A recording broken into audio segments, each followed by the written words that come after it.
Chevrolet Studios. Turn it on, leave it on with Sean and RJ on 105.3 The Fan. Good morning, Metroplex. We are live, as always, here on DFW Sports Station. Sean Sharif, RJ Choppy. We got Peyton and Ryan on the Friday before or during your holiday break. And what a show we have for you today. Mike McCarthy live at 7:15.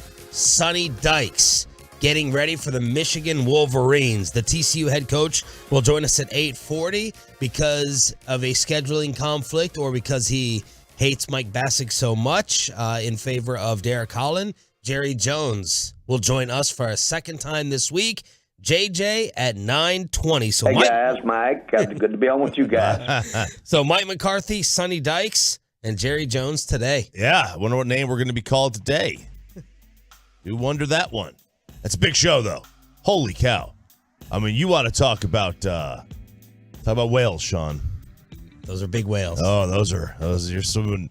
It's Free Willy. The frozen water out there cannot stop the whales from swimming. And how did everyone do with the freeze? How did everyone do with the weather? Dude, I was scared to leave the house. Really? I was scared to leave the house. I stayed at Sarah's. I did the remote start, which I mean, wow. It's such a game. It's a must. It's such a game changer. Did you have the heat set beforehand? Well, you probably did because going home you probably had the heat on. Well, yeah, we went to dinner, and which was we were even questioning whether we just had no food, so we were questioning whether even to go out to dinner and even eat and brave the cold. But yes, we had it on like 90 anyway, and when I got in that car, it was toasty. It was so toasty, but it was frigid. But no ice. No rain, no precipitation. I was getting a little worried yesterday because as soon as I got home, snow flurries. Same. And then I think Dan Brunoff, 1080 downstairs, said it's so cold, it's just going to turn to dust. Like nothing's going to stick. It's so cold, nothing is going to stick out there on the roads. And he was absolutely right. I had maybe it was either my car messing up or a little bit of wind driving in, but that's it. Nothing on the road. No, nothing on the road. For me, East Dallas. No, same for me. I didn't see anything really on the roads either. Because I was getting some texts yesterday, Tolo, Jeremy, and others like in Frisco sending me videos of the weather and looking like it was going to be a bunch of ice. I think Bobby sent a text message. Yeah, I was. When I got with his wife driving on ice. Yeah. When I went home, I got to the gym and had to go to the mall yesterday. It was like there was a little bit of flurries, right? But nothing really that it obviously didn't stick to the ground at all. I've never heard of too cold to stick. Canada would disagree with that. But yeah, I've never seen anything like it. My pool, I got home, my pool was running. Like everything was running. Good. And I was like, oh, thank God. I had to fill it up though. And my hose was frozen solid. Why'd you have to fill it up? It just dropped. For some reason, it's supposed to evaporate in the heat, I thought. I know. But it's been a while because they've been doing construction back there, so I haven't had a chance to tend to it at all. And it's supposed to fill up on its own. Yeah. But my sprinklers are off for the winter. Ah. And I guess it only fills up on its own when the sprinklers are on. Right. So I don't know what the hell to do now. I'm just an idiot. Turn the sprinklers on. Yeah, but they don't have water my lawn in the winter? Yeah, but automatically refill the pool, then turn them off again. Yeah, I could do that. Yeah, you're right. Did you get the hose defrosted? No, I brought it in the house.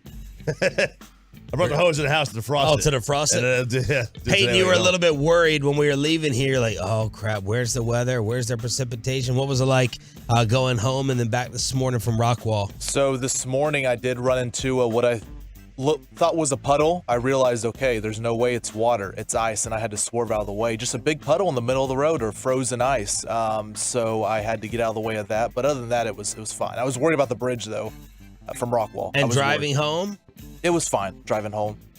Let us know on the truckwork.com text line if there's any weather alerts that we need to get out there. I went home and winterized and threw a couple of brisket towels on my outdoor stuff, my towels I use for wrapping briskets. Did my Babe Laufenberg maintenance. I don't know why the sinks. My father put it in my head. I just have the sinks dripping so they don't go ahead and freeze up. Did you open up the cabinets?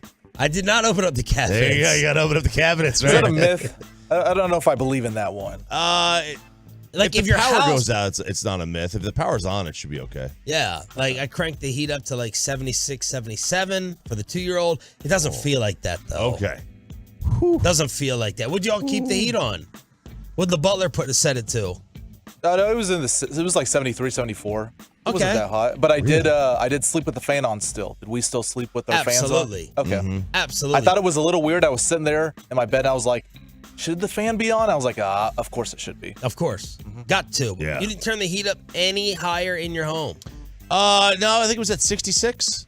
Dang. Whoa. We like it cold, man. I thought she liked it warm. Well, she likes it, in the. She's a 4-blanket person. She's a 4-blanket person. Yeah. Cuddle up next to her man kind of guy, girl, whatever. Okay. All right. No one had a worse weather experience. Let us know. Truckwreck.com text line. This sports reporter in Iowa. Man, young broadcasting students, UNT kids, this is what it's going to be like. In all likelihood, you can either be Peyton or Reggie or KG and go to the big station and work your way up from there, or you're going to start off like I did in the smaller markets, and you got to be a pocket knife. You got to be willing to do extra things. And the sports reporter in Iowa was put on assignment to cover the snowstorm because they were shorthanded. He went viral because he wasn't too thrilled with it. Mark, how you feeling out there? Again, the same way I felt about 8 minutes ago when you asked me that same question, right? I normally do sports. Everything is canceled here for the next couple of days. So what better time to ask the sports guy to come in about 5 hours earlier than he would normally wake up, go stand out in the wind and the snow and the cold and tell other people not to do the same. I didn't even realize that there was a 3:30 also in the morning until today. It's absolutely fantastic, Ryan. I'm used to these evening shows that are only 30 minutes long, and generally on those shows I'm inside. So this is a really long show. Tune in for the next couple hours to watch me progressively get crankier and crankier. How do I get that Storm Chaser 7 duty? I feel like Clint got the better end of that deal. That thing's heated. The outdoors currently is not heated. Well, I'll tell you what, Ryan, I've got good news and I've got bad news. The good news is that I can still feel my face right now. The bad news is I kind of wish I couldn't. Can I go back to my regular job? I'm pretty sure, Ryan, that you guys added an extra hour to this show just because somebody likes torturing me, because compared to 2.5 hours ago, it is just getting colder and colder. Live in Waterloo for the last time this morning. Thankfully, I'm Mark Woodley, News 7 KWWL. And the audio doesn't even do it justice. No. He's so miserable. So miserable. He's sitting there complaining about his bosses like we do while on TV. 3 million views of this. Rich Eisen and other broadcasters giving this guy. This may get him a job. This may get him moved up in markets. It may. And his boss may be upset about that. That's very short-sighted. Viral is good. Viral is often very, very good. It may have been not the way that he wanted to go viral, but he didn't do anything wrong. Like, he didn't say something. Well, he didn't say something insensitive. No. Right? That's a way that you don't want to go viral. Yeah. This is perfect. Like that. Now, if the boss gets it as a sense of humor, this is going to be good for this kid. Yep. So you think you got it bad here in the Metroplex for the weather? Nothing compared to the Iowa reporter. To Waterloo, which I have no idea where that is. I never heard of it. That Waterloo. sounds such like a northern Iowa city, too. That just sounds cold. It does. I feel like there was a battle of Waterloo somewhere in a war. I feel like there was a. It was a history. There can't be more than 45 people living here. Sounds like a place in Grumpy Old Men, like the city that they resided in. All right, loaded. Look at that, Napoleon. Good job. Good job. Mike McCarthy, Sonny Dykes, and Jerry Jones all live this morning. Was last night the end? Did the Jets fans make last night actually watchable as the Jacksonville Jaguars get another win? And is that the end of Zach Wilson? Plus, did the Tolos agree with me last night when I said go and get Trevor Bauer because the suspension is up? Friday edition. Glad you're waking up with us. Be careful out there. Thanks for being a Tolo. Sean and RJ just getting started on The Fan. Coming up with the next.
Jacksonville 19, New York 3.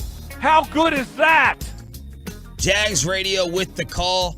Tough, almost unwatchable, and compelling television last night because of the Jets offense. Good morning, Metroplex. Friday edition. We are live, unlike some other people in town, here on DFW Sports Station. Sean Sharif, RJ Choppy. Bobby will be in 15 minutes. We got Peyton and Ryan getting us up on YouTube, Twitch, and the Fan Cam at 1053thefan.com. We got Mike McCarthy, Sonny Dykes, and Jerry Jones all as live guests this morning. The Jacksonville Jaguars continue the winning, Choppy, beating Zach Wilson and the New York Jets 19-3.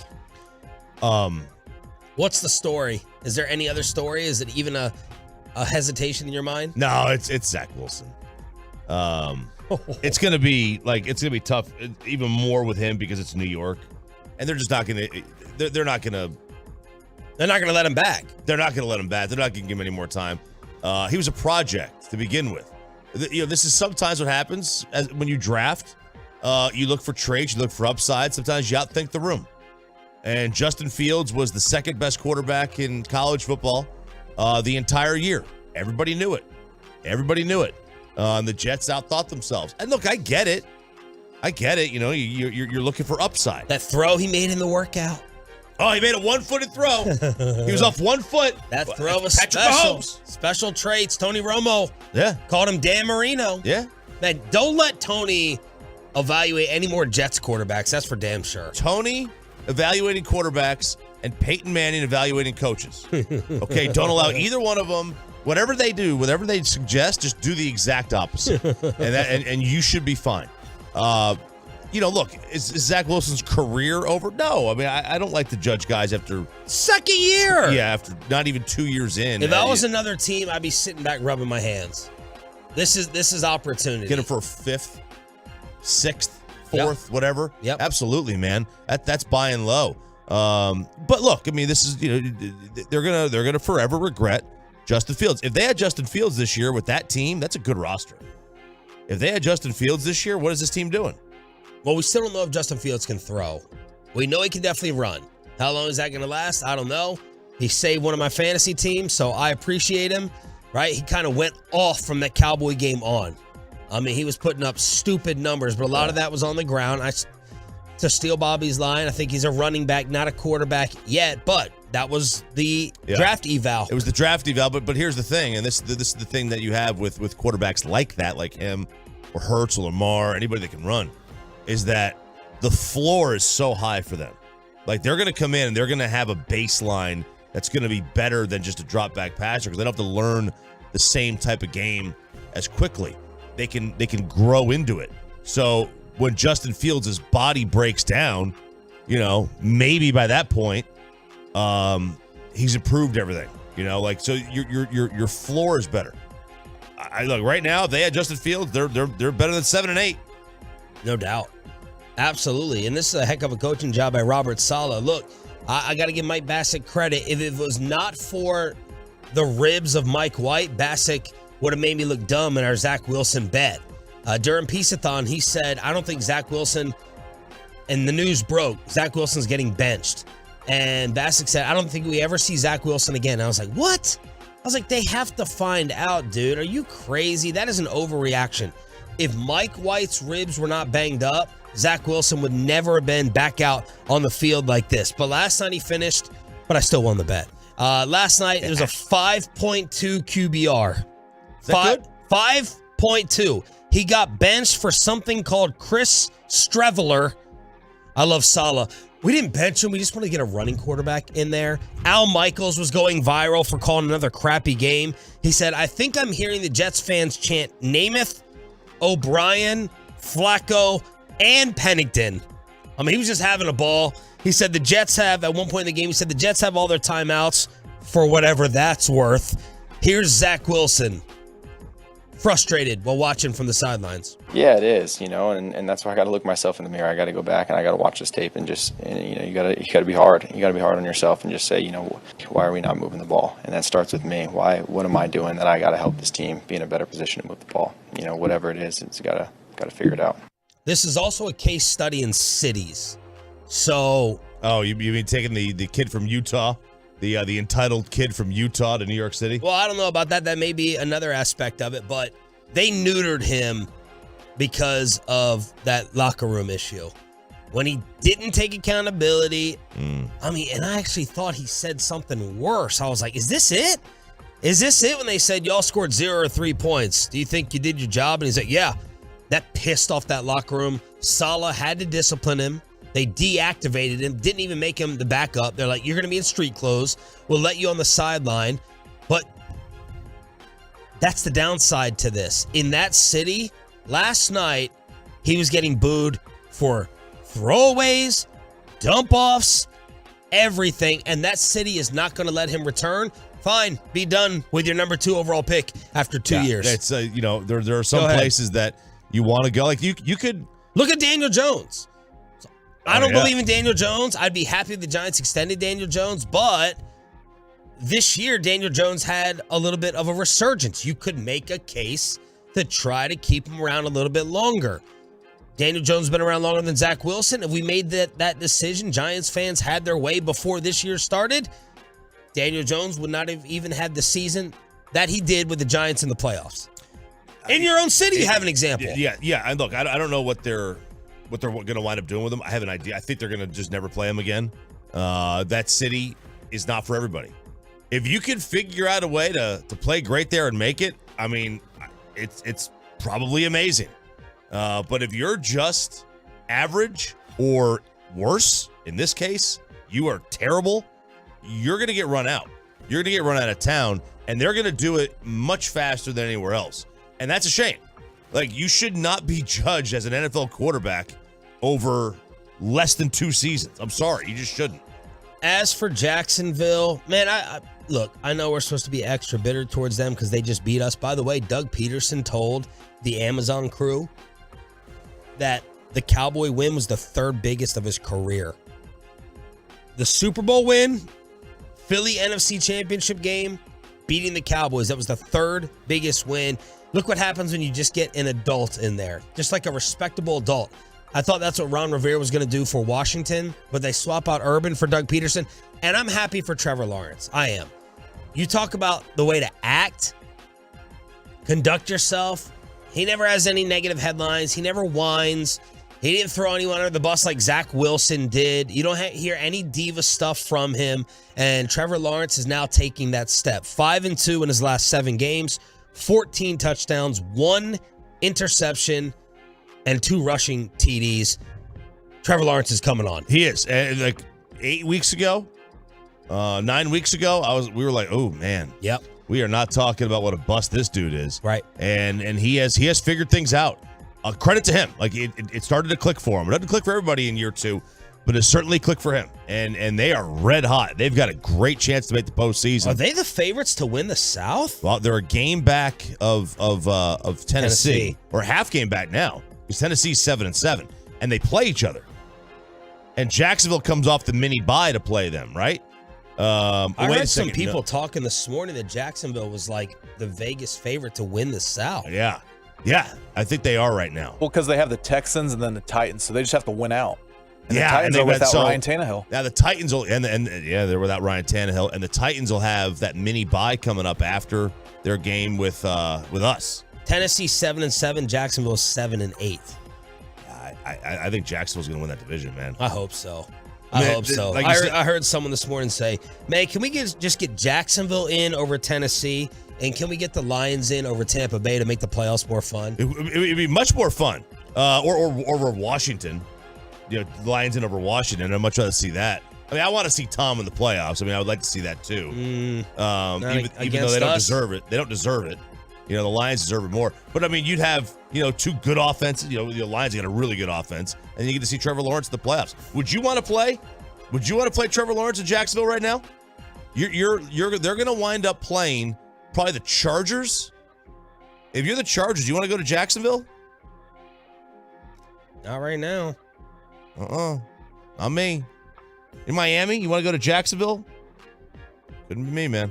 877-881-1053, truckwreck.com text line to hit us up here on DFW Sports Station. A Cowboys rookie was in a pretty nasty accident in Plano yesterday. He has been taken to the hospital. And do you agree with Dak that this is a statement game for the Cowboys tomorrow night in Arlington? Inside the Star with Sean, RJ, and Bobby next. The Cowboys to Marcus Lawrence.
Live from the Classic Chevrolet Studios. Turn it on, leave it on with Sean and RJ on 105.3 The Fan.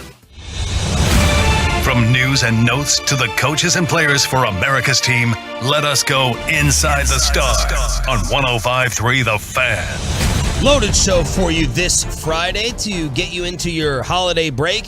Mike McCarthy live at 7:15. Sonny Dykes from TCU at 8:40. And then Jerry Jones will be on with us for a second time this week, 9:20 here on Sean and RJ. Bobby Belt has joined us in studio. Let's get you the update on the Cowboys rookie car accident. Sam Williams was transported to a local hospital for precautionary reasons after he was involved in a vehicle collision around 2:15 in Plano yesterday afternoon. He collided with a vehicle attempting to turn in front of him.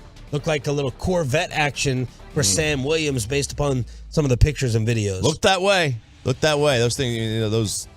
I haven't been. You been in a car accident? Oh yeah. Yeah. Like a Hasn't bad one? everyone been in a car accident? Yeah, like a fender bender. I was in a bad one when I was in college. It's been that long. Like but your heart stops. Frankel. Scary as hell. I can only imagine. And it did not look like that either. My vehicle didn't look as bad as that one did at all. That's scary. Yeah, that looked really bad. Like the pictures that came out, that car that hit him looked tore up on the front. But ultimately, I mean, I guess both Sam Williams and the guy who hit him were okay. But man, it didn't look good. You think Sam will be able to play? But if he's not hurt, but see, that's one of those things where you can't really judge it till like today. Like he may wake up and feel like in a lot of pain. Right, so it'll be tough. I'm sure that'll be part of their evaluation this morning, is seeing how he woke up. We'll ask McCarthy at 7:15. Micah and Diggs listed as questionable because of this illness going around? Yeah, they should play. Micah definitely will play.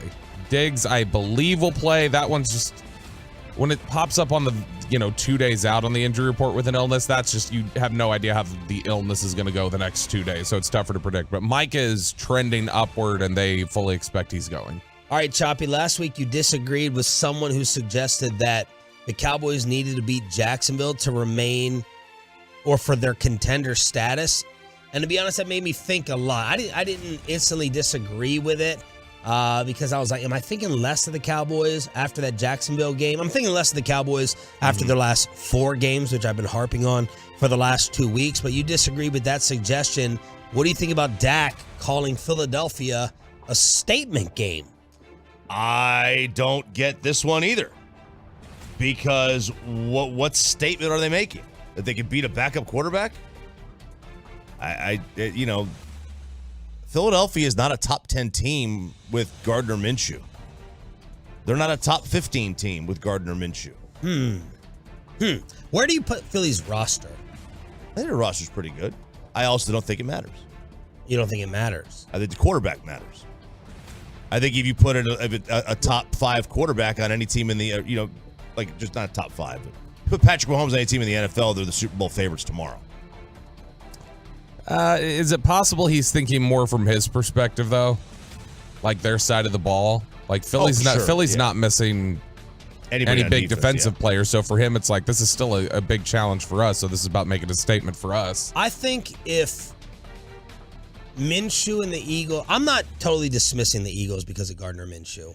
Gardner Minshew has like a shocking TD to interception ratio despite his under 500 record. A ton of fumbles, though, like an inordinate amount. It's wild. He must. I mean, Sean, are you able to grip a football? Would you be able to get hit? Barely. I can barely grab one. Like Gardner Minshew, he's got what we've talked about, like 11 interceptions. I believe during that same time he's fumbled 22 times. So he has trouble holding on to the football. All right. So I'm still respecting the Eagles in this game. If Minshew and the Eagles offense looks pretty decent and the Cowboys win 33, 36, 24, I will think that means something because the Eagles defense is good, right? There was some arguing, they have a top secondary in the entire league. We know Howie Roseman has been trading for defensive line depth. I don't know. I'm thinking about what he said in terms of this is a statement game. I don't know if it is as important as that sounds, but what can they take from it? What can this mean for them, Yeah. depending on how they win? Yeah, I think there are definite statements they can make within the context of the game. Even if you want to say, does it matter for them? Like, does winning matter that much if the other team's missing their quarterback? Like, was it a statement game for Philadelphia when they beat Cooper Rush? Maybe not. No. But, there were certain things about Philly's game that they could take away. Dallas's defense was flying high, and they were able to say, look, we were able to move the ball. We were able to do this and that. These are absolute statements we just made on the rest of the league. I think that's the same for Dallas. If they come out, they show consistency. They show they're not going to turn the ball over.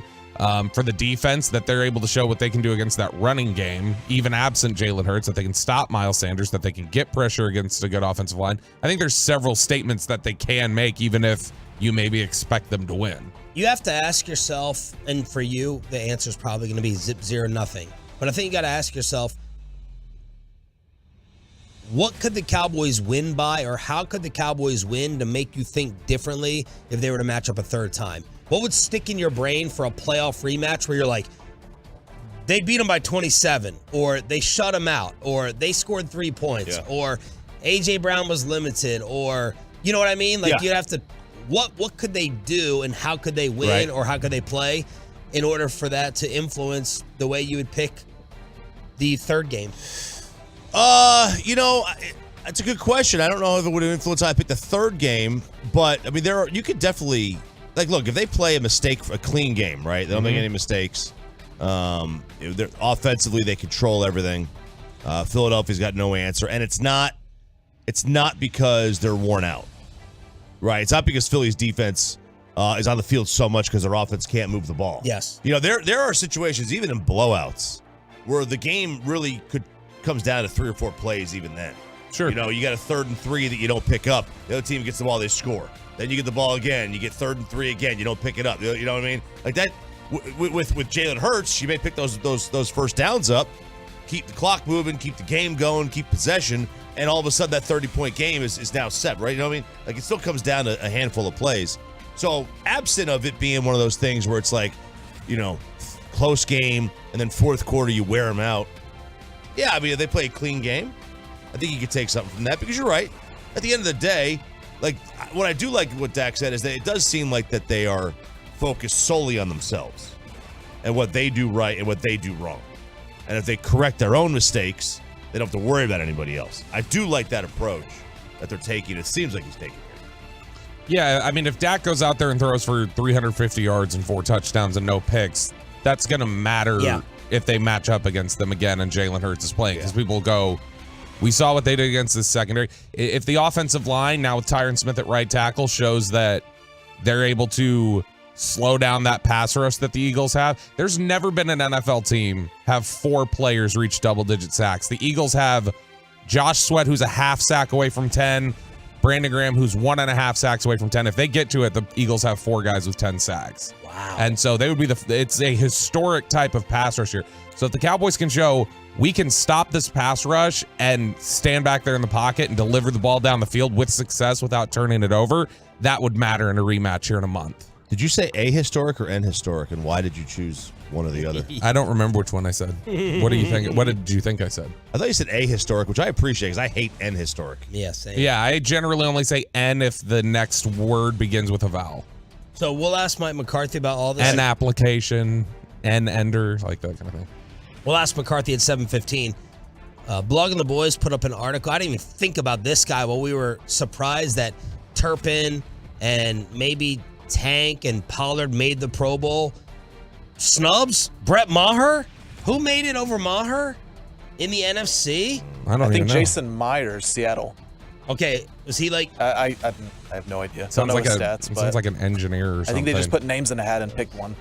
Man, I mean, Brett Maher, maybe the surprise of the Cowboys season. If you told us anything was going to happen at training camp, and someone said Brett Maher could have made the Pro Bowl, that probably would have been our number one stunner. Yeah, the Seahawks kicker is the one who made it. He's 26-27 this year, and he's 6 for 6 from 50 plus.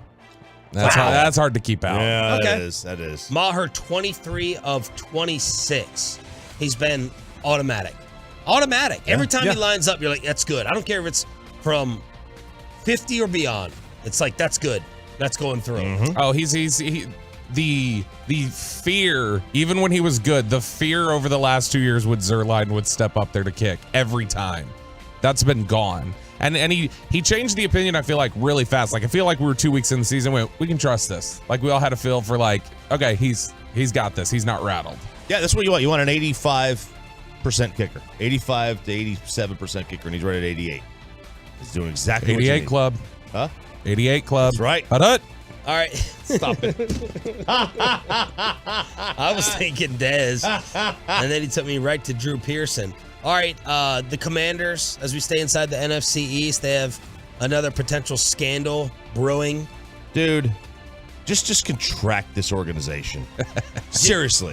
When Jim Irsay says you're embarrassing for the league, you got to go. Yeah. You got to go. ESPN reported yesterday the nonprofit watchdog groups Charity Watch and the National Committee for Responsive Philanthropy took a look at recent tax filings from the Commanders. I think you know where this is going, for their charitable foundation, and said there were, quote, enough apparent red flags to warrant attention from attorney generals in the states where it operates, Maryland and Virginia.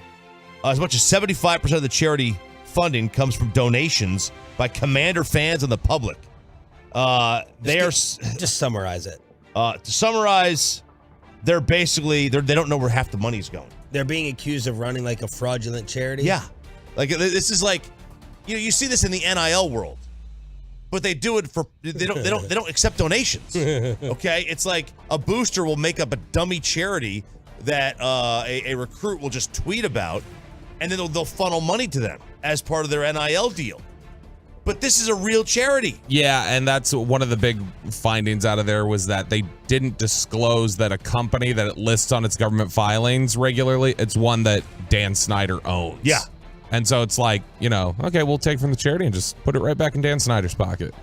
We have some latest bid numbers for the Commanders after the Phoenix Suns just got sold. Yeah, which is, I don't know how surprising it is that an NFL team would... Everybody's acting surprised by this. I think we've all kind of consistently talked about, like, NFL teams are, they're going to be worth a ton no matter how toxic they are. And so Forbes has a report that Dan Snyder has received bids for the Commanders that are well north of $7 billion. $7 billion. Wow. Yeah. You have to pay almost double for the franchise. Whatever franchise you're going to buy, whatever professional sports franchise. I don't know if hockey falls into this too. But if you're going to buy the other three, you're going to pay basically 40 to 50 or more % higher than the actual valuation, because the current owner knows that in 5 to 10 years, it's going to basically double. The Cowboys were the most valuable team, according to Forbes, back in August, and they were valued at $8 billion. Yeah, they could sell it for 15 right now. Oh, yeah. Can y'all remember the sale of one of these franchises where someone was like ahead of this? It's like someone with real estate back in the day. Yeah, like Steve they just Ballmer. saw it, and you're like, he overpaid. Like, he made a mistake, Steve Ballmer. When he paid $2 billion for the Clippers after Dan, and it was like, wait a second. He just destroyed the market for all the other owners looking to purchase. Yeah, like, wait a second. You got $2 billion when they forced him to sell, and they still got $2 billion. Yeah. And it was that move. Yeah. It was like, wait a second. I mean, they're not worth $2 billion. The owner version of paying for Christian Kirk, and then go like, Christian Kirk ain't so bad, is he? Meanwhile, That's what Steve Ballmer did. Gronk, this little stupid stunt on social media. I'm bored. He went on Kay Adams, and she asked if anyone reached out after that little tweet 2 days ago. Did any NFL teams reach out to you? Since the tweet? All right. Since the tweet, yes, 2 teams reached out. Who? Since the tweet. It was unbelievable. I don't say who, but yes, there was 2 teams. It was pretty nuts to me that everyone actually saw the tweet. Like, it shows how far social media can go and how quick it can travel. Yeah. Because I barely tweet, actually. I just tweet, once in a while. But, like, I'm kind of bored. Just people took that as I was coming back to the football right away. And it was just mind-blowing, actually, how my agent hit me up. 2 teams hit me up. Like, it was just crazy. And my friends actually were hitting me up, too. They're like, bro, are you really going back to football? Like, I don't see that. I don't see that happening. Gronk's acting like Twitter was invented yesterday. Maybe he just joined Elon Musk's Twitter, but it was a FanDuel partnership. That's what it was. He released a little commercial, but 2 teams reached out. 2 teams reached out. You can only guess which ones they were. Well, we don't know Have to assume Tampa was one. Got to assume. And then Philly was the other, because Howie Roseman just keeps trying to add anybody that's out there on the market at any moment. I'm surprised Kay Adams was able to contain herself during this interview. Man, she loves Shams. Loves him. Sweats him. And he has zero personality. No, I know. And he's so thin. Zero personality. He's like, all I care about is work. All I care about is work. That's all I care about. And like, he's not even trying to flirt with her, nothing. And I'm like, bro, she's smoking hot. She's flirting with you. That's Corey Majors' hall pass. Take advantage. She is throwing herself at him. He's like, nah, whatever. Can't be bothered. Can't be bothered. I got to be in Milwaukee tomorrow to watch Giannis and the Kings take on the Kings. Yeah. So that's Kay Adams giving us Indian guys some hope. All right, there it is. Inside the Star here on your home of America's team. Mike McCarthy live at 7:15, Sonny Dykes at 8:40, and Jerry Jones at 9:20. Can I interest you in another ace for the Texas Rangers? Couple problems, couple issues, but that's why I think it's a possibility. Trevor Bauer to the Rangers next.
He dove over the top, then Trevor Lawrence. Touchdown, Jaguars. 19-3. Oh. The only thing watchable about this game was the Jets crowd. Their reaction to every single series from Zach Wilson, who was eventually benched with a 5.2 QBR. It's Sean, RJ, Bobby Belt here on DFW Sports Station. Shout out to one of our top Tolos. It is the birthday of K-Twiz, who is always tweeting us nonstop. He said, can I get a shout out for my birthday? So shout out to K-Twiz here from DFW Sports Station. Bobby, what'd you think of last night's game? Jacksonville wins again. It was incredibly boring, Sean. And did I say it incorrectly that time? Yeah. Did I? Yeah. Why would I have corrected you? I thought you were just trolling. No. I thought you have a sense of humor and aren't just a petty individual who needs to correct a correctly pronounced name in the middle of the segment. No, it was a terrible game. It was a terrible game. Man. You know what my biggest takeaway was, though, when I was sitting there watching all the booing for Zach Wilson, which Zach Wilson played terribly, and he continues to play terribly. I did sit there thinking, for all the undue criticism, and I mean, Dak certainly deserves his fair share of criticism, but all the undue criticism coming out of Jacksonville, it made me wonder, like, would that fan base, how would that fan base in New York be treating, like, the way Dak Prescott's playing? Like, do you think Dak Prescott would have boos raining down on him? Or do you think that they've got it? Do you think they've got the proper context right now for what bad quarterback play looks like, and they would be like, no, this is, that's on a receiver or whatever else? Yeah, they cheered Eli Manning. They'll take what they can get. Yeah, well, I mean, you would know. You grew up there. So Eli was very mediocre, but he was humble about it. And lucked into 2 rings. And he lucked into some rings. He was humble about it, other than completely crying his way out of the Chargers and saying, I refuse to play here and follow the exact process that determines how teams get players. Right. But other than that, super humble guy. He never made Screw waves. him. Screw Eli. He never made any waves. He seems like a very likable young man. Yeah, and he's older than you. Old man. So you want to get stabbed today? What? That is so aggressive. You're on your way. That's the second thing. He's on one, man. I like it. My Adderall hasn't kicked in yet. I took it 20 minutes ago. We'll snort it from now on. Whoa, geez. Bump it right here on the fan cam. Bump it up. The Jets fans, like, Chad Pennington was never great, but they dang near deified him. Really? Because he was like an underdog. Even though he was a first-round draft pick, he was like the underdog story. He wasn't the best quarterback in the class. He was, he had no arm. He went to Marshall. Yeah, but he was small. They loved him. But he also, they knew that he put the work in. He worked his butt off. He was a smart player. But they loved Chad Pennington. They would give Dak a chance because he was a 4th-round pick. And that they would stick with him. He's the blue-collar, work your way up from the bottom kind of kid, not the JetBlue founder's nephew. See, and that's, I guess, what I was thinking about last night watching it was like, that's why I think some of the criticism sometimes is undue here in Dallas for Dak, is because that's the way people are describing the way that he plays. They're talking like what Zach Wilson did last night. But Zach Wilson's terrible, and I think, the discussion that was had a couple weeks ago about, does he ever see the field again? I know you and Mike talked about that. You referenced that earlier. Yeah. I think last night is a performance where it's like, now I don't know that he does see the field again. This is just bad. Yeah, is it over? I would hate to think that it's over after not even 2 full years. How long did they give Darnold? More than that. It was 18, right? He got picked at 18 was his rookie year, 18, 19, so 3. But it never felt like 3 years. Good job. It never felt like it got this ugly. No. That one comment. Yeah. In the locker room about I think I did my job. Not at all. Not at all. Yeah. Did you let your defense down today? Not at all. 3 words. That's it. He's Josh Rosen.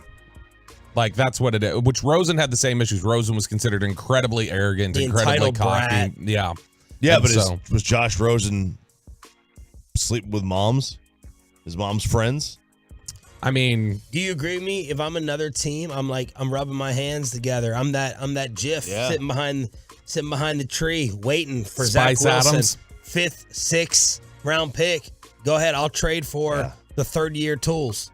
Oh yeah, I'm sure somebody would send a picture of that. I honestly think if he got cut tomorrow, which cut's different, but if he gets cut tomorrow and he were to pass through waivers and you're just talking about a guy on the street, like I think Dallas would have a ton of interest in him. They loved him coming out. Really? They thought he was, there were a lot of people in that building. They didn't have a pickup there. They didn't need a quarterback, but they thought he was really special. Let's trick McCarthy.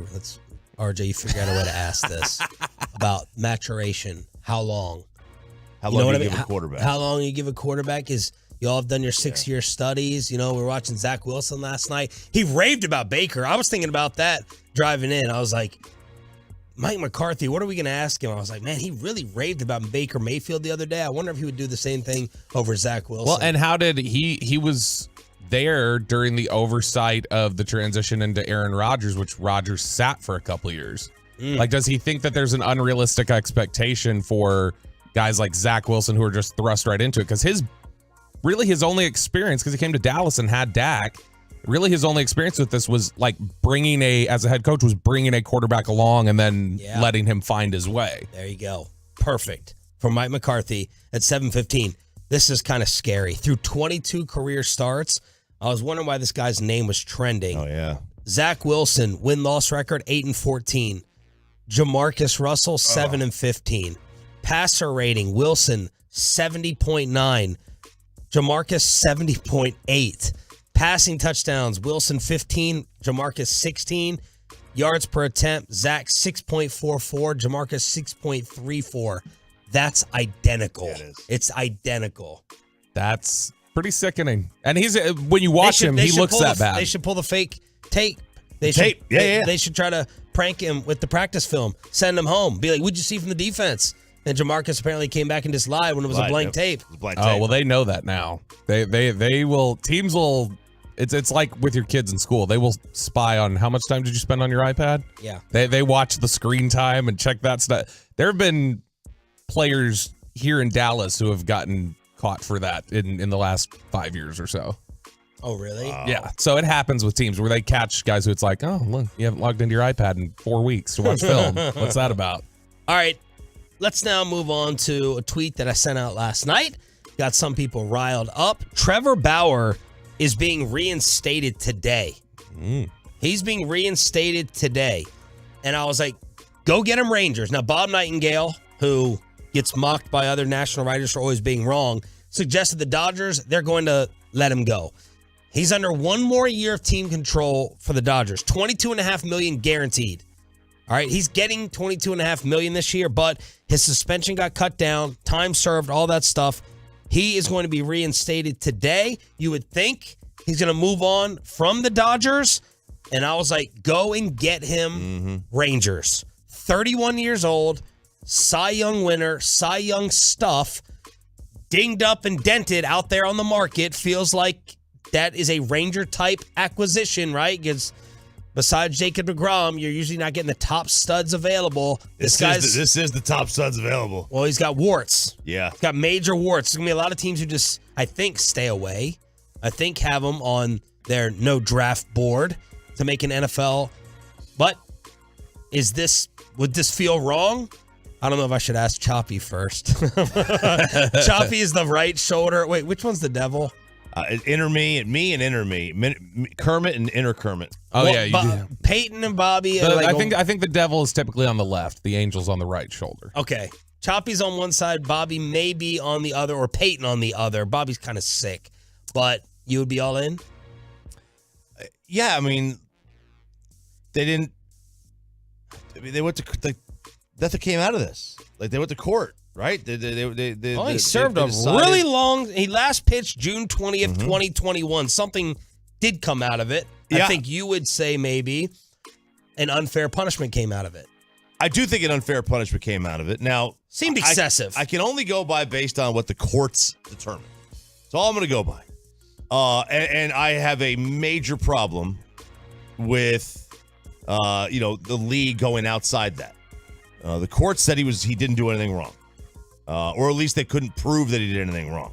And there was enough text messages back and forth between the two that. And this was about consensual or non-consensual rough sex with those allegations. Right. Like, did she consent to rough sex? Yes. Did she consent to all that? I mean, did he go too far? Right. Yeah, I think it's fair to say that he went a little bit too far. But look, I mean, I'm into some weird stuff. I don't like people being in my bedroom. I don't want to be in somebody else's. I'm not saying I'm into punching someone in the face, but right. I'm not. To me, it sets a really bad precedent when a league can, kind of decide what is okay to do in bed and what isn't. Your turn. Here's Over to you. Here's the thing. I would probably stay away personally because you're talking about the heat of absent just the heat, but I mean that certainly needs to be taken into account of adding a guy like that. Is that he really started clicking around 2018. Trevor Bauer did, where he started becoming a really dominant pitcher for Cleveland. When you look at since 2018 up through 2021, his ERA was about a half a run better than his fielding independent pitching. So we're talking about a guy who pitches above his peripheral statistics. And there's always that tends to balance out. That tends to come back around.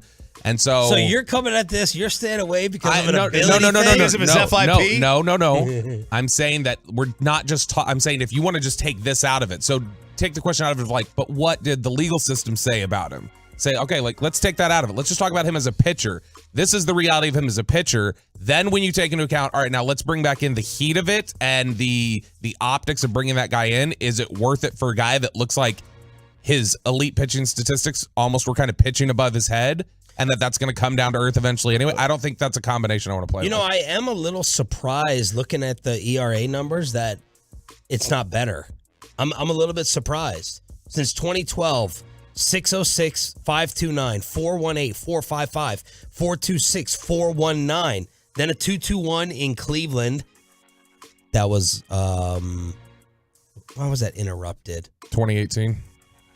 Yeah, 2018. Okay, 221, then a 448, 379, 639. That was the same season. That's where he got traded. Traded to Cincy. 173 and a 259.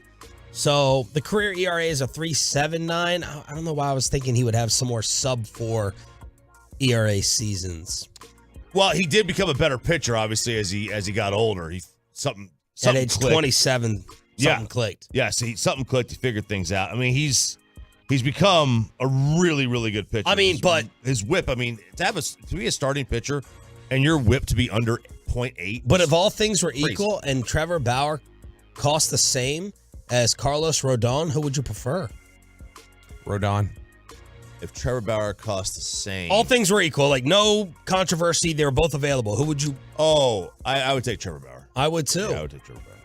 And you were scared about Rodon being a 2-year. I was right. I was concerned about Rodon in terms of a guy who clicks and figures it out, but like his pitching matches up with like the 3 true outcomes and like his peripheral statistics and things like that. Like we're talking about Bauer has his entire career walked a lot of guys, and some of these dominant years we're talking about, like his most dominant, like 1.73 ERA, 2.59 ERA.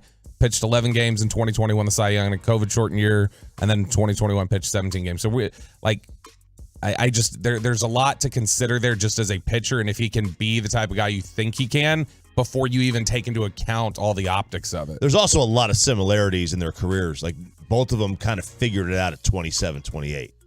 Like Carlos was not. Well, look, we're sitting here. We're not talking about sexual assault allegations. We're talking about him on the mound. Yeah. So am I to take that as us and the majority of Tolos would sign off on the character stuff? That's what the topic was supposed to be about, but I think you're answering it by taking it to FIP and whip. Yeah, there you go. I mean, look, at the end of the day, that's what it is about. Well, like the end decision's going to be, would you take him because of the off the field stuff? But if you wouldn't even take him because of the on the field stuff, then you already made your decision. That's kind of what I'm getting at, is I'm saying that like you balance everything by the heat. Like the Cowboys determined, for instance, Kelvin Joseph was worth the off the field stuff. The Browns determined Deshaun Watson's worth the off the field stuff for his play. There's a measurement here, and so I'm saying that I don't think the optics of it are worth the picture that you're getting. That's not worth taking the PR hit. 877-881-1053. We are your home of Rangers baseball as well. Mike McCarthy coming up at 7:15. But if you have some last-minute shopping, let RJ Choppy and Bobby Belt be your guides for the chaos in the mall today before tomorrow and the weekend. Let's go Christmas shopping with the fellas next. But first, over the river, through the woods, grandfather's house we go. Yup. You know how many others are doing the same thing? It is the holiday season. This is the weekend. Sean Sharif here for Frankel and Franco. You're not the only ones on the road. Not everyone is off for the holiday. Take, for example, all those...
team this morning, Sonny Dykes, before the big game at 8:40. And Jerry Jones making the schedule change because he hates Mike Bassick, joining us at 9:20 this morning here on Sean, RJ, and Bobby. Why? I feel like we haven't played enough Christmas music. Have they talked to you about Christmas rejoin music? Yeah, we did. This is my idea 10 years ago, just to play Christmas music for 2 months, every single commercial break coming back. Did they have any discussions with you? No, they haven't, but I mean, I can make the change if that's what you want, Sean. I think we should. Should have made it a month ago when he said it the first time. Yeah, that's right. Yeah, we can make the change for literally the last show before Christmas. Right. Yeah, Peyton's part of the war on Christmas. I think that's pretty clear. Yeah. You're a happy holidays guy, aren't you? Yeah, I'm more of an Xmas kind of guy. He is. Oh, you Xmas it? He loves No, those no. Starbucks red cups. That's what he Yeah, loves. he does. Man, you Xmas it? He only shops at Target because they don't say Merry Taking Christmas. the Christ out of Christmas. Did you have any weather issues? So driving in, no. We had some like the lake effect snow yesterday when I got home. There was a ton of that, but driving in, there were only 2 slick spots I saw. Cedar Springs and Douglas. If you're driving around there this morning, there's some puddle basically there on Douglas that has completely iced over. That's really slick. Wait, why were you there? Because like the I was back taking roads. 30. I know I was taking 35, and the GPS all of a sudden kicked me back there. So I think there must have been an accident. Hold your left hand up. Okay, he's got the ring on. Yeah, I got it today. on. Okay. I just wanted All right, to just- check. So Cedar Where are Springs. you coming from? And then the sprinklers over here at the Chevron Yes. next door to us have gone off Yeah. all night, and so there's ice turning into that parking lot. Yeah, there. I drifted into the parking garage today. I made that turn. I felt like Vin Diesel coming around. It was great. But Little last Tokyo night, drift. Last night you said y'all had some ice. Yeah, so same situation. There was like a puddle somewhere while my wife was driving. It was funny. She does voice to text all the time. She's like you, Sean. She likes to just, hit the microphone, doesn't want to text it out. Yeah. Those And of us who love so- to hear our own voice, we do voice to text. That's why I always interpret Sean's text in an angry tone because I can just hear him voice to text. I'd You prefer. should do your top 3, like my impression, like voice to text, simple things. The way I would say it. I would prefer it, honestly. We'd get some show content out of it if you just send all your texts as voice memos. Just send them as voice memos to our chat. Will and it then, just voice memo. yeah, send it as a voice memo. So, like, record it, send it, and then we can hear what your tone is. I was like that the past 2 days with Peyton. Like, where's TCU? I was texting. I was reading it I that had no way. answer. I mean, I sent maybe 6 emails. What's out. up with Max? Where's Sonny? What's up? What's going on? Don't ask Peyton about TCU or Christmas music. He doesn't have an answer. He got us Sonny Dykes. He did. He Twice. did. She Twice. she says, "How's Max Duggan coming, Peyton?" She says, Not "Okay." winning the Heisman. She says she's texting me yesterday while she's shopping.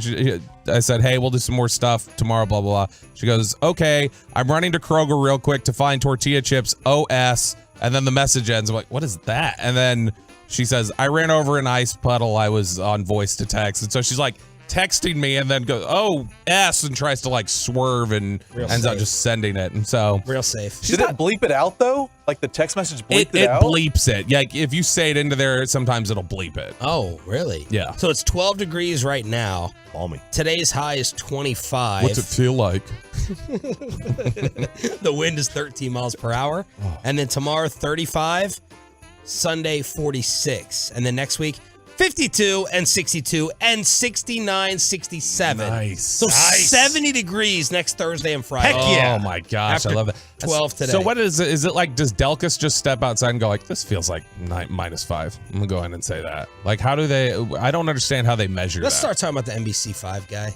Okay, Rick Mitchell. Does Rick Mitchell step out there and TV just partner. go like, this feels like 3 degrees? I think. Are you taking shots at the meteorology profession?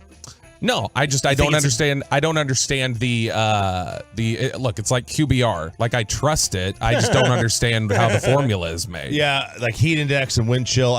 But that's the real temperature. Which somebody pointed out yesterday. I know you and Hagee were talking about. Why don't we just? The real temperature should just be what the wind chill is. Somebody pointed out on the fan text a good point that the wind chill is just what you're going to feel like, but they list the actual temperature because that is what matters for like pipes and stuff. Right. Yeah. You're And not going so- to freeze.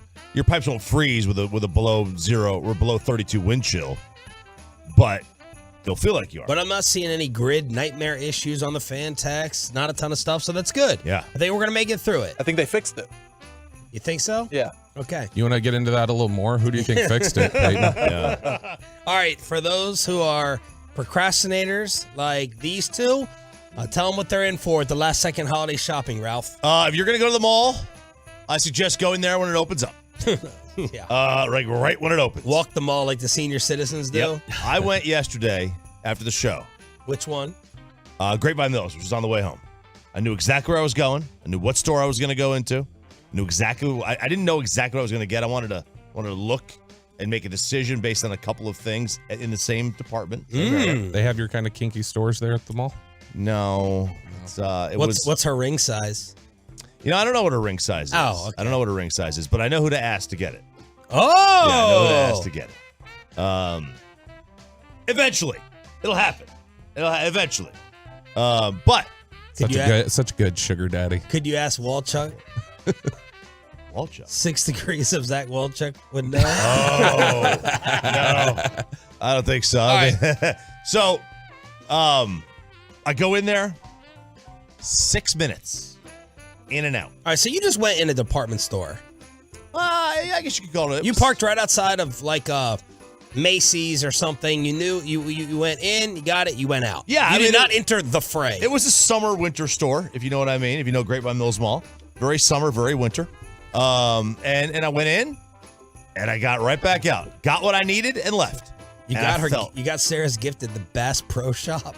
It was not at the Bass Pro Shop. Although I think she would appreciate some stuff at the Bass Pro Shop. Got her a gift certificate to Uncle Buck's. She likes flannel. Camo. She likes flannel. She does like flannel. All right. So you didn't get in the circus. I didn't get into the weeds, but I will be in the weeds today. You're going again? Oh, I've got hours. I got to do my kids. Have you bought anything for them yet?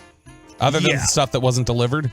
The stuff that wasn't delivered, which won't be delivered till I found out today or yesterday, mid-February it'll be delivered. So Santa's busy, sure. Merry Christmas. And then I've got them some stuff already, but I only got them a couple of hoodies. Oh shoot, said that. Dang it.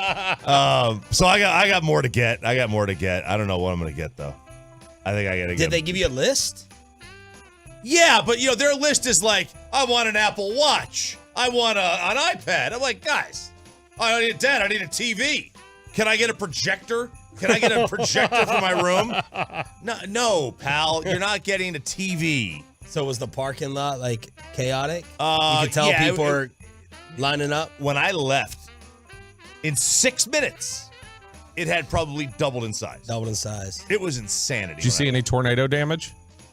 No. Because remember the other side of the mall the other day got shut down from when that tornado went through Grapevine Mills. Yeah. I thought that was a Sam's Club or Sam's Costco. Club did too, but they had to shut down like that Burlington coat factory or whatever. All right, over what there. about you? You had a lot to do. Yeah, I still have a lot to do. Let's see here. It's Friday. Wednesday night, we actually went into a couple stores, Kristen and I did, and it was actually not as bad as I thought. Like, we didn't have, we went to like Target and Best Buy and Walmart, and like there weren't really any issues at all. You guys aren't concerned that there's going to be nothing left on the shelves? I'm not buying Turbo, man. Like, I just, yeah, look, when in doubt, my kids, when in doubt, they love gift cards. Well, and here's where I have gotten burned. Is yesterday I remembered I was like, I'll just order online. Like, it'll tell you what's in stock. I'll order online, and then I'll just do the pickup. I'll go drive up in 2 hours and pick it up. The problem yesterday, I was like going through the kids' list. And so like the youngest one, she's got these toys that she wants and things like that. And I look it up and I go like, oh, this is great. And it's like, oh, it's not available in store. It needs to ship. Crap. Okay. It's not available in this store. You got to drive to, Rockwall, where they won't let me into Peyton's gated community. Or whatever. They won't. Like, 6-digit code. And so I'm running into that problem now a little bit is that. And I also wasn't comfortable. I wasn't confident in the present I was getting for the wife. I wasn't sure if she was going to like it. So I bought it and then I told her what it was. And I was like, if you don't want it, you're going to need to tell me now so I can figure something. And she's like, no, that's good. And so she went and picked it up herself yesterday. She got a laptop. And so You're the worst. I am. She hates. She loves surprises. I hate them. I just want to get it out of the way. It's not now. about you. It's about her gift. Completely. It's a lot about me. I think in general. But no, and she was like fighting me for a while. Like, don't tell me what it is. And I was like, I'm gonna tell you what it is because I want to know if you actually want this or not. And she was Why like, don't you "That's just get a good." gift receipt? That way she can open it up. You can get, doesn't it? bring This you woman some- is obsessed with exchanging and taking things back, and I hate it. And so I just want to know now. But if we she'll can- take it back. But I don't even like being It's not involved your- on that. On like we see on the card, like, okay, is this an actual charge? It's gonna get reversed. What is it? I want to know. Okay, it's spent and it's gone. That's how I want to know. Psycho, man. I'm sorry. That's just the way you don't, it is. You don't fill out expense reports, but you're like neurotic Hey, about hey, a charge. snitch. Hey, snitch. Oh, come on. I forgot. You're saying what your gifts are. No, she's asleep right now. That's Okay. But I mean, she's gonna find out eventually. I didn't fill out the Peyton- expense reports for the first 3 Cowboys trips this year. Peyton, what was your shopping process like? We're about 85% done. We? Well, me, I guess. Sorry. I was talking. You don't in have third- you don't have any girlfriend or significant other? He has a butler that does all the That's shopping. right. Maybe That's that's right. what it means. Me and Butler James go shopping and stuff. Yeah. No, we got 2 more stores to get to today. Okay. We got time. So you're shopping for how many people?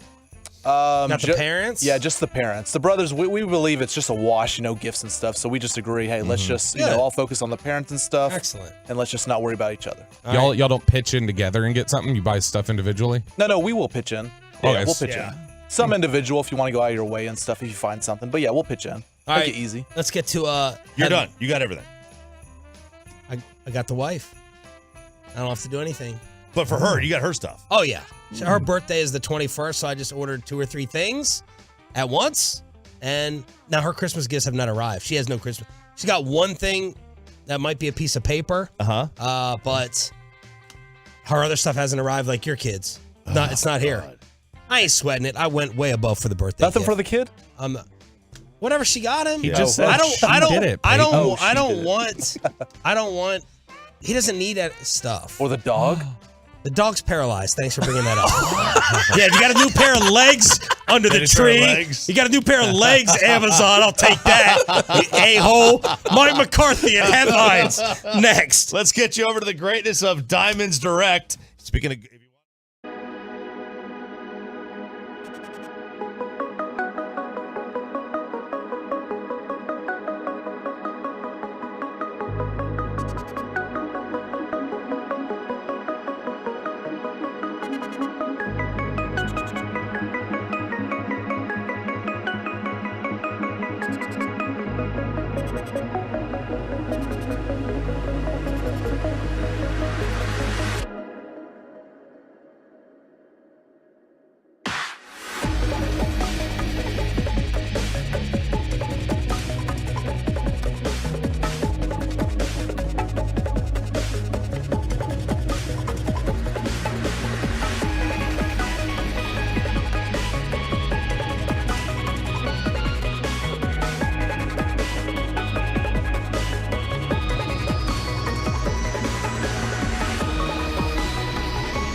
Live from the Classic Chevrolet Studios. Turn it on, leave it on with Sean and RJ on 105.3 The Fan. Cowboys, Eagles tomorrow to get your Christmas holiday going. This is Sean, RJ, and Bobby on DFW Sports Station. Mike McCarthy is coming up live at 7:15 this morning. Sam Williams was involved in a car accident yesterday. He was taken to a local hospital for precautionary reasons. Sounds like he's okay, but it was a 2:15 afternoon accident in Plano. He collided with a vehicle attempting to turn in front of him, and Micah Parsons and Trayvon Diggs questionable on the Cowboys injury report to play because of illness. How are things looking there and on the Eagles side? Yeah, I think you're going to be able to, you'll see Micah Parsons. That one is done. He returned to practice yesterday. He was back in the building. Diggs, obviously, I think Diggs is going to play too. It's just one of those ones that it's tough to tell when an illness pops up 2 days before. You just don't know how they'll feel. But I think both those guys will be ready to go. Eagles, it's really just Hurts. That's it. Like he's really the only guy missing, so they should be generally at full strength heading into this game. We'll make the picks at 8. I just want to know from both of you if you feel very comfortable with it, with the pick. Did you struggle, or were you like, this is pretty easy for me? This one's pretty easy. Okay. Yeah, this is pretty easy. I feel like Dallas, yeah. Without giving it away. Yeah. The end result, the actual WL was easy for me. The particulars were not. Okay. So Mike McCarthy at 7:15 will pick the game along with the debut of a new segment for every city we take on, the Dark Roast. Emphasis on dark at 8 o'clock this morning. Last night, Jacksonville won again. Trevor Lawrence 5-2 in his last 7, 14 touchdowns, 1 pick, 2 rushing scores. He had one last night as the Jags beat the Jets 19-3. But the story is Zach Wilson. Is it the end of Zach Wilson in New York already as they lost their 4th straight game? He was benched in the second half, and he was booed mercilessly. Right? No, just mercilessly. Okay. There was no mercy. It was merciless. Yes, he was. Mercilessly. Yes, boneless swings. Yeah, mercilessly. He was booed a ton. Yeah, it is, but don't blame them. We have a very passionate fan base, and they're here to watch us score touchdowns, and we're not scoring touchdowns. We're not getting first downs. We're not moving the ball. We obviously can't throw the ball, so of course they're going to be frustrated. Man, did they neuter him. He was going to go in there and be like, I don't blame Coach. Made the right decision. I don't blame the fans. He knows, do not sit there and bark back at all after what happened a few weeks ago. Where's his mom? Making TikToks or whatever? She been vocal? She going to lash out here over New York's treatment of her son? She might.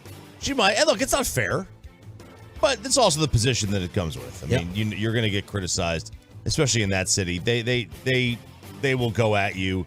They don't have any patience. There's no patience anymore in the NFL. In sports in general, there's no patience. It sucks. NFL's the worst. The NFL is the absolute worst. It stinks because every quarterback deserves more than 2 years. They do.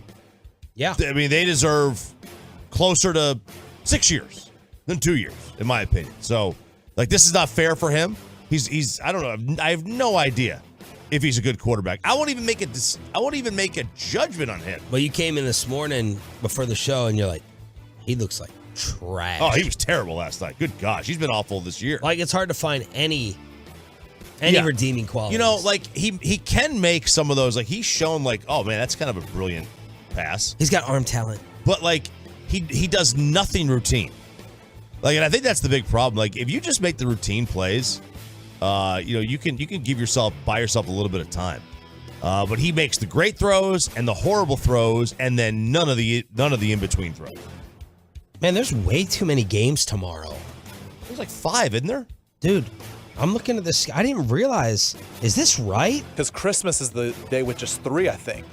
This is noon, 3:30, and I don't like this. This is throwing off my equilibrium. It's like a full Sunday. Bills, Bears, Saints, Browns, Texans, Titans, Seahawks, Chiefs, Giants, Vikings, Bengals, Patriots, Lions, Panthers. These are all the noon games. Falcons, Ravens, Commanders, 49ers, And then tomorrow night, Raiders. There's 10 games. There's 10 games tomorrow, and then 3 on Sunday. Packers, Dolphins, Broncos, Rams, Buccaneers, Cardinals. I don't like that. I do not. You don't like that at all? I don't know why. I was thinking the Cowboys were just going to be featured like Thanksgiving. Like 2 or 3 games and then the full Sunday slate. Oh, I don't think Jerry's going to like that, though. Less ratings. True. Should ask him. All right, we have. Why don't you worry about? Maybe you can ask him. You got him on hold. We'll conduct the interviews around here. There you go. All right. We're the ones that Stephen A. Work on listens your to. beard. Come on. Next year. Any other college? Next year. Any other college flips? Signing day fallout? Yes, there is. Peyton Bowen, Denton Geyer, did the old hat switcheroo. What? Man, this kid's all. Man, you hate to say this young kid, dude. Early hateable number 1. He was committed to Notre Dame. Then there was rumors he was going to go to Oklahoma. He does the hat switcheroo on Wednesday, and he goes to Oregon.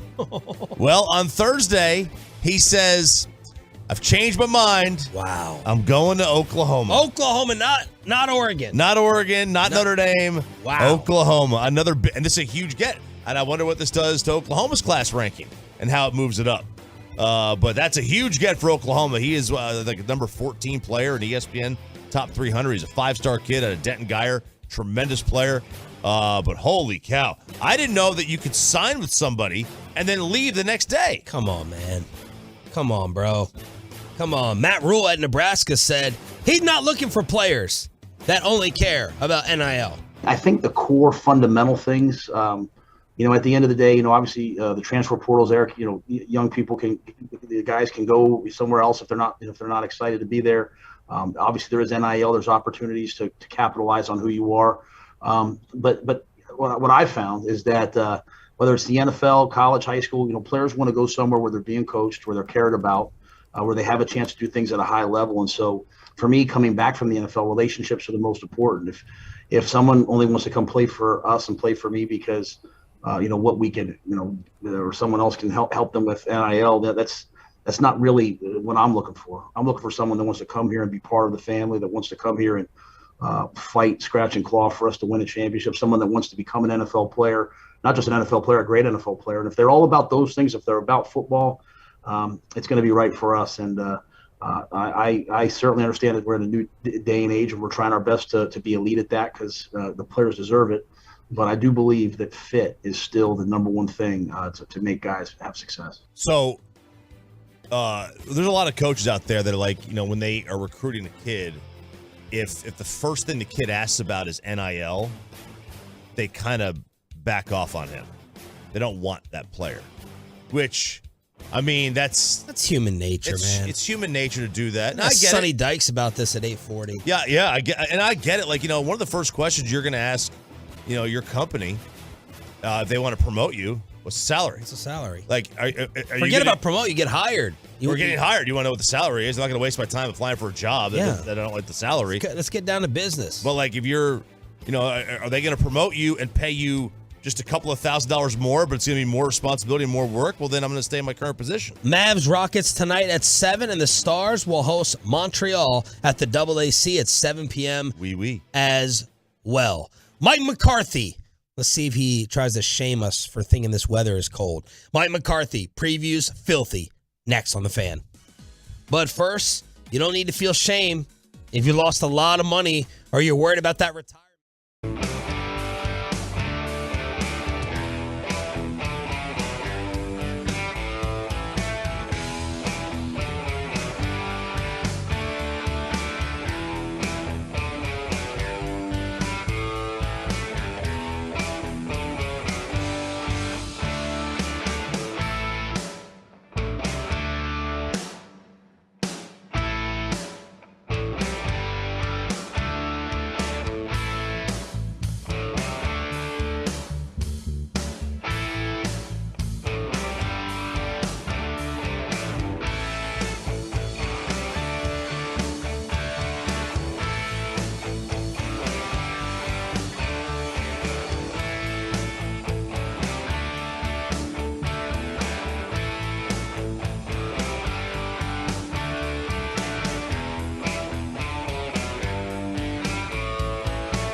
Frankel and Frankel, there's a reason you need a special license to drive a big truck.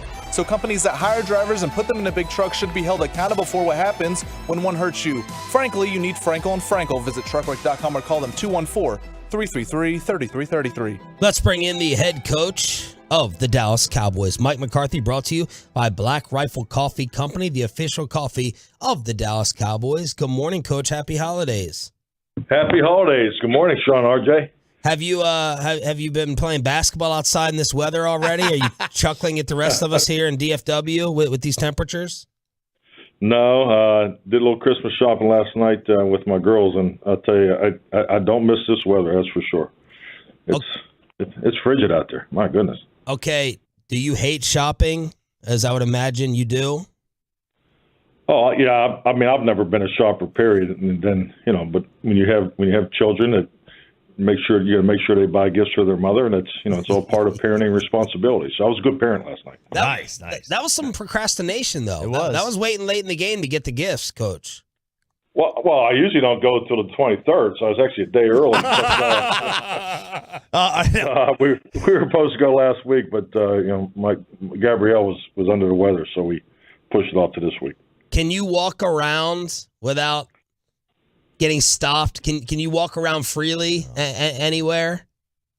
Well, I mean, I'm not out there very often, so yeah. I mean, last night there wasn't a whole lot of people, out shopping where I was, so it worked out great. And you wrap your own presents, or do you just go in a bag? Absolutely not. No. Okay. I think when you pay enough for your gifts, they should wrap them. That's my method. Yeah, big dog. Right. He don't walk in unless there's security at the front door. There's those jewelry shops, those bag places. That's right. Absolutely. Right. All right, Coach. I don't know if you saw last night the Thursday night game, but like Zach Wilson has just not played well this year, and they're ready to run him out of town. Like, as a coach, like, when do you think it's too soon to make a judgment on a quarterback? Well, I think it's definitely too soon for where Zach's in his career. I mean, it's you're talking about the hardest position in probably professional sports to play, in my opinion. So, it's a process, and I think just like anything in this league, every player, regardless of the position, but it's definitely heightened at the quarterback position. Everyone has a different starting line. So you have a starting line, and then obviously what around you and how your team's built is part of it. And I think the best thing that for any quarterback in this league is consistency at the coordinator's position is a huge part of it, and healthy defense, running the ball, and so you look at all those things. But I haven't sat here and I've seen Zach in some of the cut-ups, but I don't have an opinion on him specifically. But I would be very patient. I'm patient with young quarterbacks. That's my opinion. What tends to take longer to click, Coach? Is it just understanding X's and O's, schemes? Is it just a maturity thing? Like, in your experience with developing and being with a lot of guys, what kind of comes later in the process for most? Well, I think in my history in the NFL, these young men are exposed to a lot more schematically in college football than 20, 30 years ago. Back in the 90s when you brought a quarterback in from college, the majority of them have never been in the gun. They spend their whole time under center, handing the ball off to the halfback at 7 yards deep and play action pass, and then the drop back phase of it was a little bit foreign to them. They didn't have a lot of reps in that. That was kind of the norm, unless you took a quarterback out of BYU or somewhere out there in the West. But now it's completely opposite. I mean, you have quarterbacks that never called a play in the huddle. You have quarterbacks that never been under center. So I mean, it's a whole different component of it. So my point is, so schematically, I think these guys are exposed to more scheme and more wide openness in their college training than prior years. But you look at the training.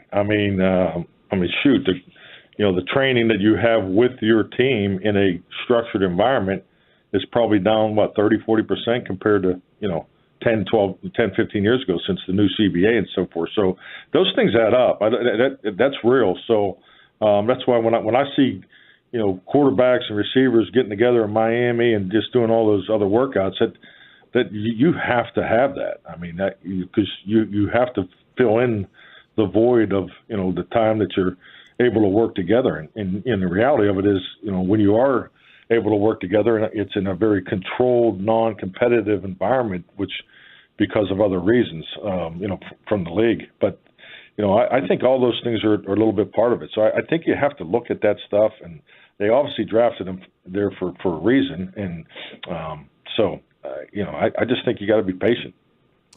Mike McCarthy joining us here on 105.3 The Fan. This game, without Jalen Hurts playing, with Gardner Minshew starting, how do you guys judge yourself, against this? This could be like a game where it's not a statement game, but you're using it as a litmus test as how good you guys are against the best team in the NFC. How does that change with the quarterback being out and a backup in?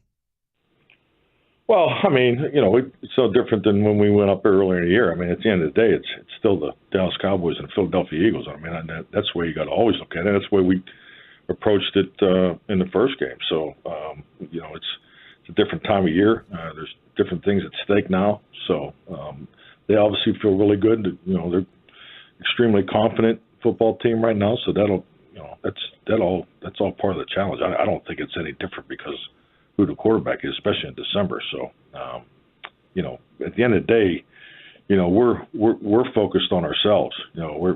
Our commitment is the perception of how we perceive ourselves, and it's really our reality. So, we just want to win. We're going out there to win, and just take a step forward, get a chunk of confidence that comes with this victory, and then move on to the next one, because we obviously know the next one's right around the corner. Last week you said, the uncommon opponent can be a little bit of a pain in the butt prep-wise. Does that same thing apply for Minshew instead of Hurts? Just going back to the week one homework that you can take from, do you have to do like a whole bunch of new homework for Minshew and create a lot more work for yourself? Well, I think the biggest thing with uncommon opponents is, I think when you change the quarterback position, you may get a few more uncommon concepts than you normally would, as far as playing against Jalen. I think when you play against an offense that's firing on all cylinders, they're not doing a whole lot of different. You're getting more variations, of their base concepts, so that your focus is a little more there. I mean, there's a little bit of the unknown with the quarterback change, and that's all part of it. And I think just having a good understanding of who he is and how he plays, and how we feel he's going to play in this system. But it's we still have to stop the run. I mean, you look at this game on both sides of it. I mean, the run game is the run, the protection, and the pass. I would say run defense and run offense are huge priorities for both football teams. Coach, outside the building, you look on these TV shows and, fans and social media, the sky's falling. Even though, you win some games, the sky's still falling. Like, inside the building, like, how do you all look at the last 3 to 4 weeks? Is it we've been playing not to our level, or, hey, we still won some games, that's the end result's all that matters? Well, the sky's not falling. I mean, I don't view it that way at all. But I mean, I think really it's part of our journey. I mean, the journey in the regular season is what sharpens you for the postseason, and we've crossed that threshold of getting in. Now we're still fighting, for the potential of the number one seed. I mean, that's still a focal point, but it's really secondary. I mean, our goal is to learn from last week. We have some moving parts because of injuries. We've had injuries the last 3 weeks, and they're in-game injuries. In-game injuries are different than, injuries that you're able to practice all week and overcome. So our young players are ready for this. We're confident in them, and they need to step up. The biggest thing for me is my focus is to go win the game, and then, and hopefully over this 3-game stretch, we can stay in the, the same defensive personnel and offensive personnel, and just continue to get the continuity and connection that you need going into the playoffs. So, injuries aren't an excuse, but it has been part of our journey in these last couple of weeks. Yeah, we've been focusing on the injuries with the defense. J-Ron was pretty honest the other day about the defense, saying, hey, earlier in the year it was unthinkable we give up 500 yards or lose that lead to Jacksonville. What else has concern you, Coach, or what else are some things that you think you need to clean up defensively, even though injuries have impacted that side?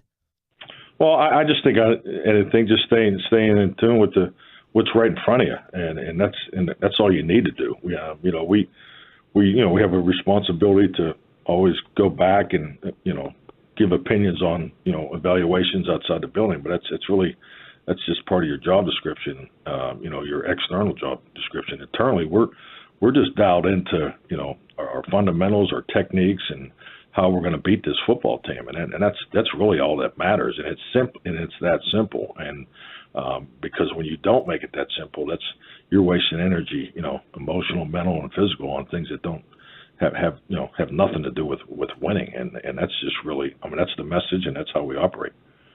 Did you deliver all the Pro Bowl news to the guys? We heard Turpin had the most surprising reaction with Jerry. Did you deliver all the news to the guys? Any reactions stand out? No, actually, Jerry, he delivered all the news. So, I talked to him after it, so he was excited. And but yes, he delivered the news with phone call. Coach, there's been a lot of talk about the second corner spot. Dan Quinn saying, hey, let's open up some competition here. How are you feeling about that second corner spot? And can you do a lot of things defensively to help over on that area if you have some inexperience with the injuries you've dealt with? How are you viewing that spot opposite of Diggs now? Well, that's it's part of what I said earlier. If we can just get into the flow of playing with the same personnel groups the next couple of weeks, I think that'll serve us well. And then obviously it'll be different this week than it was last week. So, like I said, we've had a limited practice week just because being a day short. But I think our combinations of how we're going to play are set to go. And then, Coach, yesterday we saw that Sam Williams was involved in an accident. Didn't sound like it was too serious. Any update you can give us on how Sam is doing physically? Just all the communication last night. I'm told Sam is fine, but we'll see him this morning here in a little bit. So I have not talked to the trainers this morning yet. All right, Coach, we'll let you get to your meeting. Thank you so much. As always, we know you probably doubted whether we would be here on a holiday show today, but we're showing up for work, getting ready for Philly. Thank you for the time. Oh, no, you guys are grinders. Happy holidays. Happy holidays, Coach. Thank you. Mike McCarthy, brought to you by Black Rifle Coffee, the official coffee of the Dallas Cowboys. He's never going to get into anything scheme-wise. He's just going to say, focus, same rotations, let's get the same players on the field. Bobby, what do you think their biggest concern is? Is it second corner right now defensively, or just getting some of these guys like Hankins back? Yeah, I think it's... Or linebacker. I think it's second corner because like the other issues you're talking about there, Hankins, Van Der Esch, that's a ticking clock. You're just waiting on something. Corner, like there's nobody walking through that door that's going to change what you have personnel-wise. And so for corner, you've got to hope guys step up or you're able to, scheme and hide things a little bit, cover over some of the weaknesses. I know some of the discussion this week, Broadus's idea has been, you've got Mackenzie Alexander on the practice squad, who is largely a nickel corner, which is where Deron Bland's been really good this year. But I think the thought might be, hey, look, when you're in base, which nickel sort of is base at this point, but when you're in a 4-3 look with just two corners, you have Bland and Diggs on the outside, and then when you go into nickel, you have Mackenzie Alexander play the slot there. And so that may be the way that they approach this, because it's really tough right now to just put blind trust in Calvin Joseph and Deshaun Wright. How's Broadus feeling about this game? Broadus picked the Eagles on our podcast last night. And he did? Yeah, so he still thinks that this is going to be a tough. He said, I hope I'm wrong, but he thinks that this is going to be too tough of a matchup for them. All right, Sean and RJ here on your home of America's team. God, I hate this new Twitter. God, it's a pain. I had this one Tolo. Was like, what? Is it a shot to your ego? I'm like, what? What are you talking about? I have a decent enough of followers. Like, I don't need to see how many views or traction. I thought So basically, they've added a fourth category. Are you talking about the far left? Yeah. The little analytics thing? Yeah. Yeah, I mean, you used to have to go and find it, but you could always do the analytics. I've never found it. It's like gauging how much interaction your tweet has or how many views. I have replies and retweets and likes for that. I don't like going. It's like when Facebook changes things up, right? Or your cell phone reformats things. Yeah. As you said, like my cell phone has changed 3 times in the past month. Now I'm hitting the wrong buttons. Yes. I'm hitting the wrong buttons because there's a new category and everything is like pushed to the right. Yeah. I hate it. Well, not just that, they've also like shifted, like they're starting to rearrange buttons too. So like likes and retweets are getting jumbled around. Like I went to hit retweet on something today and I hit like reply. Yeah. This is going to cause accidental endorsements that people are going to freak out over. Like I already like accidentally like retweeted something. It was nothing controversial, but you're going to like something, you're going to retweet something because of where the button is in the layout. It shows your impressions, engagements. I hate it. Yeah. I mean, I guess it's easier to find. Who looks for it? How much lack of ego do you have to have, or how much ego, or how much validation do you need to say how much did this interact with people? I think it's for influencers. It allows the influencers to take it to clients and say, hey, advertising. Yeah, look, this I got 7,000 engagements on this one. But they can just click the button. Why does it need to be in the corner of the tweet? Why do I need to see it? It's very, because the other day I was scrolling and it's like something says like 25K, and that's where the replies used to be. And so you look at it and go like, holy crap, this got 25,000 replies. What is that? And that's like, no, that's views. Who owns the company? Elon. All right, how much is he worth? Not as much. Not as much with his Tesla stock. No, it's true. If he does it, I'm like, okay, it's probably a good idea. So you know what? He's Elon. Well, right? let's stop there. Let's stop right there real quick. Yeah, that's an let's unpack that, Chop. If Elon does something, it's probably a good idea. If he makes a business decision, I'm assuming it's probably pretty good. Has he been a failure at Twitter? As he's already talking about stepping down as CEO, as the majority of Twitter said he needed to do. Has this been a success? The breathless like freakouts about like, oh, this is the end of Twitter. That's clearly been wrong, and they clearly are able to operate just fine with that. The confusion of like, oh, let's let people pay for blue checks, and then you were accidentally driving down stock, and like now your solution instead of just get rid of the pay for a blue check is like, well, let's give a gold check to certain business. It just seems sloppy, unnecessarily cumbersome. What does that mean? Difficult and complicated. Cumbersome. Yeah, that was terrible. That Twitter blue thing. Well, people are loving the Twitter files. Yeah, the Twitter. I mean, other than that, I mean, I think it's been a massive success. How so? He got everybody back on. It was thrown off for no reason, except for journalists that he's banned. Oh yeah, who was that he banned?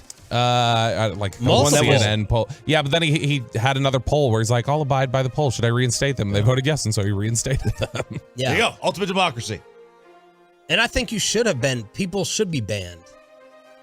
Like, you can't just go and say, like, whatever you want, make threat. In my opinion, this is me. Make threats or, try to go ahead and rally things that are inaccurate or not factual. I would rather those people be banned. I agree. There are certain things you can't say, like or there's certain threats you can't make that it's like, okay, you've just lost the privilege to be on this platform. But we're removing this because this is like hateful speech or whatever, where you're just like, you're kind of interpreting something that like half the country agrees it's awful, half the country agrees it's not. And that's where I'm like, okay, just let it go. Let it go. Like if people don't want to see it, they won't consume those users. They won't follow them. They'll block it. There are checks in place for you to have Twitter the experience that you want without people coming in and saying, we don't think you should be able to see this. What do you think about it? Well, this got really political. They were able to find a way. So Elon tweeted yesterday, I believe, or late last night. He kind of called out the New York Times about the analytics thing because they have 54 million followers on Twitter, but their tweets, you can see like how many views they get. It's like 58,000, 65,000. So he's like, are there just a bunch of fake people, bots following New York Times? And people kind of took his word for it. Is Elon a Republican? Oh, yeah. He says he was a lifelong Democrat until recently. Elon, the way he acts is sort of just libertarian, I think. Just free whatever. Everything should be open and free and free to do whatever you want. I don't know that he's sort of just, I think, a libertarian / troll. He was at the World Cup along with Salt Bae. Salt Bae, man. And Salt Bae is causing an investigation. Apparently, like, touching the World Cup is like a big deal if you're not a head of state or a player. Like, you're not supposed to touch it. Now FIFA's conducting an investigation on how that weasel snuck his way down there on the field. And whatever the Open Cup is, tweeted in 2023, he's been banned from our final. I think that's the MLS trophy. Is it? Yeah. The Open Cup final, they tweeted, Salt Bae has been banned for our 2023 final. But they're launching an investigation to see how he got down there and embarrassed himself.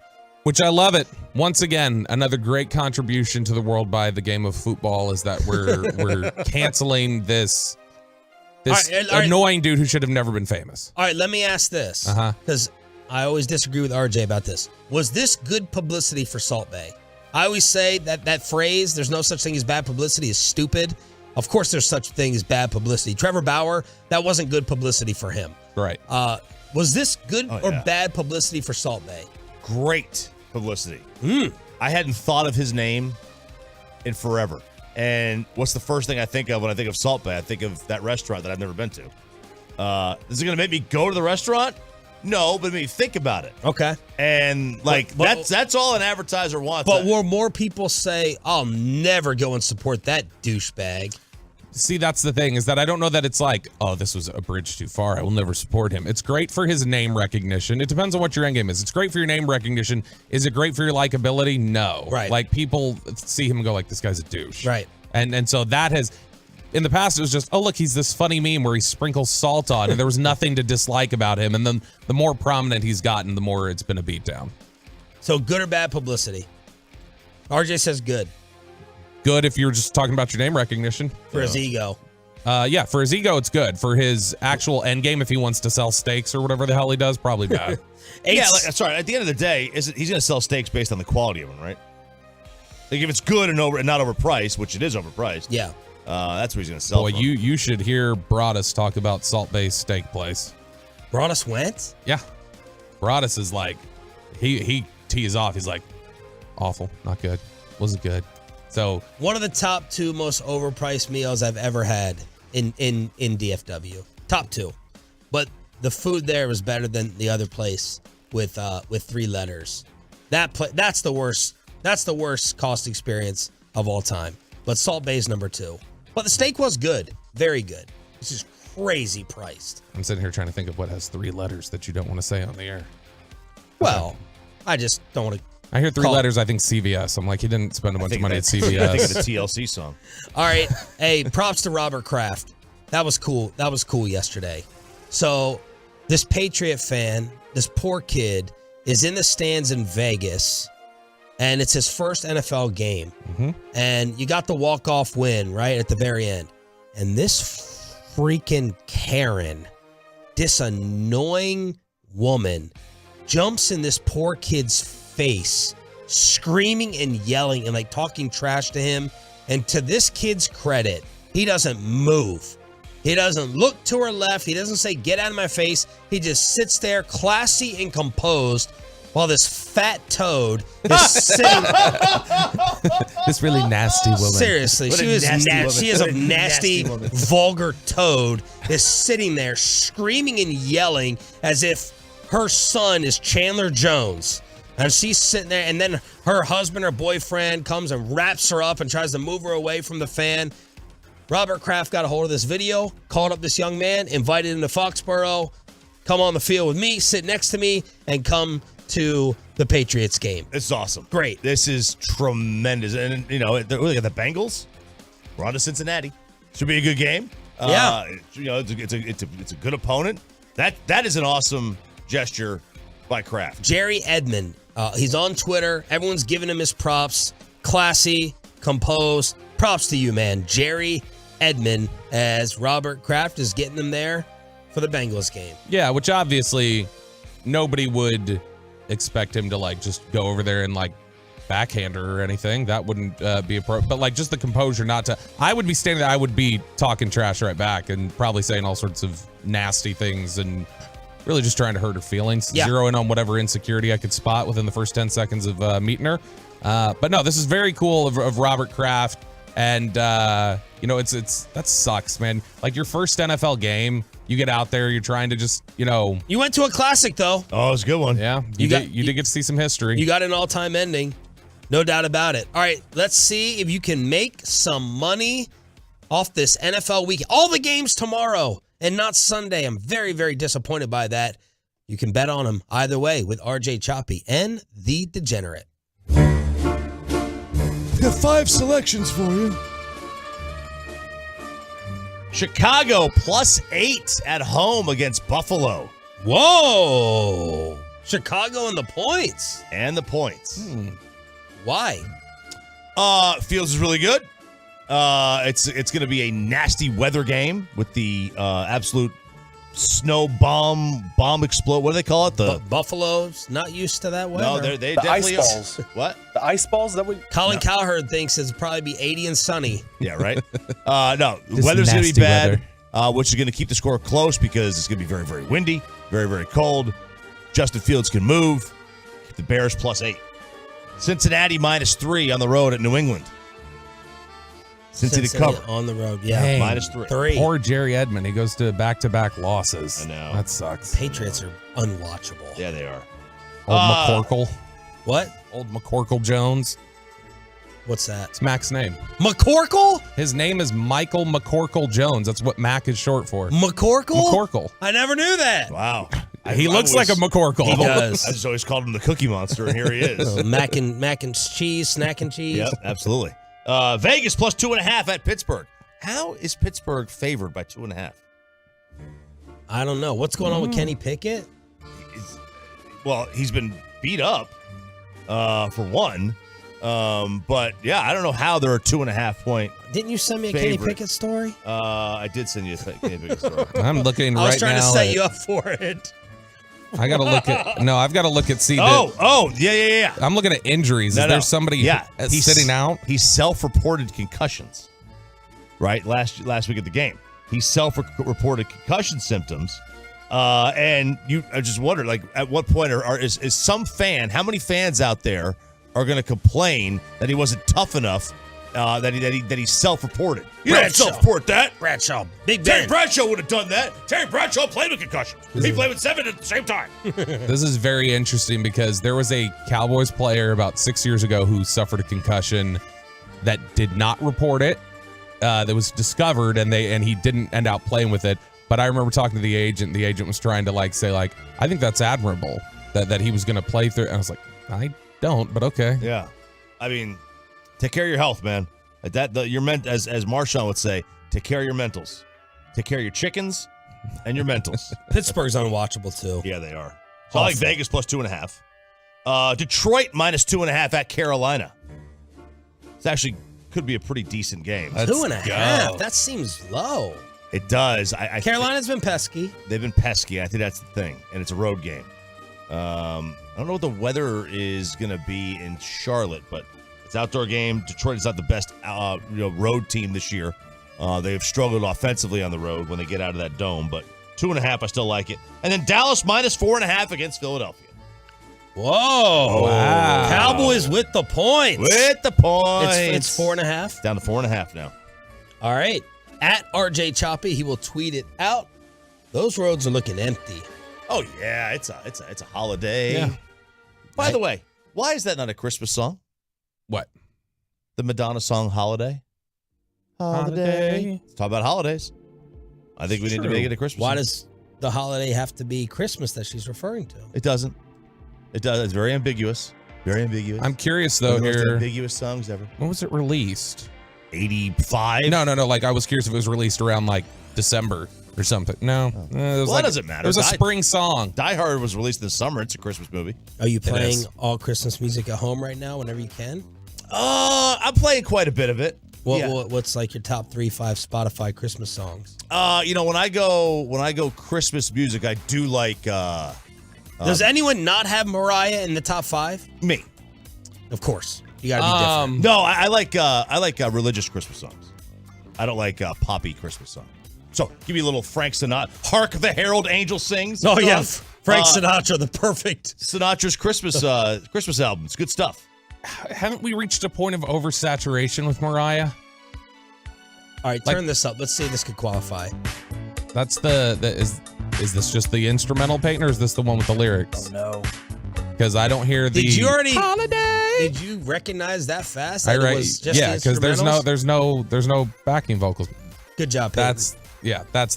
But no, I got the. I think we've just got oversaturation with Mariah. Like that's still people will play that throughout the year still. Yeah, I don't think it could be oversaturated. It's good. It's great. It's just it's been overplayed is the problem. It's a very good song. But I haven't hardly played any Christmas music. Why would you? You're a Grinch. I'm not a Grinch. Yeah, you are. I'm not a Grinch. This is like slander. You don't even like the color red because of Christmas.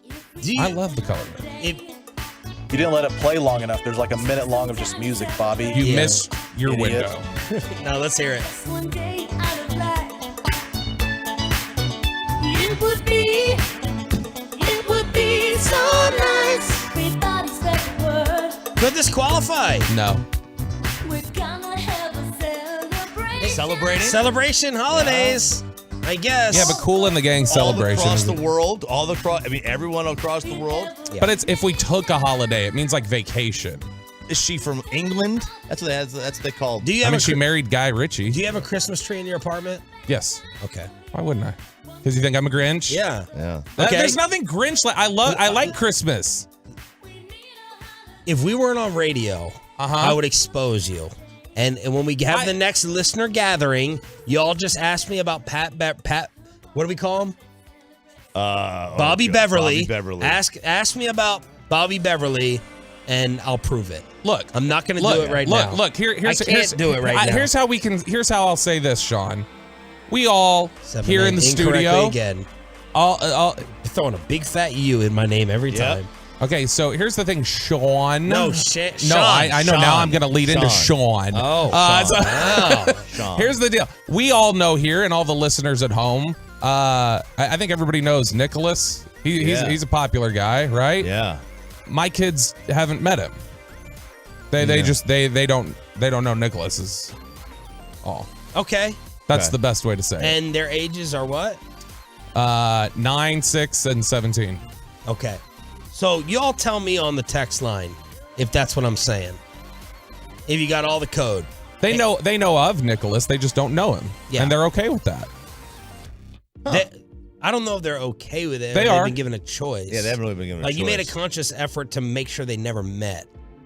I made a conscious effort to make sure they never met because it's hard to say goodbye, for a kid eventually. How do I? Exactly. 877 When Nicholas has to move away. Did you see these celebrities are getting their homes broken into? Dude, wouldn't happen if they had DFW security. That's a very good point. De Niro and Hacksaw Jim Duggan. Oh! Yeah. Robert De Niro, New York. Yep. This woman, this serial stealer, walks into his apartment. picking up Christmas gifts under the tree, and then old Hacksaw had to bring out the pistol.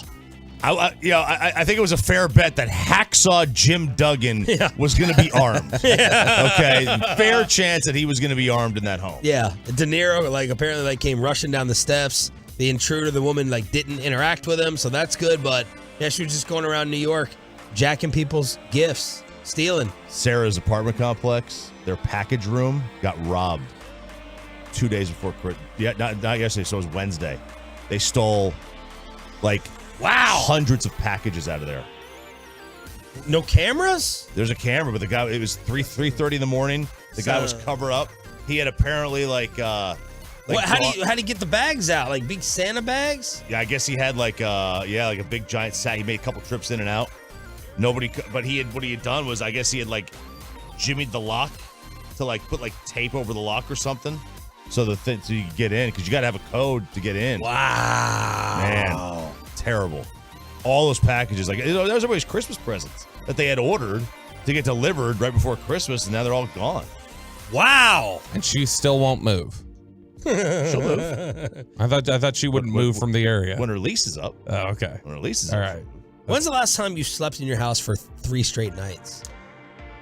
Usually on the weekends, Friday, Saturday, Sunday. Oh, okay. You go there weekends. Okay. For the most part. Now, not this weekend. Will be her place tonight, but mine all next week will be my house. I got the kids. All right. So there you go. Robert De Niro, Hacksaw, Jim Duggan getting jacked. 877-881-1053. Truckmark.com text line. They agree with you. Thank you. Bobby's a monster who is raising sociopaths. Thank you. The longer I listen to Bobby, the weirder and more contentious he gets. So they're all with you that this is great. But look, it's just that can be a traumatic experience. I don't remember when Do you remember, Chop? When you found out? Yep. Was it upsetting? Not really. Okay. Maybe a little bit. Just think of the mindset you have to approach it that way and be like, I'm gonna rob them of the joy They and still the play imagination. along with it. But that's the thing. They do use their imagination. They still play along with that. They just know what the reality is. Jeez. It's like watching a movie. You are raising sociopaths. What I love about you, well, I don't like it, but what's There's a lot you don't like What's about really it. interesting about you is these theories that you have to yourself and these weird, paranoid, anal thoughts that you have. You don't keep them to yourself. You just throw them out there. Like you exploded upon your family because you're like, that's just what I'm thinking. I can't internalize. I can't keep it inside, and I'm just gonna blast it out there, and y'all got to deal with it. I don't just throw it out there like, hey, everybody stop down and listen to this. But if the subject comes up, I'm not gonna self-censor. Like, my thoughts are my thoughts, and I'm not gonna pretend to be somebody else. Oh wow. It's called authenticity. So genuine. Sean. You're so genuine. That's why I own a hoodie that says fair as F, because I'm fair and authentic. Do you? That's No. supposed to be my saying. Yeah, I know. I was mocking you. The 5 things. The 5 things RJ wants to see tomorrow against the Eagles. And we already know he's a dark individual. It's the debut of the Dark Roast for the Eagles from Bobby Belt. That's all next. Sonny Dykes at 8:40. Jerry Jones at 9:20 on The Fan. 3, 2, 1. This is your radio home for the Dallas Cowboys and Texas Rangers. DFW Sports.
the Classic Chevrolet Studios. Turn it on, leave it on with Sean and RJ on 105.3 The Fan.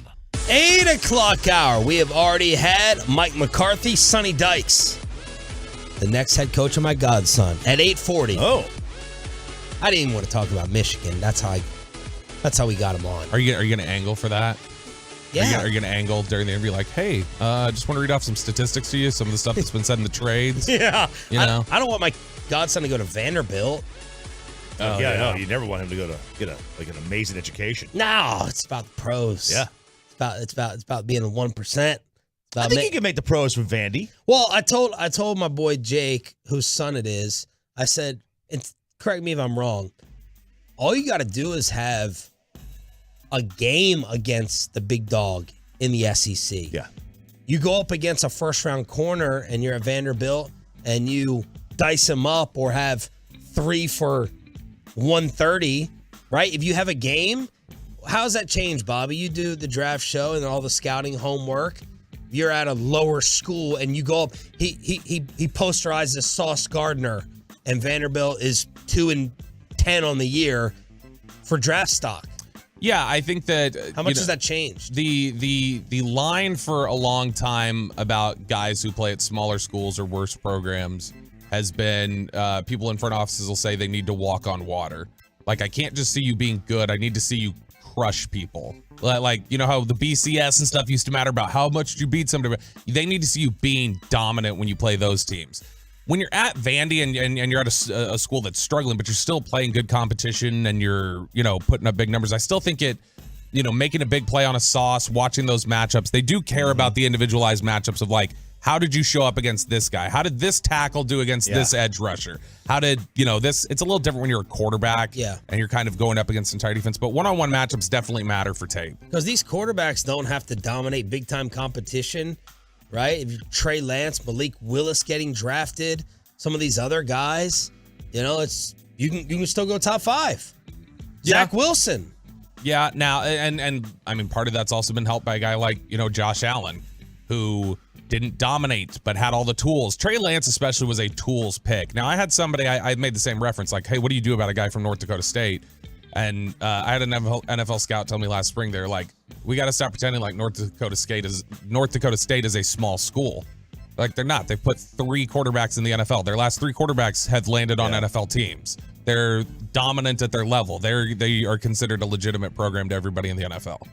So Sonny Dykes will join us at 8:40, and Jerry Jones for the second time this week at 9:20 this morning. Cowboys, Eagles tomorrow on this radio station. Pregame at 12 o'clock. Choppy, the 5 things you want to see. Oh, man. 5 things I want to see this week. Number 1, just like the last few weeks, let's get an early lead. They get the offense going early, going downhill. The hope is decimated by the loss of their quarterback. The Eagles can't keep up. They can't keep up. That's the hope. They won't be able to play catch-up. You make them one-dimensional. There you go. Number 2, make Gardner beat you, which kind of goes into number 1. I don't believe that he is as good of a deep ball thrower as Jalen Hurts is. Bobby doesn't think he's a very good deep ball thrower at all. Gardner, no, I mean, Jalen Hurts can throw the deep ball fine. It's just I don't think he's Mahomes. No, he's not. No, he's not. I want to make sure and make him prove he can beat you over the top. He's a good player, but Hurts is an MVP candidate. It's just different. Number 3, help out the opposite side of Diggs. The reason I think the pass rush was there the last couple of weeks, just 3 sacks in 2 games, there's no coverage. How are you going to help it? You said you can't cover it up. How are you going to help it? I don't know. That's not for me to decide. It's for Dan Quinn. You playing sides or you traveling, Diggs? Oh, man. Might be easier to cover it up if you're playing sides and you can just bracket a safety to that side. How much has Diggs traveled this year? Because the easy, quick answer might be, just cover AJ. Cover AJ with Diggs. He's done it more as the season has gone on.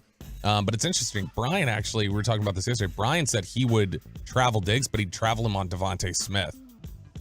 Because he thinks that Bland has enough size and strength to be able to travel with Brown and give him some physical issues. Is Diggs better against the bigger He told us that's who he prefers playing Right. against at training camp. Diggs is not as shifty. Diggs doesn't have the long speed, but Brian thinks that because like Devontae Smith is kind of slightly built, he's a thinner guy. He thinks that Diggs will be able to physically overpower him and press. I just wonder without coverage, how many of their sacks this year have been kind of coverage sacks? Philly? No, the Cowboys. Oh, some, but I mean, they've won pretty quickly with Micah Parsons, Marcus Lawrence. I mean, I think they're a strong pass rush team even without the coverage. Okay, good. Number 4, Dak. Can he continue to play like he has? I know everybody thinks he sucked this last week. You okay? Yeah, I know everybody thinks he was terrible, but he wasn't. I'm not sure he was outstanding like Jerry said, but minus the interceptions. Yeah. I think the only way that Philly could stay in this game without Hurts is if Dak keeps him in it. Okay. Like, if he throws a lot of picks or... So you have no respect for Gardner Minshew at all? Correct. And then finally, say it with me. 3 words, no blown leads. I feel like this should be obvious by now. But actually, getting and holding a lead would be actually something that might be a good idea. That'd be nice. Be nice. Yeah. Now, that's obviously been something they've struggled with a little bit more on the road. But, they tend to kind of pull away at home. But, yeah, I don't think you want to play around with Philly. Who's your pick and why? The Cowboys win this one 26-12. Ooh, I like it. 26-12. Yeah, and you're right. I have absolutely no respect for Gardner Minshew. Okay. Roberto? I got Dallas. 35-23. 35-20. Wow, you put 35 on them. Mm-hmm. Do you not respect Philly's defense a ton? No, I respect that Dallas for 7 straight weeks basically has been a 30-point-a-game team. And so... But Kellen Moore is a bum. I think that your quarterback, as long as they limit some of these fluky turnovers or some of these just flat out bad turnovers, just in general, without those turnovers, this team should be putting up like upper 30s in a lot of these games. Peyton. So, 31-23 Cowboys with a defensive touchdown. With a defensive touchdown. Okay. You're going to go Philly, aren't you? I mean, I've been the prophet recently, so whatever I say usually goes. But the Cowboys win this game by 3 or 4. Okay. 26-23, 27-24, something in that range. I like the under. I don't love the under enough that I would bet it. The over-under is, 4.5 in this game? And I'm sorry, the spread is 4.5. Over-under, is it 46.5? It was 46.5 a couple days ago, yeah. Okay, so I think I like the over, as a matter of fact. I like the over. Do you feel better about the over-under or the spread? Spread. Yeah, I don't have a good take on the over-under. I had 26-12, which is 38. So my guess is an under, but 46 is not a high. It's not a high spread, high total. No, by any stretch of the imagination. No, I think that. I mean, obviously, I've got them going way over, just because I think that Dallas is going to try and win this one through the air as best that they can. But in general, I feel good about the Cowboys winning. I didn't have a great beat on the score because the turnovers are just too hard to predict right now. So Choppy and Bobby have the Cowboys handling the Eagles score-wise. Bobby, a little bit more distance, and I'm going the closest. But still, the Cowboys with a narrow victory tomorrow right here on The Fan. Now, Bobby is a writer and producer for the NFL Network. He was the one responsible for Jane Slater's Texas Longhorn, Texas Tech attack towards me that ended up, of course, making Jane and Bobby look stupid after the Longhorns choke like they always do. But nonetheless, the writing was good. It was very personal. It was very insulting. So every week from here on out, we are going to unveil some of Bobby's writing for the Cowboys' opponent. We're going to be picking and insulting and taking apart the other city. And we're going to be doing that in the form of something you may be drinking right now, the dark roast. Is there a barista here? Because this roast just got dark. All right. And RJ's going to read it. Bobby has tasked me to read it. I have not seen this. I have not looked at this. Have you seen this? Have you heard about this? I have not. Yeah, I have not seen this. Be ready on the dump button, Peyton. I have not seen this. I have not heard about this. I am doing this cold. No one's listening anyway. But I made a tremendous mistake working today. Oh, huge mistake. And next week. And all next huge regret. Huge regret. I'm like, oh, Eagles, I can't miss that. And they play on a Thursday night. I can't miss that. And all about the station. And that was really stupid. All right, so here we go. This is in roast. You want me to do this in roast form? Yeah, just delivery. It's a preview of not just the game, but also the city that we're going up against, an understanding of the fan base and where they come from. The late great Greg Giraldo, Chop Giraldo today.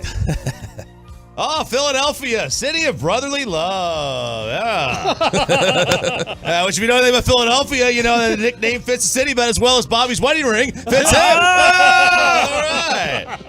I love that you're picking a roast delivery. Did those things totally go away? Are they gone? Can you not do that? No, Comedy Central does them a lot. They still do? Celebrities. Yeah, I mean, not with replays COVID. or new ones? Not with COVID, they haven't, but I mean, they had a new one like pre-COVID, like not too long before COVID. Because they were amazing. Yeah.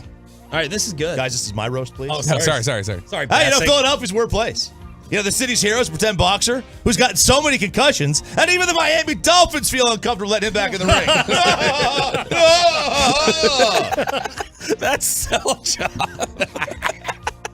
You know, their most famous monument is a giant idiophone. What?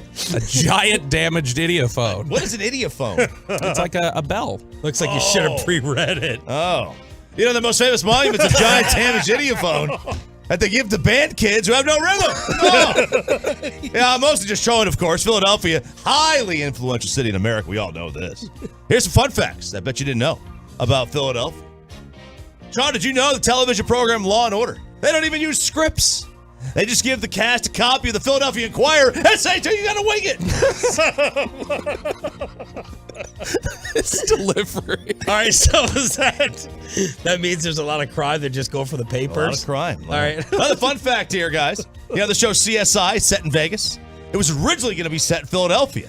They changed it to Vegas after test audiences believed the crime scenes were too mild for anyone to believe it was actually Philadelphia crime.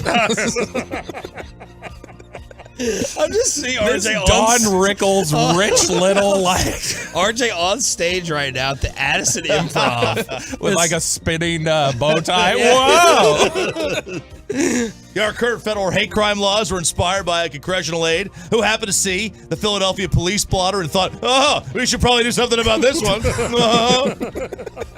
Another fun fact, famed actor, comedian, and author Bill Cosby is from there. That's it. That's a joke. That's the joke. We're just going to let that fact stand on its own. Okay, that was just it. That's the You joke. know, but any prominent city used to have fine dining and world-famous cuisine, and Philadelphia has that. The cheesecake. They brought the cheesesteak to the table as its offering.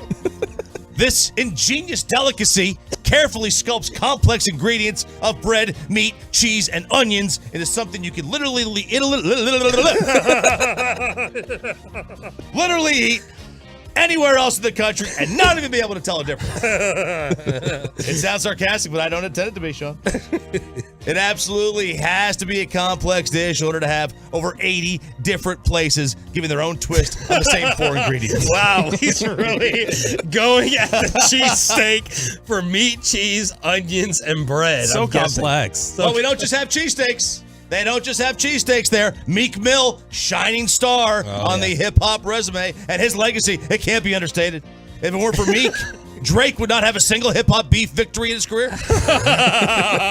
Wow, shots fired. They allowed Canada to plant their flag in the hip-hop world. That's history right there. And their favorite son, obviously, megastar Will Smith. And boy, does Philadelphia love Will Smith. Which is a little weird, since he decided to make an entire TV show about him being too soft for Philadelphia and having to run into the privileged arms of a 1%er aunt and uncle in their Cush Beverly Hills estate.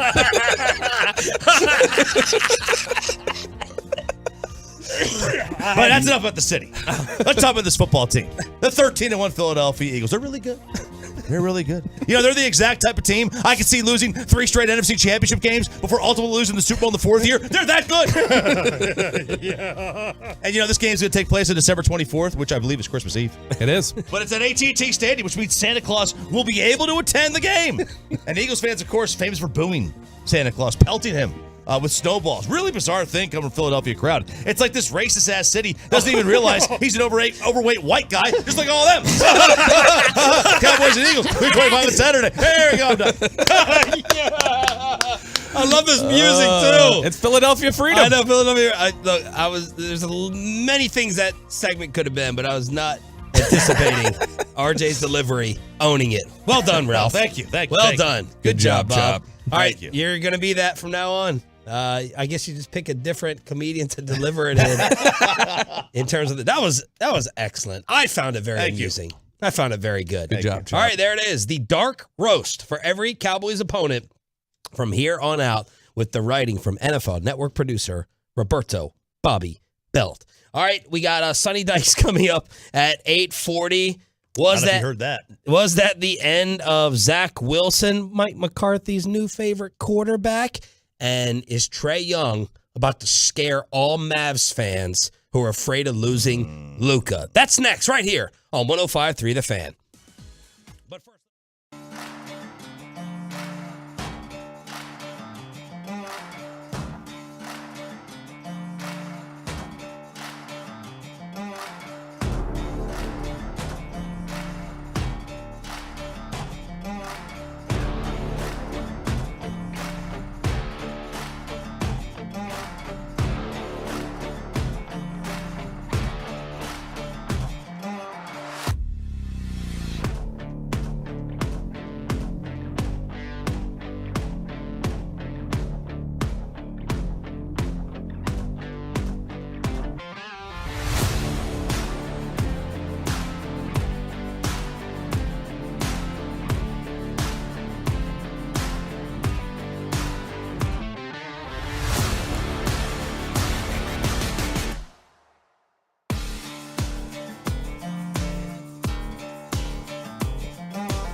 There's Frankel and Frankel. There's a reason you need a special license to drive a big truck. So companies that hire drivers and put them in a big truck should be held accountable for what happens when one hurts you. Frankly, you need Frankel and Frankel. Visit truckwreck.com or call them 214-333-3333. That's going to do it from MetLife Stadium. The Jaguars have come north and taken a bite out of the Big Apple. Jacksonville 19, New York 3. How good is that? How good is that? On Jags Radio, they get another W. Trevor Lawrence, T-Law, if Mike Bassick is working today, beat the Jets 19-3. Where are the Jets offensively in points scored, by the way, with this disaster? Got to be above the Broncos. Zach Wilson. Yeah, with the points and the offenses being down this year, it'll be interesting. I'd be interested to see the bottom three offenses this year compared to like last year or the year before that. They're 24th. The Jets? Yeah. At how many a game? What is that? It just says the raw number. Let me divide it real quick. It's Never give it raw, Bob. 18.9. They average 18.9. I'm surprised. I'm surprised that high. Who's below? And what are the points? Probably Tampa. Let's find out. I was hoping that the typing meant that someone was on a computer. No, I was looking. Probably Tampa. Oh, gosh, what do you do? What do you? Let me see here. Where is the team statistics? All right. Anyway, Zach Wilson had the QBR of 5.2. He got benched. The crowd was just vicious. I mean, he couldn't burp without getting booed. Here's Zach talking about getting benched on the sidelines. Yeah, it is, and that's why I got to look myself in the mirror. I got to go back and I got to watch this tape and you got to be hard. You got to be hard on yourself and just say, why are we not moving the ball? And that starts with me. What am I doing that I got to help this team be in a better position to move the ball? Whatever it is, it's got to figure it out. All right, here's your teams. You said they were 18.3? 18.9. Yeah, that's exactly the same as Washington. Okay. Tennessee is below them at 18.2. Ugh. Then Pittsburgh, 17.9. Tampa, 17.6. Indy, 17.5. Houston, 16.8. Broncos will fall off by 3. Rams, 16.4. Wow, the genius. And then Denver, 15.6. The disgusting AFC South. Titans, Colts, Texans, 3 of like the bottom 6. Gross. This is actually bringing out the best of Al Michaels because he's so miserable. Like, he's like too much of a legend be calling this crap. So now Al Michaels is trending every single Thursday on Amazon. Last night, he said, I bet the Jets will find an 11th doctor real quick. That was to clear Mike White with a little wink. Yeah. I'm sure the NFL loved hearing that. The one, I'll save this. He said, the Jets fans are chanting for different quarterbacks. I can't tell if I'm hearing Namath, O'Brien, or Pennington. The Jets have all their turnovers for this drive, whatever that's worse, or whatever that's worth. And then he talked about Trevor Lawrence getting a facial.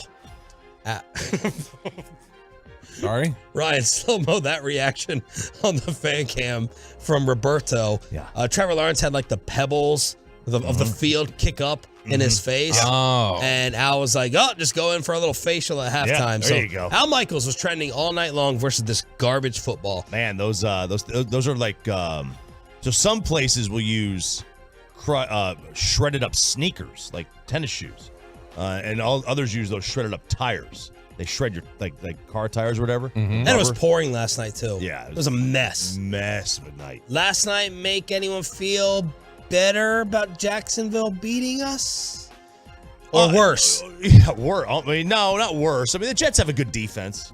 I think you're gonna be perpetually unhappy. I think if you're gonna start measuring like your own performance against a team based off like, well, what did everybody else do? It's like, you need to execute. You were better than them in a vacuum, like just talent to talent. You just needed to beat them. I agree. Yeah, if you're gonna continue to just gauge, like look at every team you've played and the subsequent games they've played and try to draw some conclusion, you are gonna drive yourself crazy. Because styles do make fights. The weather plays a factor. The other team and what they're trying to do plays a factor. I mean, I don't think you can ever really do that. Oh, this guy, this quarterback dominated this defense, but he or didn't play well against this defense, but he played great against ours. That means ours stinks. Maybe. I'm not buying Jacksonville though. I want to put that on the record. Really? I'm not fearful. I'm not scared. Now I'm comparing them to the other AFC teams in the playoffs, right? But I'd be much more afraid of Miami. How far down the list do you get in AFC teams before you hit Jacksonville? All right, in no particular order: Buffalo, Miami, Cincinnati, Kansas City. Did you just fall out of your chair? No, I dropped my pen. I was going to write it down. Okay, sorry. But I'm surprised in almost 12 years that hasn't happened yet. You've never dropped your pen? No, falling out of my chair. Oh, falling out of your chair. I think I'm going to say I'd be a little bit more afraid of the Chargers than Jacksonville. Ooh. So I'm trying to knock Jacksonville down. I'm not scared if I'm facing them in the AFC playoffs. That's just me. Who else would you? I'd definitively above them. I'd have Buffalo, Cincinnati, Kansas City. And then after that, I think they're in the mix with Miami and Baltimore. Oh, Baltimore. Oh, yeah. I would probably have those two ahead of them, but I think they're at least in the mix. I'd rather face Jacksonville than Baltimore if Lamar's healthy. That's just me. Yeah, I would too. I just wonder, is Lamar going to be healthy? He's out again this week. He's out again. Yeah, now we're getting close. All right, Mavs against the Armpit tonight at 7 p.m. But how about this story? Chris Haynes, very good NBA reporter, says rival executives believe Trae Young could request a trade if the Hawks don't make inroads in the playoffs. Sonny Dykes, by the way, coming up in 10 minutes. Rival executives at the NBA's annual G League Winter Showcase are of the belief that Trae Young could be the next player on a rookie max extension to request a trade if they don't do anything in the postseason. Trae Young is as competitive as they come, has a strong desire to win big in this league. He's under contract to the 26-27 season, but has an early termination option after the 25-26 year. He struggled to find the chemistry that propelled the Hawks to the Eastern Conference Finals 2 years ago. And this year, even though they added DeJounte Murray, it's not clicking. He doesn't like the coach. The coach doesn't like him, and other players have an issue with Trae as well. That from an anonymous coach. And why do we care? Because Trae's always compared to another guy in the league. Luka. Forever. Remember Charles said last year the Mavs are just last year's Hawks? Mm-hmm. And I said he was right. Yeah. Maybe a little insulting. Maybe that's a little bit too far because you know the Mavs are going to be in the postseason every year. Right now, Charles is looking like a genius. Look, man, we all knew the Hawks were a joke. That was a joke run. That was a fluke. That was a total fluke when they made it to the Eastern Conference Finals against the Knicks. But here's my question. You dying to get Trae Young on your team? Trae's a good player. Yeah, I mean. Is he a good fit? Trae Young is a chucker. Chucker. He's a chucker. I could see how players have issues with him. He's an undersized chucker. I mean, bombs away, ultimate green light there. But him and Nate McMillan, remember the stories? Nate McMillan said, don't even show up to the arena. Yeah. They've had drama. They've had issues. They have. But, if Trae does this, how long before Luka does the same? Yeah, Trae. What if Trae Young and Luka Doncic were on the same team? Just hypothetical argument. I would hate to be one of the other three players on the floor. Yeah, see the ball. Right? That's black holes. That's hard. Where's he a great fit? That could be a winner. Even though, and people look and say, he averages 9 assists and everything, he's an ISO player. Yeah. Right? He's got to be the guy. And of course, Luka, that's been, if there's any criticism of Luka from people, it's that, he can't play off the ball. Luka's got to have the ball in his hands, and that's just, it's tough to find pairings for that. So if you're talking about two guys that have to have the ball to be successful, that would not be a great pairing. But Trae Young's not been good this year. He's shot 41% from the field. It's 30% from three. He's got career low numbers in terms of his efficiency, all across the board. The efficiency, but the numbers are stupid career wise. I mean, he's 25-9. That's awesome. I think he could be a good fit in Philly with Embiid. Harden? Well, I mean, I'm not even thinking of Harden. Well, you should. Yeah. Harden and Trae Young, they can't. That would not work. I'm trying to think where else it could work, but there's going to be the Luka comparison. to when and if Luka gets fed up. Yeah, and don't fall into the trap that, well, Dirk didn't leave. He's the same because they're from Europe. Right. Like, Luka he is far more emotional and irrational than Dirk. Far more. Yeah, because we never saw. We've seen Luka tear his jersey on the floor before, and we see how he interacts with officials and stuff. They're very Cuban different. down, supposedly. They're very different in those two ways. But this would obviously be, if this comes to fruition, this is obviously the nightmare concern for Mavericks fans is that Luka's going to get to this point and just say I'm fed up, get me out of here. Yeah.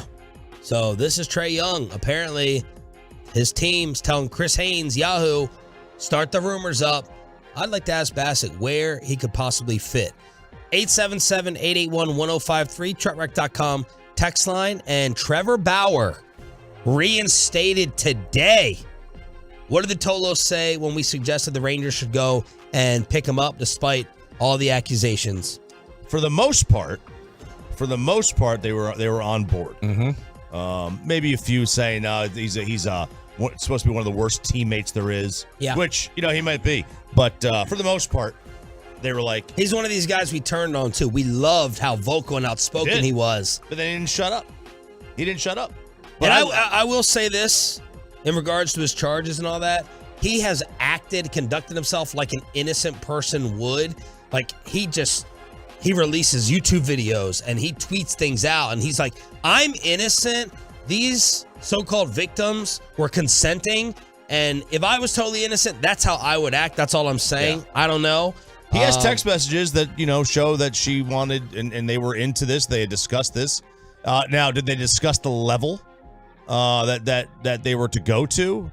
It doesn't appear they did. And there's been multiple accusations. And there has. So it comes down to, was baseball policing someone's bedroom habits that may or may not have crossed the line? But look, to me, man, if you're the Rangers and you make this DeGrom move, you're either serious or you're not. Yeah, you're either in or out. We didn't hear anything serious about Rodon really towards the very end. This guy's damaged goods. That's the type of pickup a team like the Rangers would add.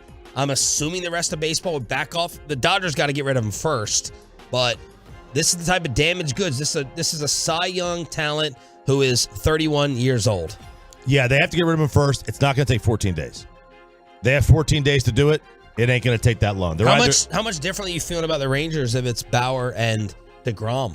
With Perez as your three.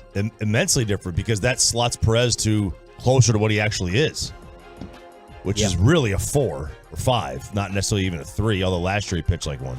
But then you get DeGrom and Bauer, and then everybody slides down to a spot that's more comfortable for them. All right, let's bring in the head coach of the TCU Horned Frogs, Jerry Jones at 9:20. Sonny Dykes back on the show next on The Fan.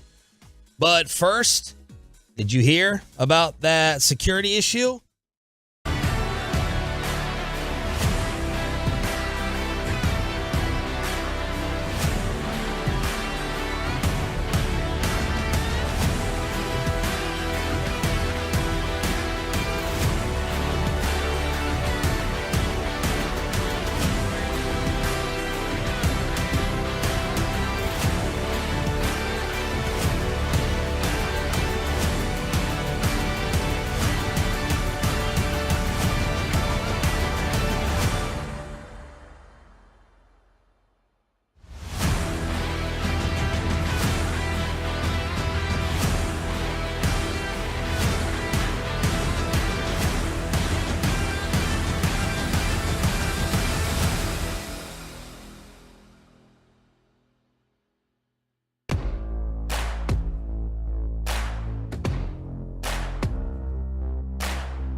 morning. Had a little schedule change with the KMC Masterpiece here on Sean, RJ, and Bobby. We're getting set to be joined by the head coach of the TCU Horned Frogs. He is actually the AP Coach of the Year. Sonny Dykes back on the program via the Diamond Factory hotline. Good morning, Coach. How are you? Happy holidays.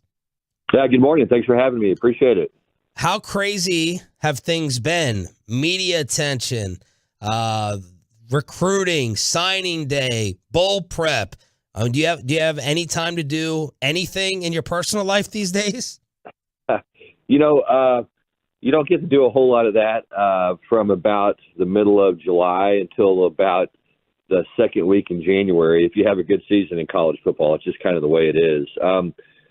It's funny that the season is the regular season is, you get into a routine.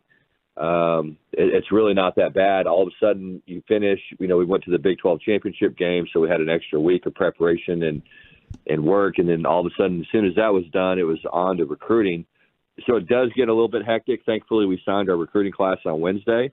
And now we can really spend all of our attention on getting ready to play Michigan in the college football playoff. So it's a busy time of year, lots of stuff going on, but, it's a fun time of year for sure. Coach, when you have a year like this, is the recruiting and the attention on your program and kids wanting to come to you, does it explode like times 50, or is that a little bit too much in terms of what some of us may think with all the kids who may want to now come play at TCU as a national championship contender? Is it invaluable what this year did for immediate recruiting right now? Yeah, it certainly helped with some guys down the stretch. I think we'll really see the needle move probably with the 24 recruiting class, next year's class, just because, a lot of these guys decide so early where they're going to go. But we had a lot of interest. There was probably 6 or 7 guys that we were able to sign down the stretch that we probably would not have had a chance to sign without the success this year. So, we feel like we signed a really good recruiting class. We feel like it's going to continue to get better. We have a lot to offer here at TCU, and we just think once we get the word out and these guys have a chance to get on campus and get around our program, that we're going to continue to be able to recruit better and better every year. Have you found, not just this year, but, even going into the 24 class, that the interest from outside the state is much different than it was previous year? Yeah, certainly. I think that there's, we're starting to become a little bit more of a national brand, which I think in some ways is good. It's like anything else. You've got to figure out how to manage it. The good thing is we're in DFW, which I think is the best high school football area in the United States of America. And so we don't need to go too far outside of our immediate area to go find guys, and certainly not too far outside of Texas. But there's always going to be some of the best players in the country that are outside of Texas that, I think are starting to have some interest in TCU, and hopefully we'll be able to recruit them moving forward.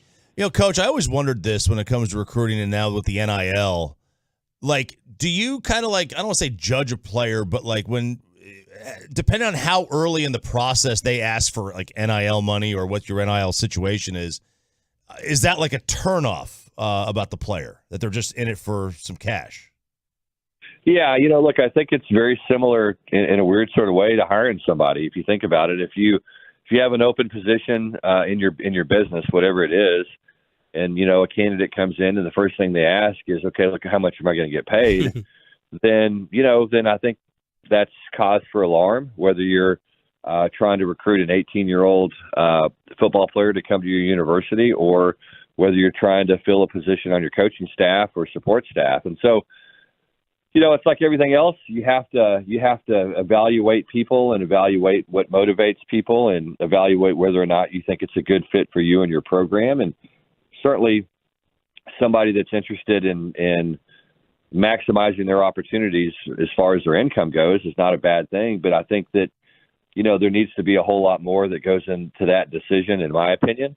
And I think for guys to kind of fit into our culture, that it makes a lot of sense for them for that NIL thing to be a consideration, like it always should be, but at the same time, it's not going to be the driving factor on why they choose to come to TCU. Coach, you're prepping for this Michigan Wolverines football team next Saturday. It's something that I think largely from the outside analysts are talking about. Okay, you got TCU, this is a track team. They like to get out and go and really push the ball downfield.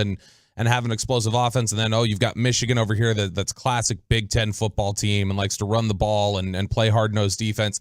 And I think there's a feeling like it's easier to try and establish your identity or establish your game plan when you're one of those physical football teams. How do you go about making sure they play the game the way you want to? Is it more of a challenge, the type of game that you guys play, to get Michigan to play that style? Yeah, I think you have to try to match their physicality. I think that's the one thing is you just got to play tough. You got to play physical. You've got to be able to stop the run.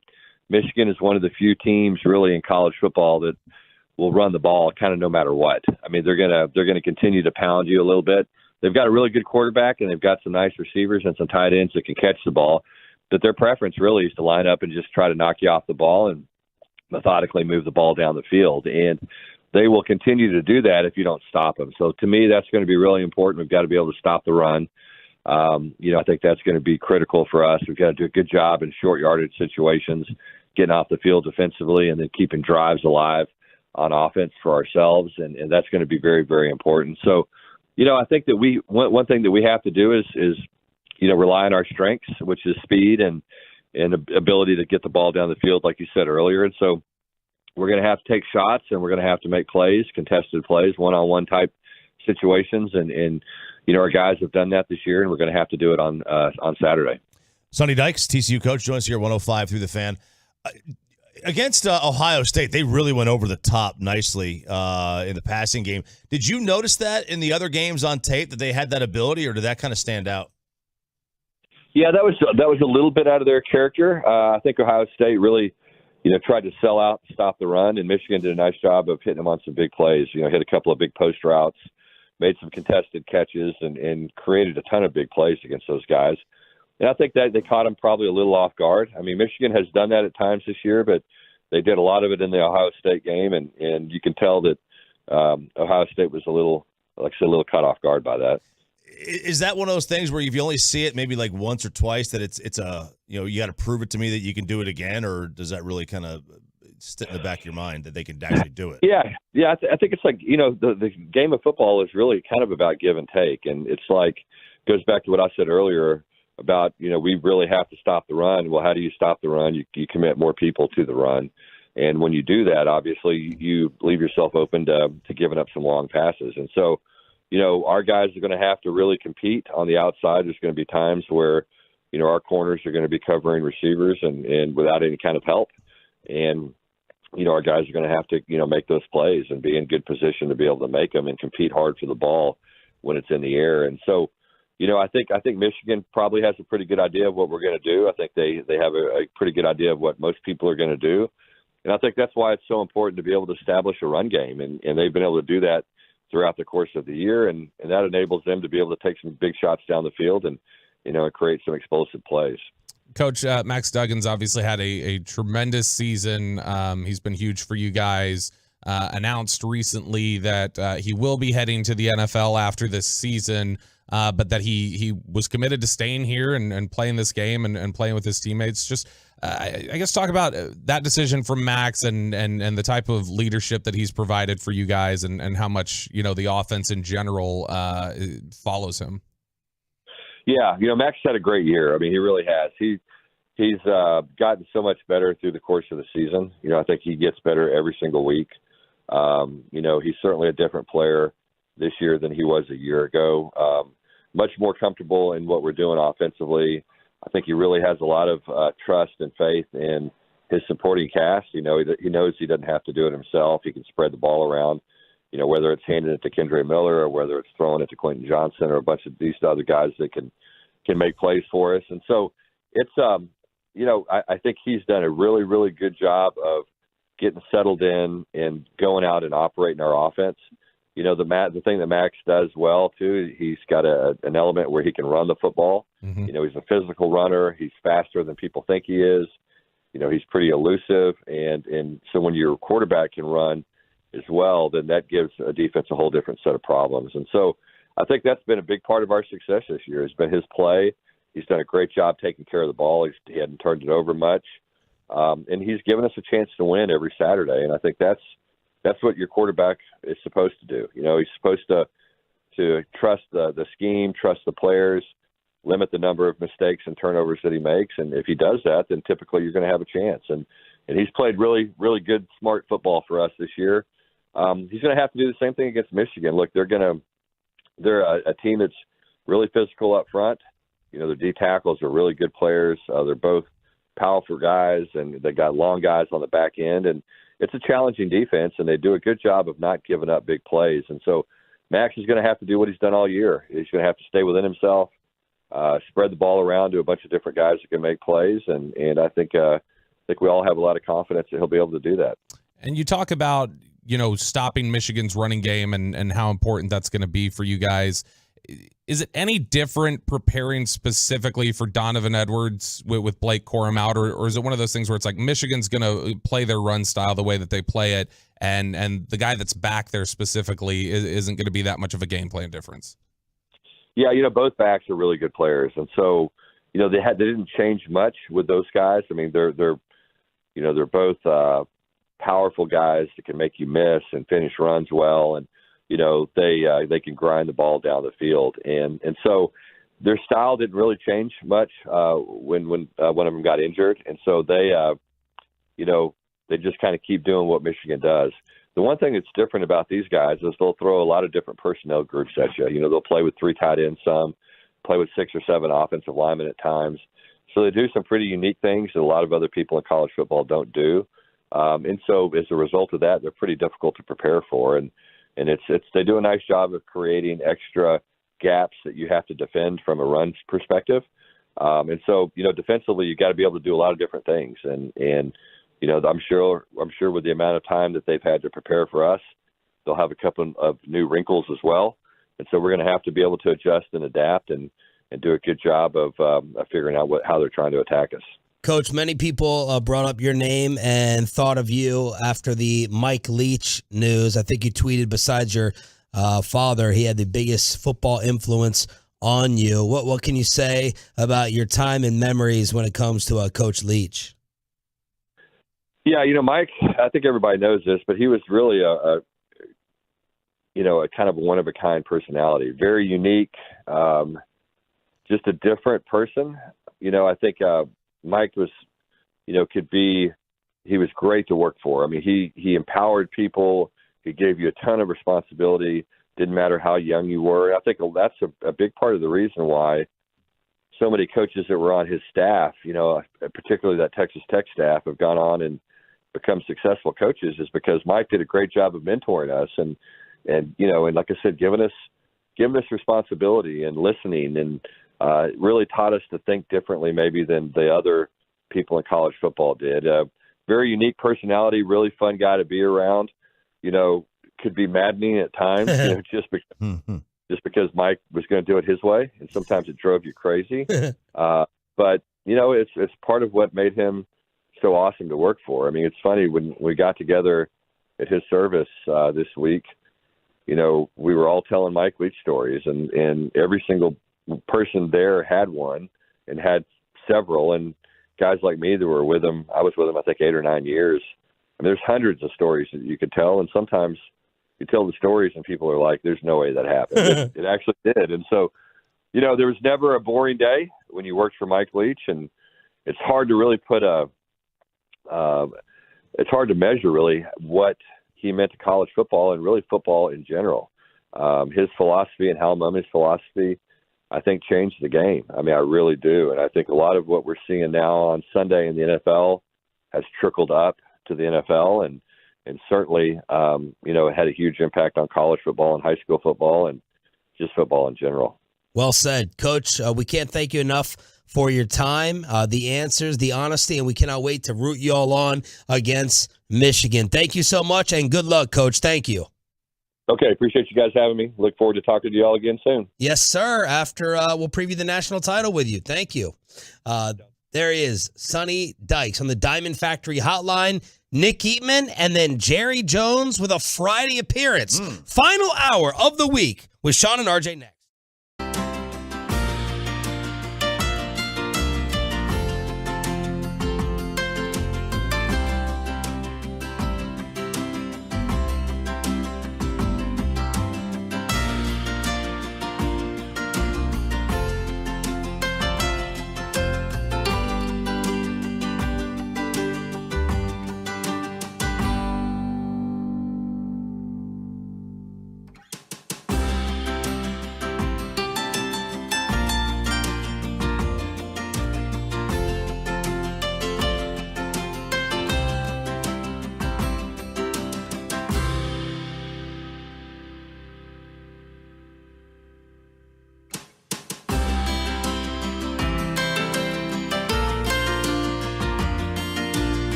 Live from the Classic Chevrolet Studios. Turn it on, leave it on with Sean and RJ on 105.3 The Fan. Final hour of the week. Fist pump time on the Fan Cam. We got a surprise at 9:20. He hates Mike Bassick so much that Jerry Jones said nope. Twice this week with Sean and RJ, so Nick Eatman kind enough to move to right now. Nick Eatman from DallasCowboys.com, brought to you by Ford. Built for Texas, built for you. Good morning, Nick. How are you? I'm doing good. How you guys? You don't sound as chipper as the other day. Oh, no? No. I can get there. Okay. I'll get there. All right. No, Your fine. shopping. I want to know the Nick Eatman shopping list. Is it done by you? Do you go out at all? Do you wait last second? How does it work?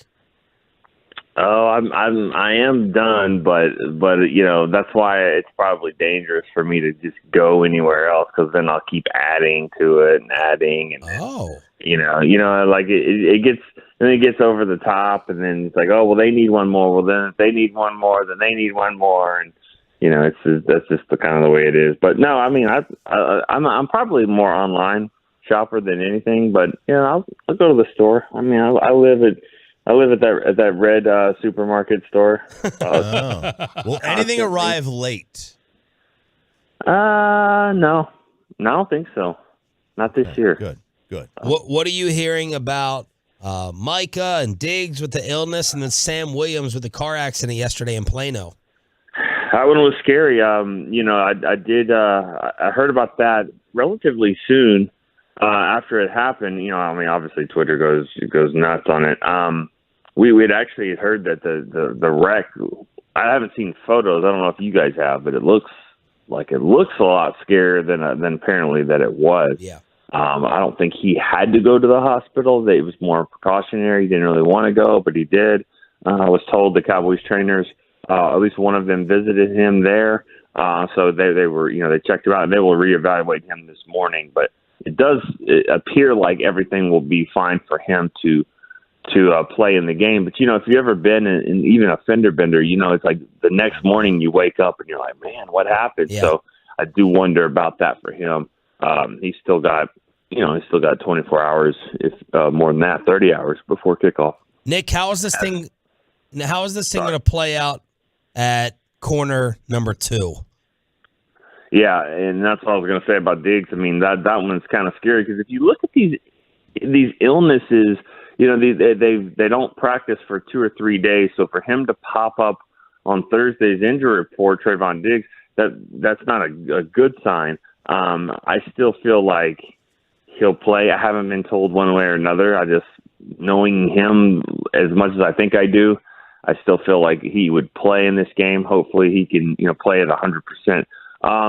The other guys, I get the sense Mackenzie Alexander is going to be the guy, because he's the best in the slot, and I think that they can figure out ways to play Deron Bland on the outside, and maybe they won't go nickel as much. You certainly wouldn't. This isn't a game that you'd want Leighton Vander Esch to be out, but that it is what it is. But I think Mackenzie Alexander will get some time there. I think Joseph will play some, and I also think Nashawn Wright will get in there. I think Joseph plays a lot more on special teams, but you know, I think you're just going to have to try and see what these guys have. And as I said earlier this week, I was like, whoever has played the best game of their career of these corners, whoever has played the best game, that's the one I want. Just to show me you've done it at some point. I'm not sure if it's Alexander or Trayvon Mullen or Sheffield, or it hasn't been Kendall. It hasn't been Joseph. He hasn't played like a great game in his career, but somebody that has proven that to do it, that's the guy I would throw out there on Christmas Eve with the Eagles coming in. Nick, do you think that with the linebackers obviously struggled last week, and with the absence of Leighton Vander Esch again on Saturday, do you think we'll see more traditional linebacker from Micah? I do, and that's not ideal. I think he'll get out there some and play linebacker, but I also believe that, you know, they know he's got to rush the passer. They know that he's going to have to be, you know, coming from different areas. But I mean, Jason Kelsey has seen guys like him before, I think. You know, like, and Dickerson's a Pro Bowler, and they've got great linemen all across that line. So it's not going to be an easy rush to the quarterback. However, whatever path he goes to, but I do believe he'll play some more at linebacker. I'll be interested to see what they do if it's Jabril Cox or if it's Gifford that gets a lot more snaps on defense as well. Nick, Dak had mentioned this kind of a statement game of sorts. Did you agree with that? What he said? Yeah, I think, and he probably will follow it up by saying they're all statement games and all that. But I think so. This is the best team in the NFL, and so how do you stack up against the best team in the NFL? You didn't play well against Houston. You played to the level of the competition. That's fine if you can play to the level of the competition. If you can really do that all the time, then this will be an interesting playoff. And I think this to me is a statement game. I want to see how they face against Philadelphia. And yes, Jalen Hurts won't be there. Okay, they're not as good without him, obviously. But they have 8 Pro Bowlers on that team, so 7 of them will be playing in this game. Same with Dallas. It'll be a good football game, and I think it'll be a big statement for them to see how they stack up. Your respect level for Gardner Minshew is what? It's fair. I think he's a good backup quarterback. He's a lot. If his name was Bill Johnson and he didn't have any hair on his face and didn't wear jean shorts. Okay, yeah, cool. He'd be called Cooper Rush. That's probably what he would be called. Yeah. That's who he is. But I think there's shtick to all that stuff. I just believe that he's a good backup quarterback, and I think I might have said this last week as well. I said it Wednesday. I think to you guys that Davis Mills and Driscoll carved him up a couple weeks ago. So I think he's better than both of those guys. So it's not like this defense is now can just start rubbing their hands together because he's coming in the game. We've seen less quarterbacks have more success. So I think this is going to be a very, very tough challenge. Nick, if it was up to you, would you be traveling Diggs on A.J. Brown or would you just play sides, or how would you approach it? That's tough. That's tough because it's not like there's not a Heisman Trophy winner, first-round pick on the other side. I always say this. The traveling part is great as long as both your corners know how to travel. And if they both can do it, if Deron Bland has no problem traveling, because that's exactly what happens on the other side, then I'm fine with it. But if it's not as comfortable for him, then I don't know if I would, because I still think that you're going to have to play this thing smart. And I don't. The traveling thing is just always kind of worries me because it just feels like you're playing. You're kind of telling the other team exactly what you're doing.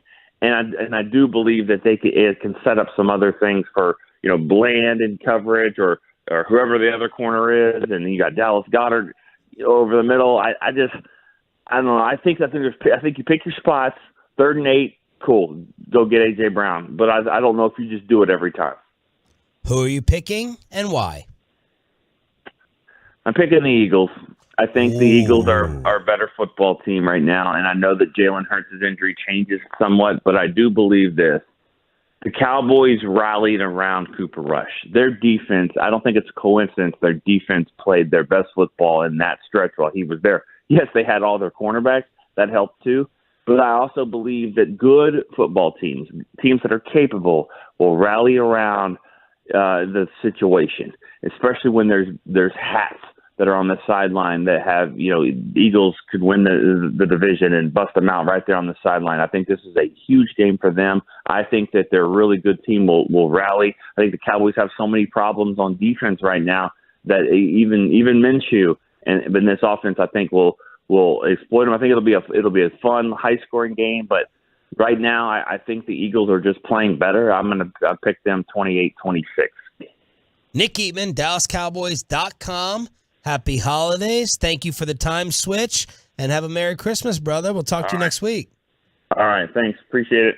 Nick Eatman on the Diamond Factory Hotline. So Nick and Broadus going Eagles, the rest of us going Cowboys. I'm surprised. I'm surprised by that. Well, your quarterback theory is going to be put to the test in terms of a better roster with an average or above average backup making up for missing the MVP. It'll be put to the test. Yeah, I mean, like there's no doubt, I don't think. I mean, I think Philadelphia's got a better roster. Yeah. Just like how if Gardner Minshew is a league average quarterback, then yeah, Philadelphia might have a good chance of winning this game. But does Minshew have these Ryan Fitzpatrick moments of possibility? It feels like that to me. Maybe not as crazy as Fitzpatrick's, like 4 touchdowns, 0 interceptions, 350. But it feels like he can do more than game manage. The problem is he can't push the ball downfield the way Fitzpatrick does just because of his arm strength. But it's probably a little bit like playing Jimmy G at his best, for instance, where he can make a few throws that can really kill you, and then as long as he's not making mistakes, it's really tough to beat him. That's probably where Minshew's at. All right, let's bring in again. Again. Jerry Jones, little schedule change, joins us live on Sean and RJ next. Well, let's get you over to Boomer Jacks, your official game day.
Classic. He made the smart decision. Jerry Jones on for the second time this week. Yeah. Here on Sean and RJ, along with Bobby Bell, brought to you by Ford, built for Texas, built for you. Good morning, Jerry. Good to have you back.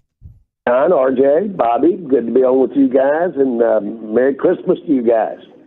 Jerry, do you do your Christmas shopping? How much Christmas shopping do you actually do? Well, listen, I'll tell you, I do quite a bit, and I really enjoy it. But the basic fun of it for me is really going in grocery stores. I need that, the smell, I need the atmosphere, the celebration that goes on for this time of year. I need that to get in the spirit.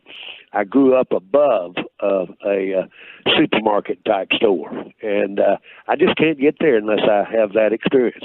How does the how's the Christmas meal going to be different from Thanksgiving? I remember LeSueur peas in the past. I think I remember some duck. How does it differ from Thanksgiving? Well, I'm getting ready to have that this morning, traditionally, and it's side meat. It's salt pork. It's called side meat. It's delicious and kind of the traditional for our family, kind of a game type meal that can involve some type of venison, but those are usually the kind of things that show up. Jerry, can you cook or grill, or you're just hunting it? Oh no, I can cook. What I'm great at, frankly, is and I'm smiling when I say it, but frying catfish. Oh, and that's a legacy. I got that from my father, and but you put it in there and you meal it up and let it come to the top. When it's at the top, it's time to eat it, and eat it right there. Oh, yeah. Love it. Jerry Jones right here. RJ's mouth is on the ground. Yeah. What are you so surprised by? Look, I haven't had good catfish in a long time, and I really enjoy good catfish. Yeah. First of all, I grew up in an area where it came out of the rivers. Yeah. And as you know, catfish out of the river is special too, as opposed to farm raised or otherwise. But my family did a lot of fishing, and did a lot of frog gigging, frying those frog legs, cooking that catfish, and it just that's as far as I knew, that's the way it was. Jerry, we heard you had a little fun with Turpin over the Pro Bowl news. Can you tell us anything about putting a scare into your special teams ace? Listen, I really didn't feel bad, but I wanted to be sure because we haven't had a chance to joke around much, and he didn't know me. And as I got into that and asked him about that turnover that he made against Houston, as we got into that, I realized that maybe I was going a little too far, and I better get it out on the table and tell him he had just walked in here and made Pro Bowl returner his first year in the NFL. But I let up real quick because I've known him, like I said, he didn't see me either, so he couldn't tell I was smiling. Well, look, let's talk about some of these guys. You listen to the radio, you know the stories. We all had y'all losing this offseason. People were ticked off at Steven. Why did Gregory get away? You had Tank Lawrence maybe not coming back, and then here you are at 10-4 in the playoffs with 7 Pro Bowlers. So just talk about some of these guys and the seasons that they had after a lot of people, including us, questioned the Cowboys offseason. Well, I think that I'm really pleased with some of the work that an Armstrong has done that didn't get to the Pro Bowl but played like one on occasion. Yeah. And he really stepped in there. I know we were disappointed that Gregory was not going to be out there. Frankly, I was too. But I felt that for where we got to, that you could have Armstrong, and you basically, if you will, you can have a Williams, who was our second-round draft pick. But we thought that we were getting as many as 3 players for what the price got up to relative to Gregory. Gregory is a pet cat of mine, and I've not only really liked him as a football player and his unique pass rush ability, but also as a person. So it was hard, but it was the thing to do, and it really turns out the really right thing to do. Those players that we got that we couldn't have had with what we were going to spend for Gregory have been outstanding. Jerry Jones here on The Fan. You mentioned Williams. Jerry, what can you tell us, or how's he doing after the little car accident yesterday? I haven't talked to him, but I do know that from the standpoint of the wreck, I think it's fair to say is okay. Now, I say that without having talked with him or, frankly, really analyzed the extent of his injuries. But they were discussing whether or not he could play Sunday or not, so that maybe gives you an idea of the status of the injury. But it would be purely a concussion question, and I don't have that. I don't know where he sits, and don't know that anything other than the timing of the accident got him within a pretty sensitive time frame of playing in this game this week, because we do need him. Yeah. Jerry Jones joins here 105 through the Fan. Do you see this game as a measuring stick? Well, against how we played the first time, yes. It sounds like they're not going to have their starting quarterback, but I do. And frankly, it's important for us to come play good football right now. And I do want to see us do that. And I had always planned on us being competitive and having a chance to really win the whole thing.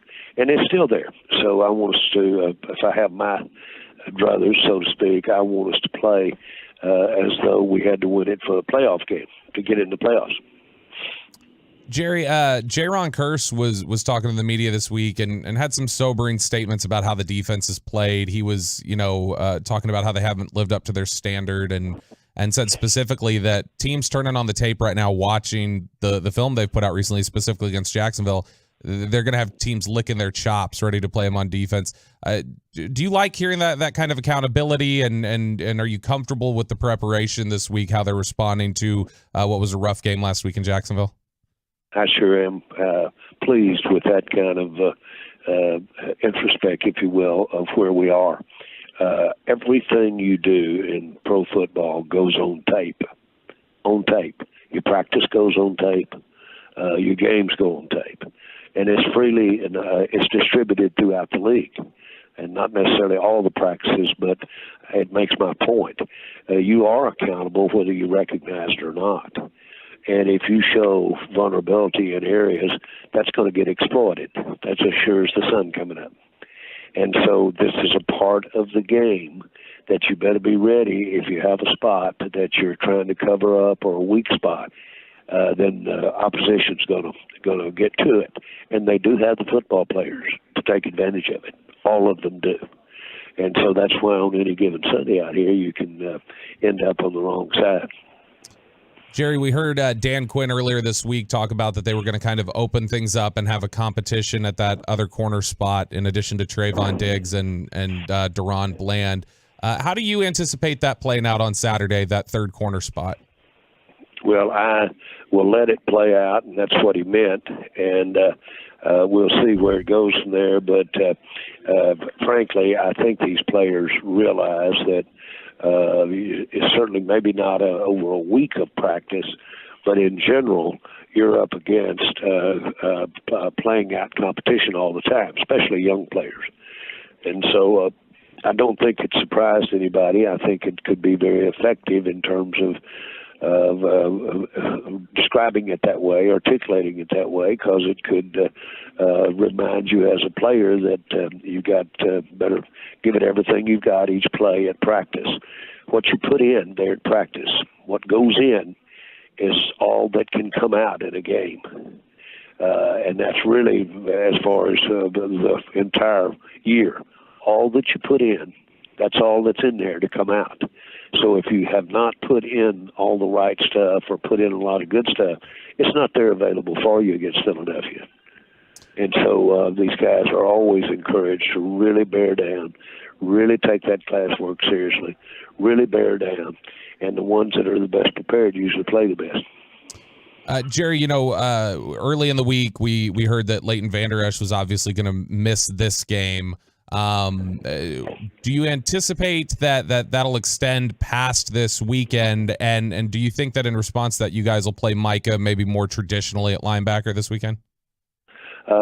I don't know that that's the case regarding Micah. I don't know that that's the case at all. He's such a valuable pressure player. On the other hand, I want to be judicious with Vander Esch relative to look with the playoffs ahead. So we'll need to watch how quickly he comes back. I'm so relieved for him, and that the injury was of the nature that it was, and not more substantial. But we will be very, very careful here. And as you can see, he's really missed when he's not out there. He was sorely missed the other day. They took advantage of him not being out there. And we have great depth. We've just we've got to get it out there and have it make the plays. But that should be our most in-depth position, linebacker. Jerry Jones join us here at 105 through the Fan. Will T.Y. Hilton be active this week? Yes, he will be. Yes. And I'm excited to see him. And he's got the experience. And, boy, he can really run and he can make his routes as you would expect. He's always had that as expertise. One of the smartest players that you've been around in the NFL. And so he hit the ground running here and should impact us immediately. So not just active, but would you anticipate him being pretty heavily involved this weekend? Well, heavily is a little bit of a word there that we won't hang on, but I do expect him to be involved and counted on. Let's put it like that. Jerry, have we? Can we officially close the door on Odell Beckham for this season? Let's just leave it where it is, and I have said that the more weeks that go by as you get into toward the playoffs, and the less you have really pushed, and I'm talking physically now, and I'm talking about coming off his injury. The less you have that, then it diminishes the chance of him being able to play in the playoffs, and that's where that is. And in respect to our conversations that we have had and talking in the future, I'd just leave it where it is. Jerry, how do you see the right tackle rotation working this weekend? Is it going to be the same as last week or more Tyron? It would. I think it worked very good last week, and if we can make that work this week, it'll be good if we can get that much. It's great to have Peters in there as well, getting those reps. That'll pay off for us as well. Jerry, how do you feel about Howie Roseman and the roster and the team that the Eagles have built this season? Well, I don't know how you could be more impressed, and I'm as ever bit as impressed now as I was when we played them earlier, and they ended up winning, and so that was impressive. And we didn't have Dak at the time, so let's see where we are now. This would be a good measuring stick, as you mentioned at the start of the show. And Jerry, we always talk about it doesn't feel like we have rivalries as much in sports, but this feels like a rivalry for both cities. They're listening to this. We spy on them. We want to talk trash and rub it in their face as often as possible. But does this feel like the rivalry for the Dallas Cowboys right now? Well, it's sure a rivalry. Make no mistake about that. And I don't want to incite other teams by saying it is the rivalry, but it is a rivalry. And all you have to do, I'm reminded, this is a morning where I have all my family around me, all of my grandchildren, and all of us. Well, when in their early years, you could bet that when we went to Philadelphia, and most of them went and were there, they'd end up crying half the game because of all the things that were being said and all the things that were being gestures and everything that were going on. It's hard for them to understand, but that just makes for a good feeling when you have a good day. Well, look, Jerry, we're happy that you're able to join us again this week. Thank you so much for the honesty and the time as always. Enjoy the family time. Merry Christmas, and let's go get a win tomorrow. Let's do that. That's the important thing. Thank you. Yes, sir. Jerry Jones, brought to you by Ford, built for Texas, built for you. We got a little surprise guest for Crosstalk with the KNC Masterpiece next on The Fan. But let's get you.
With the KNC Masterpiece. No Mike Bassick. Apparently Bassick does not have heat downstairs in his house. First world problems. But we do have 2 separate heaters. Yeah, the upper two levels of his estate are fine. It's the bottom floor. Is he out today because of that? No. They were traveling for holiday stuff and all of that. All right, this was scheduled. So we got Zach Wolchuk What it do? from the G-Bag Nation. I'm excited. Are you? Yeah. Have you guys done a show together? I don't think so. I don't think so I think this either. is our maiden voyage, Iggy. Yeah. Are you going to keep moving like that the whole time? I'm going to gyrate the entire freaking show, baby. He's like a wide receiver from a service academy who knows that this is going to be the time of the This is game. the one They throw time- him the ball. One time, baby, feed me. I'm open. What's coming up? So straight out the gate, the Cowboys' third down offense has been on fire as of late. How do you keep it that way? Ranking the Christmas foods at 10:40, and of course the segment I'm most excited about at 11:20. Masterpiece Theater. What is your most hated holiday movie? Because everyone's like, "Oh, I love this movie." Which movie do you hate?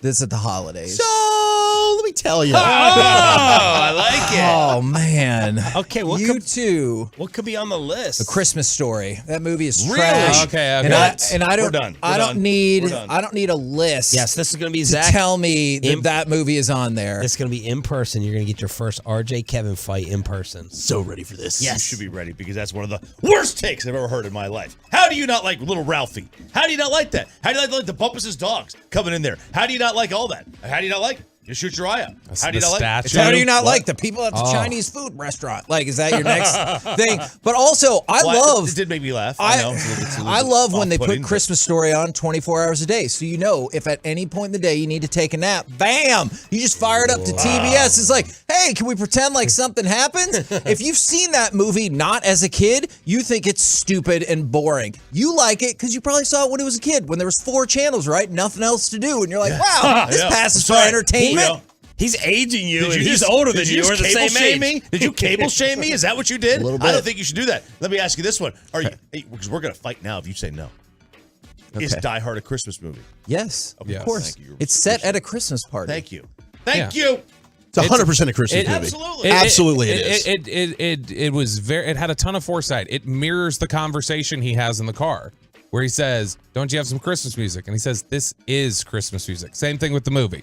Don't you have any Christmas movies? This is a Christmas It is a movie. Christmas Okay. movie. Yeah. All right, Bobby, what's on your candidate list for that? See, I was sitting here trying to think of it because it sounds like you're saying more just like, what do you think everybody else loves that you don't, and so you've come to despise it because of the cultural love. I'm trying to think of what's a movie that's just like I think is trash or has like an awful message. Nothing really stands out. I like Christmas movies. I have Rotten Tomatoes worst. Number 1, The Nutcracker, 2010. Oh. Christmas with the Cranks is number 2. Is it the Tim Allen? Yeah. Yeah, Jamie I Lee don't know Curtis. if I've ever even seen It's that. not very good. Okay. But I even found like some enjoyment. But it's like a one-time watch. I Okay. never wanted to see it again. I love the movie Love Actually. It's one of the best Christmas Fantastic. movies of all time. Movie. Fantastic. There's See, a, RJ, we could be on the same page. There is a real problem I have with the ending with the Keira Knightley storyline. That is very like. But you're jealous you wanted her? Very Just cheaty. like best friend is like super, and he like comes out and goes like, "Hey, this will be our little secret. I'm madly in love with you." And then she's like, "Hey, while my husband's not looking, let's make out real quick, and this will be your goodbye." There you go. Now we'll act like nothing's wrong. Because I'm sure there'll be no problems in the aftermath of that. Hey, we kissed and I'm madly in love with you. Is that an issue? Yeah, if I was Chiwetel Ejiofor and I discover like this whole like thing, I'm like, I'm divorcing you. You're not my friend. Yeah. What the hell's going on here? There's a possibility that when she went outside down the street, 3 houses down, they were technically in a different zip code at the point, so it wasn't really cheating. Okay, so you're the Gemini. You're the Gemini. I've got who mine. Number cheats. 3 is Deck the Halls, worst Christmas movie. Surviving Christmas in 04. Oh, that's not very good either. Mixed Nuts, Steve Martin. Oh, yeah. And American Carol. Man, no wonder. I've never even heard of some of these Didn't movies. see that. Yeah, and then Santa Claus 3, Love the Coopers, The Perfect Holiday, Tyler Perry's Amadea Christmas. Don't be coming for Tyler Perry like that. Fred Claus, The Christmas Candle. The Vince Vaughn movie? Not good. All right, and then Home Alone 3. I never saw that one. Okay, I'll vouch for Home Alone 3. I liked I mean, it. Home Alone 1 gets me every time. It's amazing. Oh yeah, part We 2 at is least- great too. What? He's That just made starting Kevin another cringe. You don't like part 2? Part 2. Is there somebody specifically who had a cameo you didn't like? No, or something? it is not about that. It's because he's I know not Home Alone. It's Oh. part 2 is stupid. is Some people think it's better than the first one, Kevin. Are you like, how are likelihood- you going to forget him You're again? crushing bleeping souls right now. The Okay. likelihood it happens Scrooge. twice, I know. Okay. Bah, humbug. No. And it goes beyond just that. All right? It goes beyond just that. And if you love Home Alone 2, keep watching it. Don't give a crap what I say. That's fine. I don't. Home Alone, that's fine. Home Alone 2 is stupid. You're just watching Home Alone again. All right? The exact same thing happens. What's going to happen? Do you have a plucky old person that can help save the day? Yeah. Guess what? We still do. Do you have some grown-ups that are trying to interfere with your fun? Yes, we do. And then what gets me the most, is at the very end of that movie, they're staying in the effing plaza, and he has all this amazing stuff and presents and food, and he goes and finds that homeless lady, and he's like, Here's a little thing you could put on your non-existent Christmas tree. Not, would you like to It come was hang a out at turtle the... dove. Okay, great. Don't you think she'd rather have some food or some blankets or a place to stay? He's like, She here's had a your place to turtle stay. dove. She Peace lived out. above the Queen's Convalescence in Center. the Opera or House. whatever. You don't think he would be like, I'm going to take my family and the plaza money that we're definitely going to get from our lawsuit and help try to set up your life? Yeah. He's like, deuces. There we go. Then I had to look up popular Christmas movies. The Night Before. That's a terrible movie. That's do you have Seth against- Rogen and Joseph Gordon-Levitt. It's a Oh dear. You got something against my people? It is a drug-induced fever dream. Yeah. That Well, whole you know thing, what? like I watched, I was like, this is weird. We don't have a lot of Hanukkah movies. That one might go ahead and qualify. Because of Kyrie. Adam Sandler should make Oh one. my God. Bobby's pulling a real Kyrie Kanye over here. Kanye belt. Oh my gosh. Are you happy to be away from Broadus for a day? He's been really on my case lately. I think he's just been hanging out with Bobby Belt way too much. Gang, gang. We got Troll Broadus in the building. What's he doing? He's been trolling, man. About? He's like, you guys are all sissies when it comes to the cold weather. I lived in Lambeau for 5 years. Oh. You guys need to be outside tomorrow for the pregame. I don't know what your deal is. Wow. Why are you complaining about some snow? No big deal. And then Vacations, yesterday, holiday vacays? yeah. First off, I'm missing Tuesday next week because I got to help my family move out of their house. Okay, my dad's old; he can't lift the stuff, the back. So he's docking my days. He's like keeping a tally of all the days that I'm taking. That's That's crusty Broadus for you. Yeah. Eric and I didn't get scheduled to work Monday. Brian's working. He is? So he's ticked off about it. Not that he's working, but the fact that we're not working. Wow. Yeah, he's one of those soldiers. Yeah, he's a workaholic. I love him. He's the best, but crusty Brian, man, he's out in full force. Yeah. Okay, can I ask, I don't want to blow up your segment, but I love hearing you talk about any type of food. Sure. So what's the segment about Christmas food? So I saw a list that was the 10 best or most popular Christmas foods, and I'm curious how many people have like tried all of them, but some of them's like one of them's eggnog, and Who drinks eggnog? I do. Old people. I love it. It's do you drink great. it straight or do Yeah, you like just straight, break it not- down with not- milk? not- You got to not- put some liquor in there, man. No, I don't do that. No, I think I love would eggnog. like it, but I just haven't had it. Here's my weird thing about dumb question: this. Is it made with eggs? I know it's a dumb question. I don't know. Yes. I don't need to see that. If Wait, I find I out wish- it is, I probably won't drink it I anymore. hope everybody that is watching in the stream or the fan cam saw our like weird slapstick comedy where we all took turns looking at one another and looked back at one another, and we were all like, I got nothing. Here's my thing is that whenever people say Christmas foods, like I think Christmas food is it's Thanksgiving except you swap out a turkey for a ham. Right. It's the same. I could see I've that. always thought stuff. honey baked ham. Like I'm assuming that that's Yes. on the Christmas table. What do you mean assuming? Well, because I've never been able to participate. Oh, what do you guys eat? Latkes and For- brisket For real? for Hanukkah. Okay, so someone said, let me.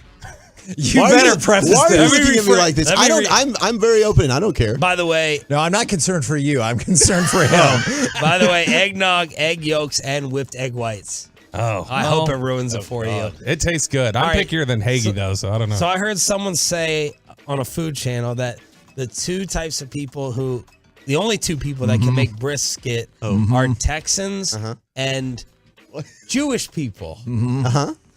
How do y'all make it? You're not smoking it. It's not. It's oven. So you put it in the oven and you just low and slow. It's good. Delicious. My mom made one yesterday. Fantastic. All right, Bobby. I didn't I've had say the Jewish people. I said we Jewish back? people. Oh, my God. You can step back to the microphone. I've had oven okay. baked brisket before. And It was like I would say greasy, but it was good. Is Like, but I thought it was at Yes. my neighbor's house. They put chimichurri on it. Made it fantastic. Is it like pot roast? When It bakes does. down like It that? does have kind of that pot roast consistency to it. Is Jewish food bad?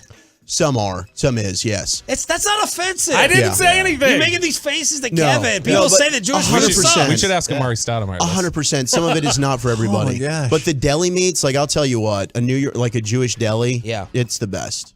Can you tell me what a latke is then? So a latke is basically it's a potato pancake. So it's essentially like it's kind of a thicker hash brown, if you will, like a hash brown cake. What's on the Hagelin table for Christmas? And who's making it? We kind of do. Did you hear Jerry talking about how much he cooks? Yes. How he can cook fish fries? I And, was impressed. I believe it, man. okay. I don't think he's been doing it a lot. We definitely go the honey baked ham route, and then depending on whoever hosts, they kind of like are the point person, and it's sort of potluck. So there'll be some hash brown casserole and stuff like that. But I think you're probably pretty spot on about Christmas foods is Thanksgiving. Yeah. just subbing in Swapped the out. honey baked ham. I think that's pretty spot on. Where are you eating? What are you eating? We're going to my parents' house. Wow, it's weird. I can't even call my parents' house anymore. My dad lived there, right? Because he's at home. You can still say that. I could. Yes, we're going to my parents' house on both nights, Saturday and Sunday. Oh, and she's making lasagna. Something like that. Yeah, Yes. she's making Italian on Saturday night, and then Sunday it's going to be like Seven Thanksgiving fishes? with ham. No, we're not doing the 7 fishes.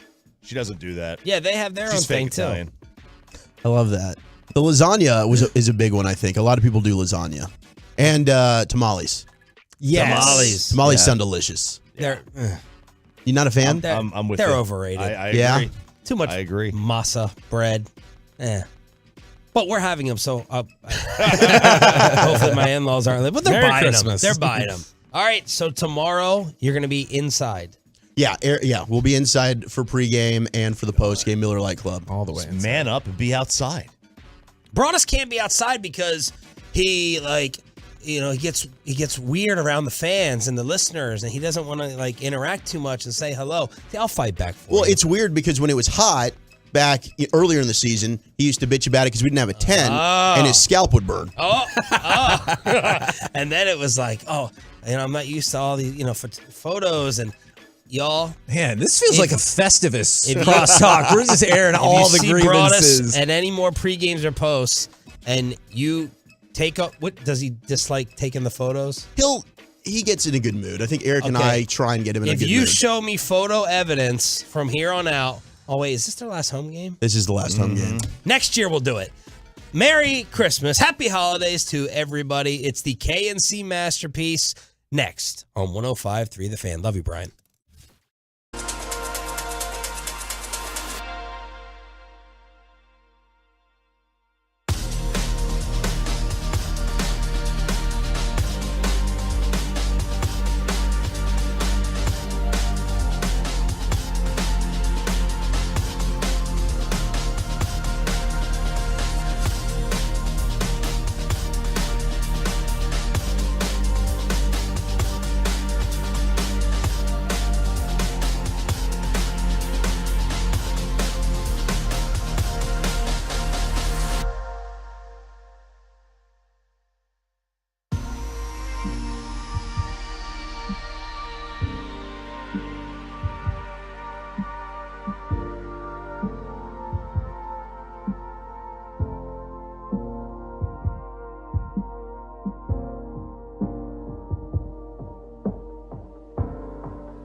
the app.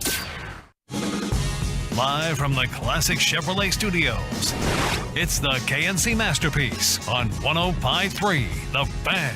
KNC Masterpiece right here on 105.3 The Fan on a shout-out Friday, 877-881-1053. If you have anybody or anything that you need to shout out, let us know. Shout-out Friday. We'll try to get at least one shout-out every single segment. You got me, Kevin Hagelin. You have Zach Wolchuk from the From the Z-Bag Nation. From the Z-Bag Nation. That's off to a bad start for me. From the G-Bag Nation for now. And then returning once again, Reginald Atatula. Good morning, gentlemen. What up, Reg?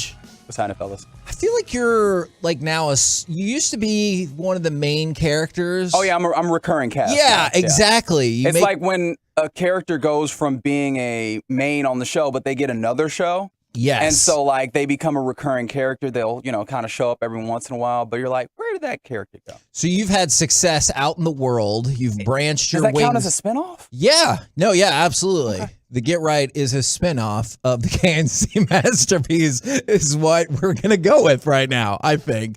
I don't know if that's actually fair, but that's what we're going to go with nonetheless. All right. To start things off, the Cowboys' third down offense has been fire as of late. How do they keep it that way? Now, before we get to some of the hows, do you want me to run you through some stats and examples of how good this third down offense has been? I would absolutely love that. I know they're top 5 overall in the NFL. Yes. And I know since Dak has come back, they've been absolutely exceptional. That was a big talking point on our show, that Dak, that was one of the things when we were going into the Cooper Rush, Dak Prescott debate, that was something that clearly set apart Dak is a reason he was better. When we had some fans that were saying like, oh, well, Cooper Rush, maybe you should just stick with him. No. That was certainly an area in which Dak Prescott clearly would improve this football team. Third and long, specifically, he'd been really good in his career of bailing you out of certain situations. Okay, and I think that's a spot-on observation. Very savvy. By the way, a lot of people on the fan text, they're excited that this is the lineup. What up from the 972, Wooly Bully? Glad to hear you this morning. From the 214, what a fun lineup. And from the 940, what up, Reggie? And then some people with controversial Christmas movie opinions. We'll get into that at 11:20. I think that's going to be a fun segment. All right. Last 5 games, the Cowboys have converted at least 50% of their offensive third downs. That is the first time they have strung that together, 5 straight games in 14 years. That is an astonishing number. All right, so it's been 14 years since they had 50% or more third down conversion rate in 5 straight games. Now, you brought up the fact that they are now top 5 in the league. In fact, they are 46% conversion rate for the season, which puts them at number 5. And one of the things that was interesting about this, if you're like, yeah, that's just one stat, that's this, that's that, here are the top 6. Now, I will point out, in all fairness, number 7 is Chicago. So it doesn't translate across the board, but here are your top 6. Kansas City, Buffalo, Philadelphia, Cincinnati, Dallas, San Francisco. Does that or does that not pretty much sound like the best 6 teams in the league? Or absolutely. Right at the top. That's essentially your power rankings right there. Exactly. And so I think that's why it is such a key statistic. And now they have been getting better, as you brought up, since Dak came back. In the last 3 weeks, 2nd in the league. Wow. 55%. Yeah. So for people who are mad about the offense, and Lord knows we've dissected that the last week, the last couple weeks, maybe the last several years, maybe the last couple of decades. But if you're mad about the offense, that is one thing that's working, and that is one thing that if they can continue to do, that could be problematic for other teams across the league. No question. And I think that the Cowboys have done a solid job overall of staying ahead of the change in terms of down and distance. They've been exceptional in short yardage situations on third down, with whether it's Pollard or Zeke, right? I think there's a little bit of a misnomer when it comes to, all right, Zeke's been really good in short yardage. Tony Pollard's also been really good in those scenarios as well. Because the stigma was he can't do it. No doubt. He can't run between the tackles. Yep. He's not a physical runner. This year,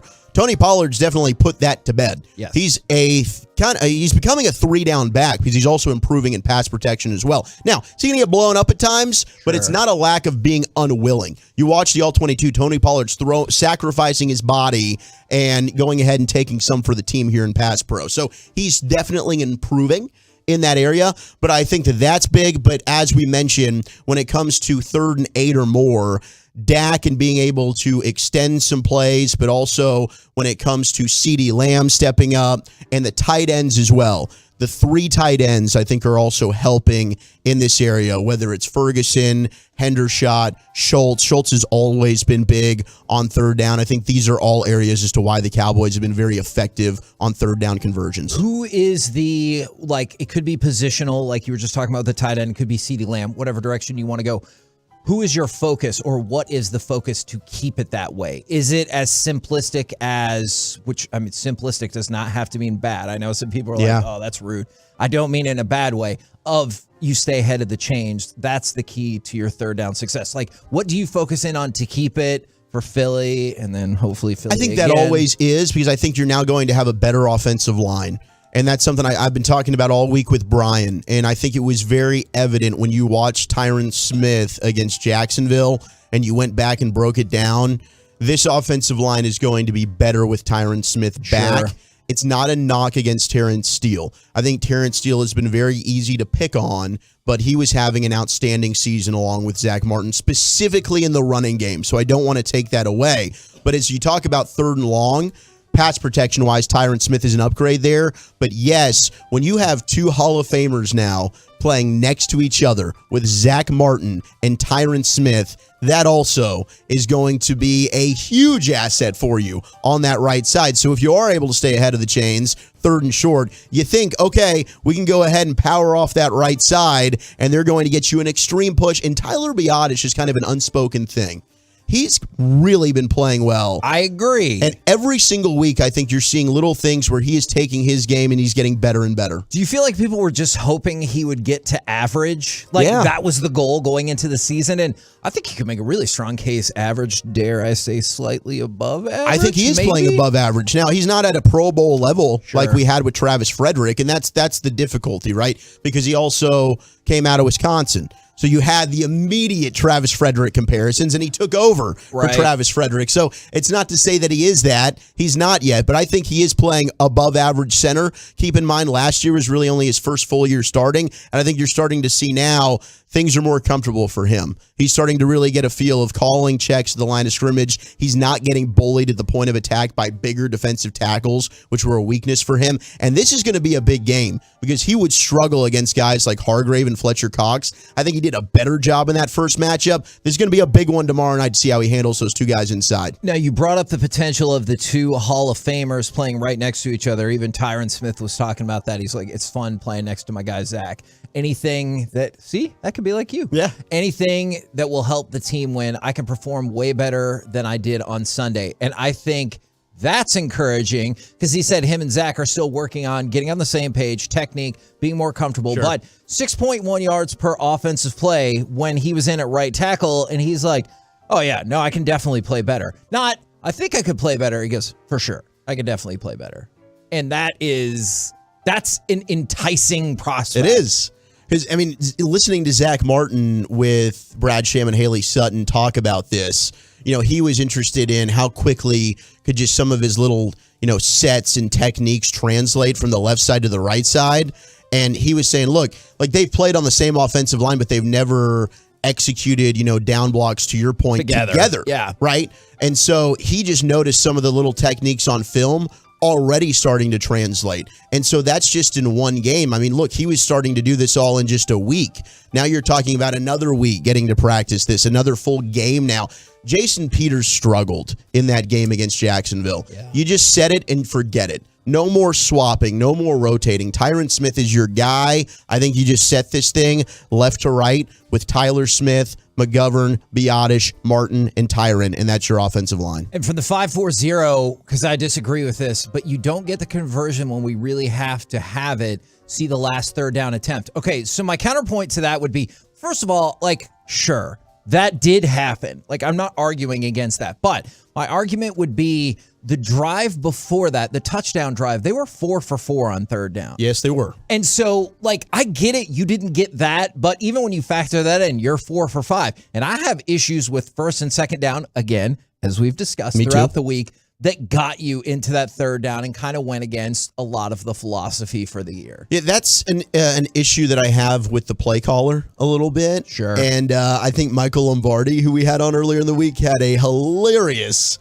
quote on Kellen Moore that he's kind of in his basement just drawing up and calling Madden play calls. I could see Which that. a little bit of a shot. He hasn't really liked our last couple of OCs or former head coach. That's for darn sure, calling him the clapper all the time in Jason Garrett. But did he make sure to tell you how he traded Trent Richardson for a first-round pick? No, he did not bring that up this time. But you know that he does. He makes a good point. He has feelings about that. Yes. He certainly does. But yeah, I mean, I think that Kellen Moore, if he could go back and do it over again, he would. But then again, I mean, you look at that play call with the Noah Brown play, he actually drew up a good play where we've talked about trying to create room to get your receivers open, where I know people went ahead and they took still shots of like, you've got guys in the same area. The reason they did that was you had the rub routes where you're trying to basically create a log jam and you get Noah Brown open. Right.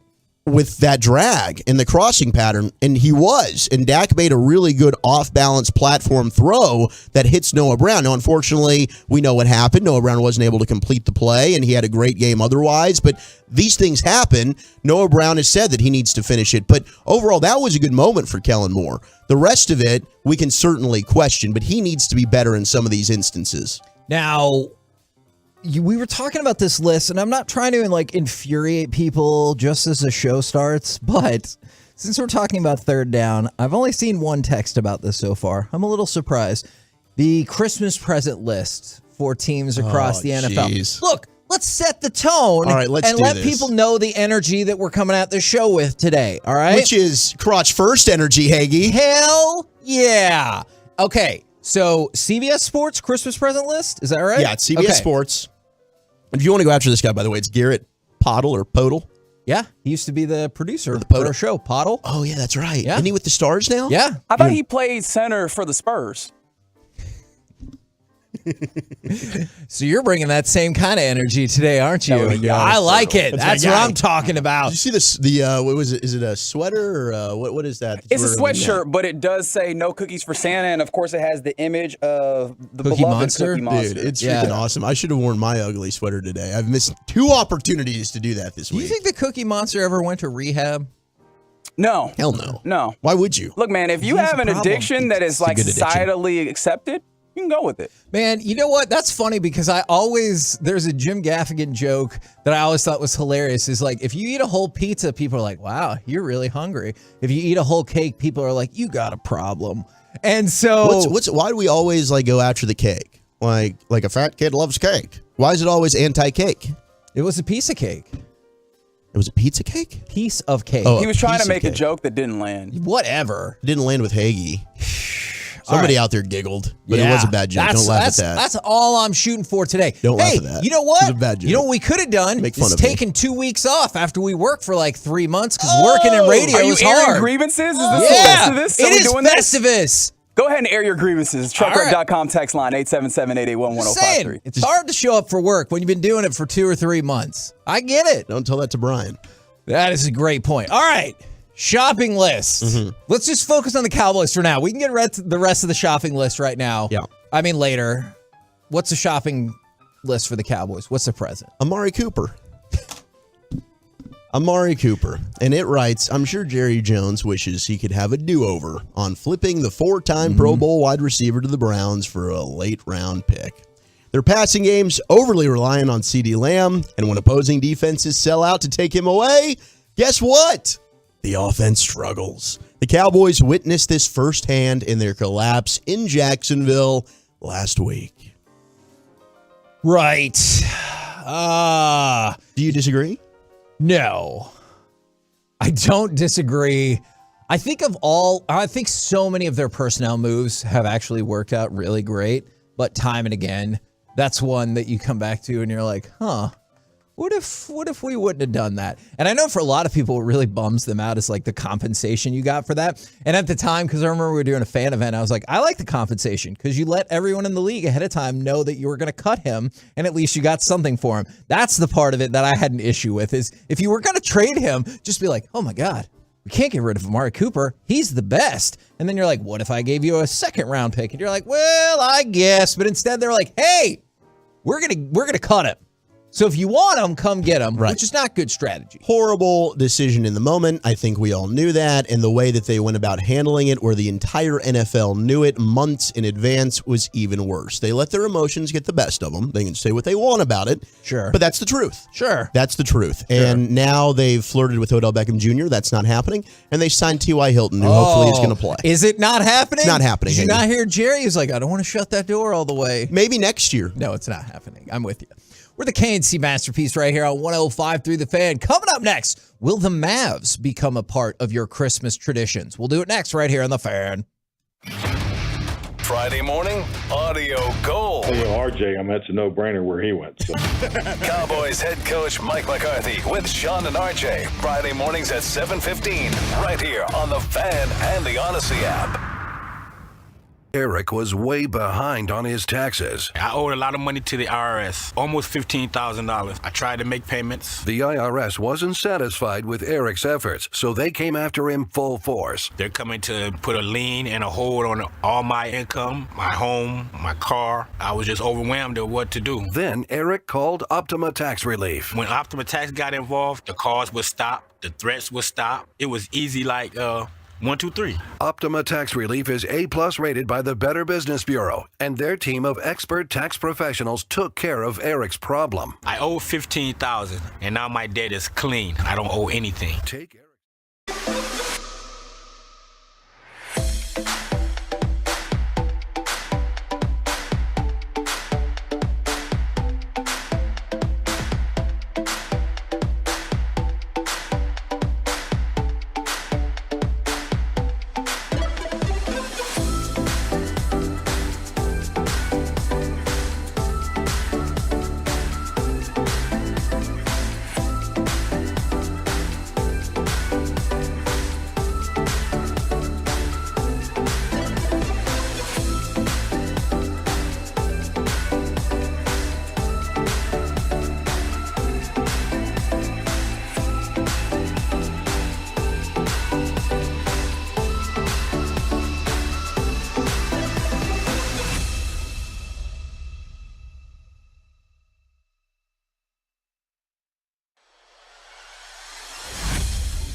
Holt kind of come out of nowhere and just crush the last guy that had a chance to tackle Kelvin Martin as he was on his way for a touchdown. So that moment certainly sticks out awfully well.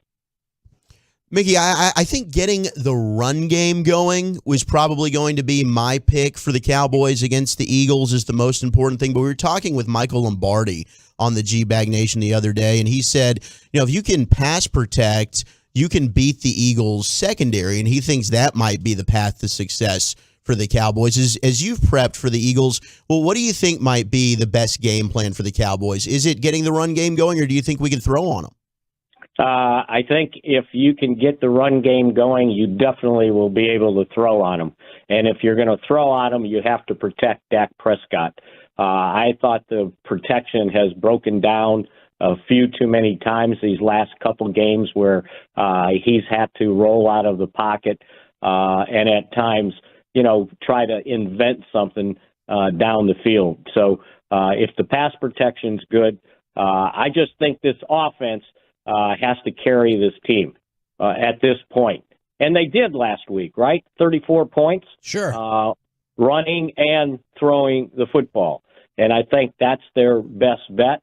I think that they can bust some big runs with Pollard and Ezekiel Elliott, especially to the outside. I don't think you want to run straight in to their strength all the time, right up the middle.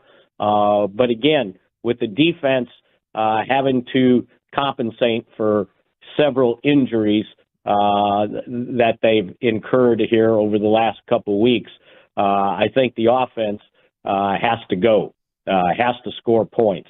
And if it's 27, if it's 30, if it's 35, whatever it takes, just need to score enough points to compensate for a defense that's shorthanded at the cornerback position, shorthanded the defense tackle position, shorthanded at the linebacker position. And so they've got 3 games to kind of fix those things going forward by the time they get to the playoffs. Well, since we're talking about being shorthanded, I realize sometimes internally I think I might overreact to the practice report. You? I know. No. You can't believe it. Especially when I see the dreaded questionable. And I get it. Like, questionable can mean just questionable, not in my mind. I'm like, oh my God, we're going to be without all these players. But when you see mostly for different reasons, Dorrance Armstrong with the knee, Jake Ferguson with a concussion, and then Micah and Trayvon Diggs with the illness, should I have a concern level on at least 3 of those 4? I know with the concussion, it's obviously trickier to kind of track that. Yeah, as for Jake Ferguson, they were pretty hopeful that he would pass out of the concussion protocol yesterday, and if not yesterday, today, and they feel like he would be ready to go. So that he's questionable at this point and having been limited I believe all week during practice, I think that's a good sign. And it's a really good sign for this team because, in my opinion, he's the best blocking tight end they have. And I think they've missed him over the last couple games. So I think unless something cropped up, he's had activity during the week, and then it's a matter of how you recover from that activity. And to get out of concussion protocol, you got to go to the independent checker to see if he passes. So I think they were very hopeful that would take place. I think the other ones on the questionable, when you list a guy that didn't practice for an illness, I think the best you can do is list them as questionable because, remember, the estimations yesterday were more so a projection of what they're able to do today. So from an illness standpoint, look, you'd have to tie Micah Parsons down for him not to play, and I think the same thing for Trayvon Diggs. Armstrong was listed last week as questionable, limited all week, and then he got the knee thing, but at least it's questionable. So I think he has a chance to play. So really, I think the only one that we know definitely about is Leighton Vander Esch being out, Sure. And you always hate to be missing the guy that's your leading tackler and basically the leading guy on that defense that gets everything set up. So they're going to have to compensate for him. I know Damone Clark has played pretty well as a rookie coming in halfway through the season, and you may even see a little bit of Luke Gifford out there getting some defensive snaps. You know, he kind of gets pigeonholed into just being a special teams guy. Yeah. But in this situation, you may see him get some snaps, too, in certain personnel groups. I've been working really hard to convince our buddy Zach Wolchuk right here from the G-Bag Nation to be the official driver for the Cowboys the next few days to make sure that we stay away from any other incidents. Make sure he can foresee somebody turning left in front of you. Yeah. I mean, look, we've all been in that accident that person just, I don't know if they didn't know the traffic rules or just weren't paying attention or whatever, but scary situation for Sam Williams. That car was crazy. Yeah. I mean, both cars, right? Yeah. And you know what's happening? And I noticed it yesterday. I didn't drive around that much, but everybody was in a hurry. Everybody was running yellow lights. I saw one where a guy was coming to a stoplight, and it had already turned yellow, and he was putting his brakes on, right, slowing down. And then he got to the intersection, and he sped up as soon as it turned red. No. And went through. So, yeah, people are crazy out there these days. Everybody's rushing around. I was in a grocery store. I thought I was going to get run over by a grocery cart. Yeah. Oh, you got to be careful out there with those carts. I was going to say. People coming around the corners and just like in a hurry, right? And it's like, geez, slow down. You're probably off. You're not working. I thought the store had been more aggressive than the roads themselves. The drive today was lovely compared to yesterday. So hopefully everyone's like bunkered up or they've already traveled to wherever they're going. And I'm like, I made it. I'm fine. Yeah, right. Exactly. And but those last minute gifts, you know, you got to hurry. Sure. You always do. And we are on a time crunch right now. We certainly are. But be careful out there on those CBS roads. gifted us back Amari Cooper. That was nice. They did. Well, yeah. Well, unfortunately, that's not actually going to happen. But I do have a question on that cornerback 2 spot. Mickey, do you have any idea on what the plan might be, or might it be a rotation tomorrow night? No, I don't think it'll be a rotation. And if there is a rotation, then, you know, it could be that you play Deron Bland on the outside and then move him inside when you go to nickel. Okay. Or the other thing that I think is a possibility. I mean, if you look at it logically, right, which guy that is active, that is eligible to play, has played the second most snaps at the cornerback position so far? Bland. Is Bland, right? Yeah. So that must mean you have some confidence in him. Mm-hmm. So put him back outside where he started before they were forced to move him inside, and then, you know, figure out the slot. Because it's easier to give the slot guy corner some help than it is the outside guy. Because if you give the outside guy help with a safety over top, then basically you're playing single safety high all the time. But in the slot, you can do a couple things to make it difficult to give that guy some help. And, you know, the guy that they signed, now he's on the practice squad. We'll see if they elevate him today or not. But Mackenzie Alexander, that's kind of what he's done in the league. Sure. Now, I know other teams have given up on him, and that's fine. But when you're in this situation, at least you're probably looking for, you know, if you're going to err on the side of experience instead of putting somebody in there that really hasn't done that job for you much at all or in the league. So I think somewhere with those two guys, I think that's how they would likely cover the cornerback and slot corner positions. We'll see going forward if they, you know, are thinking something else. But I think that's just a reasonable way to do it. Mickey, we have reached that point in the segment and in the week. Do you have a prediction for us? If you absolutely need one, I do. I have one, and in my very scientific way of coming up with scores, when I wake up the morning before I have to give a prediction, the first numbers that come to my mind, that's what I do. So I think this Cowboys team will rebound. They have not lost back-to-back games all season long.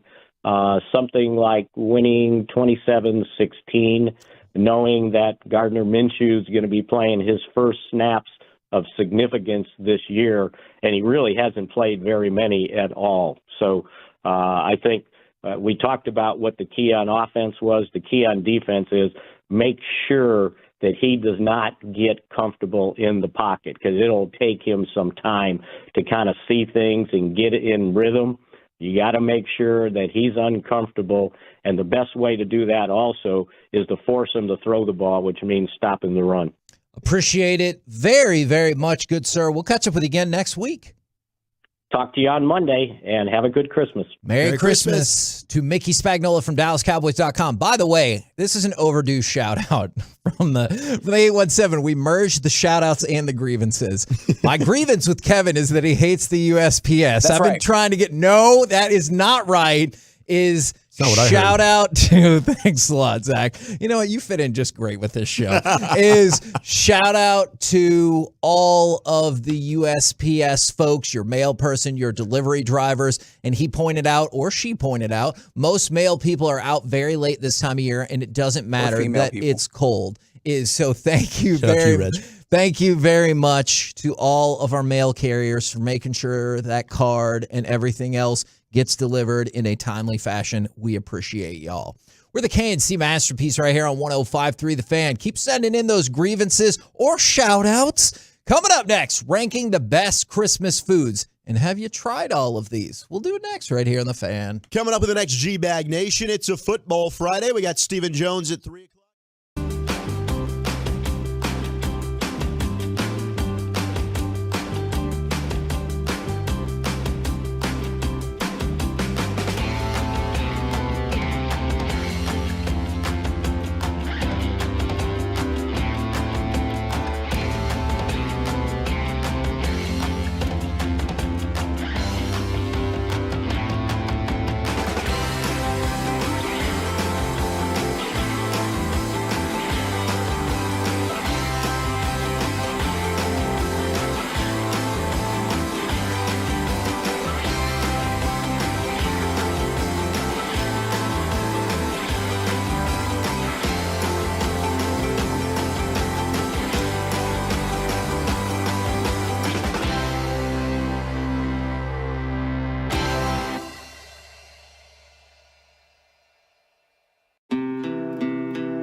This segment of the KNC Masterpiece on 105.3 The Fan is brought to you by Buyers Barricade. If you're in need of barricade control or traffic control or barricade rentals, Buyers Barricade is the full-service provider, taking care of your project or special event no matter the size from start to finish. The Texas Authority in barricade rental is buyersbarricades.com. KNC Masterpiece back here on 105.3 The Fan. Now, the question we're going to have here is, what are the best Christmas foods? And have you tried all of these? This is from a website called Spoon University. Spoons don't go to university. Spoon? What are you talking about? I was going to say, I don't know if that is a reputable university. I don't know if I've ever told you this story, if I've mentioned it on air. Is there used to be like you graduated from Spoon University? Yes, that's how you get into radio, kids. That's amazing because I went to your rival Fork. Oh, it was FU. Yes, that is very well played. I'm proud of you for that. Thank you. Not all by myself. I was dating a girl and we drove by this place and it was called Crayon University. And I was like, wow, what a weird place for a college. She looked at me with no sense of sarcasm or anything. I was like, I don't think that's a real college. And in my brain, I was like, huh. Were you upset that she thought so little of you that she was like, oh yeah, Kevin thinks that's really a thing? Yes. Yes, I was upset about that. I also didn't know I had questions about her like sense of humor and all of that. And how'd it work out? We're not married. I'm married to Jess, not this other gal. Oh, she did not check all the boxes. Yeah. Pretty much. She didn't color within the lines. I mean, I'm fine with that. It's like that part doesn't bother me. So we go to Spoon University. Would you like to go through these one by one? And what I really want to know is if you've tried them and what your breakdown is. Okay? Oh, yeah, I got this. Number 10 on the list. I'm going to say it at least one more time from Spoon University. Fruitcake. Gross. Okay. Really? I don't think I've ever had a fruitcake. Okay, so I don't think I have either. I've had it once, and supposedly they're really good. When you and so Reg, you're actually going to do this. We talked about it pre-show. When you drive through Waco, there's that one bakery. Is it the West Bakery, or the bakery in West? Yes, it is.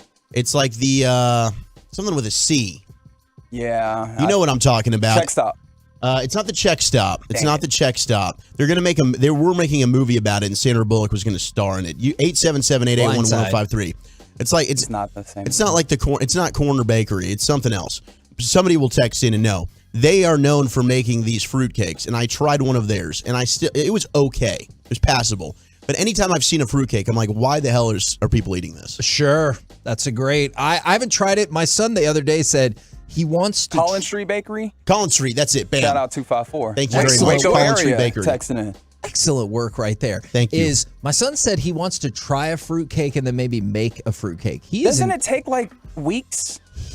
I don't know. I mean, isn't the idea of this just convoluted? We're putting fruit and bread together? Yeah. I mean, like, I What are you get talking about? Like, you put jelly on it. Yeah. That's fine. But, like, we're putting dried up fruit. It just looks. Look, you can make anything sound nonsensical if you break it down to its essences. It looks gross. That is and it very doesn't taste true. very good. Number 9 on the list, although somebody did text in and say, all I want for Christmas is to hear about Kevin's firing from Blockbuster. I had such a intriguing Blockbuster question for Jerry, and he dodged coming on with us. He did. Because he heard about it. Interesting. What was the question? Yeah. I wanted to know if Jerry ever frequented Blockbuster. And I was going to tie it into Kevin working at Blockbuster. I can't do it with any other host, but it works because Kevin worked at Blockbuster. Oh, this was your one shot. And got fired. Yeah. Well. Now I can't ever do it. Don't never say never. Would have made headlines and everything because Yeah. who doesn't want to know about Jerry Jones' Blockbuster exploits? Yeah, absolutely. You know what? We're going to find a way to make your dreams come true. Thank you. As long as there are other dreams today. Now, in the long term, That's look, all I wanted for dreams. Christmas. in the long term, we'll work on that Or dream. Hanukkah. As far as today, Hanukkah. I was about to say that's Day not 6? right, but then I thought I probably shouldn't say that. No, you can say whatever you want, man. I don't believe think it is. that's true. Yeah, that's a great point. We got a dumb button for a reason. Number 9 on the list, candy canes. They're solid. It is for you only have it for Christmas. So And do you max out at one candy cane? I will only do one. Yeah. I'm down for one. If you're only doing the peppermint ones, if you're doing the ones that have like different flavors involved, I can do a couple of them. So I've never had another flavor. So maybe I need to. There you go. You need to diversify your candy cane. Expanse. Although I legitimately haven't had a candy cane in probably like 6-7 years. Oh, really? Yeah. All right. So if you want to bring a candy cane so many up to College Reggie. Street Bakery texts coming in. I love you all. And the 214 said, bro, fruitcake is number one. It's the best Christmas ever. And if you got any that you don't want, I'll take them. All right. So if I get them, I'm going to find you 214. I'm re-gifting to you. They're just not for me. So see, we couldn't make your dream come true, so you're making other folks' dreams come true That's today? the holiday season. That's what I'm talking about. And somebody just said they submitted their application for Spoon University. Number 8 on the list, eggnog. Now, I think eggnog is actually not bad, but I can only do it half and half with milk because it is so freaking thick. I got to thin it out. You are just so on brand, man. I am not the only person who does that. You're just so I hope. He's like, eggnog is too strong. I need to water it down. It is strong, though. Fair. Yes. It is. And now I'm not watering it down. I'm going full gusto, but I'm also putting liquor in there. Yeah, you're putting Bailey's Irish cream in there? You're darn right I am. Can't do it. Well, yeah, because you don't drink. Yeah, you don't drink. I guess I could. You're I'm a saint. Capable. Oh, man. Do I need to retell that story from Blockbuster? Definitely not. Yeah, please do. Number 7, ham. Elite. This is too low. egregious. See, it's way too low. I feel like the ham should have been number 1. Because as we said during Crosstalk, as somebody who has always just admired Christmas and been on the outside looking in, growing up a Jewish boy, wishing I could participate with all my friends on Christmas Eve and Christmas Day and sit around the Christmas tree with the... Hey. Why are you looking at me like this? My family, we're hosting both Christmas Eve for one family and Christmas Day for the other might family. show up. I'll give you my address. I You are might. more than welcome. I might pop in. To come to the Hagelin household. I might do this. See, I think this is low, but I had a question for you, Reggie. Hi. Is it just ham or is it the honey baked ham? Like, do you draw a distinction? Do you like the honey baked ham? Where you fall on this? I mean, I feel like there's lots of great ways to cook ham. I think largely, as long as you got the ham involved, that other stuff is personal preference, right? Okay. But I'm willing to leave myself open. Let's hear the rest of the list because I'm thinking there are some other things that might pop up that I could put above ham, even though that's like the centerpiece. That doesn't mean it's the best part. Okay. Number 6, gingerbread man All right, cookies. I'm out. I'm out. I figured you'd be somebody that would vouch for the gingerbread man cookies. Like they're cool, but I feel like they're just overrated. And then obviously this is a take that I got off yesterday at the Get Right. The gingerbread house. What are we doing? Why are we doing I'm this? with you there. I've made a few of them, and it's delightful. Okay, Is it delightful? And then also, Once why it's are we done. building things out of food that we're not going to eat? And it's not good to eat because those things are not really made to taste well. Force yourself to eat it. Tastes good, I should At say. least part of it. Yeah. Coming from Kevin, I don't want to hear any guff about forcing myself to eat anything. That's a fair point. All right. Is this where we're at, Kevin? That the 682 has texted in, what the hell is Blockbuster? Are we Yes. there? Where we've reached the generation where now people no longer remember it? It's a terrible show on Netflix that they canceled quickly. Blockbuster as a prominent thing in the cultural zeitgeist, 15, 20 years? Yeah. Yeah. I get it. It was such a nostalgic thing to go as a kid to I was Blockbuster. really hoping that Netflix show would take off, but I thought it was going to be a nostalgia show set in the 80s and maybe the 90s, and they're like, no, let's do it modern, and it was terrible. Number 5 on the list of best holiday foods. This is where the Thanksgiving aspect comes in. 5, stuffing. 4, cranberry sauce. Elite and elite. See, I love it. I'm about this. But I've heard roast beef is a big Christmas thing, or some kind of beef, like beef Wellington. A lot That of sounds people fancy. Broadus is a big beef Wellington guy. It's one of his Okay. favorite foods. I think it might be his death row meal. It sounds fancy, but it also sounds very British, which makes me think it might be bad. Interesting. So the Brits aren't known for their cuisine, dog. Sure, that is very fair. I do think it is the signature dish of Gordon Ramsay, so you might be on something. Okay. Number 3, apple cider. Okay. That is very All Christmas. right. Oh, man. Reggie hates this I'll list. concede, but it's fine. Number 2, mashed potatoes. See, that's generic as hell. Oh, just wait. Number 2 is mashed potatoes. The number 1, If you say gravy, I'm punching you. Okay. Well, Is it mac he's and gonna cheese? say rolls, isn't he? no, that would be amazing. Holiday sugar cookies. All right. Sugar that cookies makes stink. sense. No, sugar cookies stink. What? They stink. They're not good. Dude, you're vouching for the oatmeal raisin, and then you're going to crap on the Man. gingerbread and Who now has the sugar fringe cookie? opinions now? I don't care. They can be fringe if they're right. The thing is, Reggie really doesn't care, and I know and I love that about him. But come on. I love a good sugar cookie. And like the sugar cookie is year round. It's just we throw a bow tie on your snowman or whatever, dress it up like it's a Christmas tree, and it's a different thing. Like they're pervasive all year long. That's not better than ham. Agreed. Or eggnog, I feel like is very Christmas. Did you bring us any eggnog? I didn't. Did you remember to bring the menorah? Okay, so I got a story about the menorah. Oh, I want to hear this. It's not really fun. Oh.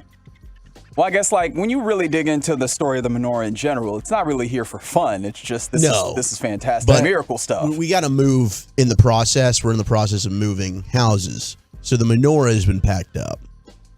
So I wasn't able to get it. In the holiday season? Yeah, we've got one menorah that's still up, but that one is too nice. My mother was like, I don't trust you. Sure. 682 is fair in this regard. Reggie's very hipster and whatever. Not family oriented on this topic. That's also fair. I'm not considering children at all in this, and I imagine the sugar cookies go great with the kids. That's very true. And prime rib is being texted in a lot. And maybe I messed up on the roast beef or the beef Wellington for the prime rib. And I accept that mistake and that flaw, and I am learning. I'm proud of you for that. We do need to shout out our brothers and sisters in Latinidad. Tamales. Oh, the tamales. Elite. Yeah, But it has to be made by Sean someone- already tried to crap on that and Yeah, but Sean crosstalk. doesn't know what he's talking about. Look, if it's you made, just had too much. it has to be made with love by somebody's abuelita. But if that's the case, beautiful, wonderful stuff. I'm with you. We're the KNC Masterpiece right here on 105.3 The Fan. Coming up next, this time, will the Mavs become a part of your Christmas traditions? We'll do it next right here in The Fan. All day, every day, bringing you insights and information no one has right here on The Fan and on the Odyssey app.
Thank you guys very much for joining us. So, got a couple of different things happening here. Will the Mavericks become part of your Christmas traditions? And then also, I have a Christmas drinking game that could well give you alcohol poisoning just in the Mavericks game. Yeah, I mean, you're going to be drinking water. You're not participating in this. That is a fair point. But is the water too strong? Do you have to water it down? No, but that is funny, and that is a fair critique of me. But I know a lot of people, they love to drink, man, and especially around the holidays. So I got a drinking game for you as well. Would you like to start with the Mavericks and the idea of them making their way into your Christmas traditions, or get right to the drinking games? I kind of want to get right to the drinking games. I thought that might be the case. Yeah. All right. I am an alcoholic. Oh, but functioning very well. Yes, and only on the weekends. Okay. And you're aware of it, so I think that's a step in the right direction. I'm a very self-aware person. I got a lot of flaws. All right. So, Mavericks, Lakers, 1:30, Christmas Day. And before that, they'll do the Dirk statue unveiling and everything like that. And yes, I am also curious if they've rethought any elements of the statue, or if they're like, hey, we got to keep it the same. We got to be really anal about this. Yeah, I don't know. I hope they really thought about the top of the tip. Absolutely. The beads. Absolutely. And I know Chris Arnold's seen it, and he refuses to tell me. Oh, I mean, got to keep it a secret. He's trying to say that he hasn't seen it, and I'm putting air quotes. And if you're watching on the fan cam, you can see these andouille sausage fingers giving the quotes. Okay, so he's seen it. I know he has. My question is, if we followed these rules, would you have alcohol poisoning by the end of the game? Okay, tell me. Take a drink every time we get a deep LeBron James three-point attempt. Oh man, he loves those now. Like, yes, he does. Bron's an old dude now. Bron's what, 37, 38? I think he is 38. And he is a big physical imposing dude, but he's been doing this for a long time. There's a lot of miles on those legs. And while he'll still do that from time to time, sometimes he's just like, this is a bailout. This is a bailout possession. We're just gonna shoot from here. So he'll give you those maybe about 2-3 times a game at least. And he turns 38 in a week. All right. Ooh, well, happy early birthday.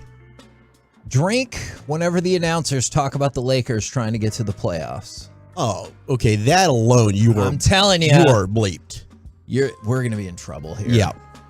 We're going to have to have somebody on standby. Finish your drink. Oh, no. When LeBron James approaching the all-time scoring record comes up, especially on Christmas Day. You'll get one. You'll get one or maybe two. So you finish that drink. So we start a new drink. Okay?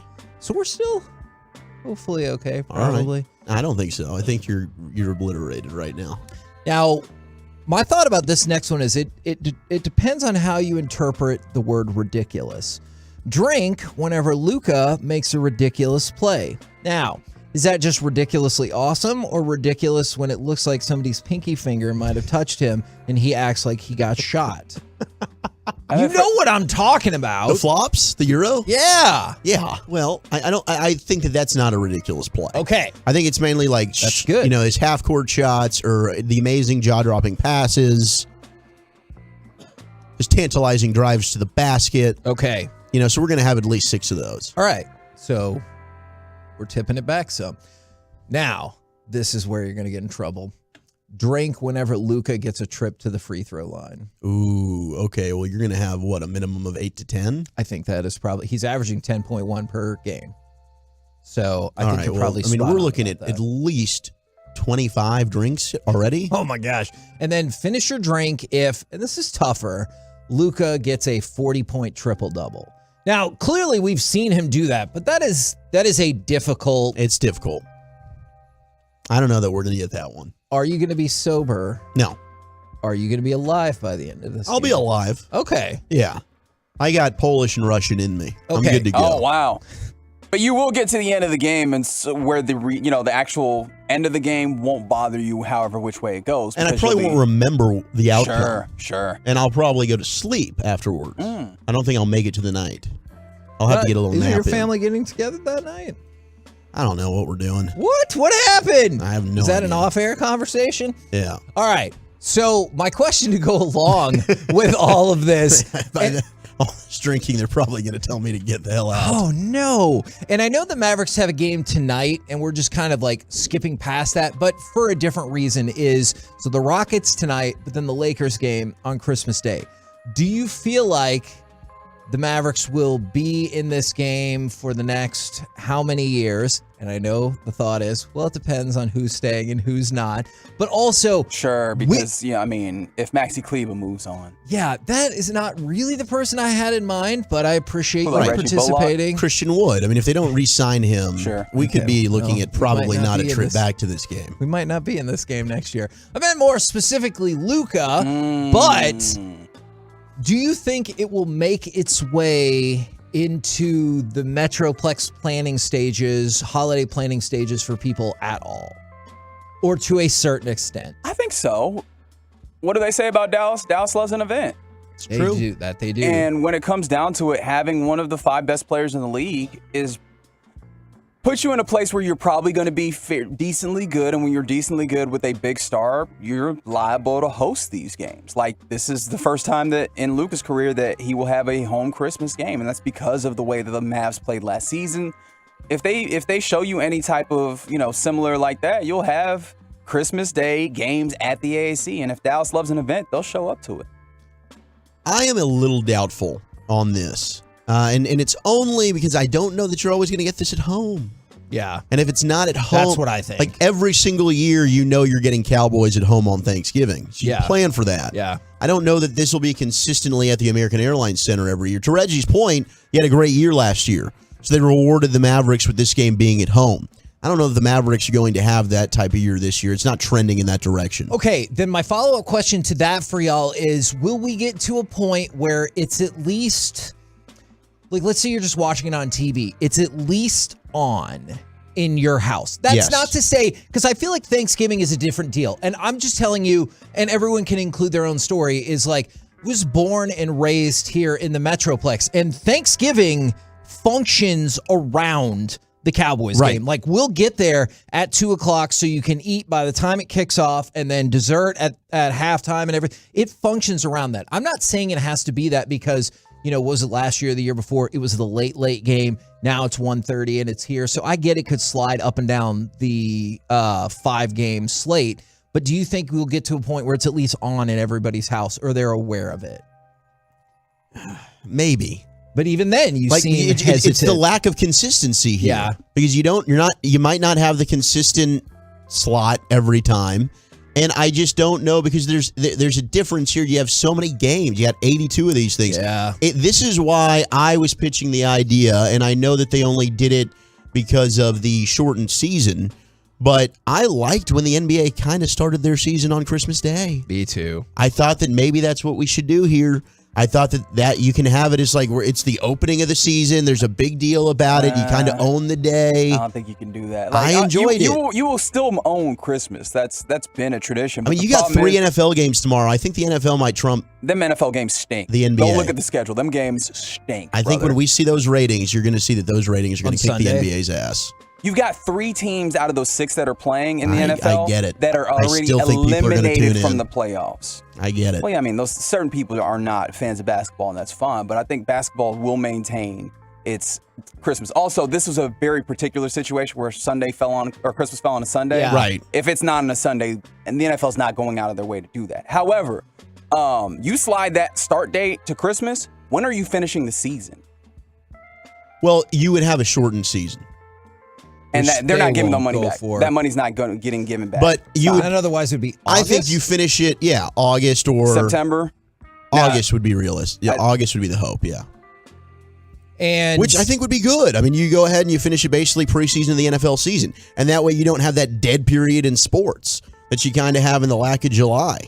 It is. I've always been intrigued by the fact that some people will say the NBA season like truly begins, whether you think that's like run for the playoff begins or viewership for a lot of people begins on Christmas Day. But I've seen multiple people text this in, and I did think this when initially it got announced, is I wanted to see about going to the game with the kiddo and with the older kiddo and my wife. But Oh, wow. No love for Noah. Yeah, he does not get to go to the game. Do you remember the older kiddo's In your name? face, It's Noah. Brandon. Because I saw a text that said, what I really want for Christmas is just Kevin to remember Brandon's name. And I kind of co-signed that for Brandon. I have to think. He's probably not listening at this moment, but I think I did a good thing today. Did you get him a good gift?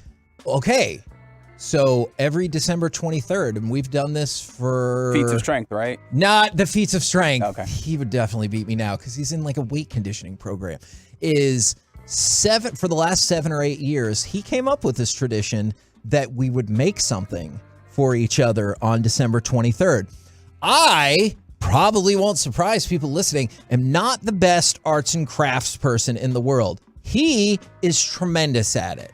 So I've had to use my cunning to try to make up for my obvious lack of art abilities, because I'm like, I want it to be better and I'm trying really hard. I think I got something put together that I made this year it's the best one I've ever done. I'm not saying it's going to be... It's Star Wars freaking Legos. No, it's not. Definitely Legos. It's not definitely Legos. No, you have to make it. Not build some Legos or anything Kevin, like that. You made a baby. We get that. Not that either. But I'm actually really proud of what I've made. I know he's going to come out with something that's going to be way better. And I'm really like, dang it. But you got an artistic son. He is very artistic, and he's better at this than me. But yes, I love Brandon, and we'll exchange our gifts tonight, and I'm excited about I am that. excited. Will you post this? Nope. That's a no. No, this is for us. It's a private and intimate moment. Yeah. I can't share this. I just actually was thinking too, is people will be like, that's the best one you've ever done.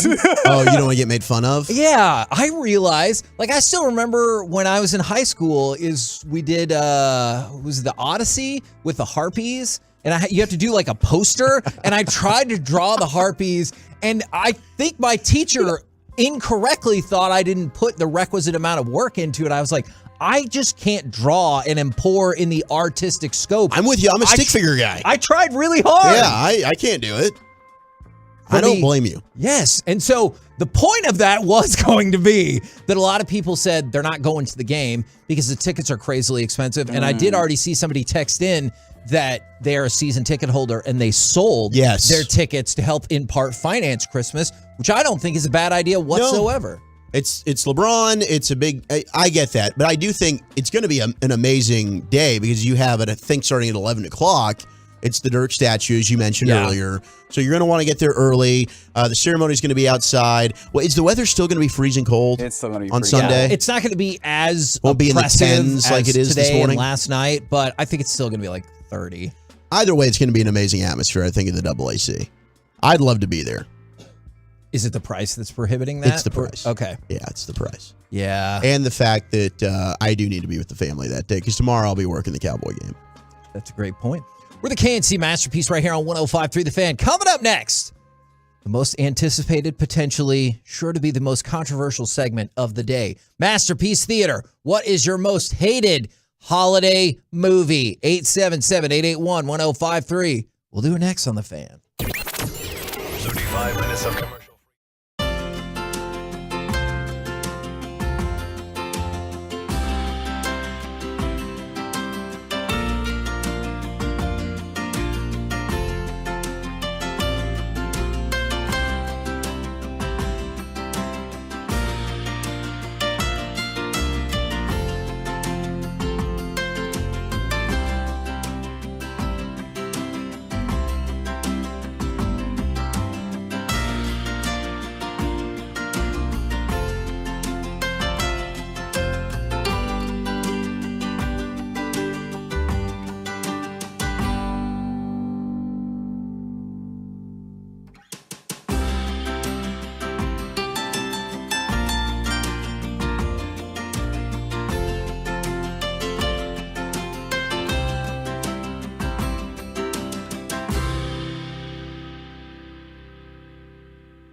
Eve, and if you want to like duck out from your family at any point, you can just like listen to the fan while you do it, or maybe earbud it and listen to the fan while you're ignoring your family. This is probably going to hurt some people's feelings. I hope it doesn't, but you know how it goes. It's Masterpiece Theater. What is your most hated holiday movie? Yesterday, Joey said that Elf is his favorite Christmas movie. And somebody texted in, I just don't get that movie. I have to admit, I was under the assumption that Elf was universally beloved. And then I saw a story on MSN where they said Elf is the number 8 worst movie of all time. Kevin, Jeez. can I say something? What's that? I feel really uncomfortable right now. Because you said it's Masterpiece Theater, but we didn't get to do the intro. I was a little upset about it because I love that intro. We need a little waddle in our life. Should we do it? Let's do it. You're so fancy. Welcome to another edition of Masterpiece Theater, where we discuss theater with you. Theater. And now, two guys who know absolutely nothing about theater, Zach. Corey and Kevin.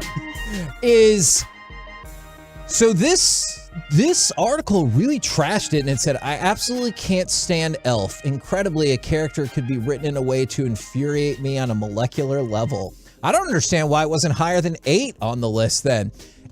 However, for the 940, Elf and It's a Wonderful Life, we'll get back around to that one, don't you fret, are terrible. From the 469, Elf is the worst. Will Ferrell is crazy annoying in it. I am shocked to learn that there are so many people who like vehemently dislike Elf. Me too, because I liked Elf. Some people, Will Ferrell is just not for them. My mom, not into Will Ferrell. Sure. Like we watched Spirited as a family last night. It's and fine. She's come around to Will Ferrell because she loves Mark Wahlberg. And so Will Ferrell co-starred with Mark Wahlberg in Daddy's Home or whatever the hell. My son loves those movies. Yeah, so she's like, all right, I guess I'll watch a movie with Will Ferrell because he was funny in that movie with Mark Wahlberg. So she didn't really love Spirited. She thought it was okay. And that doesn't even have as much of the Will Ferrell shtick as most of his other movies do. So I get it if you're not into Elf. You know, Elf is definitely the Will Ferrell comedy. But I think that's a movie that gets better the more times you see it. I like Elf, so I was surprised, but that opens it up to what is the movie for you? Like, for me, it's not Elf. Well, I want to get everyone's feedback, 877-881-1053. But we did mention in one of those texts the movie that I know it is for you. What is the holiday movie that you're just like, no? And it's not a hate because I think it's a good movie. But here's the thing. I watched it recently. That he doesn't believe that. He's trying to soften the blow of No, I don't hate it. I didn't think it was a bad movie. Like, it's well acted. It's well done. And I love the main actor in it. Jimmy Stewart. But, yeah, It's a Wonderful Life for me just didn't land. Like, it gets all this hype as maybe the greatest Christmas movie ever. And Christmas doesn't come around until I've sat through, 2 hours of the movie? Right. And then the last 15 minutes or whatever, now we've got the Christmas payoff. So I'm thinking, why are we putting this as on the pedestal of the greatest Christmas movie of all time? And it actually helped kind of invent a style of filmmaking that people will say something is Capra-esque. And that is in reference to the director of this, Frank Capra, who was up for Best Director. Jimmy Stewart was up for Best Actor. But in terms of holiday movies, it's like, I think it's being overrated in that regard. Woo! All right. Do you think you're around in the 40s, you would have felt differently about this? Maybe, probably. You'd have been doing the and that's a controversial take because people are going to probably love a Christmas or It's a Wonderful Life. See, you're about to take mine. I'm curious how many people are like, you know what? I'm with you. I also hate that movie. And that's what I'm fascinated what direction that this is going to go. From the 214, they said Home Alone sucks. Oh, come on. Really? I get Home Alone 2. Yeah, you don't like Home Alone 2. I get your thought process behind Home Alone 2. It's just a redo of the first movie. I got you. 100%. I got you on that. But I feel like the mix, the blend, whatever ultimately came together on that first one, It's winter, man. Feels like a winter. I mean, it made a crap ton of money. I get why they were like, if I wanted to go counter, that dude's a jerk, man. Like, I get it. They were trying to break. Yeah, call the police. Like, he battered and bruised them dudes. He did try to call the police, or his parents did, and they didn't help. He didn't. That's true. Until the end, and he goes, "Oh, my house is being robbed." Macaulay Culkin did an interview with Jimmy Fallon, and I think he said that. He's like, look, he's a really smart kid. Why didn't he just call the police? Because he wanted to abuse them folks. Yeah, I guess it did happen. You could tell he was getting his jollies off by that, man. I guess it did happen all over again. Oh, man. From the 972, I'm going to get in trouble with that Frosty the Snowman one. I have hot takes about that. Oh. I have really hot takes about that. Christmas Vacation from the 972. Maybe as a 90s kid, but now I feel it's outdated and I just don't get it. No. That makes me sad. That is such a funny movie. That's Mike's favorite Christmas movie. It's so good. I love it as well. I think it's in my top 5. Oh, yeah. Probably top 3. I could see like that. the Santa Claus for me is maybe my original. number 1. Have you watched the TV show? I did, and it's cheesy, but I still enjoyed it. The Santa Claus, Tim Allen, right? Yeah, Tim Allen. Yeah. Now, the third one is really bad with Martin Why Short. did you keep watching them? Because I liked them. Like, I just liked You like the second one, too? I watched the second one, Look, yeah. Reggie, it's a hard truth we have to face. People talk about chasing the dragon in terms of heroin, but let's not pretend that doesn't happen in the entertainment sphere as well. I watched Westworld until the bitter end because season 1 was so good, and I was like, you know what? They're going to figure it out. And then at the end of season 4, they're like, we're going to go back to the beginning. And then they canceled it. I held on so long with Walking Dead, and I shouldn't have. I watched it to the end. Did you? Oh, man, I hated quit. like the last 3 seasons. I quit. I should have. I quit, Kevin! I think, 2 seasons before the end. This is the perfect time for me to remind you. Quitting is underrated. That's right. I've been trying to tell folks. They're like, oh, man, Reggie, quitting is underrated, man. Sometimes you just need to quit that thing, and you will be better for it. From the 817, Frosty the Snowman is the worst. I don't think I saw it. That's a fact. What? But why is it the worst? I probably The haven't. stop motion thing that we got? No. The animated one? No. Well, yes, the animated one. No, and I don't have a problem with any of the old-timey stuff. I have a problem with the magician in Frosty the Snowman. Okay. Why? We need to take a closer look. Yeah. He needs to be on some lists. He's really on and this, he yeah. should not have been at that school to begin with.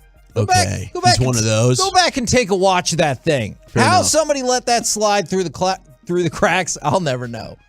I don't know what I was going to say. The clacks. I The get it. clacks. Yeah. I was thinking about Nick Claxton.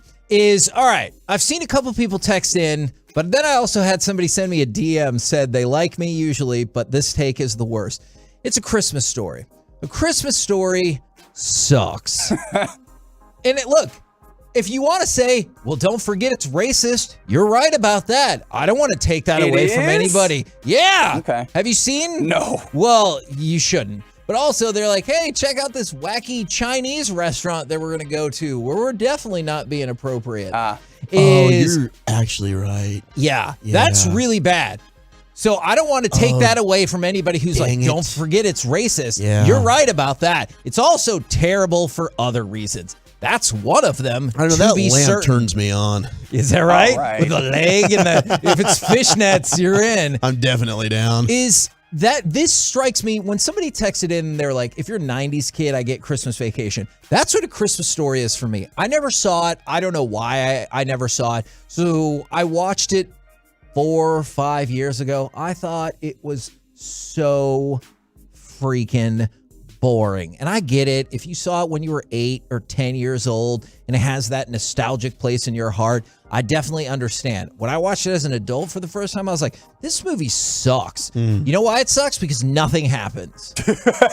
Nothing happens I mean, in that there's some movie. funny moments in that movie, though. When he has to come down and he's wearing the pink bunny outfit, I mean, that's pretty hilarious. There are some iconic moments. I think the dad's great. I love the dad. And he's constantly wanting to eat the turkey. I think there's some good bits in that movie. Let me know when you get to one of them.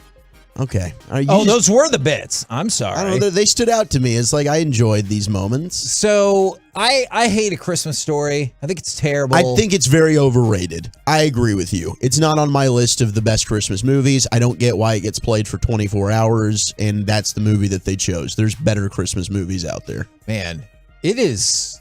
Elf has struck a chord with people.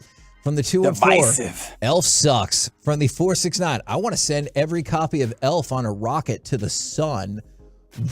I seriously had no idea people had these like just ingrained feelings of hate. Like I thought maybe they're just like, like when they sing Baby It's Cold Outside, still not okay. People I hate get it. Elf. I think Elf is good. I love this from the 862. Miracle on 34th Street is top 3 worst movies ever. I haven't watched it, but I did recently see the Rick and Morty episode where they're making fun of like the idea that he's just like amazed by like streets. Yeah, now we're on 126th Street, and that's like the director's cut. See, a couple years ago, I guess this was in my like holiday movie binge, is I watched older stuff like Christmas Story. I liked It's a Wonderful Life and Miracle on 34th Street. I guess it might also depend on which version you watch, like the one from the 40s or the one I think they did in the 90s with that gal from Matilda.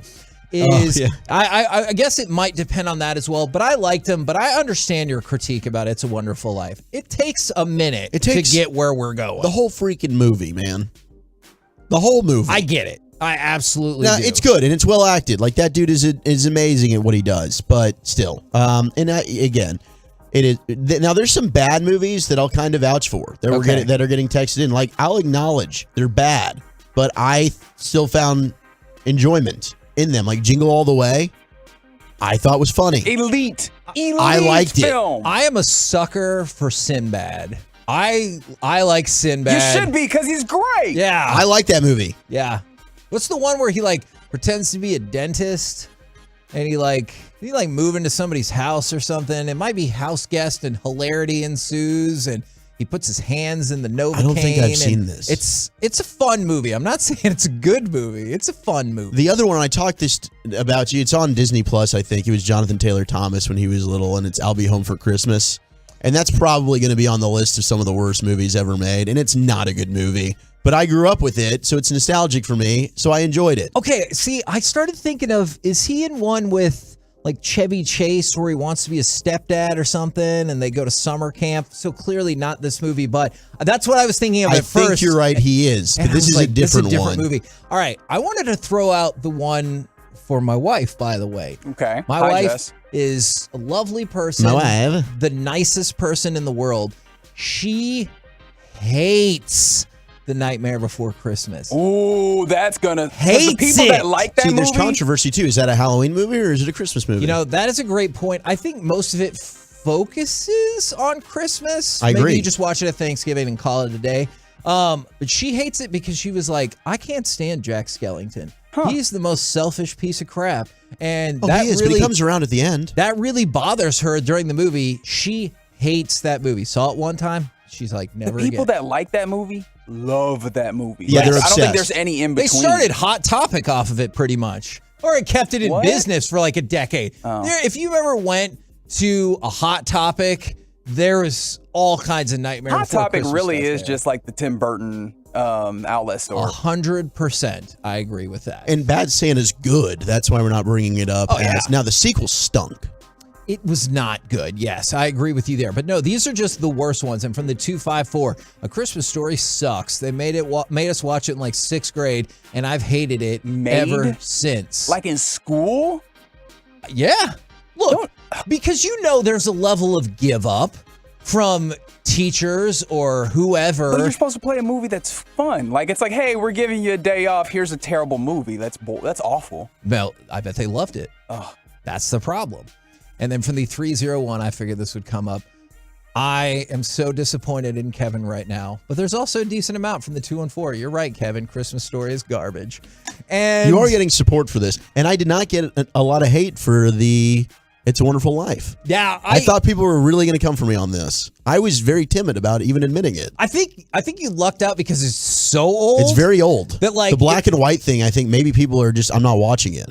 I mean, look, they won a special award. I'm pretty sure it was an Oscar for help revolutionize how to film snow on film because Dude, before that they were like 60 "I years don't ago was know." probably revolutionary. Yeah. And they're like, I have no idea what we're supposed to do with that. Yeah, snow reflects light so much. Yeah, and so they figured it out. And I think you're lucky. Like if our parents or grandparents were here, they They'd might fight be like, me. how dare you? I respect and admit, and I will take that. No, stand strong on it. But I still thought that They're wrong and stupid. no, as far as Christmas movie goes, it's overrated.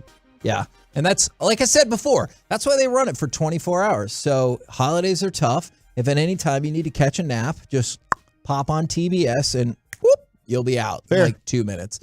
We're the KNC Masterpiece right here on 105.3 The Fan. Coming up next, back to football. Time for Gridiron Gravy. Which teams would be the most fun to see in these NFL playoffs? We'll do it next right here in The Fan. It all.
Visit Classic Chevrolet. Relax and enjoy the difference.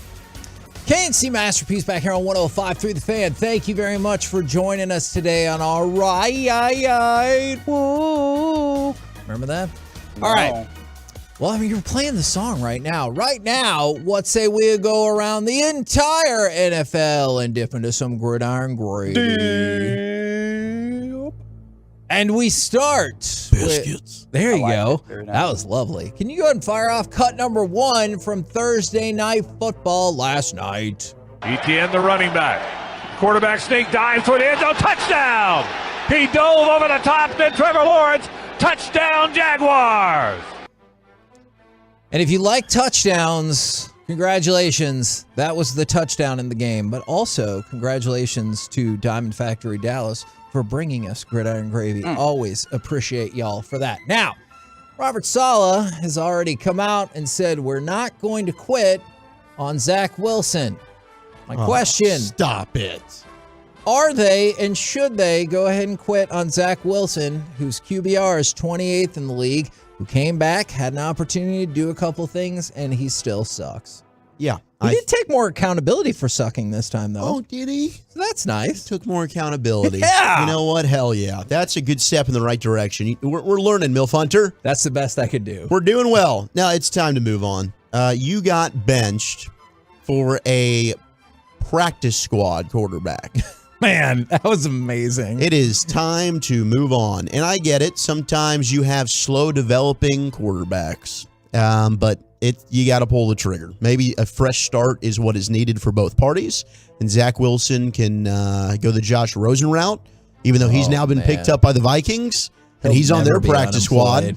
But Zach Wilson can go find a job somewhere else. It won't be with the New York Jets. So the Jags win 19-3 in a game that felt very much like a playoff, potentially pivot game for both of them.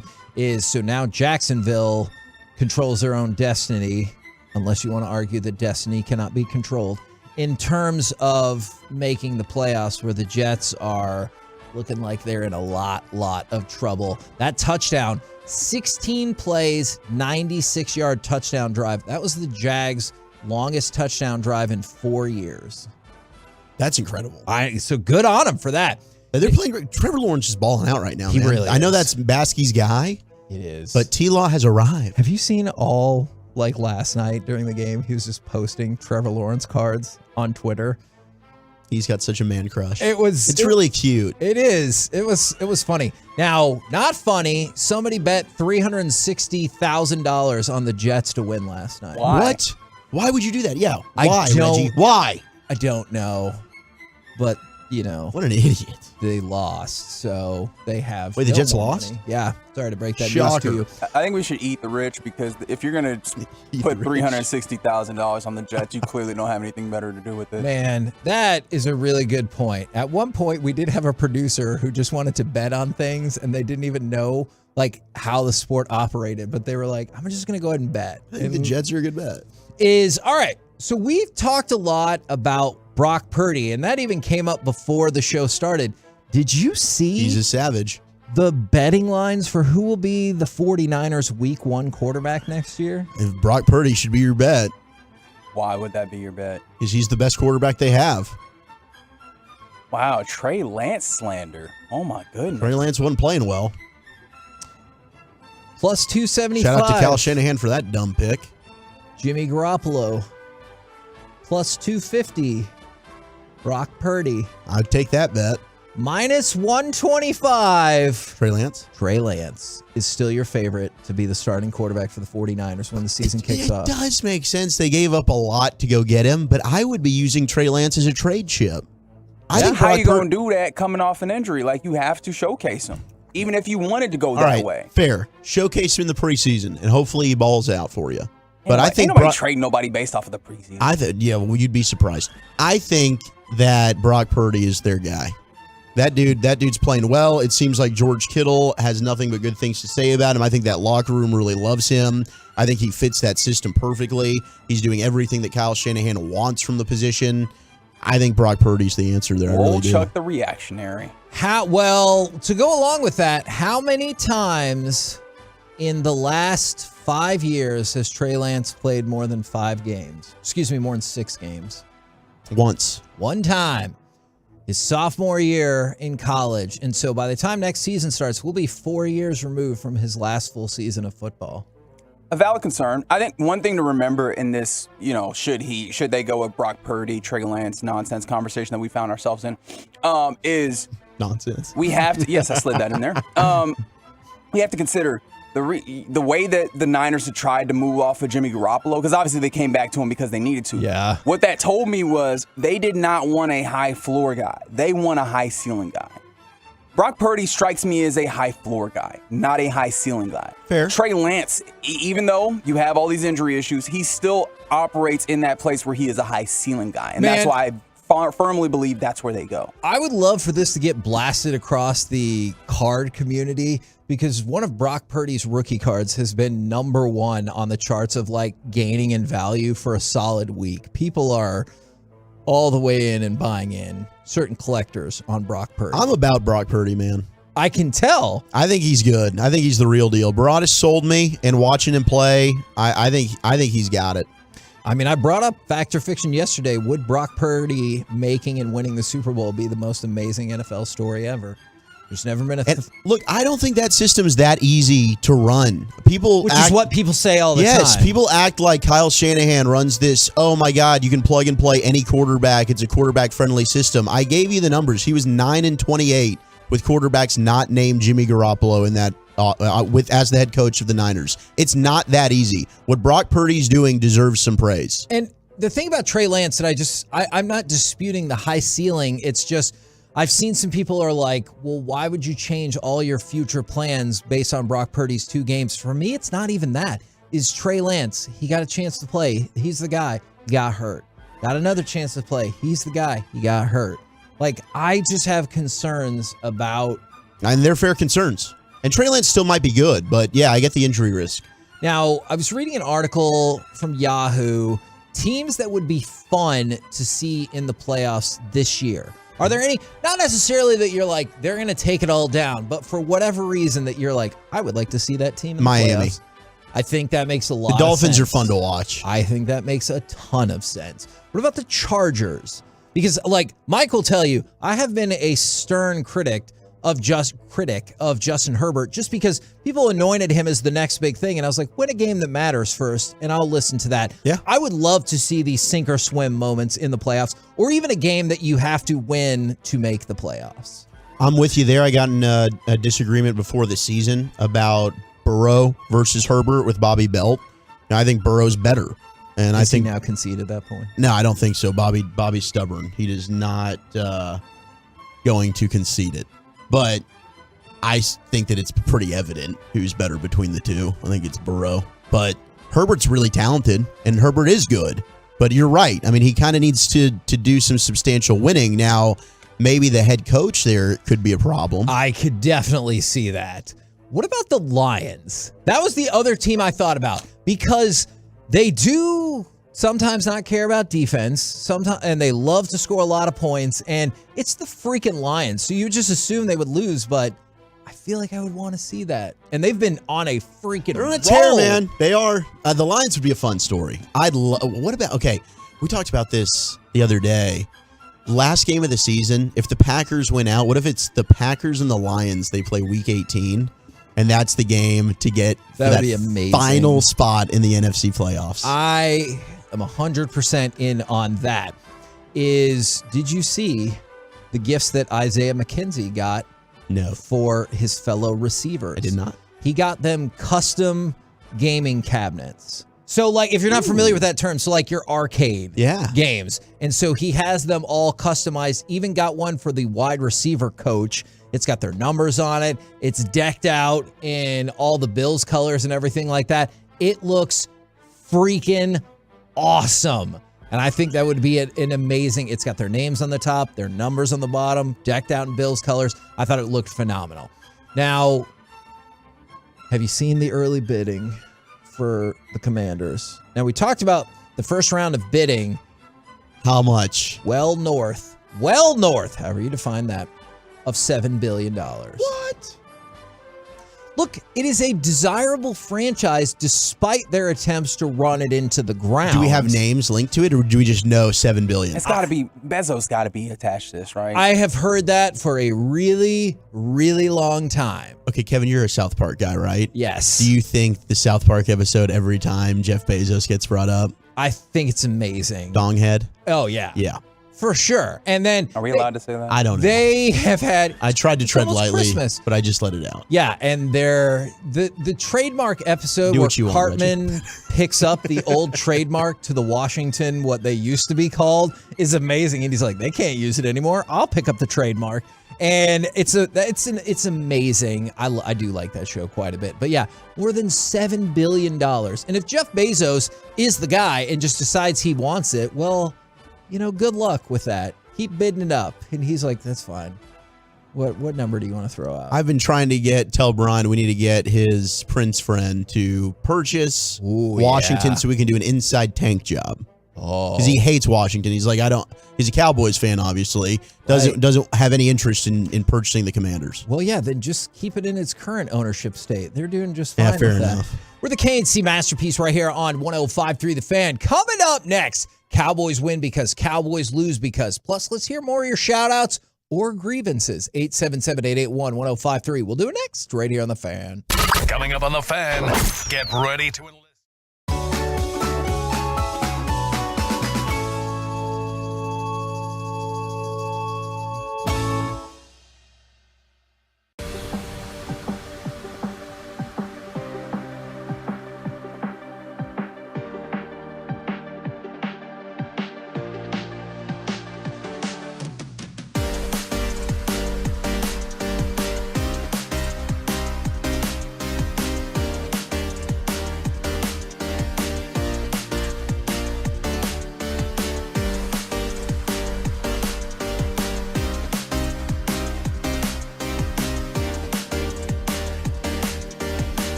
K&C Masterpiece on 105.3 The Fan.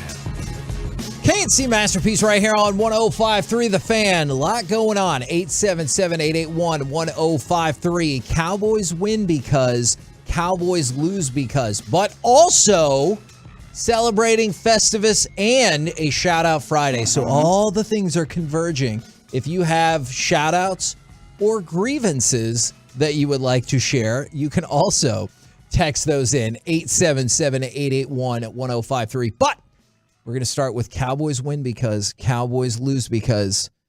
Woolchuck, do you mind if I start things off? Oh, please do. I would love you to start things off. Most people do. Cowboys win because... I'm a finisher, Hagee. I'm proud of you for All that. right, guys. What? We're talking about... It is 12:02 in the afternoon. It's almost Christmas. Yeah, but the three of us are nighttime alums. Man, that's a great point that we probably should have acknowledged sooner, is all of us have been part of the night show now, with Reggie holding it down for the Get Right. Hell yeah. Obviously, Nosebleeds, y'all had it. I don't know what the show was before, y'all. I didn't care for it, but I like these other shows. I know. They're like, you could fail up. I'd be a great politician. And so we had it before. And so we have combinations of all of the last two and the current night show pretty cool happening right now. That is super cool. Because like sometimes you hear, I know we're on air. We're just going to keep going. Sometimes you hear some hosts complain about things and you're like, you don't even understand. No, you don't get night show problems. No. But just keep on keeping on, and it'll be okay. You can move your way up in the world. Now, the night show controls 3/4 of the lineup. Damn right. Woo! Let's get it. Coming for you, Sean, RJ, and Bobby. No, I'm just kidding. I'm just kidding. You guys are great. I'm just kidding. Well, Bobby was a regular on the nosebleed seats. That's where he started. So realistically, now he's takeover we claim complete. him. Takeover complete. All right. Cowboys win because they do not turn the ball over. The Eagles have forced the second most turnovers in the league, 25, behind the Dallas Cowboys, who have 26 forced turnovers. But the Eagles also have the best turnover differential in the league at plus 12. So the Cowboys have to reverse the trend. The offense doesn't turn the ball over, and they make sure that this season still really matters. Because I don't know if you're on that train, and I'm sure people disagree, but I think if you lose tomorrow, you're still going to be in the playoffs. And I know Bill Parcells making the tournament and everything like that, but it feels like, especially with no Jalen Hurts, that's a wrap. You can get a negative snowball effect. Yeah, because you hit the nail on the head. No Jalen Hurts. Yeah. You lose to the Eagles, despite the fact that I think we all believe that is still a really good football team. Yeah, for sure. Extremely talented. And we got respect for Gardner Minshew. You know, that could be a starting quarterback for a lot of teams. Interception ratio is It's tremendous. insane. It's insane. He's probably in consideration for, if not the best, one of the best backup quarterbacks in all the NFL. So he's a guy that can beat you. There's no doubt about it. And the Cowboys historically have struggled against backup quarterbacks. If we go down in memory lane, except the last time they played. I think we've all seen it. That's true.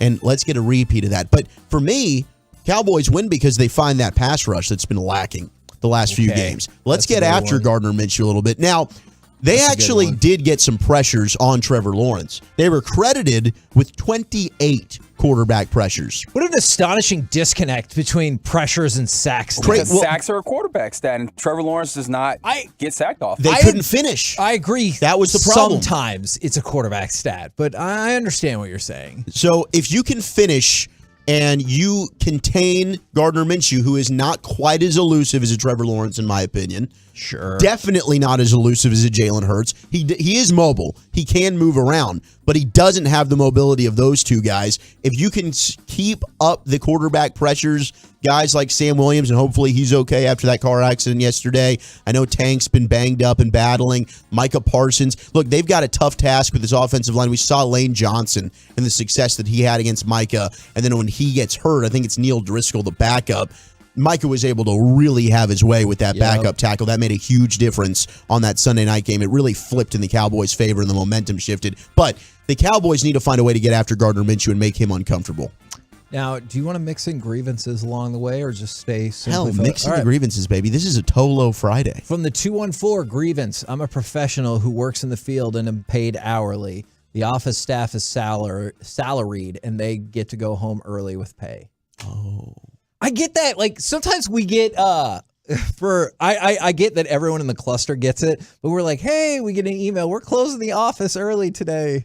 And I'm always like, I mean, I'm happy for all those people who get to go home early. I would like to be removed off this one particular aspect of the email list. Because, like, they don't send it and say, hey, Zach, we're closing up the office at 4 o'clock, so your show's over then. Like, that is not how that works at all. We do get those from occasionally. We get them, and especially when we used to do the night show, and you know this. Yes. It's like, that's awesome that everyone else is leaving early and the office is closing at noon or whatever the time is.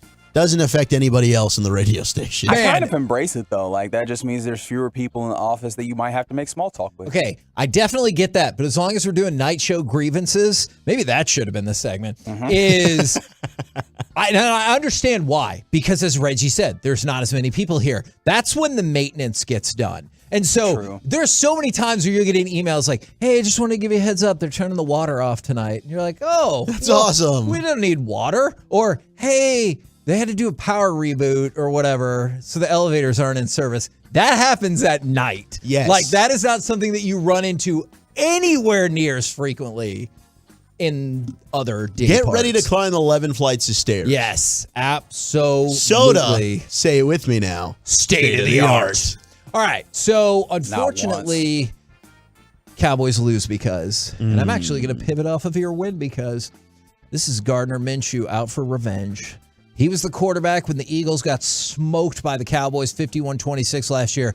He has a 3.5-to-1 touchdown to interception ratio for his career. So he takes advantage of the Cowboys' hobbled secondary. So I'm going to say that's the Cowboys lose because. Though I do think they're going to win. Cowboys win because lose because does not care. You have to come up with answers. Yeah, I think Cowboys lose because I think that's important. That it could play into big plays, and big plays killed them against Jacksonville. I'm going to say they can't stop the Eagles' run game.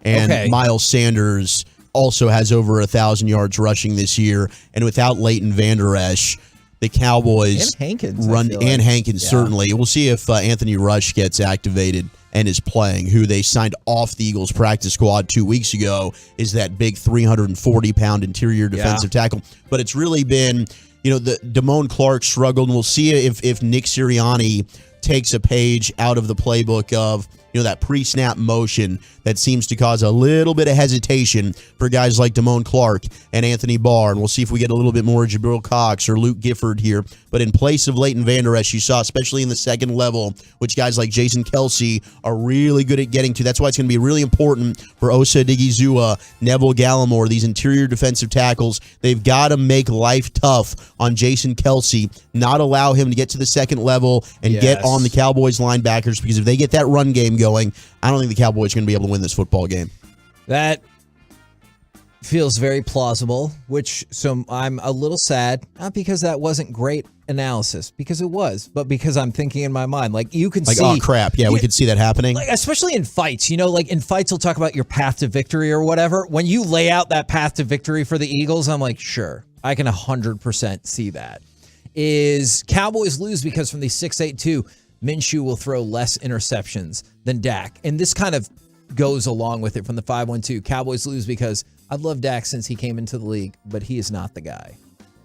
A lot of this ends up being a reflection on Dak, especially given how far into his career we are, I feel like this game, the playoff game against the South, the games after that will continue to be, hopefully games after that, will continue to be reflections on him regardless of how the game plays out. I'm actually confident Dak's going to play really well in this game. Great. Historically, his career, he's played great against the Eagles. And the division, hell yeah. The division in general, but specifically against the Eagles, and I think you're going to see a fired up Dak Prescott to really have it. And I thought he was playing very well against Jacksonville.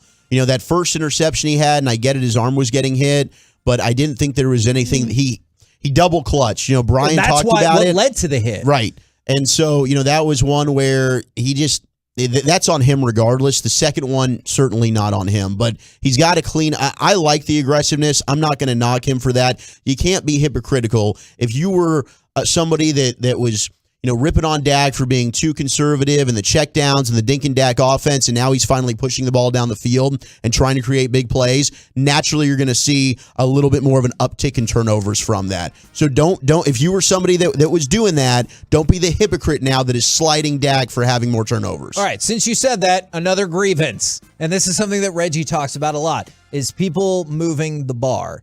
I felt like earlier in his career, I feel like people have not backed off of that. And the hypocritical side does come in, is the Cowboys, they would win. And people are like, yeah, well, not because of Dak. Did you see how many yards he threw for? And then when he's throwing for crazy yards, especially the season that he got hurt, is like, yeah, but the team sucks. And I'm like, okay, well, didn't you like it better the other way then? If you told me we can go back to 2016 and impose our will on teams every single game and his stats don't look that great, that's fine. Because all I know is we were winning that season.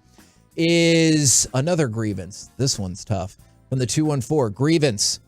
I'm on call from now until Monday at 9 a.m. Oh, no. Are you on plumber, doctor? Nurse? Yeah.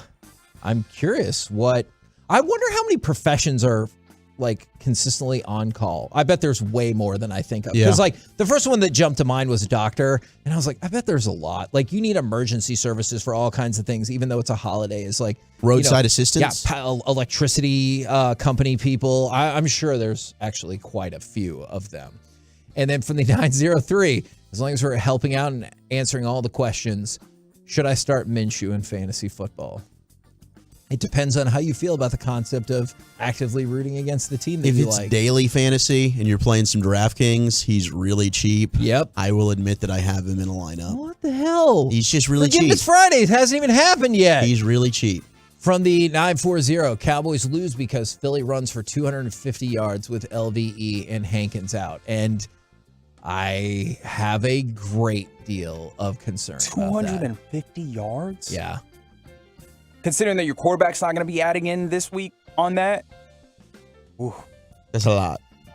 That means the Cowboys defense just flat out laid an egg. Yeah, and then we're going to have to deal with going forward. It was funny. I did a radio show in Washington, D.C. yesterday, and they were like, hey, hey, are Cowboys fans panicking this week? And I'm like, oh, man, this week?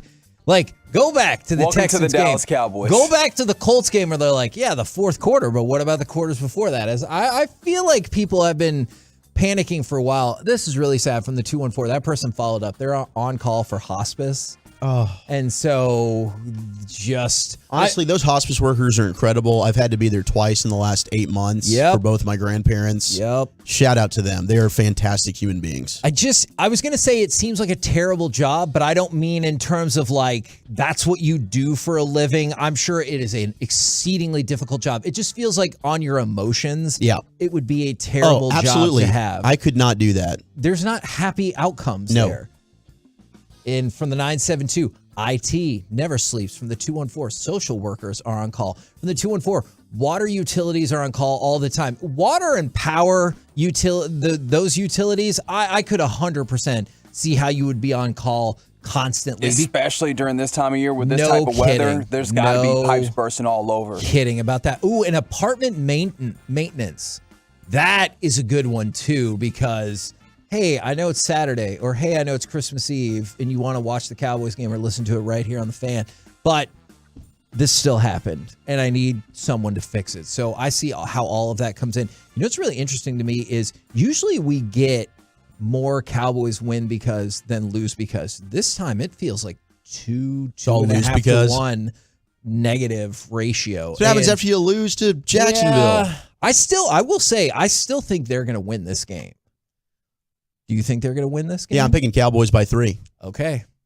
If they can win by more than 5.5, just to stick it to Mike, that would be even better. I'd love that. But if they just win, period, that's fantastic. From the 817, wow, I'm learning a lot. Tow truck drivers are on call, HVAC technicians, plumbers. I did know that one. Heavy equipment mechanics, people who do drug tests are on call a lot. Fascinating. We've learned a lot today. We're the KNC Masterpiece right here on 105.3 The Fan. And by the way, another thing I learned, I lost the text because there was a lot coming in really quickly, is I learned that I need to have more regal respect for you, sir, as you are radio royalty. And I don't know about that. I'm with the Woolly Bully, so. Well, I love you. I think I'm with two freaking legends here in Reginald and Hagee. Very true. And I'll see you next year. No, you He won't. loves hearing that. I just had to get it in one time. That's going to come up in Forgiveness Friday now, actually. I asked We're the for KNC forgiveness. Masterpiece right here on 105.3 The Fan. Coming up next, FIFA again. Trevor Bauer, cancer, and the UFC. Do any of these entities deserve Forgiveness Friday? Do you? Next right here on The Fan. It has the entire sports world.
This segment of the KNC Masterpiece on 105 through the Fan is brought to you by Buyers Barricades.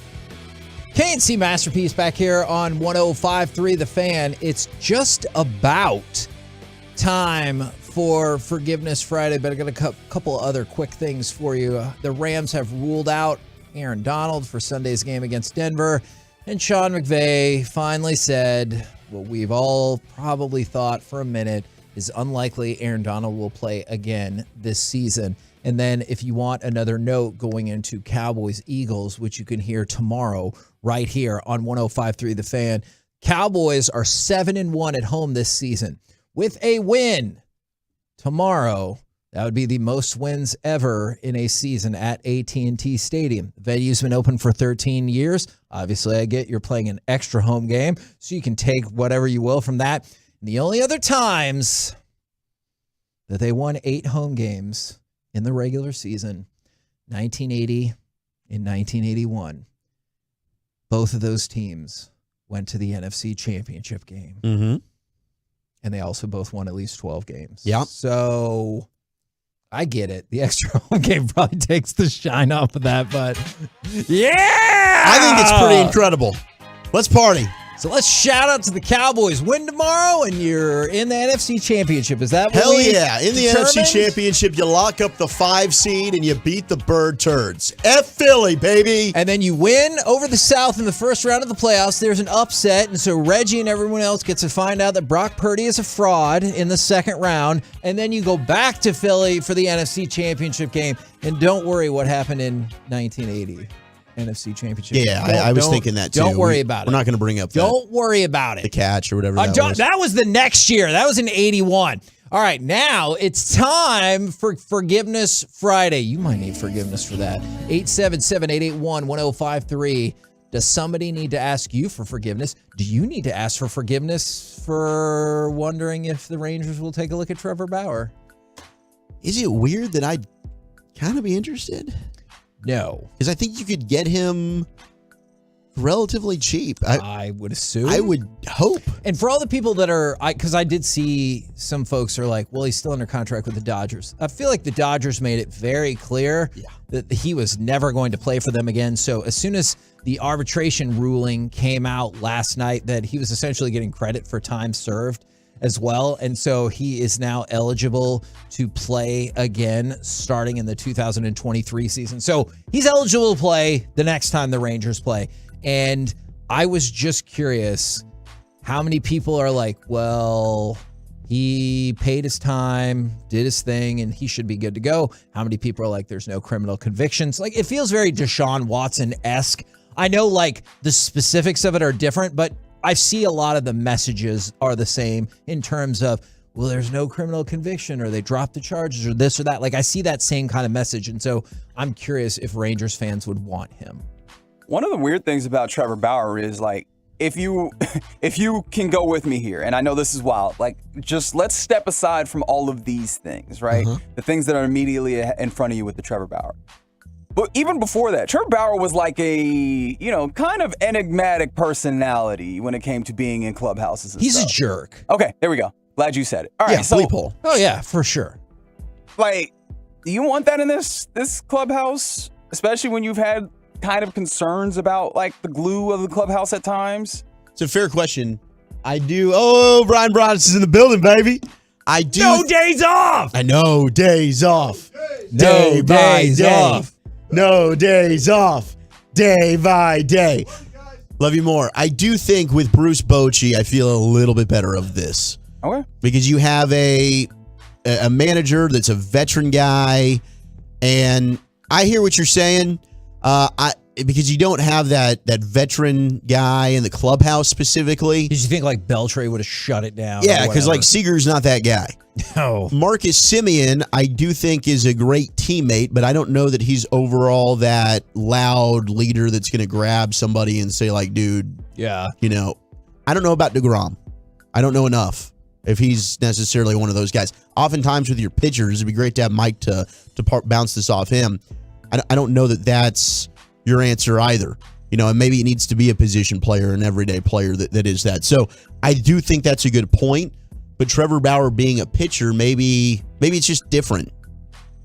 in that regard. But your rotation, my gosh, it looks that much better when all of a sudden you've got a DeGrom, a Bauer, Gray, Perez. Like, just for an on-field winning standpoint. I get it. And this is a Rangers fan base that I think right now we're just like, screw the off the diamond stuff. Let's just go ahead and get back in the postseason and take our chances. I think that's kind of where we are. From the 940, we all need forgiveness for bashing LVE and Anthony Brown. Last week, we saw what it looks like without him. I will only take the fall for one of those. Right. Like, I've heard the Anthony Brown stuff, and I'm kind of thinking, yeah, but Anthony Brown was the mark. Yeah. Well, and hold on. We'll circle back. I was going to say, I'm not taking the fall for Leighton Vander Esch. I have been a proponent of his play being average to slightly above average this year, or even going further back? This year, I think last year there was a time. Okay, cool. I was like, I don't want to erase what was this year questionable play last year. No, but just, this year, just this year, and so I won't take the fall for that one. Otherwise, Reggie knows I have absolutely been somebody who has pointed out that Anthony Brown has had a lot of struggles. And I do agree it's looked worse. That doesn't mean he was great, but I agree it has looked worse. It's looked worse. But Anthony Brown, and I was a fan of AB last year. I thought AB was going to have a good year this year. But he was not playing good football, and he was not playing confident football. Yeah. So is it more of a downgrade? 100%. But he also was not playing well for you. Now, I don't know if we actually want to forgive this entity that is cancer. Did you see that Pele is going to spend Christmas in the hospital because of the continued issues? I realize he is 82, but he has had continued issues with his cancer, and it's gotten worse to the point that he's also dealing with a form of pneumonia. And so probably not the time that you want to send that person back out into the world. And so he is going to be in the hospital over the Christmas holidays. So bummer there. And you know what? I don't want to forgive cancer. Usually we forgive in this space, but we don't forget. Yeah. No, I say bleep cancer. Exactly. 214, Kevin needs to ask for forgiveness for breaking my car window as I was trying to borrow from Blockbuster. And I think that you should. I will never ask for forgiveness. Just like I didn't ask he for was just borrowing a my DVD. District manager, who is one of the two people who fired me that day. And she said, I'm sorry about this. And I said, defiant to the last, even when I was young, you should, because this is bull ass. And I put the keys in her hands and walked out the door. I can't believe they fired you for just trying to protect the store. That's what I'm saying. But the way it happened. You were a liability, Kevin. You're actually, I think you're probably right about that. I'm definitely right. So I'm going to try to tell a truncated version of this story. Is there had begun to be some discussion about my dust-ups with shoplifters, because this is most definitely not the first one. This was at least the fourth time. It was the third or fourth time this had happened, so I shouldn't say at least fourth. It was the third or fourth time this should happen. One of the times it happened, the only reason I caught the guy, because he ran right by me while I was checking somebody out, with the transaction. Yeah, you were checking him out. Yeah, not in terms of how do you look? Is fantastic. He ran right by me. The only reason I caught him is because it was pouring rain and he fell. And as soon as he got back up, bam! I ran right into him. DVDs spread across the parking lot. And I got a couple, he got a couple, and he goes, I'll be back. And of course, I did not reasonably back down and ask for help. I said, bring it on, or some stupid crap like that. Because I was also 20 years old. And so I had a discussion with somebody who was like, hey, I just want to give you a heads up. I think people are talking about these things. I know there hasn't been an issue. So that when it happened at my store that I got to take over and manage and I kicked in somebody's window, it was probably a matter of time, but they were stealing. But the HR person who came in, this is the most dramatic paperwork reveal of my life, is they had one of those giant accordion folders, and it was like, oh, do you remember this document? And I was like, oh, yeah, maybe. And they go, and slammed it on the table in front of me, and it highlighted the part that was will not engage with shoplifters or something like that. This was a long time ago now. And then it also had my signature highlighted, and I was like, oh, no. Oh, then yes, I do believe I remember that. And then they were like, so we want you to sign this saying that you violated company policy. And I said, if I sign it, am I not fired? And they said, No, you're still fired. But this way you won't get sued. What was the point then? If you're getting Because then they said if I sign it, I won't be part of the lawsuit. Because Gotcha. the person was going to file a lawsuit for that. Sure. Preposterous. 903 Baskey needs to ask for forgiveness for talking about Cousin Eddie's junk yesterday. What kind of sicko? Man, and I haven't watched that movie yet, and now you're gonna think of nothing else the whole time. Before he even shows up the second he shows up at their house, I'm gonna be like, oh my God, once we get to the Walmart. Bleepers full, Kevin. Yeah, it's gonna be go time. All right. FIFA. There's a lot of things we can cover here. Corrupt? Sure. Does FIFA deserve forgiveness for their new rankings? What the hell they do now? I don't know if you heard about this event, the World Cup. It's a pretty big deal. I'd never heard of it.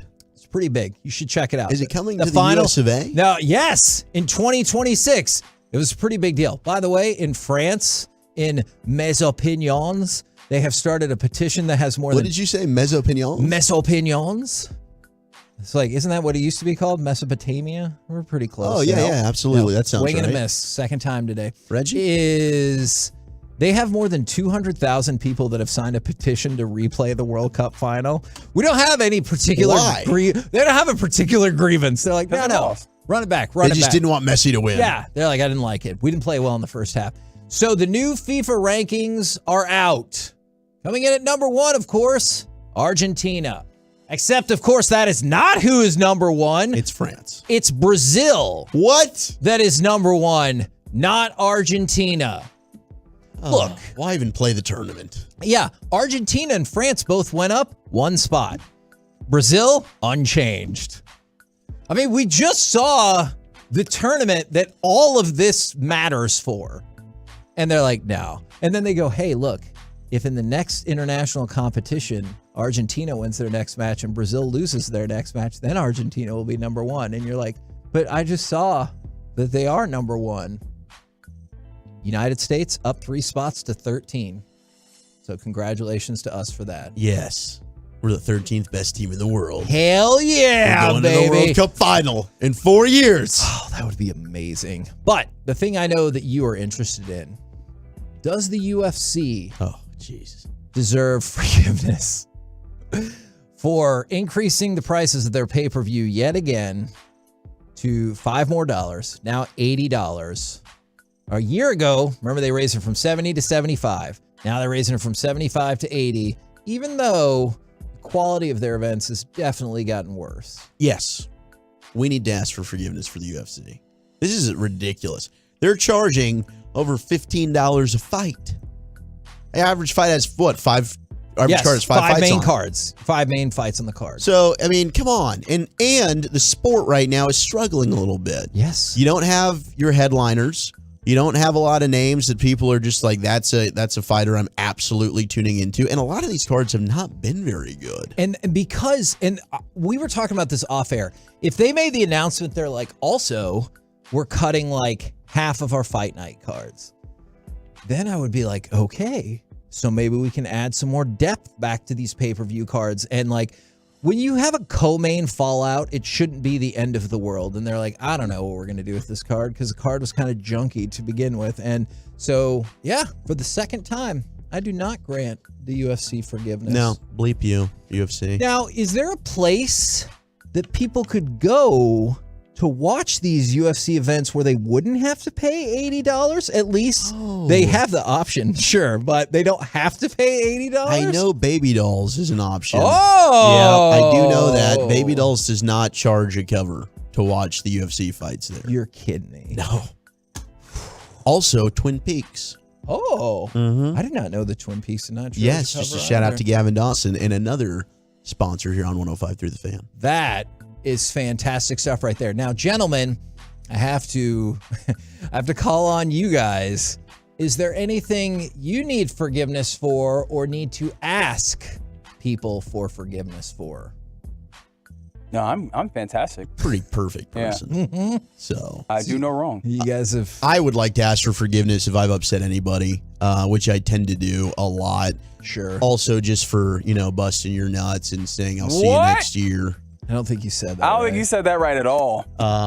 You can mark that. Yeah. Yep, and you can play that out of context later. I said that on purpose. I think even in context, it's I'm going to ask for forgiveness for that, and for the whole see you next year deal. I'd ask for forgiveness for making fun of Brian because I love him dearly, and I just don't want his feelings getting hurt, even though I don't think he cares. And for playing Gardner Minshew in DraftKings, which I never like playing anybody against the Cowboys, but he's so damn cheap, it really helps set the rest of the lineup. Like, I can go expensive in other positions. Now, see, and I thought we were going to get some positivity going here from the 214. That's why I love boxing. Errol Spence, D-Town's finest.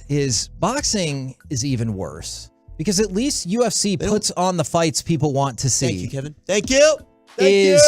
I'm going to have to listen to this nonsense for another several months about Terrence Crawford and Errol Spence fighting. Great. Crawford's scared. Yeah. The agreement was already in place for just a couple months ago. And they're like, oh, yeah, no, something came up. We'll get it next time. Sure you will.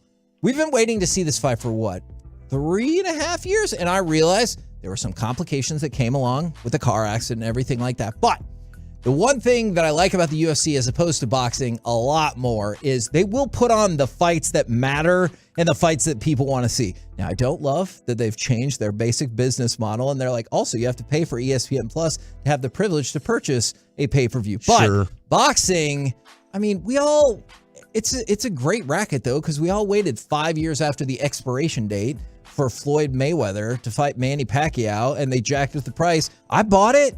So maybe they're like, hey, why don't you shut up? We know exactly what we're doing.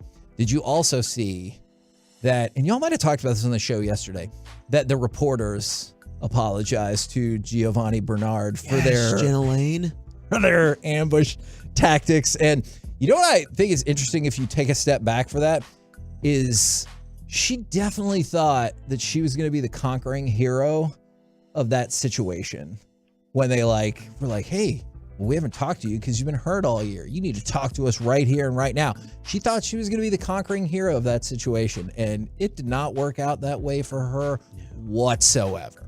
No, I mean, it was one of those things where at first I was a little bit surprised to see that she issued an apology. I actually think she's really good at covering the Bucs for ESPN, but that whole interaction was just messy. And that's the tough thing about an apology, too, is I saw multiple people are like, well, as long as you go to apologize to him next. Or some people were like, yeah, you should have done this apology at a different time of year. or excuse me, a different time of day. And so I definitely know some people still have not forgiven. And do you want to Do you want to grant forgiveness to Eagles fans? No, I never will. Good. For what? Because they have a tough life already. No, they don't. The Phillies just won the World Series. They can go bleep right off. Okay. Did the Phillies win the World Series? Yeah. But not this last year. I don't know. Do you know they lost to the Astros? In my opinion, they won. Oh, okay. Because the Astros will never win. Heady play. Just in my personal record book, they won. I'm never giving the Astros credit for anything. Okay. Man, that's an interesting point. Fantastic pivot. I Bravo. It's love true. the idea. That's how I feel. This is a great segment. Now, I mean, technically, I hate Philadelphia fans more than Houston fans, but I'm just not going to give the Astros cheaters any credit. Can you just stand on it? Retroactively just say, no, I went ahead and awarded the Heisman to Vince Young, or I crowned that the one. Rangers. Vince Young should have the Heisman. Vince Young repossessed that one. I don't know what we're doing here. Like in 2011, in my opinion, the Rangers won the World Series. Exactly. That's what I'm saying. And so the Mavs have 2 championships. Like, can we just reposition things? Yeah, technically, like, the Eagles have won a Super Bowl more recently than us, so bleep them. I'm never, no. I hate them. We're the KNC Masterpiece right here on 105.3 The Fan, answering the questions that matter, like this one from the 972. Can you smoke at the Fan? All right, I need more information about your question. Like, if you come up in studio, and Gavin and Corey smoke all the time. Yeah, you cannot come into studio and just start smoking like a cigarette. The meats, we got that on, like, not necessarily up here, though. For sure. Did you see? Maybe Sean needs to apologize just a little bit to Mike Bassick that yesterday he made cookies to impress Sean Sharif because he doesn't think Sean Sharif respects his cooking skills because he's not like a hardcore griller. Oh, well, I don't even want to get into the ring with Sean. He's going to rip me to shreds. I make a mean tuna melt, though. Oh, I mean, you could always talk with Gavin Dawson. It feels like he knows. Oh, yeah. A kryptonite. Too. I think there's still a grudge. Oh, there's 100% And there always still will a grudge. We're the KNC Masterpiece right here on 105.3 The Fan. All right. We were going to have Jerry Jones on earlier today, but scheduling conflict had to bump it up, and he was on with Sean and RJ and Bobby. So wanted to run through a couple of these, see if any of these stood out to you or if you took anything from his interview this morning. I want to go start with number one, which makes sense, is having some fun with how Jerry told Turpin he was selected to the Pro Bowl. Yes. Listen, I really didn't feel bad, but I wanted to be sure because we haven't had a chance to joke around much, and he didn't know me. And as I got into that and asked him about that turnover that he made against Houston, as we got into that, I realized that maybe I was going a little too far, and I better get it out on the table and tell him he had just walked in here and made Pro Bowl returner his first year in the NFL. But I let up real quick because I've known him, like I said, he didn't see me either, so he couldn't tell I was smiling.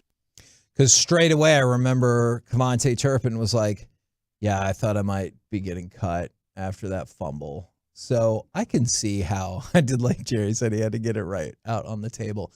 Never change those Jerryisms. If we get a cut number 3, this was a concerning situation for a lot of people when you heard Sam Williams had been in a car accident, that he had to go to the hospital, and we've been giving updates. People still been asking. Cut number 3 right here. Any update on Sam Williams after getting into that car crash? I haven't talked to him, but I do know that from the standpoint of the wreck, I think it's fair to say he's okay. Now, I say that without having talked with him or, frankly, really analyzed the extent of his injuries.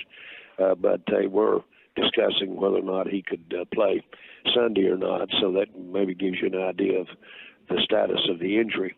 But it would be purely a concussion question, and I don't have that. I don't know where he sits, and don't know that anything other than the timing of the accident got him within a pretty sensitive time frame of playing in this game this week, because we do need him. And so I hear his point about like long term. If there's already a discussion about if he can play on Saturday, then you wouldn't think on the surface it would be a long-term concern, which is good. Right. That's fantastic. And he's been playing really good football. Yes, absolutely. We talked about the 28 total pressures the Cowboys were awarded against Jacksonville. He resulted in a good chunk of those. Look, there are several things you can look back on this draft class and be like, hey, I'm feeling pretty positive, not just for now, but for going forward. I think you can say the same thing about several of these draft classes. I know right now it feels like Kelvin Joseph and Nashawn Wright stand out as what went wrong with the draft, but there's a lot of good stuff as well. Yeah. All right. Is this, because I think it is, I think a lot of people think it is, cut number 4, is this game against the Eagles a measuring stick game? Well, against how we played the first time, yes. It sounds like they're not going to have their starting quarterback. They won't. But I do. And frankly, it's important for us to come play good football right now. And I do want to see us do that. And I had always planned on us being competitive and having a chance to really win the whole thing. And it's still there. So I want us to, if I have my druthers, so to speak, I want us to play as though we had to win it for a playoff game to get in the playoffs. Now, I know this follow-up question wasn't asked, but I thought it was logical. Do you think all guys play the measuring stick game? Yeah. Yeah. I don't know what game that is. No, I don't think all guys do. No. Just privately, you measure the stick. Yeah. And then you report back. You report back to who? The other guys. Oh, no. Yeah. What? Okay, first of all. You mean like the movie? I don't think that happens. But also, what level of truth is happening in those meetings? None. I think everybody kind of decides to add a little bit to the measuring stick. Sure. You know, where they're starting the measurement. Whether it's the girth or the tonnage. Sure. All right. You just got on Eric's case about making that kind of stuff to Elliott Shore Park. Right. I'm not interviewing a professional broadcaster. Okay. Oh, sorry, Kevin. Hurtful. This isn't an interview. Yeah, that's a great point. We're just having a conversation. That is a great point. In your face, Reggie. Cut number I would 8. prefer it not be. You saw the measuring stick. Are you sure? Cut number 8. Will T.Y. Hilton be active Saturday? Yes, he will be. Yes. And I'm excited to see him. And he's got the experience. And, boy, if he can really run and he can make his routes as you would expect. He's always had that as expertise. One of the smartest players that you've been around in the NFL. And so he hit the ground running here and should impact us immediately. Were you listening to his answer, or were you getting distracted by the fan text all agreeing about the measuring stick? Both. But he should hit the ground running is interesting. And I'm excited about that. Because that leads you to believe he won't just be active, he'll be active. He's going to be an impactful player. I mean, we're thinking an Amari Cooper type impact. Okay, we are getting our Christmas We're not gift. getting Amari Cooper back. I think we're getting T.Y. Hilton. That's our new Amari. Do you think the struggles of Michael Gallup play into that at all? Yeah, 100%. Like in terms of how much actual impact. Because you're not getting enough from Michael Gallup right now. And hey, it's hard to really go ahead and, the injury aspect of this, in the timetable in which it takes everybody to get back to where they were, it's different. It's different for everyone. And there's certainly a confidence there, and Michael Gallup is not running the same as he was, and maybe it's just certain routes. I mean, Kellen Moore's got to figure out a way to get him, and he said it, to get him more involved, and maybe there's just certain plays that'll be more beneficial for MG. But they need help in that regard. It can't just be CeeDee Lamb and Noah Brown and the tight ends. They've got to get more from the receiving crew. And T.Y. Hilton's got to be a way to help that out. Now, the last one I wanted to play, and then I actually want to talk about something about the Rangers real quick, is cut number 12. Do the Eagles feel like the top rivalry for the Cowboys? Well, it's sure a rivalry. Make no mistake about that.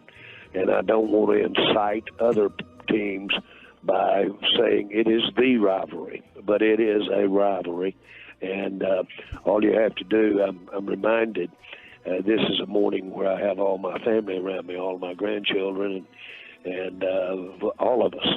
Well, when in their early years, you could bet that when we went to Philadelphia, and most of them went and were there, they'd end up crying half the game because of all the things that were being said and all the things that were being gestures and everything that were going on.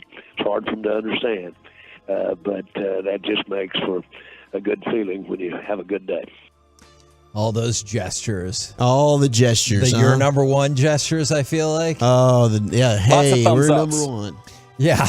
We're the KNC Masterpiece right here on 105 through the Fan. Quick side note about the Rangers. Since we had talked about this guy a lot in the last couple of weeks, did you see Michael Conforto, 2 years, $36 million deal with the San Francisco Giants? Well, the Rangers are going to have to make a trade to get an outfielder, is my thinking here. Are you on the Reynolds train? I'm definitely down for some Reynolds. How much is that going to cost you, though? It's gonna be one of a surplus of your infielders, and I'm totally down for that. Oh, if we can get away with that, sure. Yeah, I mean, you might have to throw in one of your pitchers, like an Owen White type guy, or they might want Evan Carter, which I don't really want to give away. I like Evan Carter, but hey, to get an all-star outfielder, and this is a win-now type of team, go ahead and do it. For me, I'm okay with that. He's a hell of a player. I think he's one of the more underrated players in Major League Baseball. I think he does a lot for the Pirates. I've talked to some of their people, and I don't think that he gets enough credit for some of the stuff that he's able to do within that organization. He's one of those guys that I think would be a really good clubhouse individual. So the kind of the antithesis of your Trevor Bauer. He'd be the opposite.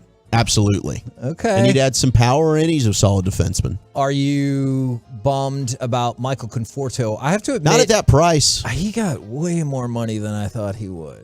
When I saw that he signed, I was bummed, but I think the Giants overpaid because they had money to spend. Right. From Correa. They're like, yeah, we got to figure this out. Oh yeah, I guess we didn't retroactively throw Carlos Correa into Forgiveness Friday. Or is it the Giants that need to go in Forgiveness Friday? Or Scott Boras that need to go into that category? Not Scott Boras, because Scott Boras is making himself some money. His comment was amazing after the fact. He's like, what? We give them plenty of time to figure it out. And they're like, I mean, not really. But they're like, yeah, we give you plenty of time to figure it out. So what's a problem? Yeah, I have to admit, I was bummed about not getting Michael Conforto because left field has been problematic for the Rangers for more than a minute. And I was hoping they could plug him in there, but 'tis not to be. Not at 2 for 36. That doesn't bother me as much. All right. It's also a shout out Friday from the 254. Gonna get a big shout out to all my brothers in Brown, the UPS drivers. Be safe and have a blessed Christmas. And then they said, love 105.3 The Fan. Tolo, baby. Oh, we That love you. is Tolo, baby. amazing. We have a ton of delivery drivers. Like we hit UPS today. We've talked about the United States Post Office. I know FedEx comes up a lot. Amazon comes up a lot. So we have a ton of Not to delivery mention drivers. your food delivery guys. Oh, that's a good point. DoorDash, Uber Eats, Grubhub. Yeah. Is Postmates still a thing?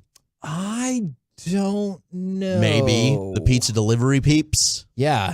Let us know if you're a Postmates person. Yeah. Postmates, you guys still out there? We're the KNC Masterpiece right here on 105.3 The Fan. Coming up next, the Cowboys-Eagles matchups to watch tomorrow. Plus, how Philly got so good this year. We'll do it next right here on The Fan. Hey, look, finally a website that won't give your PC a virus. Check out 105.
here on 105.3 The Fan. KNC Masterpiece right here on 105.3 The Fan. Cowboys-Eagles matchups to watch tomorrow. I wanted to make it extra dramatic. Plus, how Philly got so good this year. Actually, I was just thinking in my head I might change course just a little bit in this segment. We're getting some shout outs. We've been doing shout outs and grievances all day long. But then 817, shout out to the medical linen delivery folks out there, keeping everyone warm with blankets. I would not have even thought of that. A very, very worthy cause. And then, just real quick, shout out to all the people alone for the holiday. You're part of the Tolo family. Pop into the Twolo Lounge that will make you feel welcome. I think that's a really great point. This is, they'll say it's the most wonderful time of the year and everything like that, whether it's Christmas, Hanukkah, whatever your reason for this being a wonderful time is. But for a lot of people, this is the worst time of year because of like those same reasons. The same reasons you like the season and you have people you love and care about. There's a lot of people out there who are missing that. And I know that unfortunately, like this is a really hard time for suicide rates and everything like that. So I've said this a bunch of times. I know some people probably still don't believe me. A couple of years ago, I brought somebody to church with me because they're like, I don't have anybody to go to church with. And I was like, come with me. If you need somebody to talk to, hit me up on social media, or you can text in right now. If you're like, I have nobody to talk to, I need somebody to talk to, I will give you my phone number and we can text, we can talk, whatever the case is. I promise I'm not just making that up. So if you're one of those people who's like, I don't have anybody, I need somebody, I just wanted to let you know I'm somebody if you want to talk. Yeah, I think that's beautiful. I know you've always been open about that. I feel the same way. Hit me up at Zach Wolchuk on Twitter. We're here for you. Nobody should be alone and feel that way. And certainly we want to be there to help and support all the Tolos, man. We love you. We wouldn't be here without you. 100. I tell people that all the time. And we mean it. Yeah, like whenever we really, really don't. Like when we go out to events, yes, people say this like, oh, I didn't want to come up and bother you. And I never really understood this, until now we're fortunate enough to be in this position. But I guess like it's intimidating or people get shy and they don't want to come up and please do. Like that's what we're there for. You should never feel unwelcomed or, it's some type of way that you don't want to come up and ever introduce yourself or say hello. Like it literally makes our day when you do. We are not the sports station that views you as an inconvenience to get the money that they want to make. Yes. That's the other one. It's true. And so when we do events, I always thank people. I was like, thank you for keeping me employed. I like having a job. Also, tomorrow, the fan will be there for you. I know you guys are going to be dominating pregame, postgame, but even before that, tomorrow, Alec and Will be broadcasting at 9 a.m. Official pregame starts at 12:30. On the pregame, Mike Pereira, Jane Slater, Merrill Reese, CA will talk with Zach Martin, and then the game itself, 3:25, Cowboys-Eagles, and then, of course, the lovely postgame where you always have the opportunity to talk with plenty of reasonable callers, which I think is a super fun aspect of all of this. So fans got you covered up and down, but for the other more personal reasons, if you want to reach out, definitely let us know. All right. Cowboys, Eagles matchups to watch. We can go any direction that you want, or if there's anyone that you want to particularly stop on. But I think what I'm really going to be focused on is the offensive line. You talked about it earlier, how good Tyron Smith looked, not only as an upgrade over Jason Peters when they were splitting time, but an upgrade over Terrence Steele. Is the Eagles' defense in the last 3 games has recorded 6+ sacks. That is the first time in recorded NFL history that's happened. Wow. The NFL started tracking team sacks in 1963. Why they couldn't figure out a way to give individuals credit for another 19 years? Not entirely sure about that. But in 1963 is when they first started tracking that. That's pre-merger. Excuse me, I said the most. The second most. My apologies. Okay. It's the second longest streak in NFL history. The last 3 games, they've had at least 6+ sacks. I think it feels reasonable to say you give up 6 or more sacks, this game is a loss. Yeah, 100%. That does not feel like a big stretch, right? No question at all. And the matchup, definitely, it's Tyler Smith and Brandon Graham. And, we saw Tyler Smith at the end of that game in the fourth quarter, the Cowboys trying to come back. And there's a lot of things in the postgame. We broke it down. Cowboys defense gave up, I think it was a 15-play drive to the Eagles that lasted 8 minutes long, and certainly you want your defense to be able to make a stop, and they got the ball run right down them, and the Eagles had a very impressive drive to go up a touchdown again.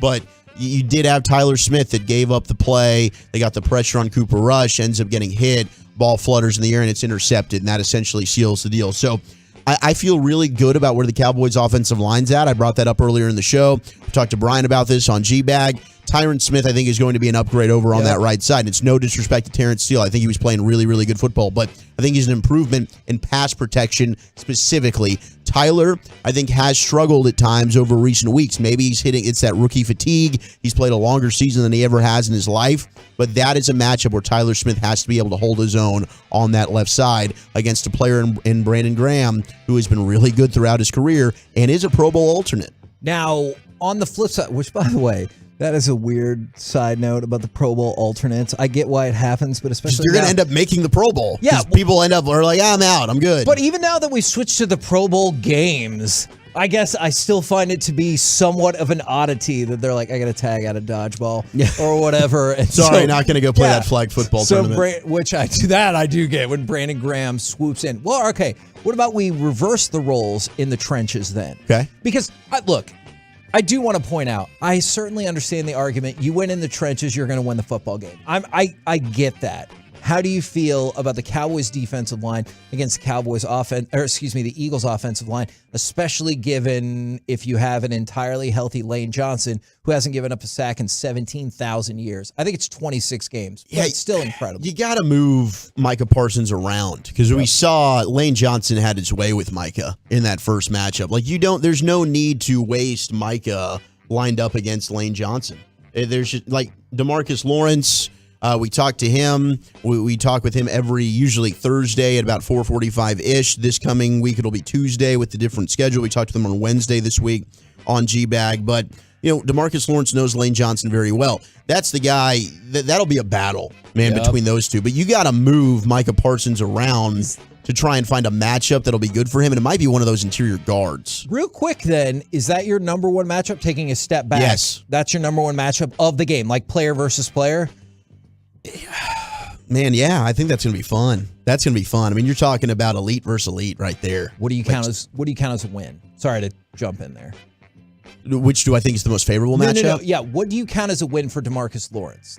What? If he gets a sack, that's a win. That's a win. Just one, period. Okay. That'd be the first one. To your point, that Lane Johnson's given up, and Tank's kind of due for one. Look, I mean, that's the area. I think, though, if there's a player to exploit, Landon Dickerson's been really good, but it might be Isaac Suamalu over there, the right guard that they have. That might be where you want to go ahead and blitz Micah, try and get some pressure. I think you're going to need a big game from Osa Odighizuwa inside, and I think Osa's been playing strong. I think he's been having some good interior pressure, but you're going to need to get something from Neville Gallimore. You're going to need your rotation from your interior defensive tackles to step up and play well. And as I mentioned, it's going to be very important that they try and keep your linebackers clean. Jason Kelsey can find a way to dominate this game. That is bad damn news for this defense. Since Micah Parsons did come up, I thought this was really interesting. He leads the NFL with multi-sack games, which they count as 1.5 or more. Yeah. Go ahead and move him on Jordan Mailata. Yes. That's the guy you want him to rush. Stay away from Lane Johnson. All right. Pick up another multi-sack game multi-sack game against the Eagles or at any point this season. Micah Parsons, first Cowboys defender ever with 7 multi-sack games in a season. It's just pretty. Look, again. DeMarcus since 1982, Charles Haley, yeah, Bob absolutely. Lilly, Randy White. Well, Bob Lilly would be out because of the stupid way that the NFL counts statistics. All right, fair.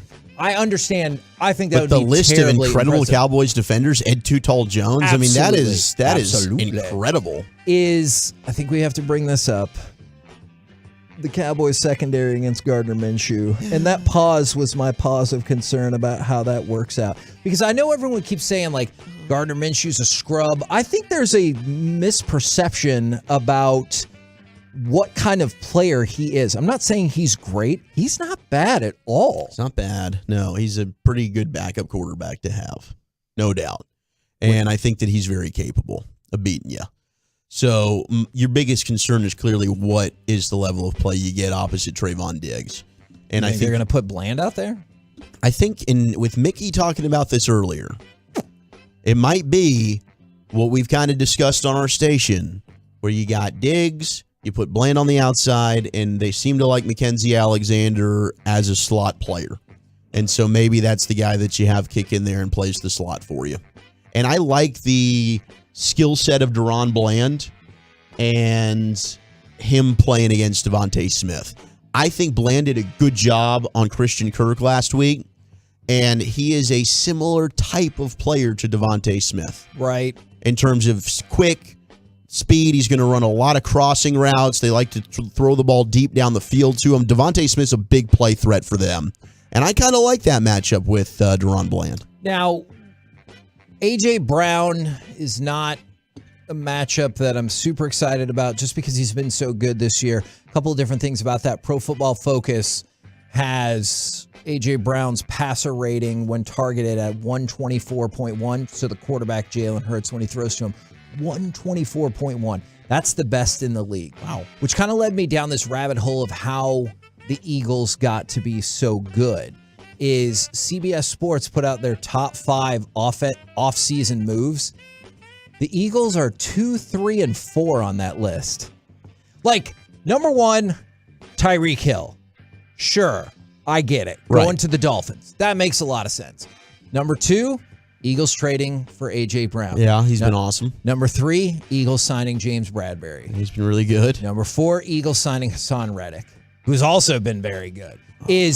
If you want to know, like, how the Eagles went from not just, like, fringy playoff team to best record in the NFL, you have 3 of the top 4 off-season moves, and the only one that they're behind is a lot of people are like, he's going to win Offensive Player of the Year, or Justin Jefferson. So if you want to know how they got so good so fast, is A.J. Brown the most impactful just because of the gaudy stats that he's been putting up? Absolutely. And it would have helped with Jalen Hurts and opened up this entire offense. Yeah, that's a good Because point. now you've got Brown, you take pressure off Devontae Smith, obviously Dallas Goedert, who they're getting back this week, and I know has been hurt, but just the weaponry, then having the complementary. And I mentioned this yesterday, is that the best receiving duo in the league?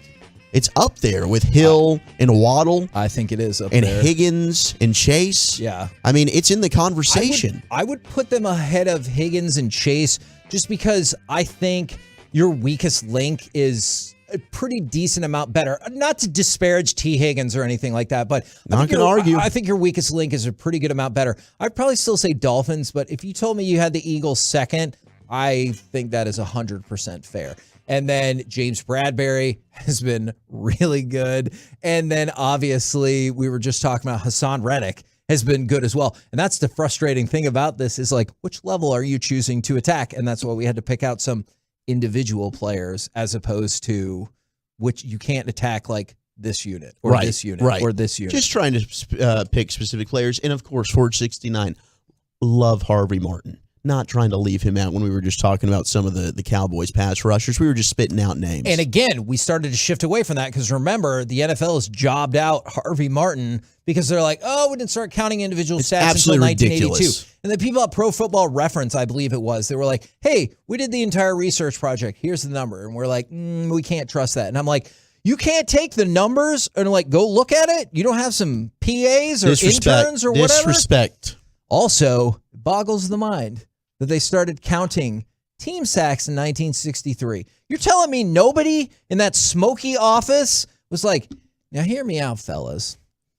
We're going to count the sacks. I'm going to regret that. Why don't we give individual credit to that? And they're like, what? That's madness.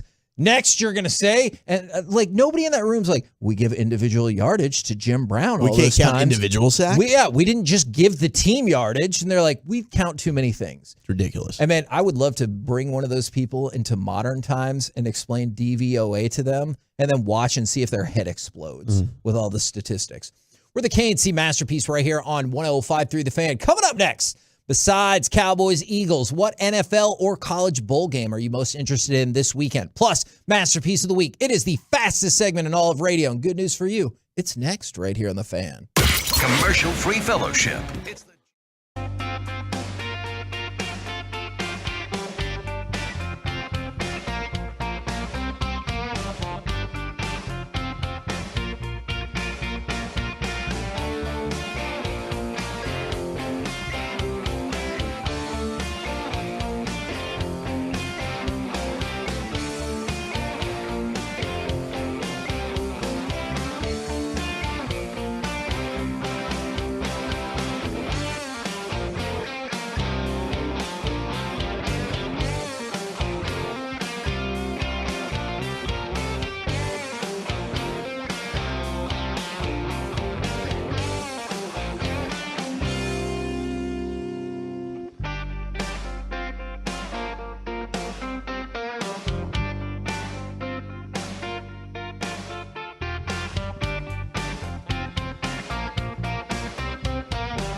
Visit truckwreck.com today. Can't see Masterpiece back That's here. That's going to do it from MetLife Stadium. The Jaguars have come north and taken a bite out of the Big Apple. Jacksonville 19, New York 3. How good is that? It's so good I couldn't wait to start talking about it. Is the Jaguars win 19-3. We got Masterpiece of the Week coming up in just 1 second. But my question for y'all was going to be, what NFL or college bowl game besides Cowboys-Eagles are you most interested in this weekend? I did have, at one point, the Bills and Bears on my list because it was going to be the bomb cyclone. And my cousins up in Chicago told me they were expecting 13.5 to 17.5 inches of snow. But she told me last night they only got 3 inches of snow. And so kind of disappointing right there that they didn't get more snow. But still get a white Christmas. So unfortunately now I have crossed Bills Bears off the list. And as an aside, on the Rangers front, the Rangers designated Eli White for assignment. Oh, man. All right. That's convincing. That definitely felt sarcastic. Well, Eli White, really good defenseman. I don't know if Eli White was ever going to give you anything with his bat. Yeah. But did make one of the catches of the year. That's true. I mean, really good defenseman. The problem is I don't know that he can't hit. Can't hit. All right.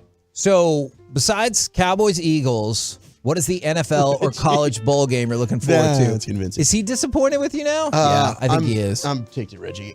You know what? I think it might be Giants Vikings is up there for me. Agreed.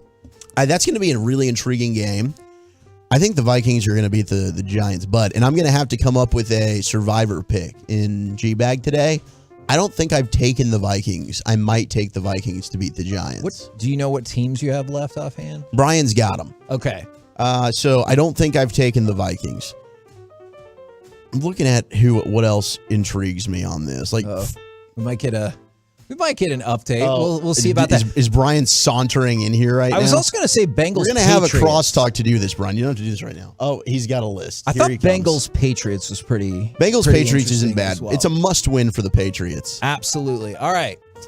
Survivor update with Brian Broaddus. Zach, you have taken the Packers, the Falcons, Jacksonville, Tampa, Rams, Cowboys, Raiders, Chiefs, Bears, Ravens, Buffalo, Minnesota, Cincinnati, and Philadelphia. Okay, so I have taken Minnesota. That's your update.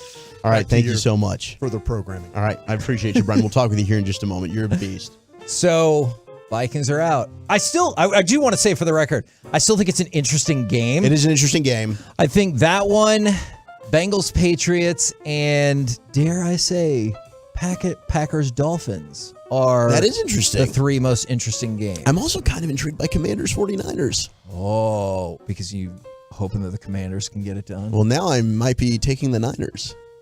Oh, yeah, that's right. You don't even believe in them and their coach. I believe in Brock Purdy. Yeah, you think Shanahan's... I think Shanahan's a good coach. But not the genius that folks make him out to. Yeah, I mean, I think Shanahan's a good coach. I think Shanahan gets a pass on a lot of things. Oh. I really do. For whatever reason, I think Shanahan's one of those guys that people don't give him the type of criticism for whatever reason that they give to a lot of other coaches. I think people give him the pass, but Shanahan's certainly a top 10 coach in this league. Okay. There's no question. Is there, and obviously if y'all have any other pro or college games you want to jump in on, 877-881-1053, is there a bowl game that intrigues you coming up this week? Keep in mind, we're still more than a week away from the college football playoff. Only by 8 days, but still, it does not fit in the window. Mine, the Easy Post Hawaii Bowl, because of a couple of reasons. You care about Middle Tennessee State, huh? Not them or San Diego State either. Why do you have so much disdain in your voice when you say that? Oh, man. That's what Reggie will bring the disdain to you. Oh, you were talking about me? Yes. Yeah. Oh, because I didn't believe him. Okay, fair. You should absolutely believe me. But don't get focused too much on the teams that are playing. Unless Marshall Faulk said he's gonna suit back up for San Diego State. That game itself does not particularly intrigue me. What I like is It's on at 7 o'clock at night on Christmas Eve, but it's in Hawaii. So it'll be dark where you are. Not dark in Hawaii, but it is still Hawaii, and it is still Christmas Eve, and it's football happening. So yeah, I know there'll be a lot of NFL football tomorrow, including Cowboys Eagles right here on the Fan. But I think the Christmas Eve, Christmas Day games are neat, especially in a setting like Hawaii. Yeah, there's not a single college game that's intriguing to me. Wow, you don't want to watch the Radiance Technologies Independence Bowl where somebody has already been trapped in an elevator this weekend. Okay, now that's intriguing. Uh-huh. And that's a fear. Like, you talk greatest fears. I mean, there's more than I have, but I don't want to get trapped in an elevator. I got trapped in an elevator once. Yeah, this is per How terrible was Corey it? Diaz. An update on how things are going at the Independence Bowl in Shreveport. Elevator is down to the cold. Had to climb the stairs to get up to the press box. Oh, and man. Yeah, folks It have got gotten trapped in taken it out too. by the cold? Apparently so. Wow, I was afraid that was going to happen What? here today when we showed up. Oh, no. So, I hope they work at AT&T Stadium tomorrow. Ooh, their elevator system is complicated enough as is. The whole stadium can be challenging. Yeah, I was like, I don't know if you could even find stairs up to the place that you're trying to get. Yeah. You can find lots of stairs. Do they go to the place that you think they should? Not wow, necessarily. AT&T Stadium is an MC Escher painting. 100%. I just realized that. I totally think that is. So I got trapped in an elevator the last high school football game I ever covered as a full-time reporter. Uh-huh. It was Allen and Richardson, and I knew the game was going to suck, and Allen was going to win by like 1,000,000 points. But Was it at Richardson? yes. Yeah, yeah. But you know who I really felt bad for is one of the trainer girls, because it was me, her, and about 12 assistant coaches piled into the elevator, and we got not half a floor up, stuck. And we're all in there. The smell was already bad, and I thought, we haven't even started the game yet, and y'all are going to be up here. Why do you guys smell so much? And I felt really bad for that lady, even though she's probably like, you wouldn't imagine being a trainer. But yeah, so we were stuck there for several minutes. I got there like right when kickoff happened, so luckily didn't miss anything. But it was a weird way to go out from my high school journalism career. That is an awkward story. Is that what made you, it was already your last one. You knew that going in. Yeah. It wasn't because of that you decided, I'm done. I had already. No more. I had already. This is the final straw. I do love the idea of just being in the elevator and be like, you know what? I give up. I don't want to do this anymore. No. No. I'd already agreed, and we'd figured out everything to move our show to the Fan, and we were going to be nighttime and everything like that. And it was super great. But yeah, that was just a weird note from my final day covering high school football. We're the KNC Masterpiece right here on 105.3 The Fan. And now, let's say we do some Masterpiece of the Week. She said, list this. What's happening, gentlemen? Hey, Reggie. Excited. Excited. I don't think I like it. That's why But I Mike respect doesn't that you want to guys talk do to it. Choppy sometimes. Why? Really? Well, 'Cause Chop he doesn't overdoes decide it. Yeah. Yeah. Well, first of all, happy Festivus. Yes. And Happy Festivus. I have to play this. I got a lot of problems with you people. Now you're gonna hear about it. I'm not going to lie. There have been multiple times I think that you have used Masterpiece of the Week as your revenge on whoever agitated you the most that week. That would take a lot more work than I'm willing to put in. However, Masterpiece of the Week is a segment that we do every week here on the KNC Masterpiece. The concept's very simple. We all revisit some of the, I'm mixing segments now. We revisit some of the funny, stupid, or odd things that have been said on the program. And Kevin, since you want to bring that up, man, don't worry about it. It's going to be painless, I think. As Kevin said this. Hey, I just ran around and hooked up with 10 people. That's fine. Good for you, Aggie. Proud of you. That's my guy. Was this before or after you married Jess, though? I was, first of all, that is not It was what I after, meant of by course. that. But if you did have to put a timeline on that, it was definitely before I even knew Jess. Okay. And there was That was not a denial. We did it, boys. There was a minute, 10 feels high, but there was a minute when things were working. Things were working. Oh, yeah. things were working. You know what I'm I would talking hope about? that they're working. Otherwise, you might need to hit up Choppy, see what he's talking about with that Blue Chew. Blue Chew. Yeah, the Blue Chew's a very important thing for your daily episodes. Oh my gosh. Episodes. Daily. Yeah, you need them. You need it, and you need it good. But the thing is, I keep thinking I don't remember what I was talking about. So usually this is a spot where you're like, no, where you're like, I swam 10 laps or whatever. I can't remember what I was talking about, so I don't have a good out here. So I will help you out in the spirit of the holiday season and Festivus. The Festivus for the rest honestly, of in the spirit of Festivus, I would not help you out at all. But in the spirit of the holiday season at large, Corey was talking about unconditional love. And then for some reason, you took unconditional love to mean running around and hooking up with folks. I don't understand how your brain works. That does sound right. Well, like that's new. You haven't understood. Well, not just you. A lot of people don't understand how my brain works. But also, welcome to the studio, Eric Giafalo. I really wanted a masterpiece of the week with you guys. Fantastic. So you guys are both pretty safe because this segment is largely about what happens on this show. Oh, yeah, I Crosstalk, mean- you guys have some availability. That's why they're here, We're to watch good. us go down in flames. Yeah, this is fantastic. Well, go ahead. Wolchuk stumbled earlier, did he not? He did. Something about But I didn't Hagee's grab nuts. that. Yeah. Okay. Yeah, There was some nut talk. Boy, that He was in the side studio. Eric's face lit up like he was one of his kids on Sunday morning. He was like, what's this? I was excited.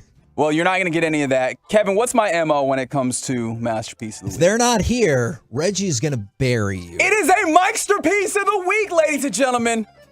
And speaking of, like, not understanding how someone thinks, Mike Bassick, ladies and gentlemen. Thanks a lot, Reggie. Now a lot of people are texting in about how they don't have a dad. Well, I'm sorry to hear that, Or- friends. Yeah. Somebody had to get that mom pregnant. Oh, very good. Very good, Mike. Like, technically correct. I'm telling you, this is my flashpoint for all things about how Mike's brain works. I know I said this on air once before. It was a few weeks ago. Derek was going to be in studio. We're doing the pre-show.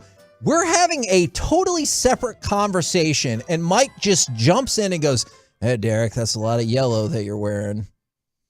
It wasn't relevant to anything, but Mike had now spotted that he was like, the maize shirt. You know, he had now spotted it, and that's what we needed to talk about in that moment. That's the beauty about Mike. Whatever just pops into his brain, he's just going to 100%. say it right then and there. 100%. So you never quite know where you're going. But the great thing about Mike is that sometimes because of that quality, he can help with radio, like illustrate what's happening, like whatever happened here. Say goodnight, Kevin. Oh my gosh. We just lost all power. What the hell happened there? We did. No, we lost all power. Yeah, I thought we were off the air because right when it said "say goodnight, Kevin," there was like a and the clock went out, all the TVs went off, Everything. Except for Mike's mic. Yeah, but you can hear the delay is. I think maybe it just popped back on before the clock or anything else came back on. I also thought we were done. I thought we were dead. Yeah. It was giant thunderclap? I don't know what happened. I don't think so. It was very odd. And I think we found out that perhaps our engineers were in the midst of doing something else. They That pushed the wrong button. impacted us. They and cut then- the wrong wire. Yeah. It was the red cord instead of the green cord It was a situation. pull the lever cronk thing. Yeah, All right, absolutely. fantastic. Mike, I'm not gonna put any more setup here. Just Mike.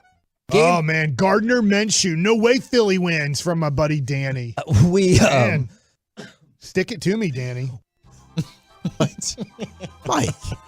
Why? He's a big fan of what Danny's got cooking, man. What is? I mean, I don't know. Maybe Danny's good. They looking. were definitely measuring sticks. Oh my God, yes.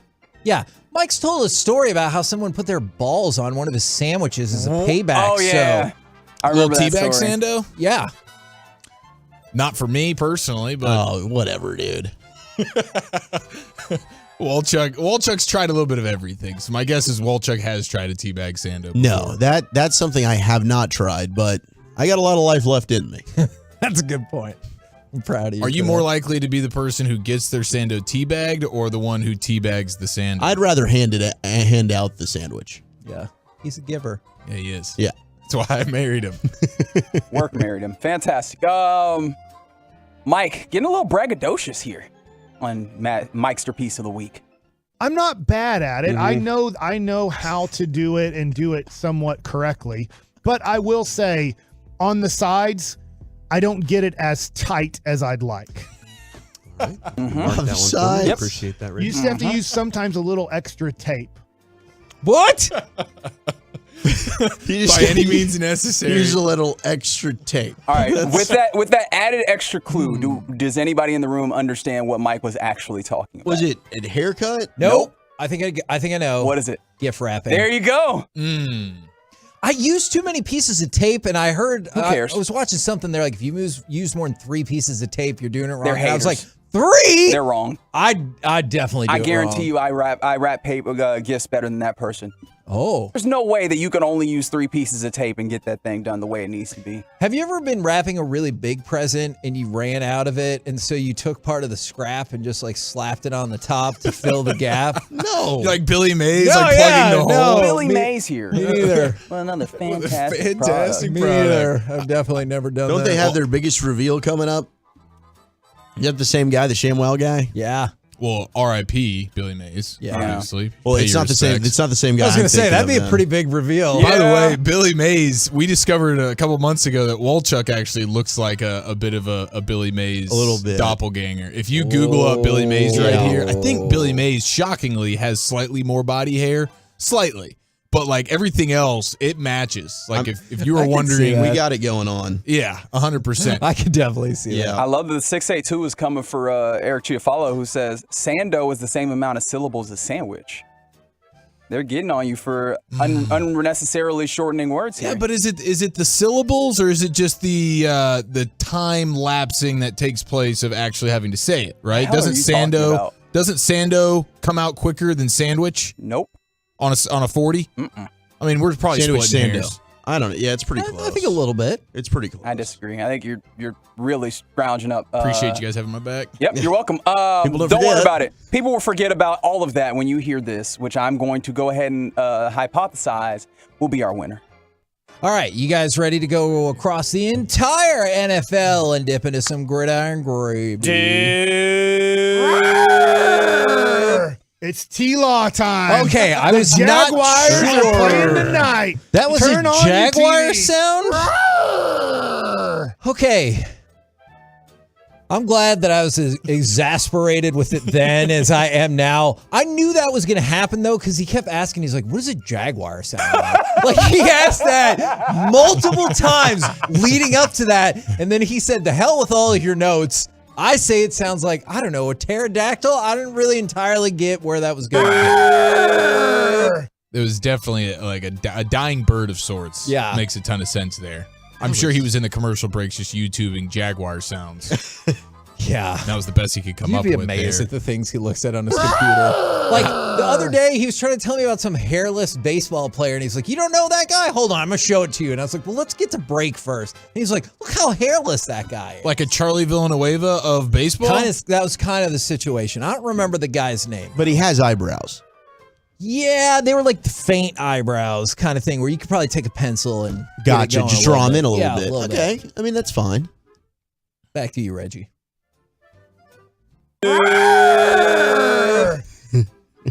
Bad because they were going for it on the dip. Does that mean we're at the end? Let's go ahead and vote. Okay. I am actually, it's a worthy contender. I am going to vote for the one that sounds like it's about Mike doing it, but it's really about gift wrapping. I'm not bad at it. Mhm. I know how to do it and do it somewhat correctly. good. But I will say, on the sides, I don't get it as tight as I'd like. All right. You mark that one for me. I Yep. appreciate that, You Reggie. used to have to use sometimes a little extra tape. All right. The extra tape comes in handy. That's my vote. I feel good about Little that. extra paints tape the just picture really there. tightens it up a little That's bit. right. That's right. Wolchuk, would you like to jump in here? I think I might have to co-sign that one. All right. Yes. Yeah, Do you follow? That's very good. Reggie, I'm going to go with that dying bird Jaguar. It's T-Law time. Okay, I The was not Jaguars sure. are playing tonight. That was Turn a on your Jaguar TV. sound? Okay. I'm also voting for the Jaguars. Oh my gosh. All right. Yes. So 2 votes for the Jaguar, 2 votes for Mike wrapping presents. Nobody cares about the winners. I mean, Brian Broaddus might care about who he votes for as the winner. Mike wrapping presents. Oh, there we go. Is that what he was doing? Oh, so yeah, but it sounds like he was talking about doing it. There is your masterpiece of the week. We're the KNC Masterpiece right here on 105.3 The Fan. Coming up next, let's chit-chat with those fellas from the G-Bag Nation right here on your home of Jaguar noises, 105.3 The Fan. You used to have to use sometimes a little extra tape. Men's Tea Clinic founders Bobby and Derek, they have dedicated their lives to making sure that guys get the individual treatment that they need, especially when they have low testosterone. I had low testosterone 9 years ago. Don't have to deal with that anymore. Elevating your drive, energy, muscle mass, mental clarity, they're just a few of the ways Men's Tea Clinic will get you.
Control or barricade rentals, Buyers Barricades is a full-service provider taking care of your project or special event, no matter the size, from start to finish.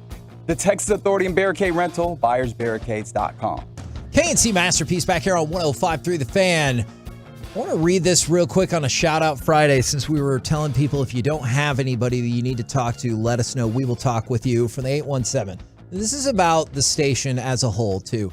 I know you're telling the truth because in January 2021, I was diagnosed with incurable degenerative spinal disease. Left me paralyzed from the T10 down. No insurance, lost everything, had to move on into a one room on the Brazos. All I had was 105.3 The Fan. Thank the Lord is y'all helped me in my recovery, both mentally and physically. Thank you very much. That is an amazing shout out and kind of reminds you like what you can get accomplished in this job. Now, courtesy of D&M Leasing, it is time for our chit chat with the fellas from the G-Bag Nation. Gentlemen, how is you today? Fantastic. You kidding me? Football Friday, Christmas in the air. Really enjoyed the K&Z Masterpiece today. Yes. Thought it was fantastic. Oh, thank you. Did you get upset when for half a second I tried to rename your show the Z-Bag Nation? For like a half a second I did. Okay. I would rename it the E-Bag Nation if you were here with me too. Okay, though. and now, just like that, Hagee, you're back in my good Yeah! So, Oh no, Brothers has a confused look. I just got this the run sheet.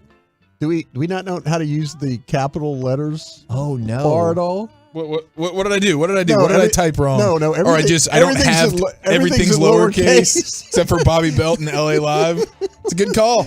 I think that's just general laziness more than anything. I've been working hard these days. Is that why you shortened it to Sando? Because you're like, I can't be bothered to push the caps lock, or I can't be bothered to say extra 2 or 3 letters. Oh, let me get y'all's run sheet. Let me see the grammar, the punctuation, and the penmanship. What you thinking and what you drinking has become WYD WYT. I mean, what do you want from me? Should I put instead of G-Bag of the day? I already miss Wolchuk. I already miss Wolchuk today. Let me get you wander over here real quick. I want you to I want you to come and see. And just so you know, this is how I lay out my run sheet. Damn. Okay. No, Kevin does a good job. That looks like you're turning in something for your teacher, and you have a deadline, and you're going to meet that deadline. Kevin you're going to get an A. Yeah, Kevin's time. Great. Wow. Kevin's great. But in Eric's defense, he doesn't have to do the show sheets a lot. Because usually Gavin does them or I do them. I never do them, and here I am complaining. That is an interesting point. Crusty bastard. I know, I never have to do it, but it's just so funny when you... That is true. Brian's over here like, did we not have the caps working? He's just like, why don't you do your blipping self, you know? Well, you get used to certain things. I get it. It's a quality of life that you have to maintain. I'm used to certain things, and I just wasn't used to seeing the sheet that way. I'm sorry, I'm not OCD in any way, and sometimes that backfires. Why don't you have some balls around your neck or something today, Eric? Don't you have a bet payoff to do? I do. I brought the Italian sandwiches so that it could be like a peace offering to delay the inevitable, which is next week's payoff, if that's cool. All right, that's fine. How about you picking a team there? I'm going to go with the Browns. Browns? I'm going to take the Browns to beat the Saints. Deshaun Watson gets his first win as a Brown? Yeah, I'm going to take the Browns at home to beat the Saints. They don't have Chris Olave, and I'm going to save the Niners. I'm going to keep them in my back pocket. Do you feel bad that you're choosing? You're going to keep them until they don't have to win? Is that what you're saying? Like, you know, when they don't have to play their guys? Going to keep them for that final Kyle week? Shanahan said he's not sure if he wants to rest anybody. He doesn't want to. He doesn't want to rest anybody against the Commanders because he absolutely hates what the Commanders did to his dad. He will try. Okay, well then you know what? Give me the 49ers. You talked me into it. No, I'm taking the Niners. No, he said Browns. I heard Browns, right? No, I also heard Browns. I'm taking the 49ers now. No, I'm locked in. 49ers. I don't think you should look at me. I don't feel like I have any overriding powers in this. They're on our side. I heard Browns. Is what I heard. I didn't say final answer. I got room where I got room to go ahead and Cardinals, honestly. Switch it off. I might have taken the Cardinals this year. But that is true though. The Shanahans have no love for that owner. It's actually a very good point. If he could score 100 on that guy, he will. That's a tough game, but yeah, I mean it was between the Niners or the Browns. I think you said Browns. Yeah, I was just going back and forth between those two teams. Yeah, because earlier until I brought up useful information. I told Kevin earlier on the show. I said 49ers. But I've done that too, and Gavin's taken teams that I was going to pick, and then I switched off those teams. So we've helped each other in this. It's There's a reason Gavin's not that smart, or else he wouldn't have gotten this in a row. So mean. It's true. He's only missed one time. He's been fantastic. He's been taking my picks from me, and I don't want to do the same. We're taking the same picks. Are you 100% going 49ers? Yeah, I'm 100% going Niners. Unless you want me to take the Browns, but I'm fine with. Then you're not 100% going. Okay, well then I'm going to go 49ers, 99. and Eric can go with the Browns. This is a really confusing sentence. I'm 100% 49ers unless. So what? Yeah, put me down for the Niners. I'll go with the Niners. I feel like that's I'm your going own to go with fault. my What just initial gut, happened? which was true. take the Niners. I own it. We got two guys on the it's Two on funny. the Niners. We got 2 on the Niners and 2 on the Bucks. You're going Bucks. You and Yeah. Gavin are both going Bucks. Okay, It's a good pick. Bucks, yeah. What do you fine fellas got coming up? Let's see if I can read the sheet. On the no caps locks. Hey, 3 program o'clock. We today. got Stephen Jones today. Okay. Yeah. So and also though at 5 o'clock we got Bobby Belt. Ooh. And then LA Live at 5:40, which you must listen. That's our best segment of the Hey day. guys, go ahead and just have something prepped for 5 o'clock in case Bobby texts you and says, "I've got a lot going on. I can't join you today," because that's what he did to us yesterday. He hit you with the Tom Brady. I'm 40 and I got a lot of He's bleed like, "I'm going up on." and down with the kids. Can we skip today?" It was fine. But We also have a fun Christmas game that I plan on weaving in and out of the show as like a fun What? little thread that Broadus isn't even aware of yet. You think it's All gonna right. be a good show? Or? I think it's going to be pure gold as always. Thanks for Hagee, asking. so All much. right. Thanks for asking, Heggy. Roll Love you, home Kevin. with the G-Bag Nation and the station that actually works. We have been the KNC Masterpiece. Make your way back with us next week. Yeah, we will be on. And stick with us tomorrow for Eagles Cowboys right here on 105.3 The Fan. Say goodnight, Kevin. Good night, Kevin. Say happy Festivus, Kevin. Happy Festivus and Merry Christmas. He brings the energy to your hump day morning. Almost ran off the road I was driving. The Hall of Fame playmaker, Michael Irvin, joins Sean and RJ Wednesday mornings at 8:40 right here on The Fan and on the Odyssey app. This is Jim Rome with an Odyssey Sports Minute. The more things change, the more they stay exactly the same, or in the case of Jets quarterback,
Live from the Classic Chevrolet Studios.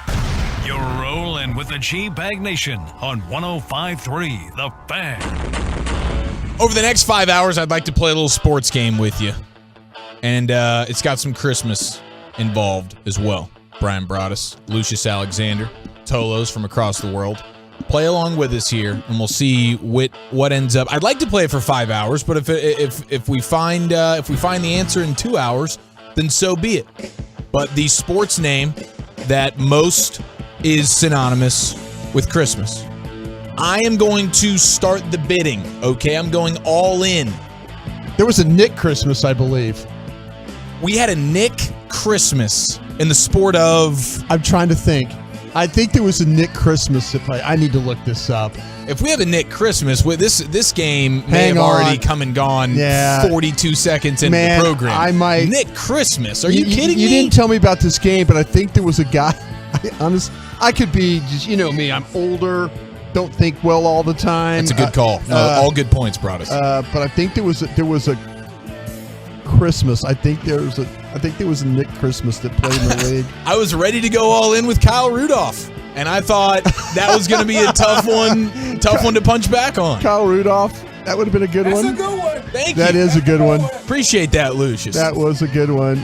It's a football Friday here in the G-Bag Nation. Tons of fun to be had. Stephen Jones in an hour. Am I a little bit nervous to lead a Stephen Jones interview? Yes. Why? You'll find out in about 15 minutes, because I've done it once before.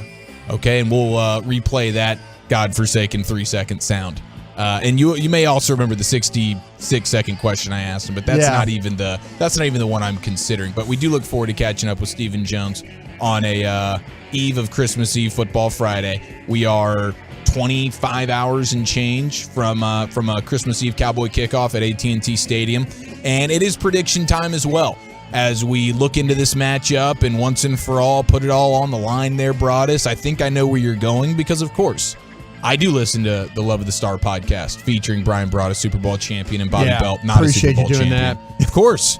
But Bobby, he's rolling with the Cowboys. So. He's rolling with the Cowboys. He is rolling with the Cowboys. We'll find out if the rest of us are as well. Great to have you in. 877-881-1053. Todd Archer, ESPN Cowboy Insider, going to join us as well. Tons of fun in store today, and of course we got G-Bag of the Day in 25 minutes. But yeah, let's take a look at this. Let's take a look at this Cowboys-Eagles matchup here, Broaddus. And then we'll also continue to play this game. Did you get any confirmation on Nick Christmas, or were you just dreaming and you don't even know what's going on? There's a lot of Nick Christmases in the world, and I need some more time to look this up though. I do. I was trying to kind of there's some other places I need to go try and figure this out, but for some reason I thought there was through my life of all these years. I thought I saw Nick Christmas that was a player. You were breaking down film of a Nick Christmas who was a safety for some long shot school. Yeah, I was thinking maybe in the 40s there was a Nick Christmas kind of a guy. Yeah. And so I'll keep working on it here. But yeah, I'm here to break down your Eagles-Cowboys matchup. So yes. I need to pay attention to that. Don't have me doing too many things here today. Okay. You know what I'm saying? Okay. Well, you didn't have to do the run sheet. I didn't have to do the run sheet. That's probably a good thing. It's probably a good thing. Yeah, it's a good thing. So, let's take a look at this matchup. We already got some good names strolling in here on the truckwreck.com fan text. Johnny Jolly. That's a strong play. Yeah. Johnny Jolly deserves to be, his name deserves to be in the ring here. And same from the 607, Nerlens Noel. Oh, I do like that. Nerlens Noel. There you go. That seems like, we're getting Nerlens Noel a couple of times here. That makes a ton of sense. Of course, he was a Maverick for 5 seconds, and I think he's most known here in the DFW for consuming a hot dog on the bench during game action. Not a bad plan, by the way. Not at all. No. Not a bad play at all. No, not at all. So where are we at here with this game? Obviously, with no Jalen Hurts and with the Cowboys losing last week, there is a little bit of shine that is off of this game, but still big in a multitude of different ways from a standing standpoint on both sides, but then also from a Cowboys standpoint, I think just a confidence meter and avoiding the panic button, because I think that button will be pressed collectively across the Metroplex if they lose even by a point to a backup quarterback in their house after already having lost to them earlier in the season. It's a meaningful game for both teams. And I say it in a way because of what is ahead for the Eagles if they somehow can get a victory with the game, because it clinches them the first overall seed. It clinches them the division. It clinches them the division and all that on maybe your most hated rival's home turf. Now, for the Cowboys, it is meaningful because if you squint really hard, you could still see the possibility of winning the division. And I say it only in this light. We don't know what the severity of the injury to Jalen Hurts is. And I say that because I've had several people around the league tell me it's an AC joint problem, and the Eagles are not, they're kind of in a way right now where they don't want that to get out. You know, they're worried that, like, oh no, he's tough. He's worked hard. He's trying to get back. But they're saying that there's people around the league that believes he has an AC joint injury, and how many games will that keep him out? Will that keep him out, this game for sure? Yes. Will it keep him out next week against the Saints? Could very well happen. Saints are playing for their division lives is what they're doing. They got like 5 wins, and they still got a shot. That's what I'm saying. So, and then the final game of the year is the Eagles versus the Commanders. Excuse me, the Eagles versus the Giants. And, they smoked the Giants. I watched the tape the other day. I mean, they smoked the Giants pretty well the other day. Now, but the Giants could still be playing for, that opportunity. And, the Eagles, all of a sudden you don't have your quarterback and things start to go south for you a little bit. And you lose the Cowboys game, lose the Saints game. Now that last game of the year, now the Cowboys would have to take care of their situation too. You'd have to go on a short week and beat Tennessee, who's also playing after last night's Jacksonville victory. They're playing for their division lives in Nashville. Yep. And then you have to finish up with the Commanders, they're playing for their playoff lives. So yeah, there's a lot of things going on here. And if you're a Cowboy fan and you get a victory, then, there's some things that are now in play for you to try and say, okay, well, how banged up really is Jalen Hurts? If he's got AC joint problems in his throwing shoulder, that's something that's got my attention. And, but if they find a way to win this game tomorrow night, or excuse me, tomorrow afternoon, then you will, all that's off. They don't have to have Jalen Hurts play in any game until they get to the divisional round. Yeah. That's an underlying huge thing about this game. Not only do you just want to win if you're the Cowboys because you want to win, you kind of need to win. But you got to if you want to give yourself a chance, because if Hurts wasn't injured, I didn't want to say Hurts hurt.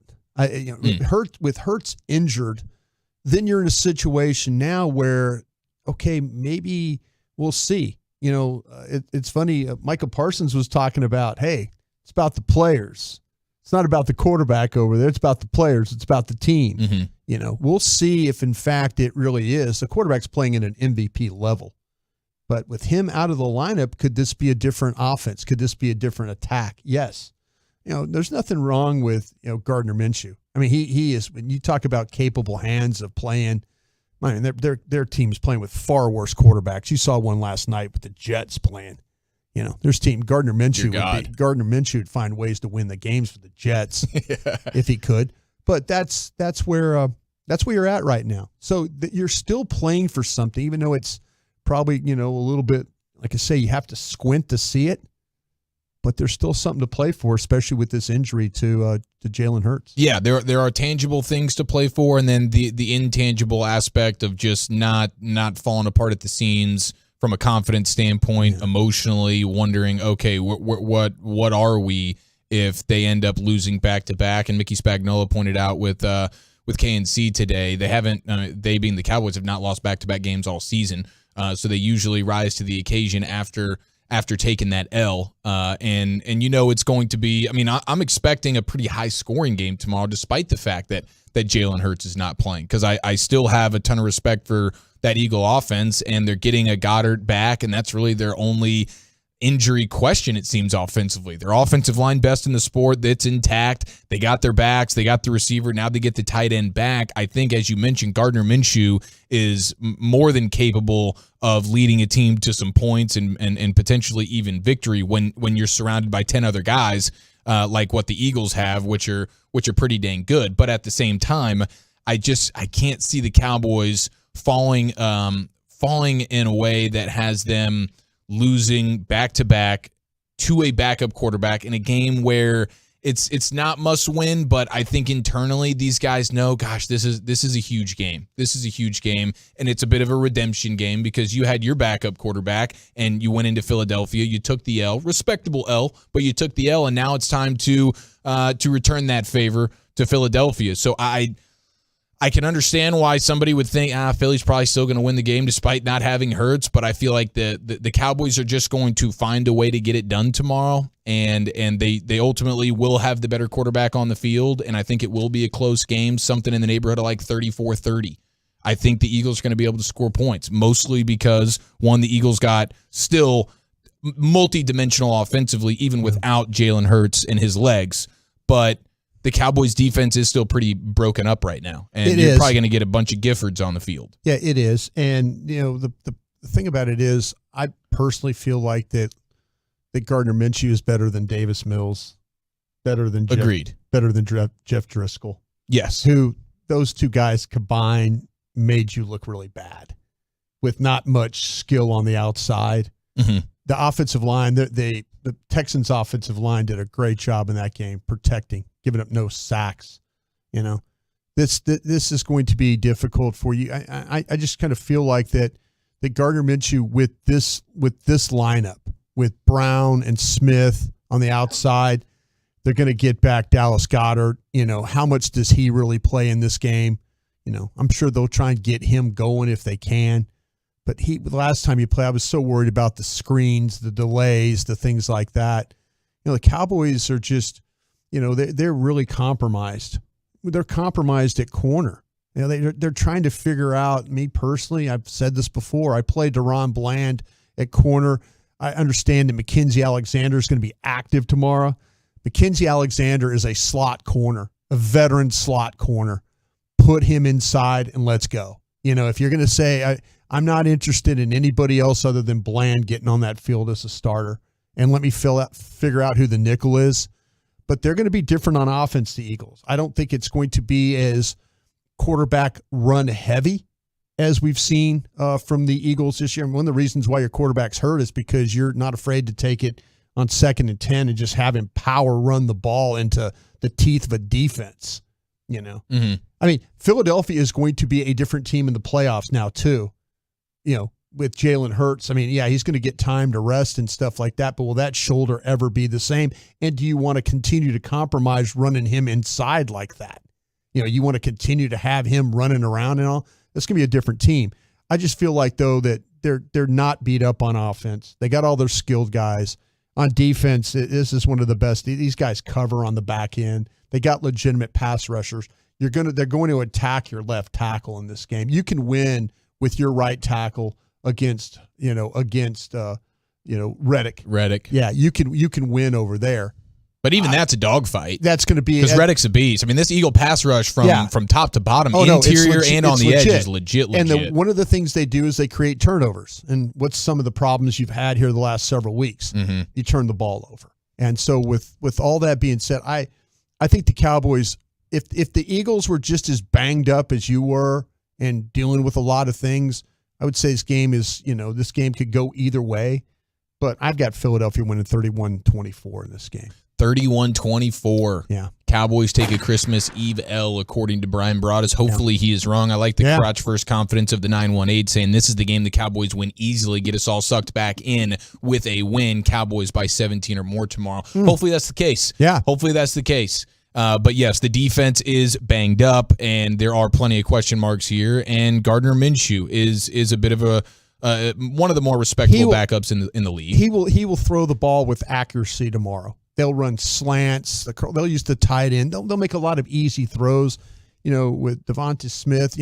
Every time I watch them play, it seems like he is running this huge vertical or big crossing route, and then they find ways to get him the ball. Can Gardner Minshew throw the ball that far to get it to him? I think that's a little bit of a question. I think you're going to see more intermediate or underneath stuff, with the Eagles tomorrow. Sports names that are synonymous with Christmas. Keep the text rolling in. We got some good ones we will read on the other side. Plus, the reason behind my trepidation of leading a Stephen Jones interview as he joins us at 3 o'clock today. We got the G-Bag of the Day and Survivor Picks on a Football Friday in the G-Bag Nation next right here on The Fan. It has the entire sports world locked in. Jerry Jones Show. Tolo Jerry Jones, Hamsan, Sean, and RJ, Tuesday mornings at 8:30. We've got a lot of football left to play. Right here on The Fan and the Odyssey app. Texting privacy policy and terms and conditions posted at textplan.us. Texting enrolls for recurring automated text marketing messages. Message and data rates may apply or play. Stop, opt out. You hear that? That's the sound of people saving big money on their car insurance with Jerry, the best way to compare and save on your auto insurance. I'm talking serious cash savings because on average, people that switch with Jerry save over $800 a year. Imagine having an extra $800 in your bank account. And switching with Jerry is fast and easy. All you have to do is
birthday to you, sir. Not sure exactly how old you are, but I know you've aged gracefully. And he will be at the Stars game tonight. So if you see Twizzle walking around, how about that? get that guy a Frosty. How about that? Love you, K Twizzle.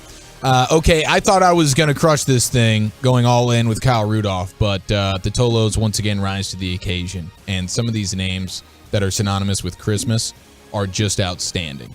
And we might have one that we're playing tomorrow. How about Darius Slay? Oh, Darius Slay. Good call, 940. That is a really good call. You were surprised. How about you were surprised when I came with Jesse Holly? Jesse Holly. Jesse Holly, who we had a great time hanging out with at the Jared Sandler Top Golf charity event. That was awesome. I started thinking of food items. You know, Lucius, I always have to think about food. Mia Hamm. Well, she's definitely a 1 seed in the Thanksgiving sports name bracket. Mia Hamm and Antoine Roll. Samari Roll as well. Samari Roll. All the rolls. Whatever roll you want to throw in there. Good call. We got Drew Holiday, Matt Holiday. Certainly they work. And somebody texted in because you said there was a Nick Christmas. I thought there was a Nick Christmas. I mean, he must be an actor or something like that. I don't know. We have a Deontay Christmas. Yeah, he is. I looked it up. He is a basketball player from Temple. I think he's playing overseas now. So he's current. He was at Temple. He played at Temple in the early 2000s. I think he's still playing in overseas. This was a list from a while back, so maybe he's not playing anymore. I do love that though. Yeah. I do love that. And then let's see. Shout out to Dogberry99 on the Twitch. Great Twolo texted in. Scott Frost. Scott Frost is a good one. I like that. There was one I forgot about, and I should remember. There was a goalie one time named Garth Snow. And Garth Snow is now, but he's a general manager, I believe, the New York Rangers. So Garth Snow. And with that one, how about Eric Snow? Former NBA player who people are calling JT Snow that used to play baseball. JT Snow, okay, all the Snows. People are calling Eric Snow Cone these days, which is not very nice. No. Not very nice at all. No. Now, when it comes to Survivor picks, and names are still rolling in here, and I'm seeing some really good ones, and trust me, I will be reading some of these. So if you texted in a name that you feel like is a home run, believe me, it's going to get read. I just need to get to these Survivor picks here really quick. Every week in the G-Bag Nation, we each pick a team to ride or die with for that football weekend. Once you pick them at any point in the season, that team is no longer available to you to be picked. We are now into the waning weeks of the season, and so it's whittled down. The options are not there. You can't just go grab a Buffalo and say easy victory because you've probably already picked them. So now we're sitting here trying to figure out how we can weasel our way through the next couple of weeks without having to do a payoff. I do note I have a payoff to be owed, a debt to be paid, and that will be paid next week. Okay, 100% guaranteed. So maybe next week I have two if I spit the bit this weekend with my selection. You were so close. Last week, I know, I had the Vikings. And when they were down 33-0. You were just thinking, can I double one up to make up? Is that what you were thinking? Well, my only saving grace was the fact that Matt Ryan and Jeff Saturday were involved. See, and you also had won the immunity challenge, and you used that. I've still done like 100. I feel like I've done more payoffs than anybody. I've been terrible this year. Like Dawson has been the one. Dawson has only had one bet payoff where he slammed eggs on his forehead. Yeah. And that was when we were out where we were at the spa place, right? We were they were not too happy because that's when you did the hot dog challenge. I was vomiting in their parking lot. And Dawson was smashing raw eggs into his dome. In the middle of their store. We were at a really nice spa place. Yeah, that was pretty hilarious. But that's the last time that Dawson has had to suffer any debts. So I did reach out to Dawson on his family Christmas vacation, and he is going with the Tampa Bay Buccaneers. He is going with the Buccaneers, as I am as well. Okay, you are as well. Yeah. All right, very good. So you're going to have the Bucs. Dawson's got the Bucs, and that's really the best play of the weekend. I think Bucs at home, certainly needing a victory, playing against a broken Cardinals team with whatever quarterback they're running out there. Right. So that looks like a good pick. I'm going with the Niners at home versus Washington. Which is a little bit sketchy. It's dangerous, but it's a dangerous game we play, Broadus. No, especially this time of year. Well, the one thing, and then Wolchuk going with you, right, on that. He changed from Cleveland. Do we give him the fact that he could change? I think we're granting him that Christmas wish. Okay. So Wolchuk is San going Francisco to as well. Yeah, he's going to pivot from the Browns to the Niners. So we got two riding the Niners, two riding the Bucs. and may good fortune be No, in I'll all tell of you our what. favors. Hey, the whole thing about San Francisco, and I mentioned it earlier, there is no love lost between the Shanahans and their owner, Dan Snyder, in Washington. So, with that being said, Shanahan wants to get some style points. Shanahan will turn this into he'll turn this into one of those games where it's if he could score 50 brisket, he'll go for it. Right. Okay, very good. We got great names rolling in. We will put a bookmark in Damari Carroll. We put the bookmark there, and we throw it into the Pim Cup with Lucius Alexander for a Football Friday edition of the G-Bag of the Day. All right, so our winner, 5th day for this fella right here. Oh, a lot of pressure. Yeah. A lot of pressure. Fat her. Father who can't spell father. I know some of the Tolos are tired of hearing it. We've heard it already. Because you've been Toloing, and you're doing the right thing. I appreciate it. We love you all. Yeah, you're doing the right thing. So let's get right to it. Father who can't spell father. He thinks the word is fat her. He got mad at his whole family. F-A-T-H-E-R. What is that? What word is that? F-A-T-H-E-R? Yeah, what is that? Fat her. What am I, stupid or what? Yes, you are. You are. You guys. Oh. I'm getting mad. I'm serious. Spell it out together. F-A-T-H-E-R. What was that Fat spell? her. Stop. I'm getting really upset. F-A-T-H-E-R. Fat her. You guys are making me mad for real. All right. What? F-A-T-H-E-R.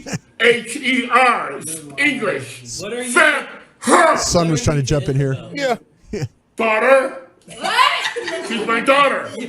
What are you to What are her? you to Isabel? Her father. How do you spell father? F-A-T-H-E-R.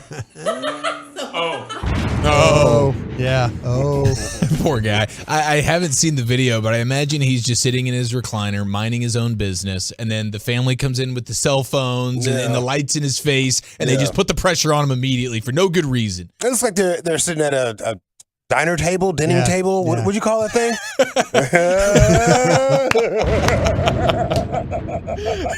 What am I, stupid or something? It's a diner table or a dinning table. I'm not sure. I feel good about both of those, though, Lucius. Cut. Let's do it all again. And there's a This is Monday live, right? Monday G-Bag of the Day nominee. Let's see. He's just sitting there. He looks like Lou Ferrigno for real, though. yeah. He really does. Yeah.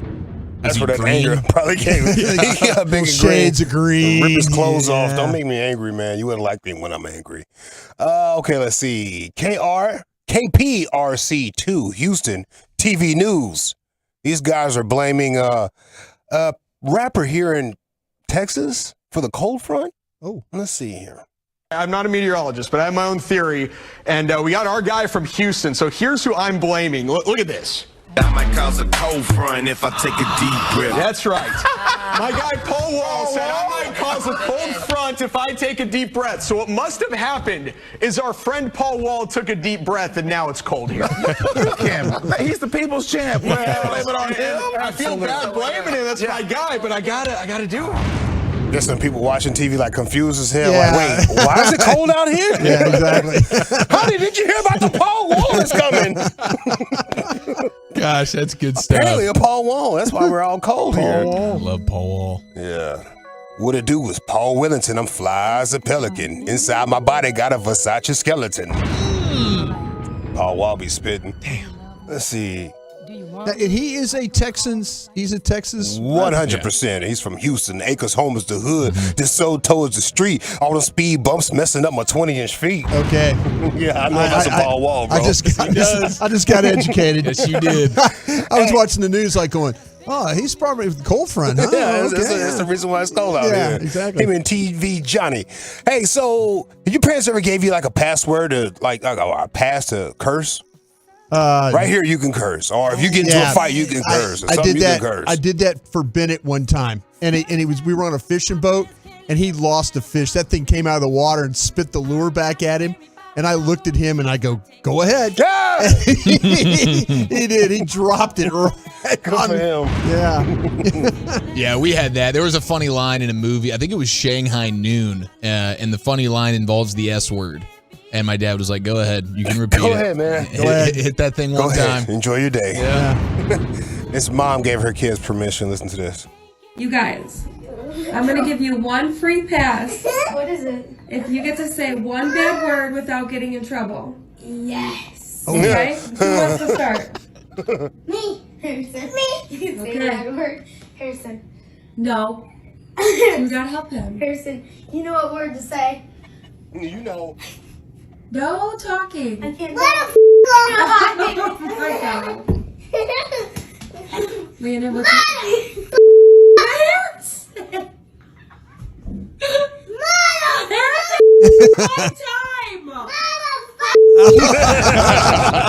He wouldn't stop. I said once. Yeah. Once. That's fantastic. Yeah. That is good.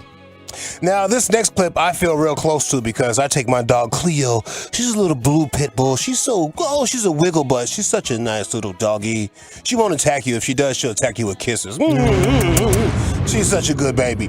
But other people have their dogs, little cocker spaniels or whatever the hell, and when they see us or walking our dogs, they get to barking, just going crazy. If my dog, this pit bull, did that, you would be scared. But you're allowed to have your dog just bark at me anytime. It's all good. Yeah. So I feel this guy right here. He got into it with his neighbors over the dogs. His dog is a pit bull. Her dog is a little, something Scottish Terrier maybe. Okay. Little black, pretty Scottish Terrier. Something to win the Westminster. Yeah, something that was in Westminster Dog Show. Yeah, 100%. Yeah. I got you. Oh, look at this Scottish. Yeah. Get your dog away from mine. This is my yard, you stupid bitch. Oh, God. Your dog is about to be on a leash. Really? He's standing in my yard. But he's supposed to be on a leash. Come on, Aiden, let's go. Aiden. Yeah, Aiden, take your barking bitch ass in the house. You know what? Watch your way. He's talking to the other dog. I'm 41, Patty. I'm 41. Okay. Oh, my. It's Aiden.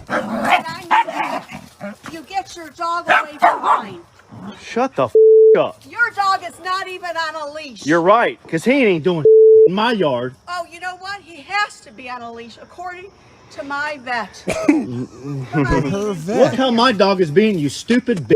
Oh. You know what? Your dog is barking, acting a fool. My dog's wagging his tail. You're the one that needs a fenced yard. Your dog be attacking people. Oh, he has not. Bubba loves everybody except bitches like you. Wow.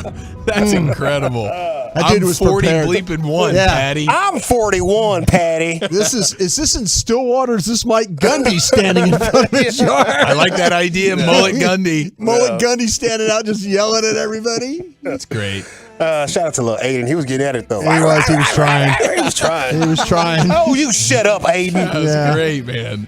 Okay, Lucius, what do you think? Any more challengers? No, that's it. We gotta go. All right, here we go. My gosh, this is good. Is it Fat Her going for 5-time status? Paul Wall cold front, bad word hall pass, or is it I'm 41, Patty? My gosh, I think I'm going with I'm 41.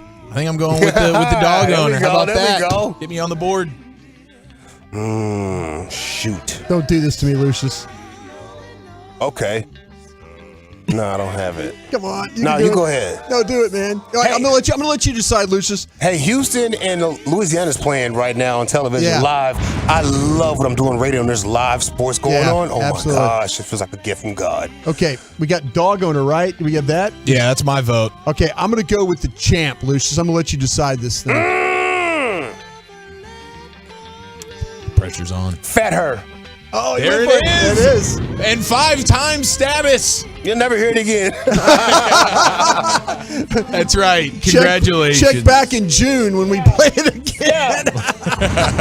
Mid-year, G-Bag of the year. Yeah. The summer awards that everybody had been waiting for. There it is. Congratulations, Fat Her. 5-time status. That's outstanding. Stephen Jones, top of the hour. But up next on a Football Friday, a little crusty corner. Where are we headed, brother? Yeah, I'm going to make you give our sports teams a gift. We'll talk about that next. All right, how about a great gift of Miller Lite? How about that? Are you kidding me? Ice cold Miller Lite for Christmas? That sounds fantastic. Miller Lite, of course, the only beer of the Dallas Cowboys and the official alcoholic beverage of the G-Bag Nation, here to help you become the MVP of that holiday party or the MVP of that watch party.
for you. You can inquire at Eagles Nest for tickets. It's the Eagles Nest on Boat Club Road in Fort Worth. Tell them Sean from The Fan sent you. At 105.3 The Fan, we love our Tolos. This is The Fan all the time. Tolo, turn on, leave it on. 105.3 The Fan. Love to hear the station. Love to hear the station. All the time, Tolo. From Sean and RJ, G-Bag Nation. Just tune in all day. They got the best Cowboys, Mavericks, Rangers content. 105.3 The Fan. Turn on, leave it on. At Classic Chevrolet in Grapevine, it is an all-out sprint to finish #1 in the country. Custom order your vehicle online and lock in today's pricing. Because of #1, they'll get it to you faster. Find new roads at Classic Chevrolet. All right, we got a new leader in the clubhouse for best sports name most synonymous with Christmas. How about the 254 and a handful of others that have texted in localizing this bad boy? Neftali Felice. How about that? How do we not think of that one? Gosh, I'm telling you, man, I came out of the gates with Kyle Rudolph, and I thought that was going to be unbeatable. And then a couple of Deontay Christmases and Neftali Felices later, we find ourselves with just a heavyweight bout. This is fantastic. So keep texting in the names that are synonymous with Christmas right here on this day before Christmas Eve, 877-881-1053. About to get to Krusty's Corner, but in about 15 minutes or so, Stephen Jones is going to join us. I am slightly nervous because the last time I let a Stephen Jones... We think he's coming on, right? We think, for sure. I mean, you never We're know working. until We'll see if what he's doing today. We'll see what he's got going on. Yeah. But a couple of years ago, I had to fill in for the G-Bag Nation. This was when we were doing pandemic radio. Yeah. I had COVID onsetting. Like by the end of that show, it was official. Like, okay, I do have COVID. Like halfway through the show, it was like something's not right here. But I'm doing the show from home, and it's me and CA, and this is how I brought on Cowboy COO Stephen Jones. Dallas Cowboys COO Stephen Jones. Stephen Jones. It just stuck with me for about 3 more hours as we did the show, and then forever as Zero and Walchuk played it as a drop for the rest of time. And that's the last time I welcomed Stephen Jones onto a program. So Stephen Jones. You think you're going to do better this time? I have no idea. I have no idea. Your intent is there, right? My intent is there to have a great time with Stephen, and so we look forward to that. Stephen Jones sounds like a smooth jazz radio DJ. Stephen Jones. Stephen Jones. We gotta keep workshopping that, Lucius. That's not a bad idea. I like that. All right, here we go. Krusty's Corner on a Football Friday. Yeah, let's do that. I usually do the sports mix on Friday, but I thought we'll have a little fun. I want you, Eric, Lucius, if you'd like to play along with, give these sports teams in the DFW a Christmas gift. Give them one thing that they could use for Christmas. And when I will start with the Dallas Cowboys. And I'll start with the Dallas Cowboys because I would like to give the Dallas Cowboys a left cornerback. Respect to that. Yeah. I'd like to give them potentially a all-pro, Pro Bowl cornerback on that left side to play opposite Diggs. I kind of feel like if their defense would get that shored up, they could kind of figure out some things at linebacker. But that just seems like a big stretch, what's going on there right now. We'll see what they do with Bland. My hope, like I said, is to move Bland to the outside there, put Alexander, see if he could play the slot. But, man, that defense is hurting in that way. Or give them their pass rush back. One of the two. I'm trying to think of if I was debating and I would say, no, give them the corner. Give them the corner. Give them the corner because you give them the corner, then they'll be able to cover. Yeah, I think that's... Or a pass rush from that. That's hugely important. And sidebar, isn't Deron Bland naturally a boundary corner, but they've just discovered that he can play some nickel? He can play. In the preseason, he played both slot and on the outside. So it's not like he's a nickel guy that would be forced onto the boundary, he's not used to that. Can play, yeah. Okay, he can play that. Very good.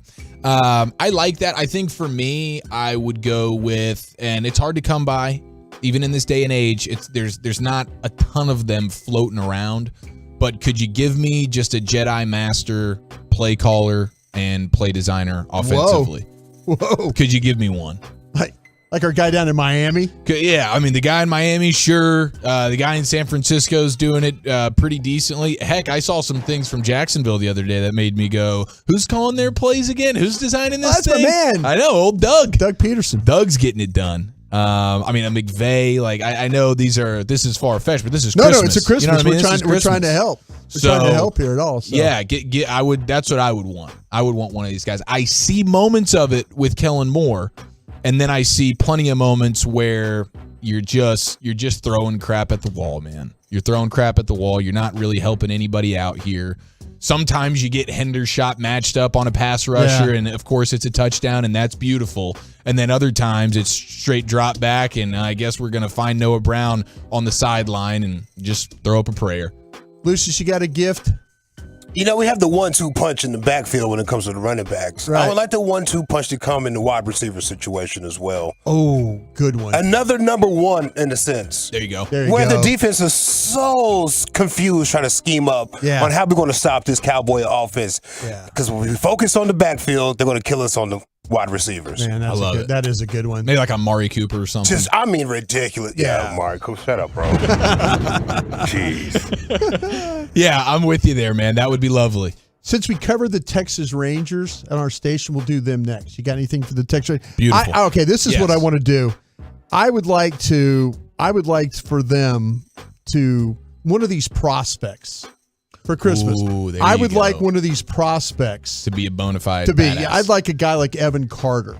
Okay. To be a stud and live up to all the potential and hype and all that is what I want. Because they're going to need somebody. I mean, they're going out and spending money, but I want them to have. Yeah, let's develop some guys. I want to develop a guy. I want one of these guys to really, really develop. That's beautiful. And honestly, I kind of wish I would have gone that route because I think that's a bigger picture, the better gift to receive. I was going to go with just a clean bill of health with this starting rotation. Yeah. Because I feel like, man, if you got that, you could have one of the far and away best rotations in the sport. If DeGrom's healthy, if John Gray can be healthy, if Martin Perez can have a second year back-to-back with the Rangers of health, you're going, man, that's your top three dudes are studs. And if they can stay healthy, then I think that would be a huge thing. Otherwise, could you get me a closer? Could you get me a left fielder? That kind of deal. Anything good on that, Lucius? An outfielder with a fat stick like a Tolo told me yesterday. There you go. I'm with that. I am totally with I'll get behind that 100%. I would absolutely. Yeah. The fat stick, more importantly, the fat outfielder. stick. Yeah, more than the outfielder. Any position. For sure. How about your Dallas Mavs? You got something, Lucius? I think everybody in the Metroplex does. That right there, that's an alley-oop. Yeah. That's everybody wants this. Well, a lot of people on the fan text right now are giving the Mavs coal because that's what they deserve. And but you can put enough coal together, you can make a barbecue pit. Yeah. you can cook something. Barbecue, cook up some help for Luka. Cook up. So everybody's thinking help. Luka. You know what? I was interested because I was kind of debating some things, and I went to a Mavs guy and I said, "Man, what could you give?" And this Mav guy goes, "How about a true third guard?" He goes, "Because Dinwiddie has more than adequately replaced Brunson, but no one has replaced Dinwiddie." So they were thinking a third. Okay, that's fair. A third guard. Yeah, and that's more realistic. I was shooting for the moon of like, could I get a superstar player demanding to come to Dallas the same way that I like a superstar player demands to go? Yeah. Hey, I'm James Harden and I'm only really going to Brooklyn or Philadelphia. Hey, I'm Anthony Davis and I'm only going to the Lakers. Figure it out. Can I get one of these superstars to say I want to go play with Luka and take some pressure off of him, and I want to go to Dallas? That's what I want. Man, that's a good one. I like that. All right, how about your Dallas Stars? Now this is the one that's kind of tricky. This is the one that's kind of tricky for the Stars. Well, they're leading that division right now. I just wish they get a little respect. Whoa! How about that? A little attention. It's certainly on guys like us to do that. Sure. But I mean, I know Winnipeg is right there. Yeah. I think a point back, but they're leading their division right now. How about a little bit of dang respect for them? Yeah. That'd be nice. I'm kind of figuring out, though, I'm dangerous enough for a little bit of hockey. I'd kind of like for them to get like a legitimate right wing. I'm being specific here. There you go. Because I think Sagan's having to do a little too much. Sagan is having to play. Here's a center man having to play right. How about a legitimate right winger on that second line? There you go. That's Now we're kind of talking. that's kind of where I'm at right there. That's beautiful. There's all our gifts. Thanks, guys. Merry Christmas, DFW Sports Franchises. Outstanding. All right, here on a Football Friday in the G-Bag Nation, it is great to have you in. We continue to play the game. Who will be the winner? The best sports name that most reminds us of Christmas. Text him in, 877-881-1053. Stephen Jones joins us next right here on The Fan. Be a part of the show. Text us on the truckwreck.com fan text line, 877-881-1053. That's 877-881-1053. This is Jim Rome.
And Broadus, Lucius Alexander, myself, Eric Chiafalo. We have hopefully Stephen Jones joining us any moment now. And we continue to get you set for Cowboys and Eagles. AT&T Stadium tomorrow. Christmas Eve kickoff is just over 24 hours from right now. Looking forward to doing some pre-gaming with Broadus. And, of course, we'll have Jane Slater. We'll have Bobby Belt checking in. Mike Pereira of Fox as well hanging out with us. And the voice of the Eagles, Merrill Reese. So it is going to be fantastic. Also fantastic is the fun Christmas game we're playing right now, with names most synonymous with Christmas throughout sports history. Neftali Feliz is one that is kind of leading the clubhouse right now. Frosty Rucker getting texted in as USC, well. USC defensive tackle, defensive end. Carolina Panther, part of those Julius Peppers, some D-lines there that were pretty good. Yeah. A lot of good ones. I've seen Lloyd Christmas get texted in a lot. Do you know who Lloyd Christmas is? No. You're not a movie guy. No, I'm I not. don't even think you've ever seen this movie. You've never seen Dumb and Dumber, have you? No, I have never. You've never seen No, Dumb and Dumber. I'm really sorry, folks. I spent my whole life like watching movies and sitting in a dark room, but it was a different kind of movie. I was about to say, watching tape. Yeah, you don't feel like watching movies when you've been watching movies all day. You know? I hear you. My gosh. Okay. Well, Lloyd Christmas is Jim Carrey's character in Dumb and Dumber. Gotcha. But right now, without further ado, we go to the Diamond Factory fan hotline and we welcome in Cowboys COO Stephen Jones. Stephen, happy Friday, my friend. How are you? I'm doing great, guys. How you doing? We're fantastic. We got football on the horizon, and it is Christmas time, and plenty going down in Cowboy land. So let's start with where we're at defensively here a little bit. What are we thinking with this cornerback position? Could Deron Bland play a little boundary? Yes, I think he could go out there. He's been doing some of it. I think he can do it effectively, and we'll play with some other combinations out there and see what gives us the best chance to win. Stephen, there's when I watch your team play now, and with Tyron Smith being out there at right tackle, and no disrespect to Steele, I feel like your offensive line is even better out there with him playing. And again, I know that you're not going to say anything difficult or bad about Steele, but do you kind of get that feeling that, yeah, you know what, we might be a little bit better out there with Tyron playing with the 5?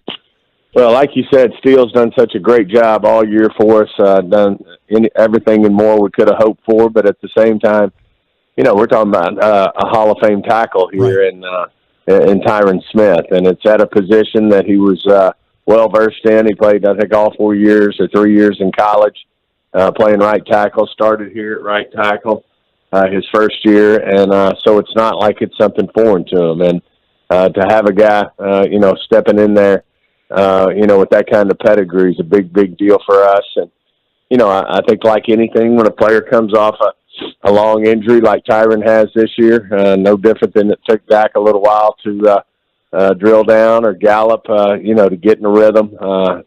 They just kept getting better each week. I think we're going to see the same thing out of Tyron. Yeah, did you get a little giddy inside when you saw Zach Martin and Tyron Smith not only next to each other, but then pulling off some pretty sick, nasty double teams? Well, it's just outstanding to see two great players like that. I mean, obviously they started the run where we, we're picking offensive linemen and, making a huge difference in what we're about over the last 10 years. So to have those two guys out playing side by side, I know certainly Tyron's comfortable. Zach's been there his whole career, knowing that Zach can be right there for him when they're sorting some things out. So, overall, you got to think it's a good situation for us. Curious with how cold the weather is, not only here but across the country right now. I'm wondering, Stephen, do you project at any point in the lifespan of the NFL that we'll be looking at a football world that is all dome stadiums? Well, most people tell you it's going the other way, that it's going to keep getting warmer. But, I just think, you look at some of the stadiums that are being built right now. Buffalo's building a stadium, and they embrace their open-air stadium. They think that's what it's all about in Buffalo. And the Mafia up there, I think they love their stadium. They love being outdoors. And, of course, their weather's a lot more extreme than what we are here. But I can tell you this, rest assured our fans are going to be warm tomorrow. We're going to shut those doors and shut that roof and keep everybody comfortable. And I've always believed that our stadium is a little bit louder when everything's shut in. So it's going to be a big game for us, obviously. And Noah, you're playing right now. You are what you are in terms of your record, the best team in football in terms of record, and we look forward to the challenge. Stephen, one thing I learned working for you is nobody feels sorry for you in this league. And, we had these discussions a lot of the time. Philadelphia going with Gardner Minshew, but still the challenge is there. But, this is really what this is all about now. It's they have to find a way to try and win a game, and you guys have to find a way to try and stop these guys from winning that game with a backup quarterback. Yeah, well, we showed early on in the season with Cooper Rush stepping up for Dak that you win football games in this league with your backup quarterback. Certainly we didn't get the job done against Philly up there when we were, playing the Eagles. The good news is we're going to have the Eagles in our backyard now, and I know Minshew will come in. I'm sure he'll play really well, and they'll have him prepared. And, this is a really good Eagle football team, so it's a huge challenge. And, that's, as you said, no one feels sorry for you in this league. All 32 go through injuries and challenges during the course of a season. Certainly the Eagles are getting one here now without, their MVP candidate in terms of Hurts. So it's a big game. And like I said, we just look forward to the challenge. Stephen, with this being the Christmas season, the holiday season, if I could give you one Christmas gift right now for your team, what would you take? For our team, I'd start with the task at hand. I'd start with the W against the Eagles. Okay. So if I guarantee you the W, you'd be good with that for my present to you then, right? I'll be thrilled with that. All right. Stephen Jones with us here in the G-Bag Nation. Now, how about Leighton Vander Esch? It seems like the defense really loses something special when he's out. And I think most of the fan base, at least myself, is a little bit surprised to see, okay, you can, and I know you guys see this, the way the defense plays, especially from a run defense standpoint without Leighton Vander Esch. Has he become one of the most important players on the defense? Well, he's certainly a leader on this football team, and I know all the guys look up to him. He's directing a lot of traffic, getting guys lined up, and doing a lot of good things for us this year. And certainly losing him right off the bat was, a challenge. At the same time, I do believe our guys are going to continue to step up and play better in his absence. If he ends up missing a game or two here in the future, I think Damone Clark and Barr, they're going to step up and play better, and including the defense as a whole has to step up and play better. I think we'll respond. I think Dan Quinn has had a great week with the guys, and I think we'll respond. Stephen, you're probably going to tell me I need to ask Michael Gallup this question instead of asking you, but is there something more going on with Michael, with a confidence or anything that's going, he just, there's sometimes you see like the flashes in there. Is there more to this, or is it just a matter of trying to get him more involved going forward? I think like any receiver, they can only, at some point you got to get your opportunities, and, sometimes it's the job of the offensive coordinator, the game plan to get players going. I mean, this goes all the way back to Dez Bryant, Michael Irvin. Everybody say, hey, let's get these CD Lambs. You want to get these guys going, get them some balls, get them some confidence, get them that good feeling. And unfortunately, the other day, Michael just, never got going. But like you said, I mean, he's the one to ask in terms of any other feelings he has. I feel total confidence in Michael Gallup and what he can bring to the table when given the opportunities. And I'm sure, I'm not sure, I know our offensive group are working through that and getting anytime we have a receiver who has an off game or any type of player, you want to get them back in the groove. And I think that'll be the case with Michael as well. Would you like to see Kevontae Turpin worked more into the offense? I mean, he's a weapon. I mean, obviously, what a great compliment to him to come into the league and make first-team Pro Bowl right off the bat. He's certainly shown his explosiveness, what he can do in the open field with the ball on a kickoff and a punt. And certainly I know everybody has that same type of confidence. I'm sure that he can do that giving the ball in some open field in the offense. So I know we have plays and we have opportunities for Turpin in our offense, and I know Kelvin will dial those up and Mike McCarthy will dial those up when they feel like it's a great opportunity. So, yeah, and congratulations, Stephen, to you and the personnel department for finding that. You talk about 24/7, it's a job, and you guys did a great one on that one. Is there any thought about that? You mentioned about dialing stuff up for him. Is there also the thought of, like, we can't get this guy hurt playing snaps? He's just too valuable of a player when it comes to the return game? No, I think it's getting him in the ball in the right situations and where he can have success and give him a chance to do positive things for us. I don't think that at the end of the day there's concern about injury with him, knock on wood. I mean, anytime you're out there playing receiver in the NFL, you stand a chance to have an injury. But I don't think that's the case in terms of, giving him some opportunities in the offense. Joined here by Stephen Jones. Stephen, the tank, DeMarcus Lawrence made the Pro Bowl for you this year. And, the things with you guys had to go through with the contract and stuff, the getting that all squared up. And I was just wondering if, I know me personally watching him play, I don't think he gets nearly enough credit. Now, here is a Pro Bowl guy, but I don't think he gets enough credit for the completeness that he plays that position with. Am I off track on that, or are you seeing something different of why he's such a special player?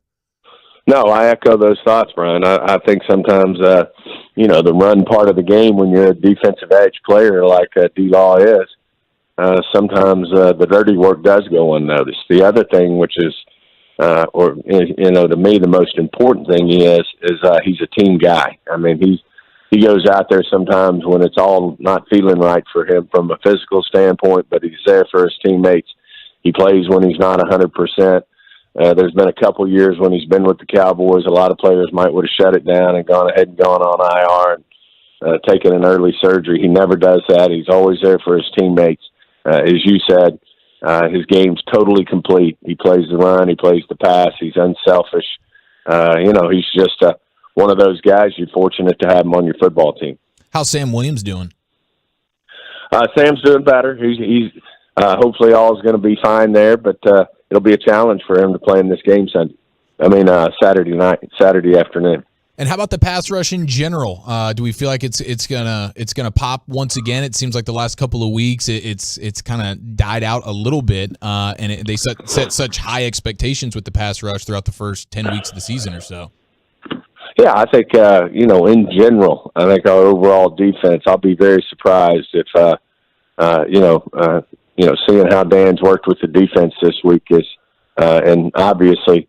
Needing to be more consistent from a defensive standpoint, that will dial up a really good performance this week. I think the guys know we got to play better. We got to play more consistent, and I think we'll see that against the Eagles. Stephen, in the media, do we make too much of a big deal about this whole thing with Dak and the turnovers and the aggressiveness and all the questions that we ask you guys about all the time when it comes to how he's playing? No, I think, as you know, Brian, interceptions come in a lot of different packages. Some of them are, decision-making. Some of them, unfortunately, are, where the receiver doesn't reel one in and it bounces off somebody. They come in a lot of different shapes, forms, and fashions. So, certainly, anytime you turn the ball over, you don't underestimate what a big deal that is. And no one understands that more than Dak. We all understand we got to protect the ball better. No one knows that more than him. No one's harder on himself more than Dak in terms of the expectation level there.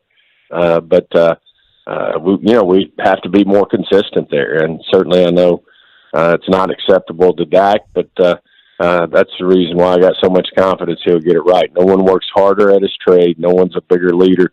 No one understands the game and puts more time into it than Dak Prescott. And we're fortunate to have him as our quarterback, our QB1, and certainly fortunate to have him as a leader of this football team. And not unlike, I know our defense will respond and bounce back. I know Dak will continue to be more consistent, have our offense be more consistent, and then our team overall play with more consistency as we move toward the playoffs.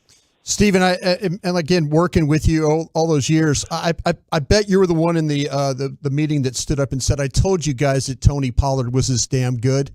You guys just didn't listen to me. Am I right about that? I wish that was totally correct. Oh, wait a minute. I'm wrong about Cody that? in the third round or the second round if we would have known that.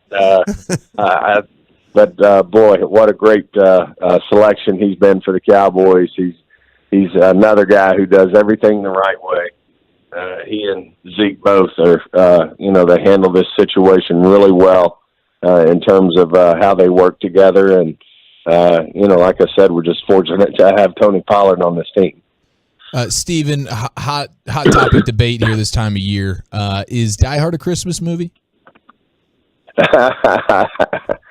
I would say yes. Okay, very good. And who would be, if maybe it's Bruce Willis, but who's your favorite action star of all time? No, it's hard to beat Bruce, but I kind of like Tom Cruise too. He's pretty good.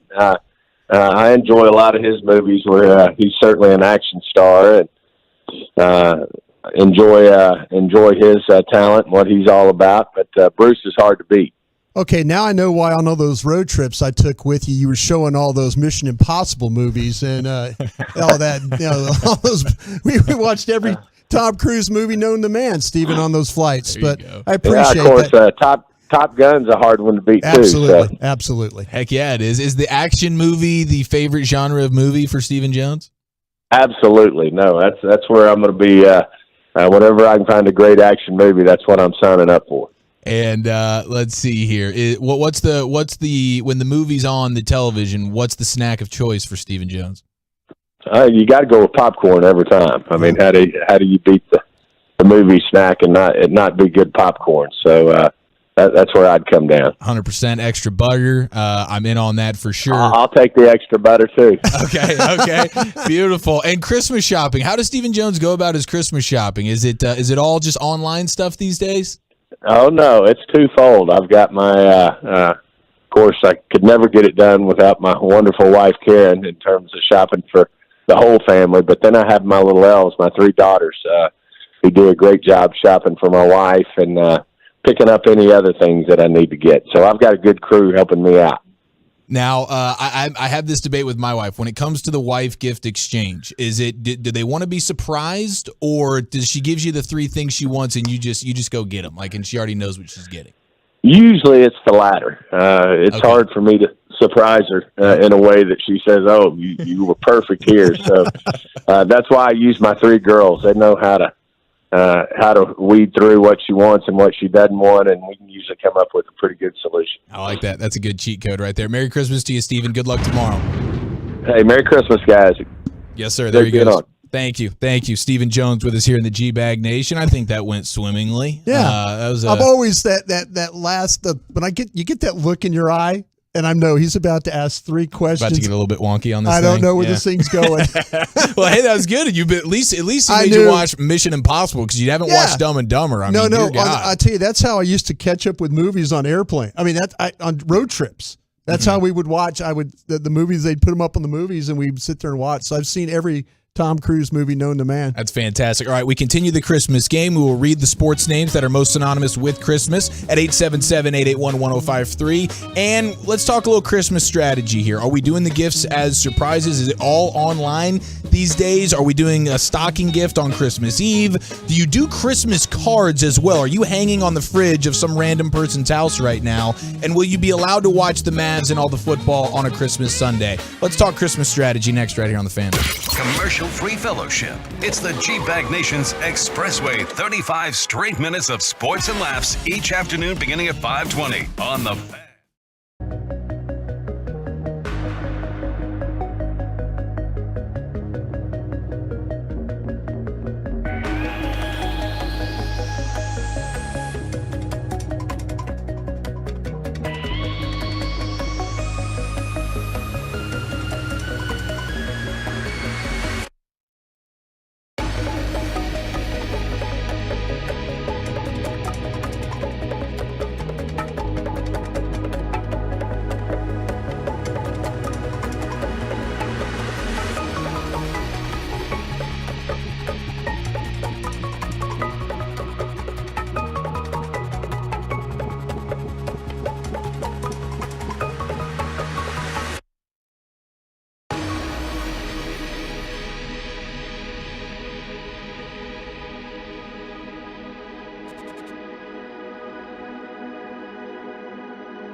Christmas strategy, 877-881-1053. It's on a Sunday, okay? It's a football Sunday. Now, it's more of a football Saturday this week than football Sunday. I think there's 3 or 4 games on Sunday. But the Mavs are playing, and so I wonder what's the plan here? Are we going to have TV restrictions on Christmas Day? I could see my wife pulling a fastball on me and throwing out the, I don't know how much sports watching we're going to do. That'll be mildly frustrating for me, but it's Christmas, so what am I supposed to say here? 877-881-1053. Segment's brought to you by Soda State of the Art. We are still playing our Christmas game today. Mason Rudolph being texted in. I think that's a fair play. How about God Sham God? There you go. Man, that is really, really strong. Meta World Peace is coming in, which is very, very good as well. I think I saw someone text in a Zach Claus from the 972, an assistant basketball coach. He's a coach, somewhere in Nevada, maybe is what they had said. But those are all really, really good. Some people are pushing back on Neftali Felice being the current leader in the clubhouse, even though I think Neftali Felice just got overtaken by God Sham God. Man, Felice is good, bro. You think? Felice, okay, maybe not. Maybe the Felice. Man, Lucius, I appreciate you jumping in like you did. No, please Lucius do. Usually there to save the day. Yeah, Lucius is the arbiter on this ultimately. Ultimately. I failed Spanish twice, by the way. You did? Yeah, second time I took it, I did worse the second time, bro. Than the first time. No bueno? It was no bueno. Very, very, very tough. Yeah, I had a good friend help me through Spanish all the way up until the very last day when the exam arrived and the teacher said, "You have to sit over there, sir." I had to sit in the corner. Jeez. Guessed my rear end off the entire time. It didn't end up well. But your Spanish has gotten because of your wife, right? Yeah, because of my wife. You talk to your kids in Spanish. Yeah, but they're 1 and 2 years old, so the Spanish that I have to speak to them is dumbed down in a huge, huge way. Like my 2.5-year-old has surpassed me when it comes to the Spanish knowledge. But she'll say Spanish at home to your wife? Yeah. She does. Yeah, it's pretty impressive. And then she'll say it to me, and I'll have to look at my wife going, "What is she talking about here?" Because I don't know. I don't know all the items in the house and what they are in Spanish. You can't speak Spanish like Fun with Dick and Jane. Yeah. Exactly. No, I need to really brush up on this thing because 10 years, 12 years, 15 years down the line, now I'm a one-man band, and they're all talking in ways that I don't know what's going on. They're talking about you. Right. Yeah, very well could be. I need my girls to be allies for me the same way Stephen Jones's girls are allies for him when it comes to Christmas time. Here's what mama's going to want. Okay, beautiful. Let's dial it up. Now, when it comes to because I asked Stephen this, and I've had this debate with my wife where I'm like, can't you just tell me like the thing or give me like 3 or 4 things and then I'll snag 1 or 2 of them maybe so we can have some element of surprise. But you know how the women just love being surprised, but then they also love letting you know how disappointed they are in the gift that you tried to surprise them with, but it wasn't a gift they. So I'm like, can't we just be adults about this and tell me what you want and I'll get it for you? Or do we have to have the element of surprise? You show up with the vacuum cleaner, you usually getting disappointment there. Getting disappointed. Look, I got you a vacuum cleaner. They're looking the at gym membership doesn't go. That doesn't go over good. Every year. Home bike. Yeah. Peloton. Peloton's knocking on the door. Got you this waist trainer. Jesus. I thought you'd love it. I don't know. I bought you a girdle, baby. Good God, put it on one time. Put that thing on. Bring the magic back. Do something, Crowbar. babe. Yeah, I wonder. I just think we could just go ahead and just tell me what you want and let's do this thing. But that's not always the case. And so I do wonder. Is that because we fear getting the bad gift? Well, yeah, I think ultimately for sure. And not only that, but even if it's not a bad gift, is it ultimately truth serum? Did you want something else? The answer is 9 times out of 10, probably yes. So why couldn't I have just gotten you the thing that you wanted? Why did I have to run in circles and ultimately land up in a place where you didn't get the thing that you really wanted? They feel like that you need to know them better. Like, see, you should have known that. See, the 682 says, bro, you got to listen on date nights. You got to be caught up throughout the year. You got to be dialed in 365 so that when you get to Christmas time, you already know the couple of things. And like, that's something my mom's good at. You think I'm good at that? Yeah. I didn't even put capital letters on the run sheet today. And then she gets you the cologne that smells like the guy at work. He smells real good. Here you go. And your dumb ass sure does smell great. This is what my work husband wears. I thought you would like it too. Go to the holiday party, the dudes are all looking at each other, smelling all the same. Bunch of dogs walking around. My wife when she comes home. Sniffing each other. That is pretty good, bro. That is pretty good. Because I used to, I learned my lesson. I would pay attention to the timeline to see what all the girls were buying around this time, what they wanted. Right. So I picked up that purse. It cost a pretty penny, right? Yeah. Right. Purse ain't moved, bro. It's still sitting right there in the closet. It's been many Christmases. Collecting dust on Just you. collecting dust. Nice purse. It's that right bag, there. as they call it, a bag. Right, yeah, the bag. That bag. Those are the horror stories, man. I'm telling you. All right, let me ask you this. Is it too lazy if you're just giving gift cards? No, that's beautiful. I love a good gift card. I love the easy, the way it's easy, and then, but also it's kind of like, I look at it as a little lazy though, maybe. Well, I mean, that is one way to look at it. You go pick your own stuff out. Well, if you give it to a man, I don't think like. Yeah, don't give it to your son, like unless it's like a stocking stuffer. They'll be like, "Here, I got you this one gift card to Tom Thumb, son." Well, right. Well, my a quick trip gift card or like one of these gas station gift cards. Are you kidding me? I'm appreciating it. I'm gonna love that. I gave my dad like this Walmart gift card. Dad took it down there and tried to get money. He's like 83 years old. They're calling me like, Mr. Broadus, did you get your father? And they're like, he's not. I go, he's not down there. Like, he's like, well, we can't give him money, and he's insisting that we give him money for it. And I'm like, I only spent $20 on this. I want the rest of that 80 out of there. Yeah, and I'm like, no. I'm like, Dad, what are you put doing? that in the gas tank. What are you doing? That is the old wheeling and dealing that you do though after the fact. You just say, hey, I got a $50 gift card to Walmart. I'll give it to you for $40 cash. You just made out an extra $10, but you're only able to use that at Walmart. And that's kind of the fun wheeling and dealing post Christmas that can go on amongst, say, like me and my brothers. We'll do that a little bit. Are you taking gifts back? No. You talk about lazy. I'm way too lazy for that. Unless it's like, man, this is what I really wanted, but it's like, I guess maybe the size got messed up or something. More of an exchange, I guess. But if you're asking for receipts when you open the gift, then that was probably a bad gift. Well, you kept the receipt for that, Ma? Well, nowadays, like they put the receipt on it. Like a lot of people will give you a gift and they'll have the receipt in the box, knowing that you're probably going to want to take it back. Are they trying to shame you, or are they trying to help you? I think they're trying to help you. You like opening gifts in front of people? I can't stand it. I hate opening. Here's yours, and then everybody in the house is looking at you. Right. What's the you open up this sweater? What's the first thing you do? You go, oh hey, oh yeah, and then everybody goes, ooh, like they're watching fireworks. Ooh, you gotta play it up. Yes, oh, thank you so much. This is fantastic. And then when you leave, I can't wait to put this on. You throw it in the bag, and then it ends up collecting dust like that bag. You throw it in the bag with all the leftovers on top. That's what I called my son for when he was younger. Hey, help me open this. So he doesn't mind opening up the gifts. Yeah. It's amazing for him. Right. Sure, here you go, Dad. You got some socks. Okay, how about this, though? Are you guys, Lucius just mentioned he's not into opening gifts. No, not in front of everybody. Okay, I go in my own room. Lucius is in the bathroom by himself, just sitting there opening gifts. Where's Dad? Yeah. Lucius got a cigar hanging out of the corner of his mouth opening gifts. Open up the door. Hey, this is great, kids. Love you guys. Good job. Get the hell out of here. But no, okay. Got the towel fanning. Yeah. Like the wrapping paper. Yeah, I've never wrapped a gift in my entire life. Always Not once. kind of like, what do you do with the wrapping paper? I know you throw it away, but do you save it? Do you try what? No, I'm tearing that thing up. See, that's why I'm into the bags. I'm not talking about the bags you got it. You got it like you went down to Dick's Sporting Goods and you got a bag and it's the Christmas bag. You put one of those tissue paper colors. Yeah, because you could use those bags again. Thank you. But see, I'm more practical. Yeah. Do you ask for the bag back?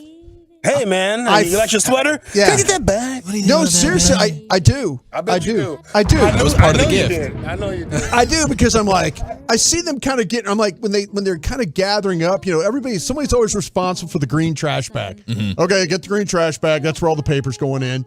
I'm like, but you can recycle the paper. Nobody's looking at me like, what are you doing? Right. Get off it, tree hugger, man.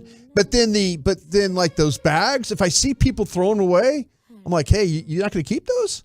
And I'm not like hoarder guy, but I'm just saying you can use those bags again. It's good to keep a handful on deck because then Christmas rolls around It's next easy to throw year the and stuff you're in rocking. there and just hand it to them. Right. And like looses might be even easier. You might say, oh, he just pulls it out of the bag and like, oh, look, oh, this is cool. Yeah. Yeah, that's what I do. Instead of unwrapping everything. Anytime I've ever given a gift to anybody, it has always been via a bag. I haven't never wrapped a smell-proof bag for you, single boy. I gift. appreciate you. Smell-proof bag you gave for me. That's right. Yeah, Merry Christmas to you guys. Yeah. We'll get to biggest L, biggest dub here in a few minutes, but I'm expecting a couple of dubs from you two this week. Yeah. What about the online stuff? Are we doing are you actually setting foot in an actual brick and mortar to go Christmas shopping? Yes, you are. Promise. I I'm assumed old. that Yeah, you're I'm crusty old. as hell. I'm old. Yeah. Only because I have to at this point. Okay. Yeah. Now I looked for things to order, but everything is like coming next year. If you order now, it's next year. Back order but stuff. I only have to get gifts from one person because all the other gifts that I'm attached to, like my wife buys them all, right? Sure. Okay. 100%. She spends all the money. I just Yeah. got to make sure she has gifts. Dang right. That's Dang it. right. So I'm probably just get some workout gear for her and everything. Salute to that right there. Yeah, that's the problem with the online stuff is you have to be on your P's and Q's. Yeah. You know, around Thanksgiving, you got to say, I got to lock in a couple of things because if you let it dip into December on you, next thing you know, by like December 10th, we'll see you next year on that gift, bro. Have you guys ordered those online gifts and it's not what you ordered? They kind of like bait and switch you a little bit. Oh, the bait and switch is huge. Like if I order something, It's I've ordered something like on very Instagram similar. twice and it Yeah, backfired. it's something very similar, and you're like going, well, that's not what I ordered. That doesn't look. They think it's well, this is close to what you ordered. Yeah. I'm like, no. It's close. It's close enough, right? Yeah, it's People close. bought this almost like this. Yeah, exactly. Exactly. All right. Well, it's a fun Christmas conversation. Happy Hanukkah as well to all of our Jewish listeners and Broadus. I know Bennett celebrating the Hanukkah. He's double dipping. I know he is. Kudos to him. Are you kidding me? But Wolchuk, Jared Sandler, members of our fan family here that do celebrate the greatness of Hanukkah. And the cool thing about both of those two Kyrie gentlemen, Irving. they are Kyrie Irving. He's celebrating. Yes, he is. Sandler and Wolchuk are our Why am I resident laughing? South African American Caucasian Jews that we have here at the station. Yeah. They actually. It's a hell of a title. It is, man. Yeah. Can you put that on a It's business special. card? I think they should. Well, I think they should. I'm South African American Jew. It's pretty. Don't dang forget that special. Caucasian. They get you in. Caucasian, yeah, They get you in. Might be the headliner there. They get you in. We should lead with that one. Yeah. All right, 877-881-1053. Biggest L, biggest dub. Where have you taken some L's this week? More importantly, where have you gotten some personal victories? And we continue our Christmas game next right here on The Fan. You can wait 24 hours. You can wait 24 hours. Or you can find out Cowboys and NFL insider info immediately by listening to Super Bowl winning scout Brian.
Check out 1053thefan.com. And thanks for turning it on and leaving it on. The Fan. At Classic Chevrolet in Grapevine, it is an all-out sprint to finish #1 in the country.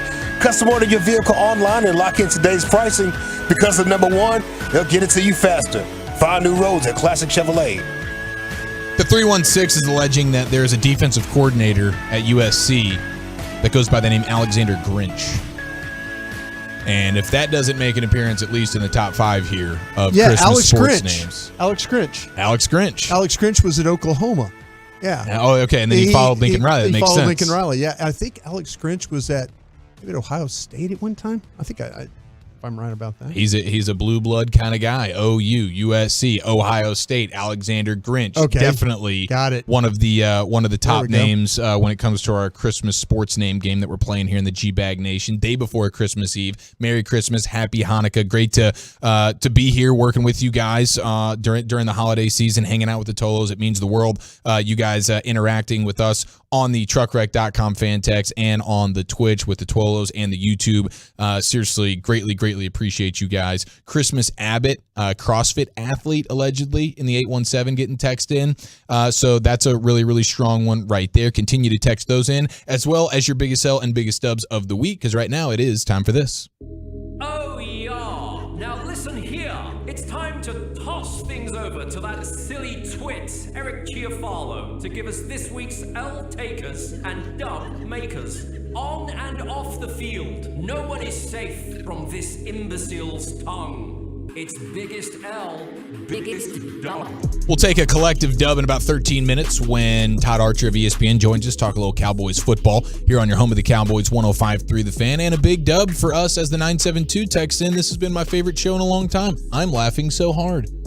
Well, Beautiful. Thank you. Appreciate That's what that. you get two guys like Lucius and you. They're very talented, and I'm just kind of riding along. Oh, we're having ourselves a ball. And you know we what's funny? appreciate you hanging Our with buddy us. Mark Lane, I know he's listening. Mark was he says he likes me even more that I've never seen the movie Dumb or Dumber. Really? Yeah, he's like he sent me a tweet or sent a tweet out and said I'm sure So Mark, I appreciate you, Mark. Mark is probably very excited that I did not force him to transcribe a 60-second question like I did to Steven a couple years ago. You think when Mark hears Mark is great. Like he's such a big Oh, he's help. unbelievable. The way he transcribes all that stuff. You think sometimes he just starts typing and it's like, why? Yes, Why? 100%. And it's like he knows what shows or what people are going to interview. Steven Yeah, and and he's Jerry. like, here we go. Here we go. Here's the long-winded, pointless question getting thrown his way, and he's having to type every single syllable. We love you, Mark.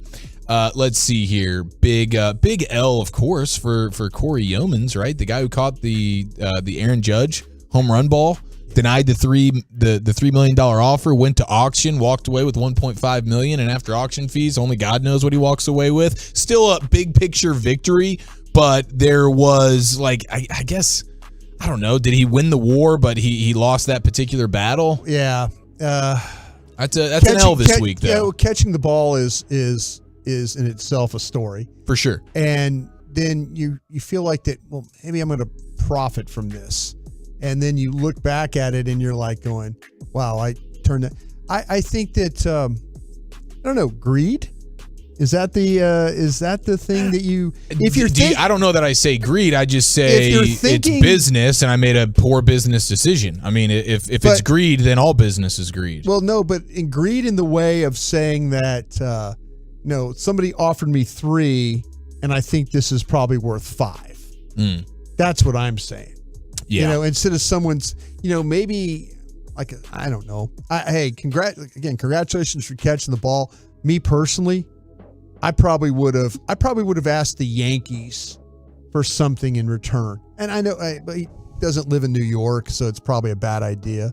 Mm-hmm. But I would have tried to hit the Yankees up for some, can I give a suite at Yankee Stadium for the rest of my life kind of a thing? That wouldn't be too bad. Yeah. Not too bad at all. I mean, just here, I'll give you the ball. I'll give the Yankees the ball, or give me some seats. I get 2 seats at Yankee Stadium for the rest of my life down there in those padded seat area. Mm-hmm. That look like they're always empty. For sure. Can you give me 2 seats for the rest? And that way, for the rest of time. Yeah, if you want to give them to buddies, or you want to sell them, or you want to put them up, or Or if you want to go to a World Series, say the Yankees get in the World Series, and and you got seats. There you go. That wouldn't be bad at all. Huge dub in the 940. Our guy Tim, huge victory. Proposed to my hot girlfriend this week, and believe it or not, against all odds, she said yes.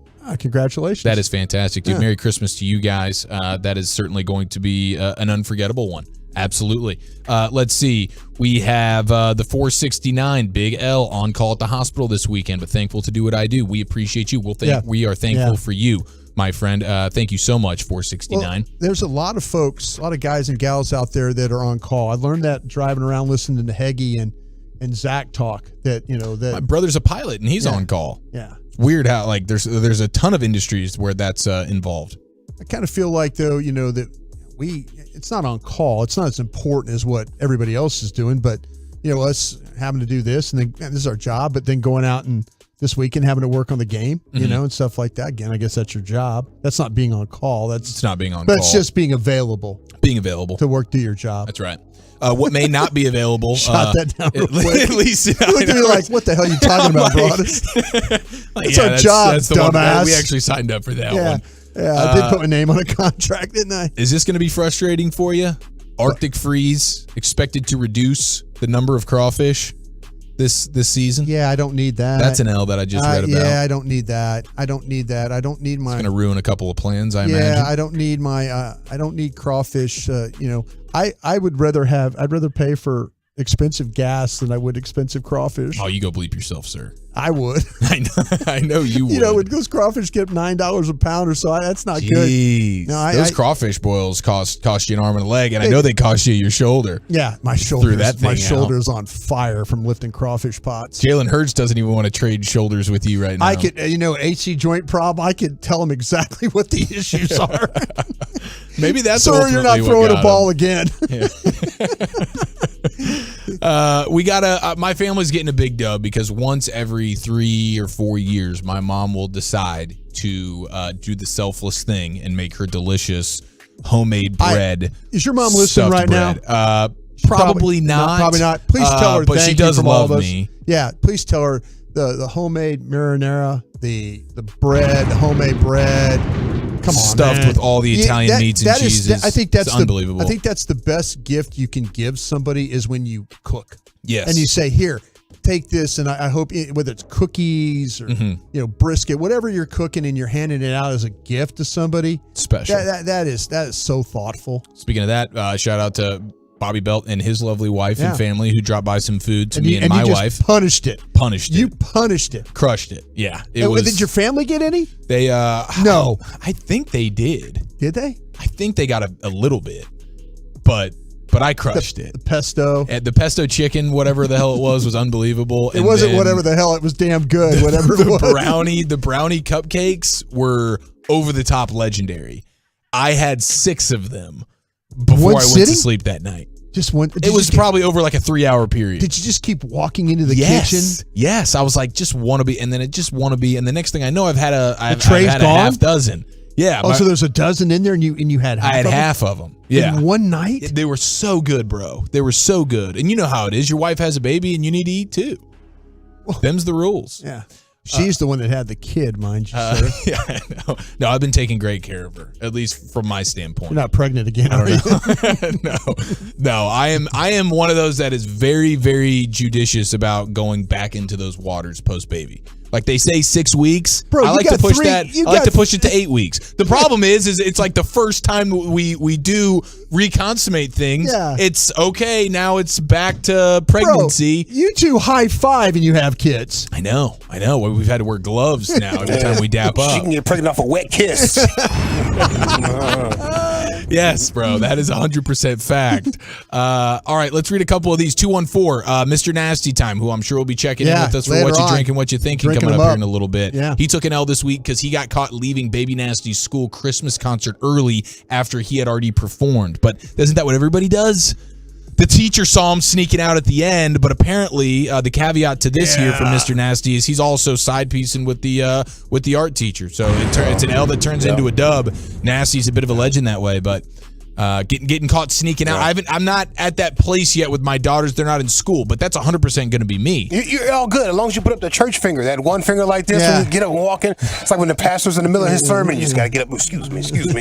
Put your church finger up. There you go. That's it. That's a pro tip. Do you fake a phone call? Do you act like panic? Look down at your phone. Don't panic. Just put it on your head right here. No, the church finger. Just immediately like, look, taking it to that's the evolution. See, that's what I'm saying. Brilliant. Lucius has got church finger and the phone. And the phone. And then, I got to take this. And show everybody, got to take this. Oh, my God. He's so busy. Yeah. And then you kind of the whisper, I'll be right back. Yeah. But everybody knows you're not going to. You're sitting You in do your, it so well. Oh, my God. You're killing it. I did that the other day at our fan event. You took a fake phone call, you believe? No, I had a phone call, and I'm sitting in the truck, and I'm like, do I need to go back? And I'm like, it's already sitting here, you know? Somebody ran you out. Brian. Oh, I'm on the phone. Exactly. There were folks like, exactly. I was like, I'm sorry. Bro. But I was sitting in my truck, and I'm like, do I go back in? And I'm like, hit the button. Nothing started right up. That's incredible. Big L to Samuel L. Jackson, who rang in his 74th birthday this week. Supposed to get a dub, but he got caught liking the hardcore stuff on the Twitter. Yeah, he sure did, man. I don't understand why you don't have to like it. You can bookmark it. You don't have to like it. There's ways around this. DM it to yourself like I do, but you don't have to like it. I do. I'm waiting for the old crustiness to get Broadus one of these days. No, it happened. I'm pretty sure it did. He learned the hard way. Hey, Broadus, you don't have to like those things.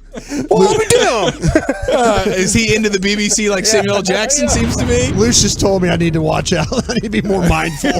Hey, you're sloppy over here, Broadus. Come on, bro. What are you doing over there? Accidentally sent that to me. Biggest L of the week, though, goes to the 14-year-old child from India who was impaled by a javelin. Lived to tell the story, so there's a big picture dub involved here. But dear God, when you get the javelin to the jugular, I think you deserve. Yeah, it's insane. I'll send you the story. Yeah. Have you seen the video of them walking him out of the field into the hospital? I couldn't bring myself. They were holding onto the stick like he was a roasted pig, and he was like, smooth in the middle, bro. What a tough ass kid, dude. He's a legend. Yes, he's a legend. Actually, I'll run that story back a little bit later in the program, give you the details on it because it's insane. But he's the biggest L of the week, with the caveat that big picture dub, he stayed alive. He's a bit of a superhero. Okay, let's get Todd Archer in the mix here. ESPN Cowboy Insider joins us next right here on the Fan. 35 minutes of commercial-free Fan. Holy mackerel! It's the Expressway with Sean and RJ mornings at 7:20.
The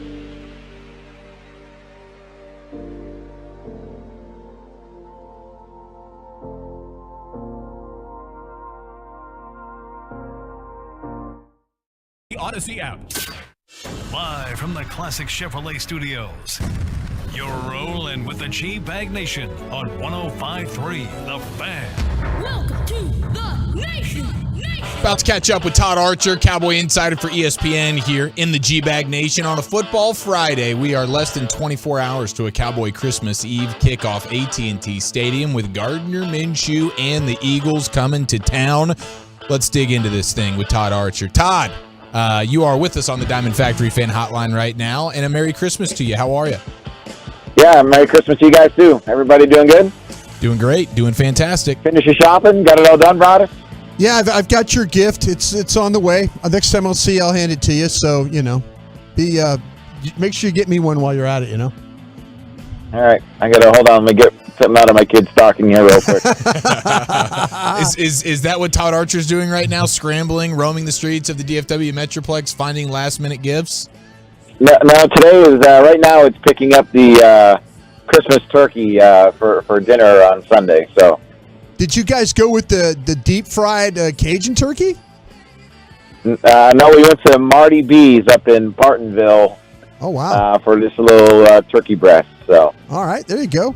Free pub from Marty B's. There you go. There you go. Got respect for that place. Definitely do.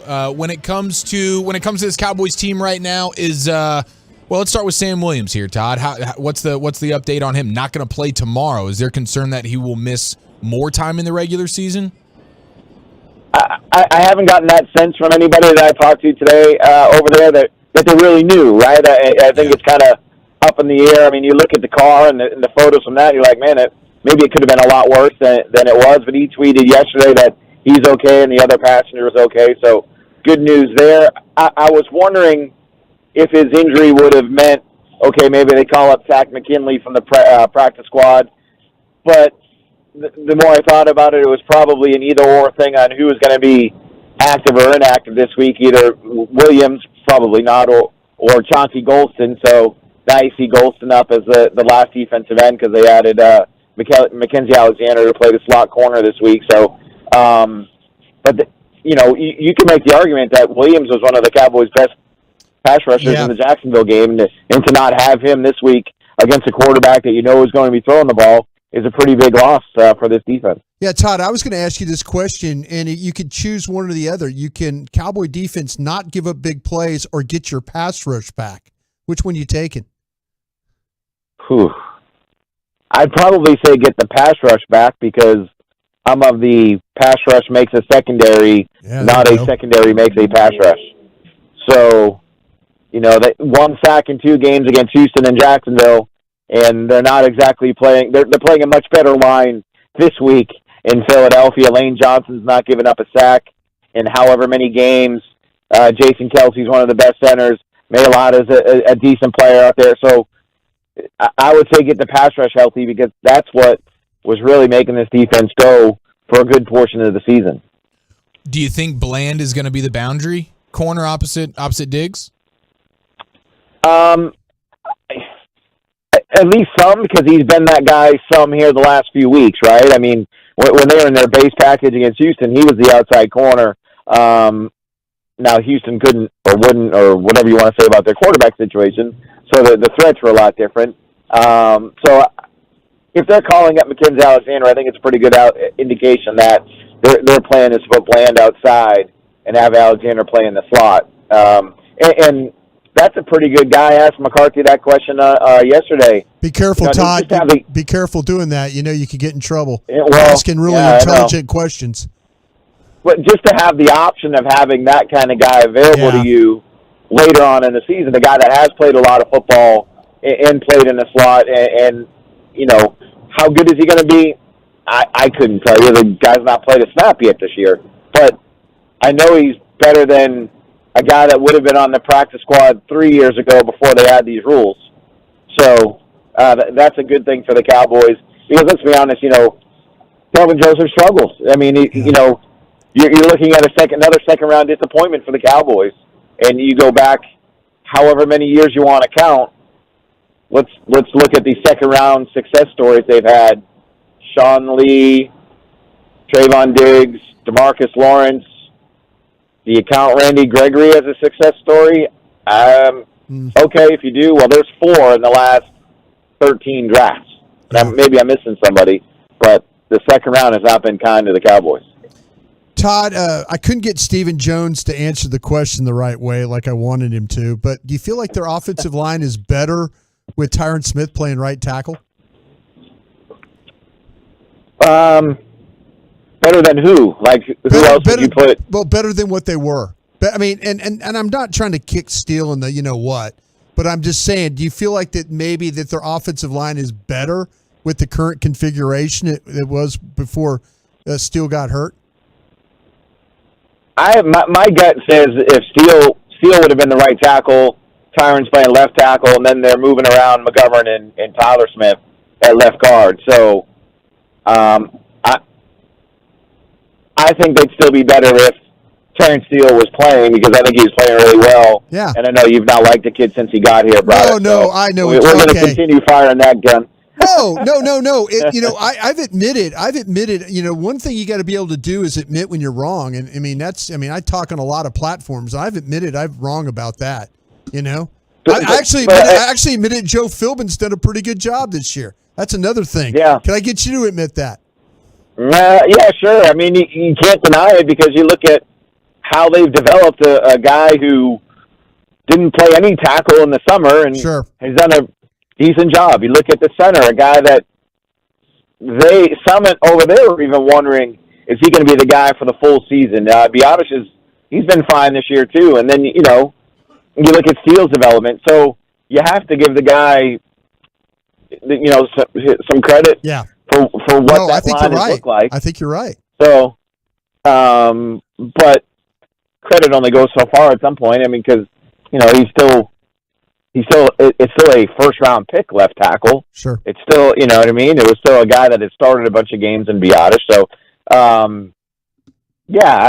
give them credit, but I think this line would be better if Terrence Steele was the right tackle and Tyron Smith was the left tackle. But again, a little bit like Mackenzie Alexander, good to have that option that you have a guy like Tyron Smith coming back so late in the season and being able to plug him into the lineup and play a spot he's not played in a decade, right? So, sometimes injuries or they hurt you, but at least they have options, and there's not another team in the league that would have an option like Tyron Smith. Yeah, we're talking to Todd Archer, ESPN, the guy that absolutely knows everything that's going on with your football team, your Dallas Cowboys. Todd, okay, Jabril Cox. I get positive answers. I get negative answers. Walk me through what Todd Archer knows about Jabril Cox. He is what he is. I mean, he's. You know him better than I do from his LSU days, but it's telling to me that a guy that they didn't think would be playing at all this season was Damone Clark coming off a neck injury. That's the guy they went to when they needed to have a guy come in and play linebacker over Jabril Cox. Doesn't mean Jabril Cox can't become a good player or even a major role player on this defense. But, look, he was a fourth-round pick. He's coming off the knee injury. I think people got too enamored with a couple of plays he may have made last summer before he got hurt and maybe in this summer. But I think how the Cowboys put in Damone Clark tells you doesn't matter what I think, but it matters what the Cowboys think. The fact that they're putting Damone Clark in there tells you what they think about him. Any expectations for T.Y. Hilton? Yeah, he'll be active this week. I think you'll see him out there. Let's see, how many snaps? James, I played 0 snaps against Jacksonville. James Washington played 5, I think. Yeah. So somewhere between 0 and 10. I think T.Y. will be out there in certain packages and down and distances. And you listen to Dak talk about him, you listen to T.Y. talk about it, you listen to McCarthy talk about it. They think he can make an impact. Yeah. And again, I spent this whole segment with y'all talking about options. Another pretty good option to have when you're looking at a guy like T.Y. If he's in shape, they say he is. if he understands the offense, they say he does, that you don't normally get to count on in a late December run. Now, certainly beats what Odell. It beats the Odell option because he wasn't going to play. Luckily, maybe until February if he ever signed here. So that thankfully that one's put to bed. Yeah, I was going to ask you about that. Is that one you're happy that's no longer you're having to chase? Yeah, it was interesting. Like I thought it was dead. And then Jerry tells us stand by. I know, yeah. And then all of a sudden he's telling Jarrett Bell, a guy he's known forever, Odell's joining us, and all of a sudden, boom, it's not happening. So I wonder what happened, or if someone finally just talked sense into Jerry and said he's not going to be ready to play, and you're pie in the sky about him coming off no games and playing in the postseason. It's just that, pie in the sky. So, I know it didn't happen. Yeah. But maybe it's like the Steven jumping across the table to pull the Johnny Manziel card out of his hand. Sure. Analogy. So, Todd, Cowboys still have plenty to play for, right? I mean, because of the injury, I think that guy's got an AC joint problem. Talking to a bunch of people around the league, so I mean, they're probably not leading you to believe it's as serious as it is. But, that's going to be a problem for them. I mean, you're still playing for something tomorrow, right? Absolutely. And it's not about, winning the division, because all the Eagles have to do is just win one of their last 3 games to do that. Yeah, but the quarterback's hurt, right?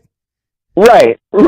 But I'm saying, from a Cowboys perspective, it's not, if you win this game, it's like, you still got a chance in the division. Yeah. I'm not saying that. If you win this game, if you're the Cowboys, it's, okay, maybe you think a little bit differently. And look, I don't care that Hurts isn't playing, because the chatter and the narrative and the national folks would just drill this team if they were to lose to Gardner Minshew and the Eagles as, well, how can you take them for real? They can't even beat a backup quarterback playing in his first game. So this matters for the Cowboys. It would be their 3rd win against a team with double-digit wins. They beat Cincinnati. They beat Minnesota. Now you beat the Eagles. We always say the Cowboys always lose to the teams they're supposed to lose to, and they win the game supposed to win, and they're never anything other than just average. You'd have 3 pretty good wins on your resume going into the postseason, whether Jalen Hurts is playing or not, because this is a good Eagles team regardless of the quarterback. And we'll see if Micah was right, if it's the system and the players or if it's the quarterback. I think Minshew's going to play fine and do well. He's shown that in his career, that he can come in and throw and make some big plays for you. But it's time for this pass rush to prove that it can be effective again. It's time for this offensive line and the run game to dominate. It's time for this quarterback to stop turning the ball over in inopportune times. And it's time for the Cowboys to win a game that matters in December. And so you can go into the playoffs thinking it might not just be the same old thing over and over again. The athlete's name throughout time that most connotes Christmas, according to Todd Archer, is who? One more time? You got me thinking on this one. Ask me that one again. The athlete. He's stalling on you right now. The athlete throughout time whose name most connotes Christmas. Geez. That's a good one. I'm trying to think of some blue-gray all-star game that I would have watched back in the day of someone who played in that game, wherever the heck it was. See, but what he's asking you, Todd, is he wants you to name somebody that's got. So we got like Kyle Rudolph. Rudolph. We got Neftali Felice. Oh. Yeah. Garth Snow. Alexander Grinch is a name that has been texted in quite a bit. Nerlens Noel. And you can just choose one of those names. Well, Rakeem I'm going to name some. Yeah. Who Christmas? Rakeem. Okay. Well, I have a Christmas. I'm pretty sure I'm remembering this right, and no one in the listening audience will know this, but there's a guy named Maurice Christmas who played high school basketball in Massachusetts. He may have played at Fairfield back in the day. Like, that's all I got for you. No problem at all, Todd. Thank you for playing along. That was a real brain buster there at the end. Yeah, man, good night. Now I'm going to text Broadus a real answer once I start thinking about this. I'll read your text. I promise I'll read your text, man. Hey, I hope your turkey's good for you this holidays, and we'll see you at the yard tomorrow, huh? Sounds great. Thanks, fellas. Appreciate it. Merry Yes, Christmas. sir. Merry Christmas. Merry Christmas. There he goes, Todd Archer, ESPN Cowboy Insider. How about that? Of all the questions we had to stump him today, Yeah. it was the athlete Christmas name, and the textures have been bringing it strong. There's a Percy Snow. There's a Noel Percy Snow, Devine Michigan getting texted State. in. Yeah. Jimmy Clausen. Did we mention The Clausen brothers? The Clausen brothers. Yeah. Did he have a brother athlete as well? Yeah. Jimmy Clausen's not a bad one. I hadn't considered that one. We'll continue playing that game. Plus, we have the top 10 listed 420. It's usually the Wooly Bullies list of the day, but I will present it to you. And it is the top 10 most in-demand sporting events of the year 2022. What do you think they were? That's next. Listen. Stream the Fan 24/7 all day, every day. Download the Odyssey app or listen live at 1053thefan.com.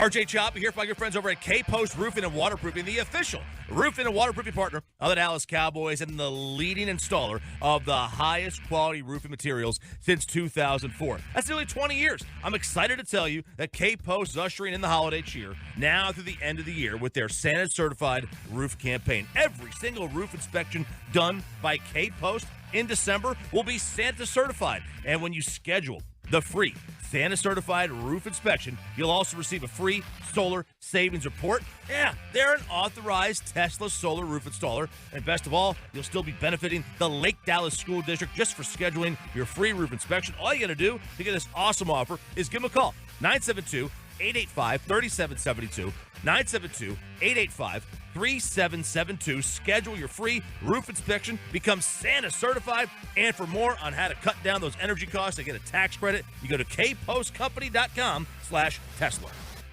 It's time to warm up that scoreboard and get ready to bring home the win with Specs.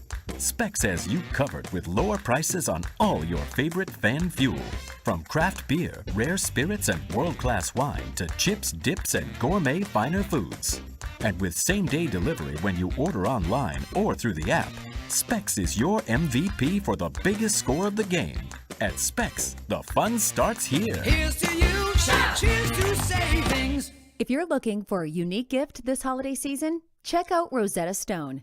It's the award-winning app that's helped millions of people around the world learn to speak new languages with confidence. A lifetime unlimited subscription provides forever access to all 25 of Rosetta Stone's languages, from Spanish and Chinese to German and Tagalog. And through December 25th, they're offering it for 40% off. It's the perfect present for the people in your life who value meaningful experiences instead of getting more stuff. Got a BFF who's planning a big trip to Europe next year? A cousin who's been saying she wants to learn Korean to connect with her culture? Or that friend who'd love to be able to tell people he can say cheers in 10 different languages? Rosetta Stone is something they'll actually use and love for life. So visit rosettastone.com today to save $120 on a lifetime unlimited subscription. If you're looking for a unique gift this holiday season, check out Rosetta Stone. Want to change the lives of children right here in our community? Donate your vehicle, boat, or motorcycle to carsforkids.org. As a thank you, we'll send you a $50 Visa gift card. So call 866-835-5437 or visit carsforkids.org and write off the car, not the kid. Thank you to all of the business owners who kept people employed during the pandemic. For all you've done, you may be eligible to claim the Employee Retention Tax Credit, a payroll tax refund from the United States Treasury Department, applicable to businesses who kept employees on payroll during the pandemic. The window is closing to claim your refund. Contact Paychex to see if you qualify. Paychex is proud to have helped more than 45,000 businesses secure over $9.2 billion in ERTC claims, an average of $190,000 per business. 50 years and thousands of experts in HR, payroll, benefits, and insurance. You may be eligible to claim the Employee Retention Tax Credit, a payroll tax refund from the United States Treasury Department, applicable to businesses who kept employees on payroll during the pandemic. The window is closing to claim your refund. Contact Paychex to see if you qualify. Visit paychex.com/ERTC to find out how Paychex can help you get additional cash into your business. Paychex.com/ERTC. Paychex.com/ERTC. Hey, it's Tiki Barber. When part of your offense isn't firing on all cylinders, it shows. And sometimes the only solution is to replace that part with something new. It's true on a championship team, and it's also true with cars. That's why I love eBay Motors. They have all the right parts at the right prices. 122 million of them. That way, you can get the parts you need to make your car a winner. ebaymotors.com. Let's ride. When you can't stop, there's Vicks VapoRub. Vicks VapoRub sends powerful medicated Vicks vapors right to the source of your... so you can experience cough relief and breathe easier. Generations of families have trusted Vicks VapoRub to help relieve the worst cold symptoms. So next time you have a cough, reach for the Vicks VapoRub. Vicks VapoRub. Cough relieving is believing. Partly cloudy tonight, overnight low of about 22. Weather brought to you by Macy's. It's Macy's last minute gift sale with great presents and gift cards. Shop early and late and pick up curbside or in store. Plus, spend your Macy's money on anything. No merchandise exclusions. Sean Sharif here with the football place to be. It's the Eagles Nest in Fort Worth. All your favorite games can be watched on their 73 in-house TVs. Sunday NFL specials like $3 Miller Lite pints, $15 domestic buckets, and $4 Fireball shots. And the Nest is going to be hosting a party on New Year's Eve with 80s hair metal rock cover band Metal Shop playing for you. You can inquire at Eagles Nest for tickets.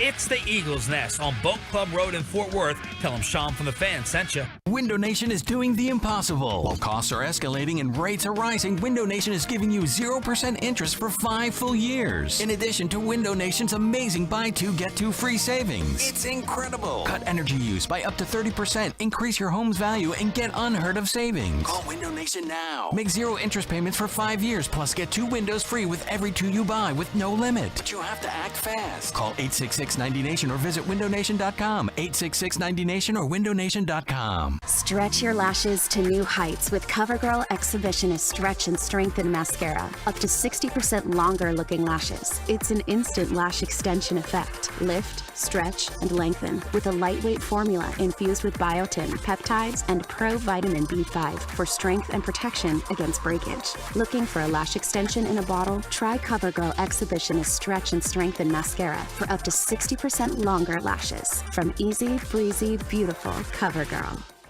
It's Fan Football Friday on 105.3 The Fan, sponsored by Blue Nail Roofing. I just FaceTimed my wife during the commercial break, and it was my 2.5-year-old that answered. And by way of hello, she said, "Daddy, I did not poo-poo on the floor, and I did not pee-pee on the floor," which of course tells me that she did exactly that. And it's been a little bit of an issue. It's like the potty training stuff, and it's like, okay, it's a dangerous game. It's a dangerous game. My wife probably dipped into the potty training waters a little bit too soon. Yeah. Because I was complaining about all these diaper charges. Yeah. And so she was like, you know what? Okay, I'm going to take it upon myself. And that backfires on you sometimes. So shout out to my wonderful wife who's at home with the babies right now. Yeah, Bennett called me, and he was at Texas. He said, "Dad, I didn't poop or pee on the floor." I did puke, though. I did puke. Yeah, I did puke. Yeah. That's fantastic. We have the Wooly Bully Top 10 list coming up here momentarily, but I believe we got an update. We got a Todd Archer update. Todd on our Archer Christmas update. game? Absolutely. Todd goes, "It's still racking my brain in the Christmas deal. Got nothing." Okay. And then our teammate Christy Scale, Scoop says, "Best Christmas athlete is Jay Cutler." And I was like, "Jay Cutler?" And he goes, "Jay Cutler was born in Santa Claus, Indiana." Ooh, look at that. Always bringing the nuggets right there. Scoop is always, and I guarantee if you listen to the pregame show tomorrow, Scoop will tell you how they're going to cover all these guys. She watches. She gets a lot of really good information. So make sure you give our pregame show a listen. That's right. She's on a couple of times, and yes, she is. Usually she'll wander around. Somebody will kind of whisper to her what how they're going to play a certain defense or a scheme or offensive attack or how they're going to go with somebody. So make sure you check out that pregame show tomorrow. That's right. They Start call her at Scoops. 12:30. Yep. Call her Scoops for a reason. 12:30 is the pregame. Myself and Brian Broaddus. We have all sorts of guests, including Christy Scales, Jane Slater as well, Babe, Brad making an appearance, Mike Pereira of Fox, and then the voice of the Eagles, Merrill Reese, will also hop on with us. So looking forward to tomorrow. Santa Claus, Indiana is like a Christmas-themed town. Yeah. Oh, is it really? What? Yeah, I'm looking at it, dog. Yeah. I think you might have clicked that button on your microphone there, Lucius, where it sends you to like the back of the room, sort of. Well, we'll be looking for Lucius here. The segment is brought to you by Soda, state-of-the-art weight loss. It's in Santa Claus, Indiana right now. Yeah, that's right. He went all the way there. And then it's also brought to you by the Frankels. There's a reason you need a special license to drive a big truck. So companies that hire drivers and put them in a big truck should be held accountable for what happens when one hurts you. Frankly, you need Frankel and Frankel. The consultation is always free. Visit truckwreck.com. Archer fired Mason Rudolph at you. Boom, there we go. There we go. He hit the rewind button on the Odyssey app, didn't he? That's what he did. Yeah. All right, the top 10 list at 420, usually brought to you by the Wooly Bully, but it was the K and Z masterpiece today from 10 to 2 with Walchuk filling in for Baskey and for Corey Majors. But I saw this and I thought it was pretty fun and a bit apropos as we are approaching year's end. It was tweeted out by Joe Pompliano, who I believe to be my Italian brethren.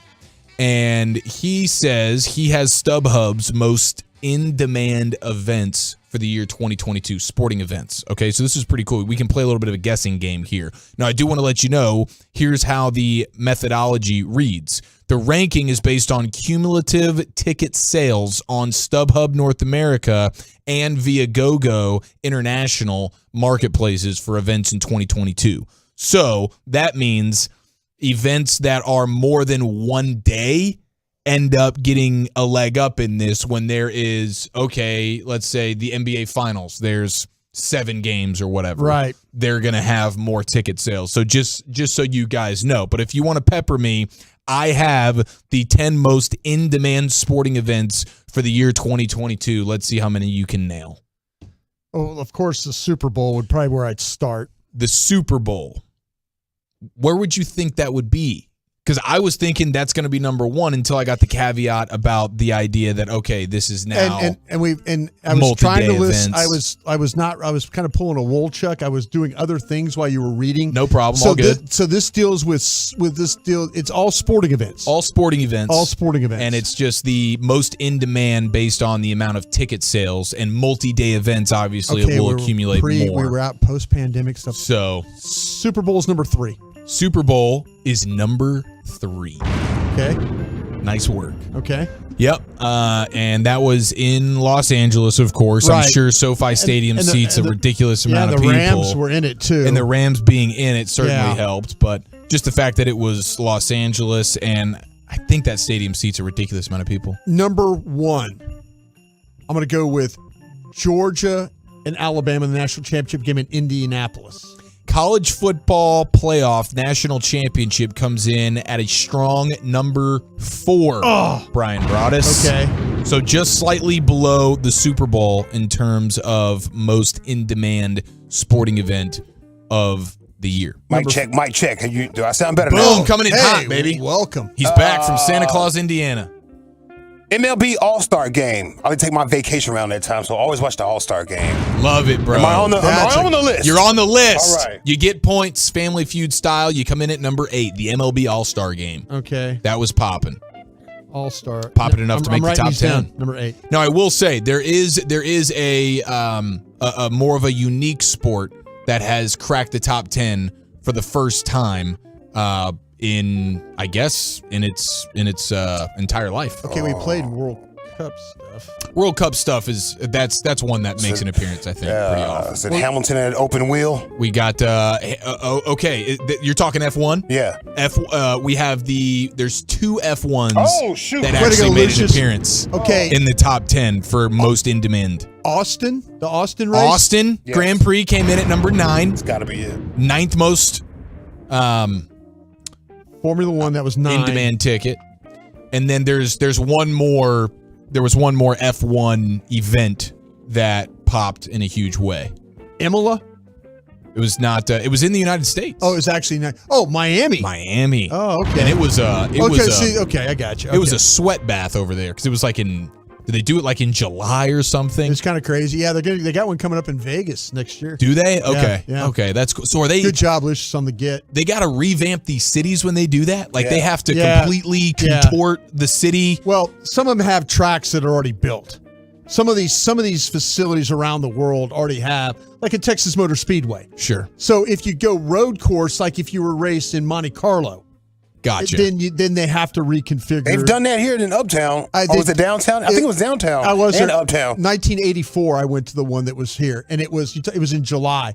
And you talk about the hottest day. Dude. Yeah, it was crazy bad. What else in July? What did I see then? This was something that was here in Dallas. There was open faced guys moving around. Yeah, but the Formula One race in downtown at Fair Park was 1984. Okay. When I was in college when that thing, and I actually went to it, and it was in July. That's sweet. I didn't even know they did one here. Yeah, they did down at Fair Park, all through all that whole thing is what they did. Okay, cool. So you guys have number 3 and number 4, the Super Bowl and the College Football National Championship. You have 7. The Miami Grand Prix came in at number 7. Okay. And then the Austin Grand Prix came in at number 9. And then Lucius also got the MLB All-Star Game at number 8. Okay, so let me ask real quick. These are not foreign events. So when I said Imola, which is it's not okay. It went over my head. Okay, I looked at you like, what the I hell thought you were having a stroke for a second, or like Tourette's was kicking How about in. the Final Four? The Final Four, surprisingly, not on the list.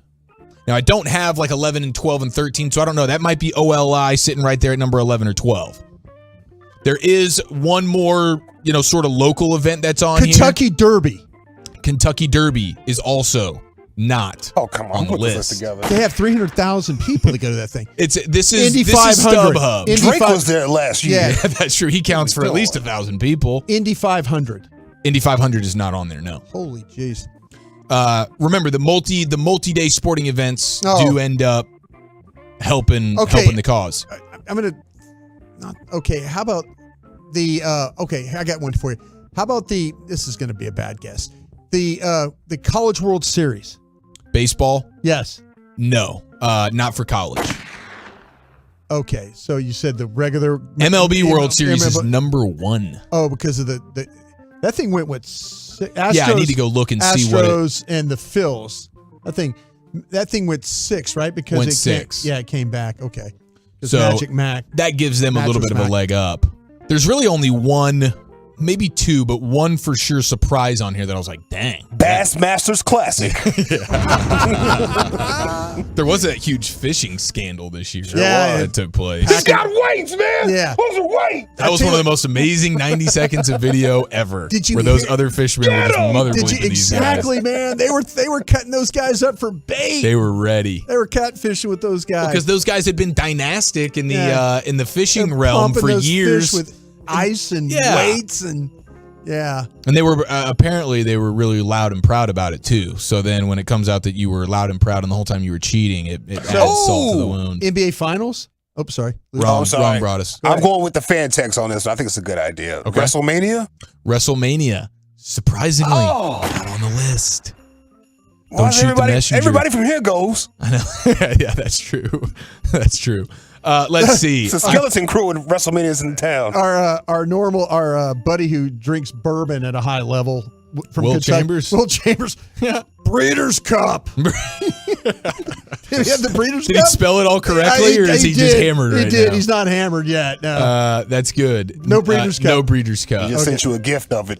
Hey, man, what is this? The best I can do. Okay, let me see. The World Cup is being texted in, and I'm surprised that hadn't been mentioned yet. I did say World Cup. You did? Yeah. Oh, okay, I apologize. I didn't hear World Cup. That was number 2. Okay. World Cup was number 2. So you have 1, 2, 3, and 4. You told me it was outside. It was nothing outside the United States. It was all inside the United States. Okay, I guess that's a good call. With the USA being involved, I made that.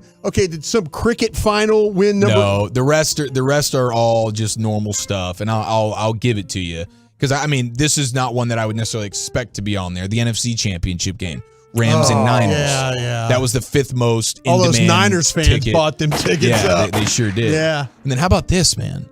Number 6. We found out these fans are just as rabid as like Knicks fans, but Tennessee at Georgia. Darn it! Yeah. Tennessee at Georgia this year, and that was a huge game for sure. Yeah. But I am a little bit surprised that comes in at number 6, but that was a huge one. Then you have the Miami Grand Prix at 7, MLB All-Star Game at 8, Austin Grand Prix at 9, but number 10, we go back to the world of college football. Oklahoma, Texas. Yeah. The 10th most in-demand ticket of the sporting year for 2022. And all those people are wishing they had their money back afterward. I think Oklahoma got smashed. They did. Yeah, OU did get smashed in that game. Yeah. So there's your 10. I Googled what I seen, Broadus. It was the Red Bull Racing Show here in Dallas. Okay. Okay, that's the thing where they created all the jumps and stuff like that. I went to that, Lucius, and I sat. I had a friend who's pushes that Red Bull stuff. He's like, hey, you want to go to this rally car stuff? Uh-oh. And it was like, oh, okay, sure. And it was actually really, really cool. Okay. You're right about that. I thought you was about to diss it, bro. No, it was cool. Fantastic. It was cool. It was, hey, those little cars are loud. Of my life. They're loud, yeah. All right, well, there it is. Today's top 10 list at 10, 877-881-1053. It is the G-Bag Nation on a Football Friday. We will keep our Christmas game alive, even though it almost short-circuited Todd Archer a few minutes ago. But it's all right. Todd will be okay. Let's get some Cowboys questions thrown at Broadus' way, and I got some around the NFL stuff to bring you as well. That's next right here on The Fan. Coming up Monday morning on Sean and RJ, Peyton and Alec Medford take over with all your Cowboys-Eagles reaction. It's still a Cowboys Monday on The Fan. Gavin Dawson here for Men's Tea Clinic. You want an amazing gift for yourself, a gift that'll keep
at Lexus and experience our unparalleled customer service at Sewell Lexus of Dallas or Sewell Lexus of Fort Worth.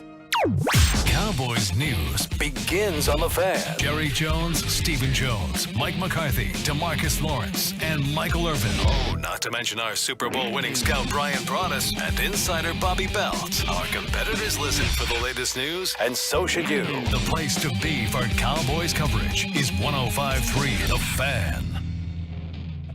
If you're in need of traffic control or barricade rentals, Buyers Barricade is a full-service provider taking care of your project or special event, no matter the size, from start to finish. It is the Texas Authority in Barricade Rentals. BuyersBarricades.com. Bobby Belt's going to join us in about 13 minutes, and of course it is a What You Drinking, What You Thinking Friday, so we look forward to about 5:30 hearing from all the Tolos. We got an index finger of Brian Broaddus pointing in my direction. I know you're going to ask me a bunch of questions here. I got just a couple. I know, but let me ask you one real quick. Yeah. After what you've seen with Trevor Lawrence, do you have him as a guy that's now in that top 10 of quarterbacks? I mean, and I wondered this because it was funny because Colin Cowherd was talking about quarterbacks that he don't call me if I have these like five guys. It's Mahomes and Allen, Joe Burrow, and that kind of guy. Yeah, don't even call me about any trade. Don't call me. Right. But do you think last year, if there's no way that Jacksonville would have traded Trevor Lawrence, right?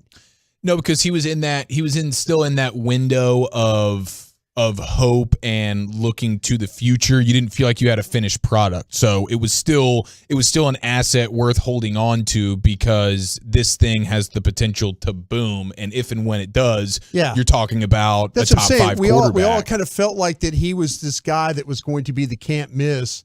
And then Urban Meyer tried to break him. You know?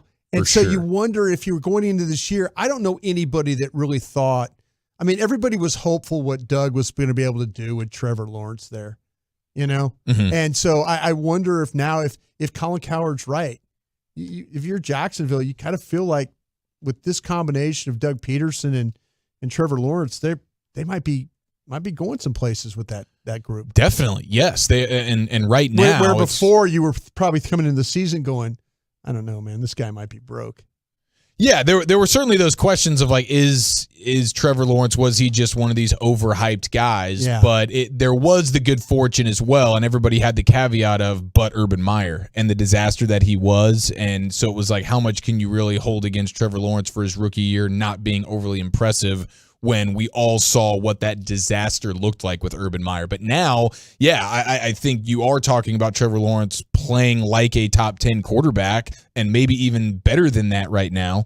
And he's on the ascent for sure. You want to see it last a little bit longer, but it seems like, okay, this not only is it him, but his team and the youth involved, and they're starting to hit their stride, and they might have just done it in the nick of time to make the playoffs. And then that becomes a Jacksonville team that you're like, gosh, don't really want to have to see you because he's playing like a beast right now. All my buddies in Jacksonville are like, hey, find a way. He goes, good luck against Philadelphia this week, but please find a way to beat Tennessee next week. Please go there and play hard, try and win again. That kind of thing. Yeah. Because that's what it's going to come down to. Yeah. Tennessee and the Jags have themselves, they're going to be in a bit of a dogfight here. Play the last game of the year. Yeah, that's going to be an epic game, I imagine, with everything on the line. But you saw it even last night watching the game, and a lot of credit is due to Doug Peterson and that offense and how they make things easy on him at times. But that's all Doug tries to do. But and it's beautiful and it's incredible. And then that's what you want a play caller to do. But then you also need to have, there's sometimes where it's, hey, if you're going to be a monster beast quarterback, you got to make a couple of monster beast throws, and Trevor Lawrence can do that. Yeah. He had one yesterday on third down, and it's like a third and long situation, and he's throwing all the way across the field to his left, right on the sideline, right before the defender's there, on a rope, and it was just, that's the difference. A lot of these quarterbacks could have done the last 10 plays that Trevor Lawrence did when they have an offensive coordinator helping him the way that Doug Peterson's doing it. But then it's that play right there, and you need 4 or 5 of those a game where it's, okay, nobody else was making that play. Many quarterbacks could make the plays you've made up until this point. You made that one, and nobody else was going to. And as a play caller, I couldn't even really help you that much. We were in third and long. You made the monster throw, and he can do that. That whole. And then he ran a lot last night No, too. you're absolutely right, though. That's just the impressive thing. That just kind of shows you what coaching will do for you. Have a lot of talent, but coaching, that does help. And one of the aspects that I came away with after really watching him in the Cowboys game and then rewatching the game was just how impressive he is with his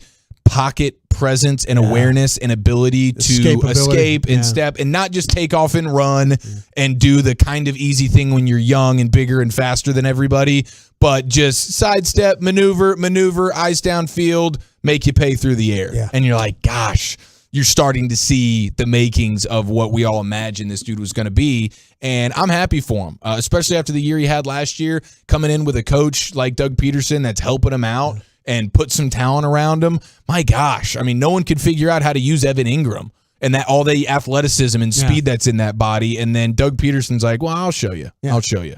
Pretty cool. No, it's a good question. I'm glad you asked because, Trevor Lawrence has been fun right now. Okay, a couple of Cowboys questions. I was going to ask you, the same question you had asked about, like, if you would put a magic Christmas wand on this team and do one thing, what would it be? And I know you want to fix the secondary. If you could just keep Bland at the nickel and just snap your fingers and create a Pro Bowl corner opposite of Trayvon Diggs on the boundary, that would be what you would want to do. And that makes a ton of sense. Yeah, no, that's, the fact that they've elevated Alexander off the practice squad. He's a veteran guy, and everybody that I talk to around the league about him, like, hey, tell me about this guy. Oh, he's really a slot corner. He's a guy that can handle that. You can put him inside. He can run with people. He's a little bit grabby at times, but they're also in a situation too where they've got to kind of figure out what they're how they're going to play this, and I think it's more important about on the outside. The slot corner is huge, but, you got to be able to match up on the outside, especially with what the Eagles have, at receiver. They've got to be able to match up. They can't take chances. Put a veteran guy out there. Bland can handle. I think Bland is big enough. I think he's physical enough. You match him up with whoever you need be, and I think he'll be fine. Do you see much in the way of weaknesses? And I know now we'll see what happens with Minshew as opposed to Hurts, but when you look at them and they're not really suffering many injuries, do you really see any weaknesses other than maybe them just having a bad day? Well, they I'll tell you what, Jordan Mailata has been just playing okay. Okay. So best offensive line in football, but there's one that you could maybe take advantage of. There's we had Elliott Shore Parks on yesterday, and he was talking about Jordan Mailata. And he's like, and Elliott, working with WIP, he does all the stuff with the Eagles, watches every game. He's like, listen, he's been okay, and I think the film shows that too. So, if I'm not totally interested. The one thing I think that, Lane Johnson hasn't given up a sack in 17 games, and I'll be interested to see how they attack him with Tank, or will they attack him with, because he's a guy that will struggle with power a little bit, and maybe the power stuff would be good to attack him with, and then put Tank on the other side with the quickness and go up against Mailata, who is kind of is a huge guy.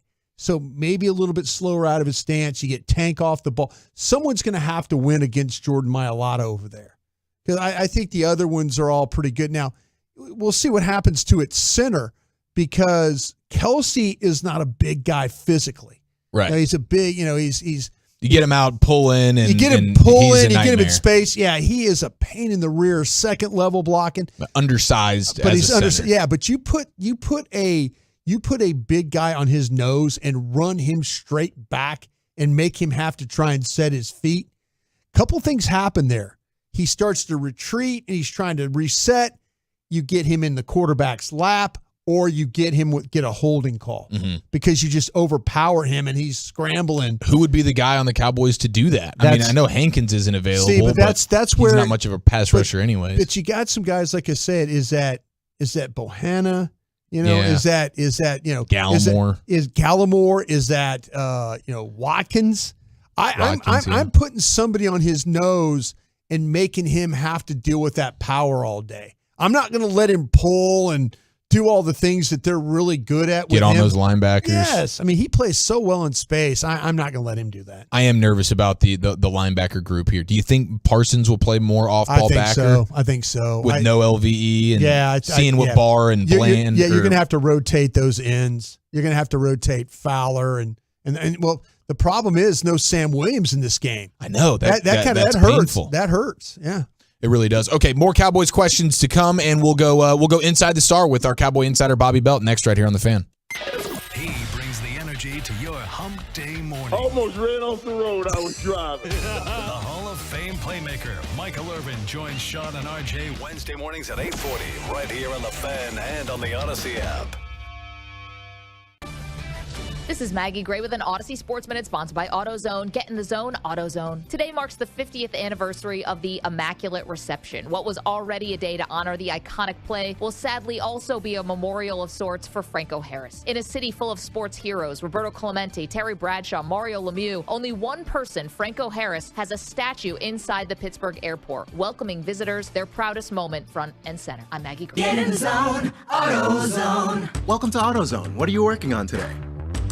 Starting trouble. No one likes that. We'll get you set up for some stronger starts. You might just need a fresh charge, and we'll take care of that free of charge. But if it is time for a new battery, we've got replacement batteries that'll fit your needs, starting at just $79.99.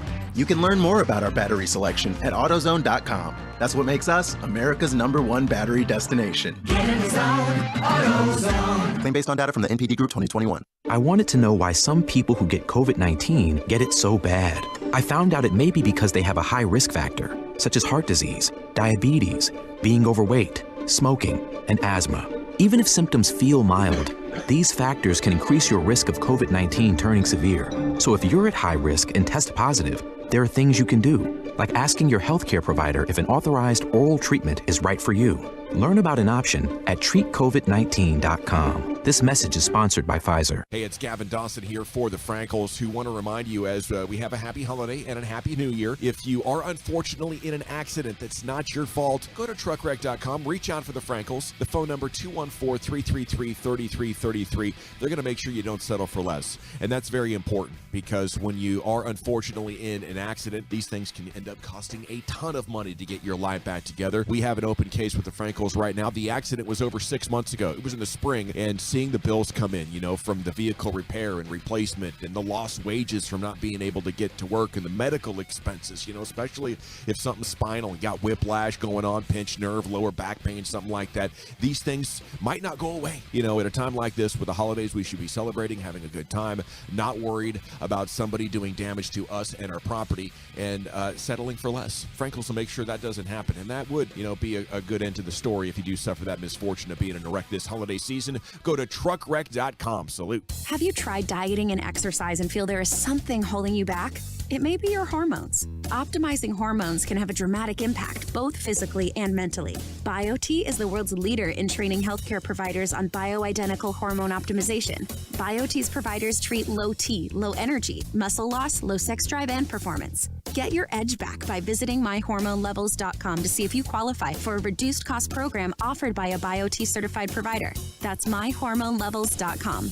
Get in the zone, AutoZone. Welcome to AutoZone. What are you working on today? Starting trouble. No one likes that. We'll get you set up for some stronger starts.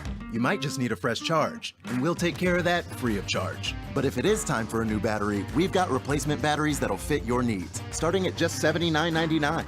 You can learn more about our battery selection at AutoZone.com. That's what makes us America's #1 battery destination. Get in the zone, AutoZone. Claim based on data from the NPD Group 2021. Babe Loffenberg here at Classic Chevrolet with the great Dorian Jimenez. Hey, babe. Merry Christmas and happy holidays, and thanks for coming out to the store. Okay, you know how much I love Classic Chevrolet. My pleasure to be here. Now, everyone is talking about your push to finish the year as the #1 Chevy dealership in America for the 3rd year in a row. I can feel the excitement in the air. You know, being #1 is important. What that does, it gives great values to our customers. If you come out and check our website, we got some sizzling specials that you'll be able to save a bunch of money by year end. And the best part is, you do it all in a laid-back and relaxing way. Feels like doing business with an old friend. You know, it's the holidays. This is the most stressful time of the year. Everybody's got their Christmas wish list. They're trying to figure out what they can get, and we can save some money so they can buy a lot of presents. We've got the largest selection in the world, and we never charge over MSRP. Never? Never. This is Texas. This is classic. Don't wait. This is your last chance of the year to upgrade for less. Find new roads. Based on 2020, 2021 GM small business and dealer fleet deliveries.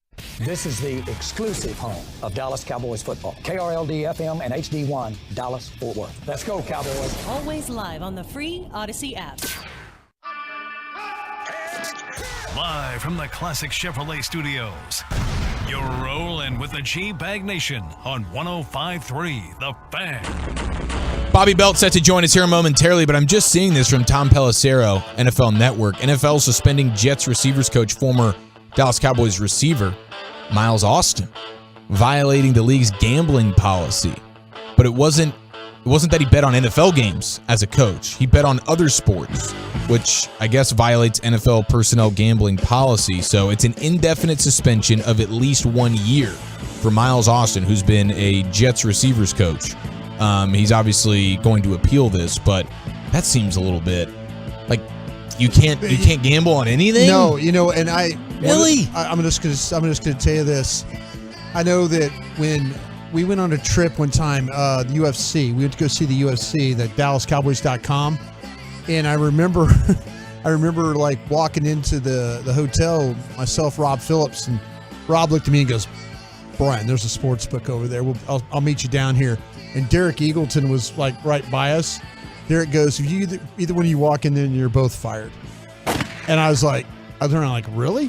He goes, "Yeah, I'm serious." He goes, the one thing that we talked about before you guys all came down here was about hanging out in sports books and stuff like that. And jeez, so we were like, okay, stringent. But this was before every stadium now is named after Caesars or BetMGM and all this stuff. DraftKings Arena. And so you're kind of like going, but who was Calvin Ridley, right? Yeah, Calvin Ridley's the player. So, but that was at least on NFL games. Not that he was, and even that seemed a little bit like over the top with the suspension. Yeah, but see, that makes more sense. He's betting on NFL games. Like Miles Austin is apparently not even betting on NFL games. He's betting on the NBA or whatever else. NBA. DraftKings always get you on the NBA situation, especially with Anthony Davis. Yeah, I've seen it. Yeah. I'm going to say with the connections that the NFL has with gaming industry people and stuff like that, these rules will start to evolve, you think? No, I think what they probably got wind that Miles Austin was doing something else. Oh, yeah, because they got, yeah. Okay. I mean, it's like, with the connections and stuff. We talked about this the other day. What happened is, I mean, like we couldn't figure out why the line was 1.5 Eagles-Cowboys game. And then it was 3, and then it was 4, and then it was 5, and you're going, a quarterback, something's happening, and then boom, you get the word comes down that Hurts has a shoulder problem. So how do they know? Exactly. How do they know? Dude, they were hours ahead of everybody on that. Like, are these people that are making these lines in Vegas? Are they hiding in plain sight? Are they among us, or are they in their own little? In their own they little battleship somewhere. It's what his son wants to do. It's pretty legendary. Yeah. And work for Vegas and make books? Yeah. Ooh, that's a good Bennett he's got the numbers and stuff. No, he's really good with numbers. He loves sports, and he goes, "Dad, the way that the world is going with sports, gambling is always going to be a part of sports." Yeah. And I go, "You're right." And he goes, he was thinking about, like, how do I get an internship? My buddy Mike Lombardi, we had on the air the other day. Mike works for a Vegas Sports Information Network. Mike's like, hey, I'll help him. Yeah, absolutely. So yeah, that's kind of the direction that people are going. Wow. And so he wants, he's going to get a business degree from Texas and probably move to Vegas and set lines. All right, let's head out to the Diamond Factory fan hotline, where courtesy of the on-time experts, we have our Cowboy insider, Bobby Belt, joining us. Bobby, thank you for your patience, sir. How are you? I'm great, and a couple points here. Fair or not, I can 100% guarantee you Miles Austin knew he wasn't allowed to bet on basketball because they slam you over the line. I've talked to, I've told you guys before, like the stuff I do with NFL Network, they beat us over the head with you are not allowed to bet on anything regularly. We have to take all this 2-hour-long gambling training every year that just reiterates over and over again. You're not allowed to do it. Here's a hotline to call if you hear somebody's doing it. If you get caught doing it, you're out. And so they're very serious about that. And then on the front of Vegas getting ahead of things, remember Vegas got ahead of Dak being out against Minnesota. They were ahead of that in the middle of the week. And that's also why the biggest threat to hiring Adam Schefter before he re-signed with ESPN were some of these DraftKings and BetMGM and stuff like that, is because Vegas wants that inside info. That's what they want. And so, it's an interesting conundrum. But wait, so the NFL Network is giving you a snitch line to dial if one of your friends is getting in on the gambling? Oh, yeah. No, they're very serious about they're technically you're supposed to report anybody even coming up and asking you about an injury and stuff. They're very, very serious about it. But ultimately, I think those things probably still happen, obviously, because we see, that Vegas gets info in advance and everything like that. I would say that while it's surprising, and some people may be like, wow, that's odd that, betting on basketball could get you in trouble like that as an NFL receivers coach. I'm saying, there's zero chance Miles Austin didn't know he wasn't allowed to do that. Do you get an incentive for snitching on your fellow teammates? What's that? Incentive. Do they pay you something? They give you something? Or they just want you to snitch? No, or they don't tell it. They don't tell you that you can. But that's also how they got. That's how they got Calvin Ridley. Calvin Ridley was one of their bet partners. It was surveillance from the bet partners in Florida.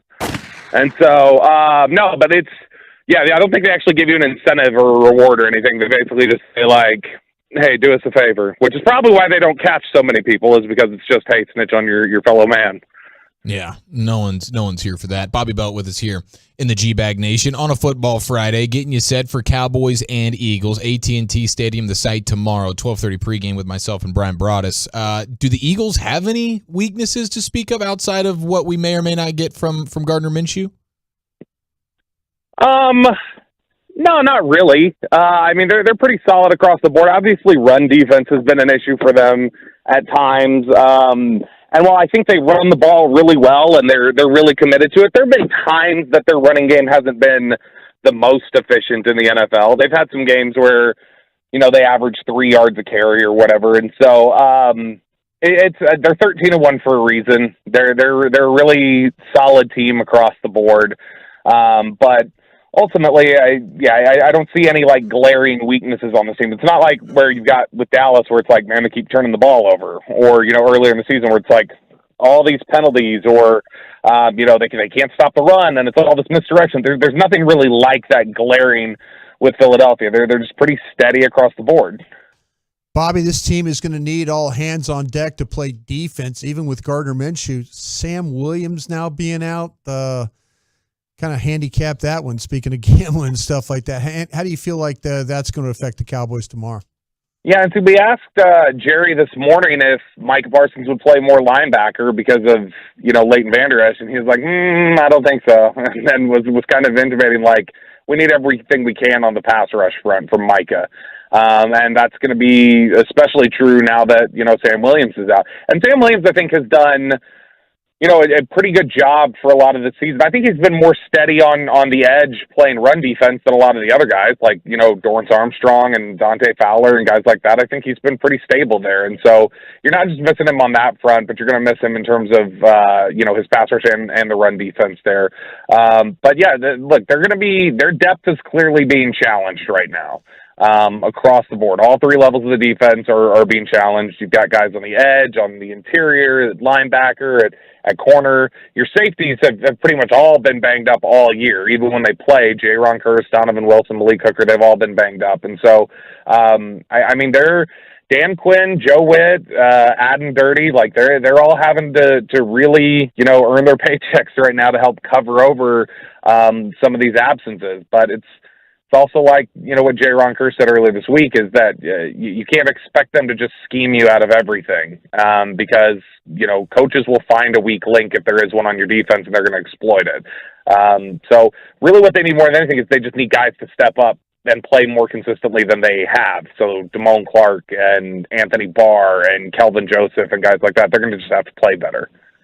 Bobby, give me something where we haven't really touched on or talked about that you kind of feel like, man, we're missing the boat on this. This is something we kind of should have been talking about all week with this matchup. It's interesting. I don't know that there's a ton that we're missing here because I think everybody is just so aware of where the Cowboys stand right now and where the Eagles stand right now. The one area where I feel like it's got to just balance out at some point is, if you want to look for a positive thing, is that I think everybody's just banking on Dallas turning over the ball like 2 to 3 times a game now. So much of the interceptions and everything else has just been kind of fluky. And I don't know how sustainable some of that is for opponents, that they'll be able to keep counting on, a ball bouncing off of Noah Brown's chest or a ball getting, swatted 15 feet in the air and somebody's able to just stand under it and catch it. I don't think you're going to be able to keep counting on that. And so I think Dak Prescott played really well against Jacksonville for the most part and looked like he had corrected a lot of the things that everybody was worried about and that everybody had been complaining about in the Indianapolis and Houston game. So if you're looking for a bright thing that we're not talking enough about, probably just the fact that, Dak Prescott's performance against Jacksonville, although the turnovers looked the same, was not the same performance that we saw against Houston or Indianapolis, and that it bodes well for Dallas coming into this game. And I do think that regardless of who's playing quarterback, that defense is still the same, and that defense is playing at a high level. And so I think you can absolutely, take a lot of, you can definitely take your offense against this Philadelphia defense as a measuring stick. I don't think you have to have any caveats there and say, well, look, this guy wasn't here, that guy wasn't there. Philadelphia is at full strength. You're pretty much at full strength on offense. Like you should be able to get a good barometer of where you're at. Bobby, I kind of feel like we're not talking about enough how important this game is for Dallas. And I say it in a way because I think Philadelphia's quarterback's really banged up. And you don't know what's going to happen after this game. Now you lose this game, you're just trying to play for the 5th seed. If I'm Dallas, you win these games and see what happens. We might wake up and it's like, well, he's not, Hurts is not going to play against the Saints, and the Saints are trying to win to get in, trying to win the division there. I think this is a really, really important game for the Cowboys. Yeah, I mean, I think that it absolutely is something that's important in terms of, hey, there's a shot that you could win 3 in a row, they could lose 3 in a row. If their quarterback's not playing, the MVP quarterback. Sure, MVP candidate quarterback, yes. I think that it definitely is something that you don't want to waste away this opportunity. I guess for me, it's harder for me to go, hey, this is a really important game for this team because of what you just did in Jacksonville, where it's like that was the important game, I feel like. Okay. Where you blew that one. And I mean, these games still matter, but it's now you're asking. You blew the Packers game, too. That's another game. Yeah. You did, but you bounced back. You corrected. You won 4 in a row. You set yourself up to where you could have been in a stronger position heading into this game. And it's just, that's where I think that my frustration would lie on that front is just, it was sitting right in front of you and you blew the game to Jacksonville. And so now you're asking for all the help in the world the rest of the way and for you to click on all cylinders the rest of the way with 2 road games coming up as well. So you're right. The significance is it's do or die for them. But I guess the reason why it's maybe not being talked about as much is just because it feels like they should be in a better position right now for this 3-game stretch than they are. All right, what's the name in sports history that most connotes Christmas, according to Bobby Belt? Wasn't there? There was a baseball player, right? Like when these lists come up, wasn't there like Steve Christmas? Like was there a Steve Christmas? I think there was. He was like I said there was like a Nick Christmas. I think I made that up. I mean, that'd be the number one, right? Because it's Saint Nick and it's Christmas. Yeah. I don't know. I'm sure. Let's hear Frosty Rucker, right? That's a good one. Yeah. Have we gone James Wiseman? Ooh, Bobby Belt from the top ropes. That is really good. We haven't gotten that texted in at all today, so kudos to you on that. And then, of course, if you want to go, I mean, just localized and something that we all know. Yeah, don't show off. No, Jesse Holly. Oh yeah, we've done Jesse Holly. Holly. So we didn't do Holly Rowe though. Holly Rowe, that's a good call. Holly Absolutely. Rowe, And I am confirming this. It looks like Steve Christmas does exist in the baseball almanac. Yeah, because that's one that I always feel like I don't even know who he played for. That's just one I know always gets thrown out as here's an athlete who's named like Christmas or some crap, and so that's the only reason why I knew that one. No, but with the James Wiseman, that's one we can really appreciate because that carries the conversation forward. That is a new entry into the game we are playing. We will crown the champion by show's end. James Wiseman is at the very least deserving of an honorable mention here. So. We appreciate that, Bobby. We love you very much. Oh, and before we let you out of here, what are you drinking? What are you thinking? I'm drinking Mountain Dew Code Red because I'm trying to have enough energy. Sure, you getting turned up tonight? Yeah. No, it's because I need to shop for Christmas, which I only started last night. Oh, Bob. Good job, Bob.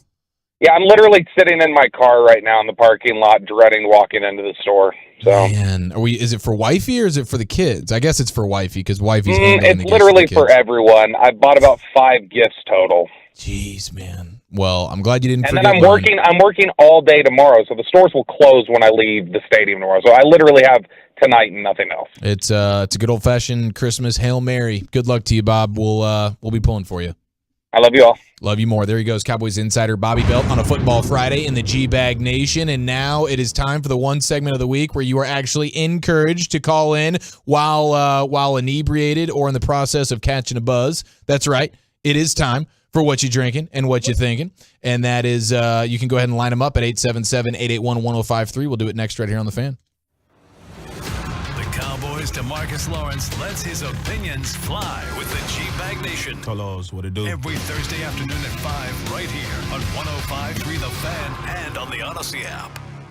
Hey guys, let's be honest. There's no gift that's more beautiful, more timeless, and more meaningful than a beautiful piece of jewelry. And there's no better place to shop than Diamonds Direct. Jewelry makes a great headliner gift. And this holiday season, Diamonds Direct has put together their most impressive selection of can't-miss gifts. Rings, earrings, pens, bracelets, bands, for every taste and every price range. And don't worry about higher prices and high interest rates. At Diamonds Direct, they've got your back with the guaranteed best value pricing and 3-year zero-interest financing on any holiday purchase. That's right, zero interest financing.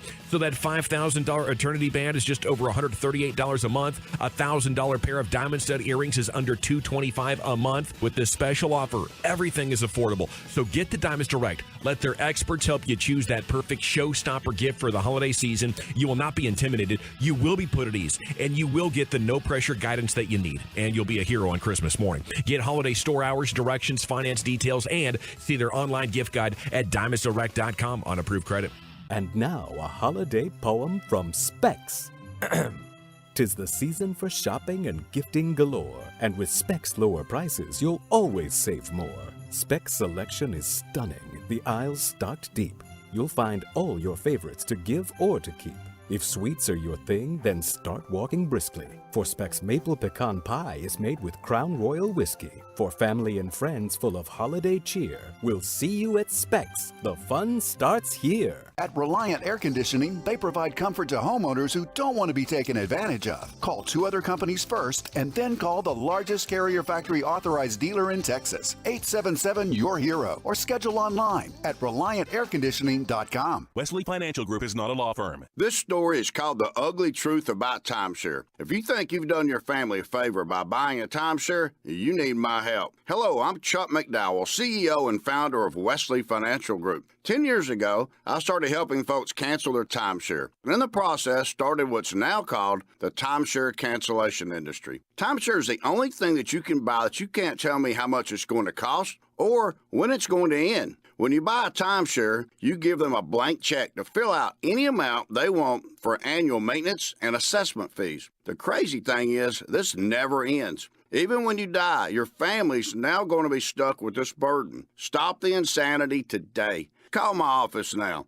If we take you as a client, I guarantee we'll cancel your timeshare or you'll pay nothing. Call for your free information kit. 800-543-3399. That's 800-543-3399. 800-543-3399. You might not have the biggest garage on the block, but with eBay Motors, there's 122 million parts right at your fingertips. Whatever you need, there's something that fits your vehicle. Air filters, tires, seat covers, and more. Get the right parts at the right prices. ebaymotors.com. Let's ride.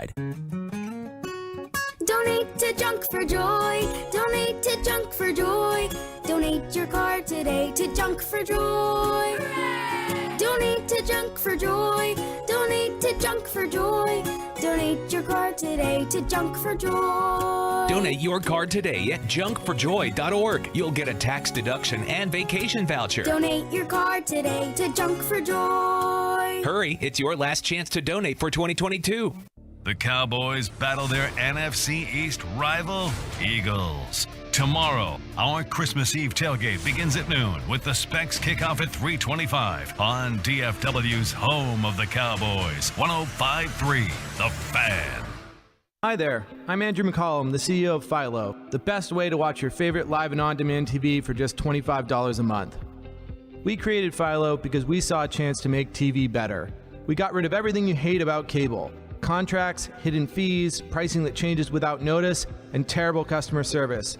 We replaced it with an unlimited DVR that lets you save as much as you want for a whole year, an easy-to-use app on all of your devices wherever you are, and 24/7 customer service that connects you right away with a real person.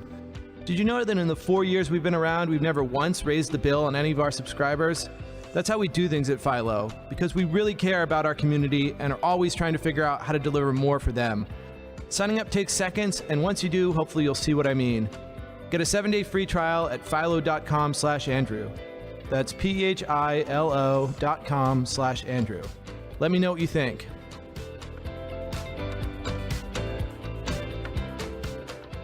Texting privacy policy and terms and conditions posted at textplan.us. Texting enrolls for recurring automated text marketing messages. Message and data rates may apply. Reply stop, opt out.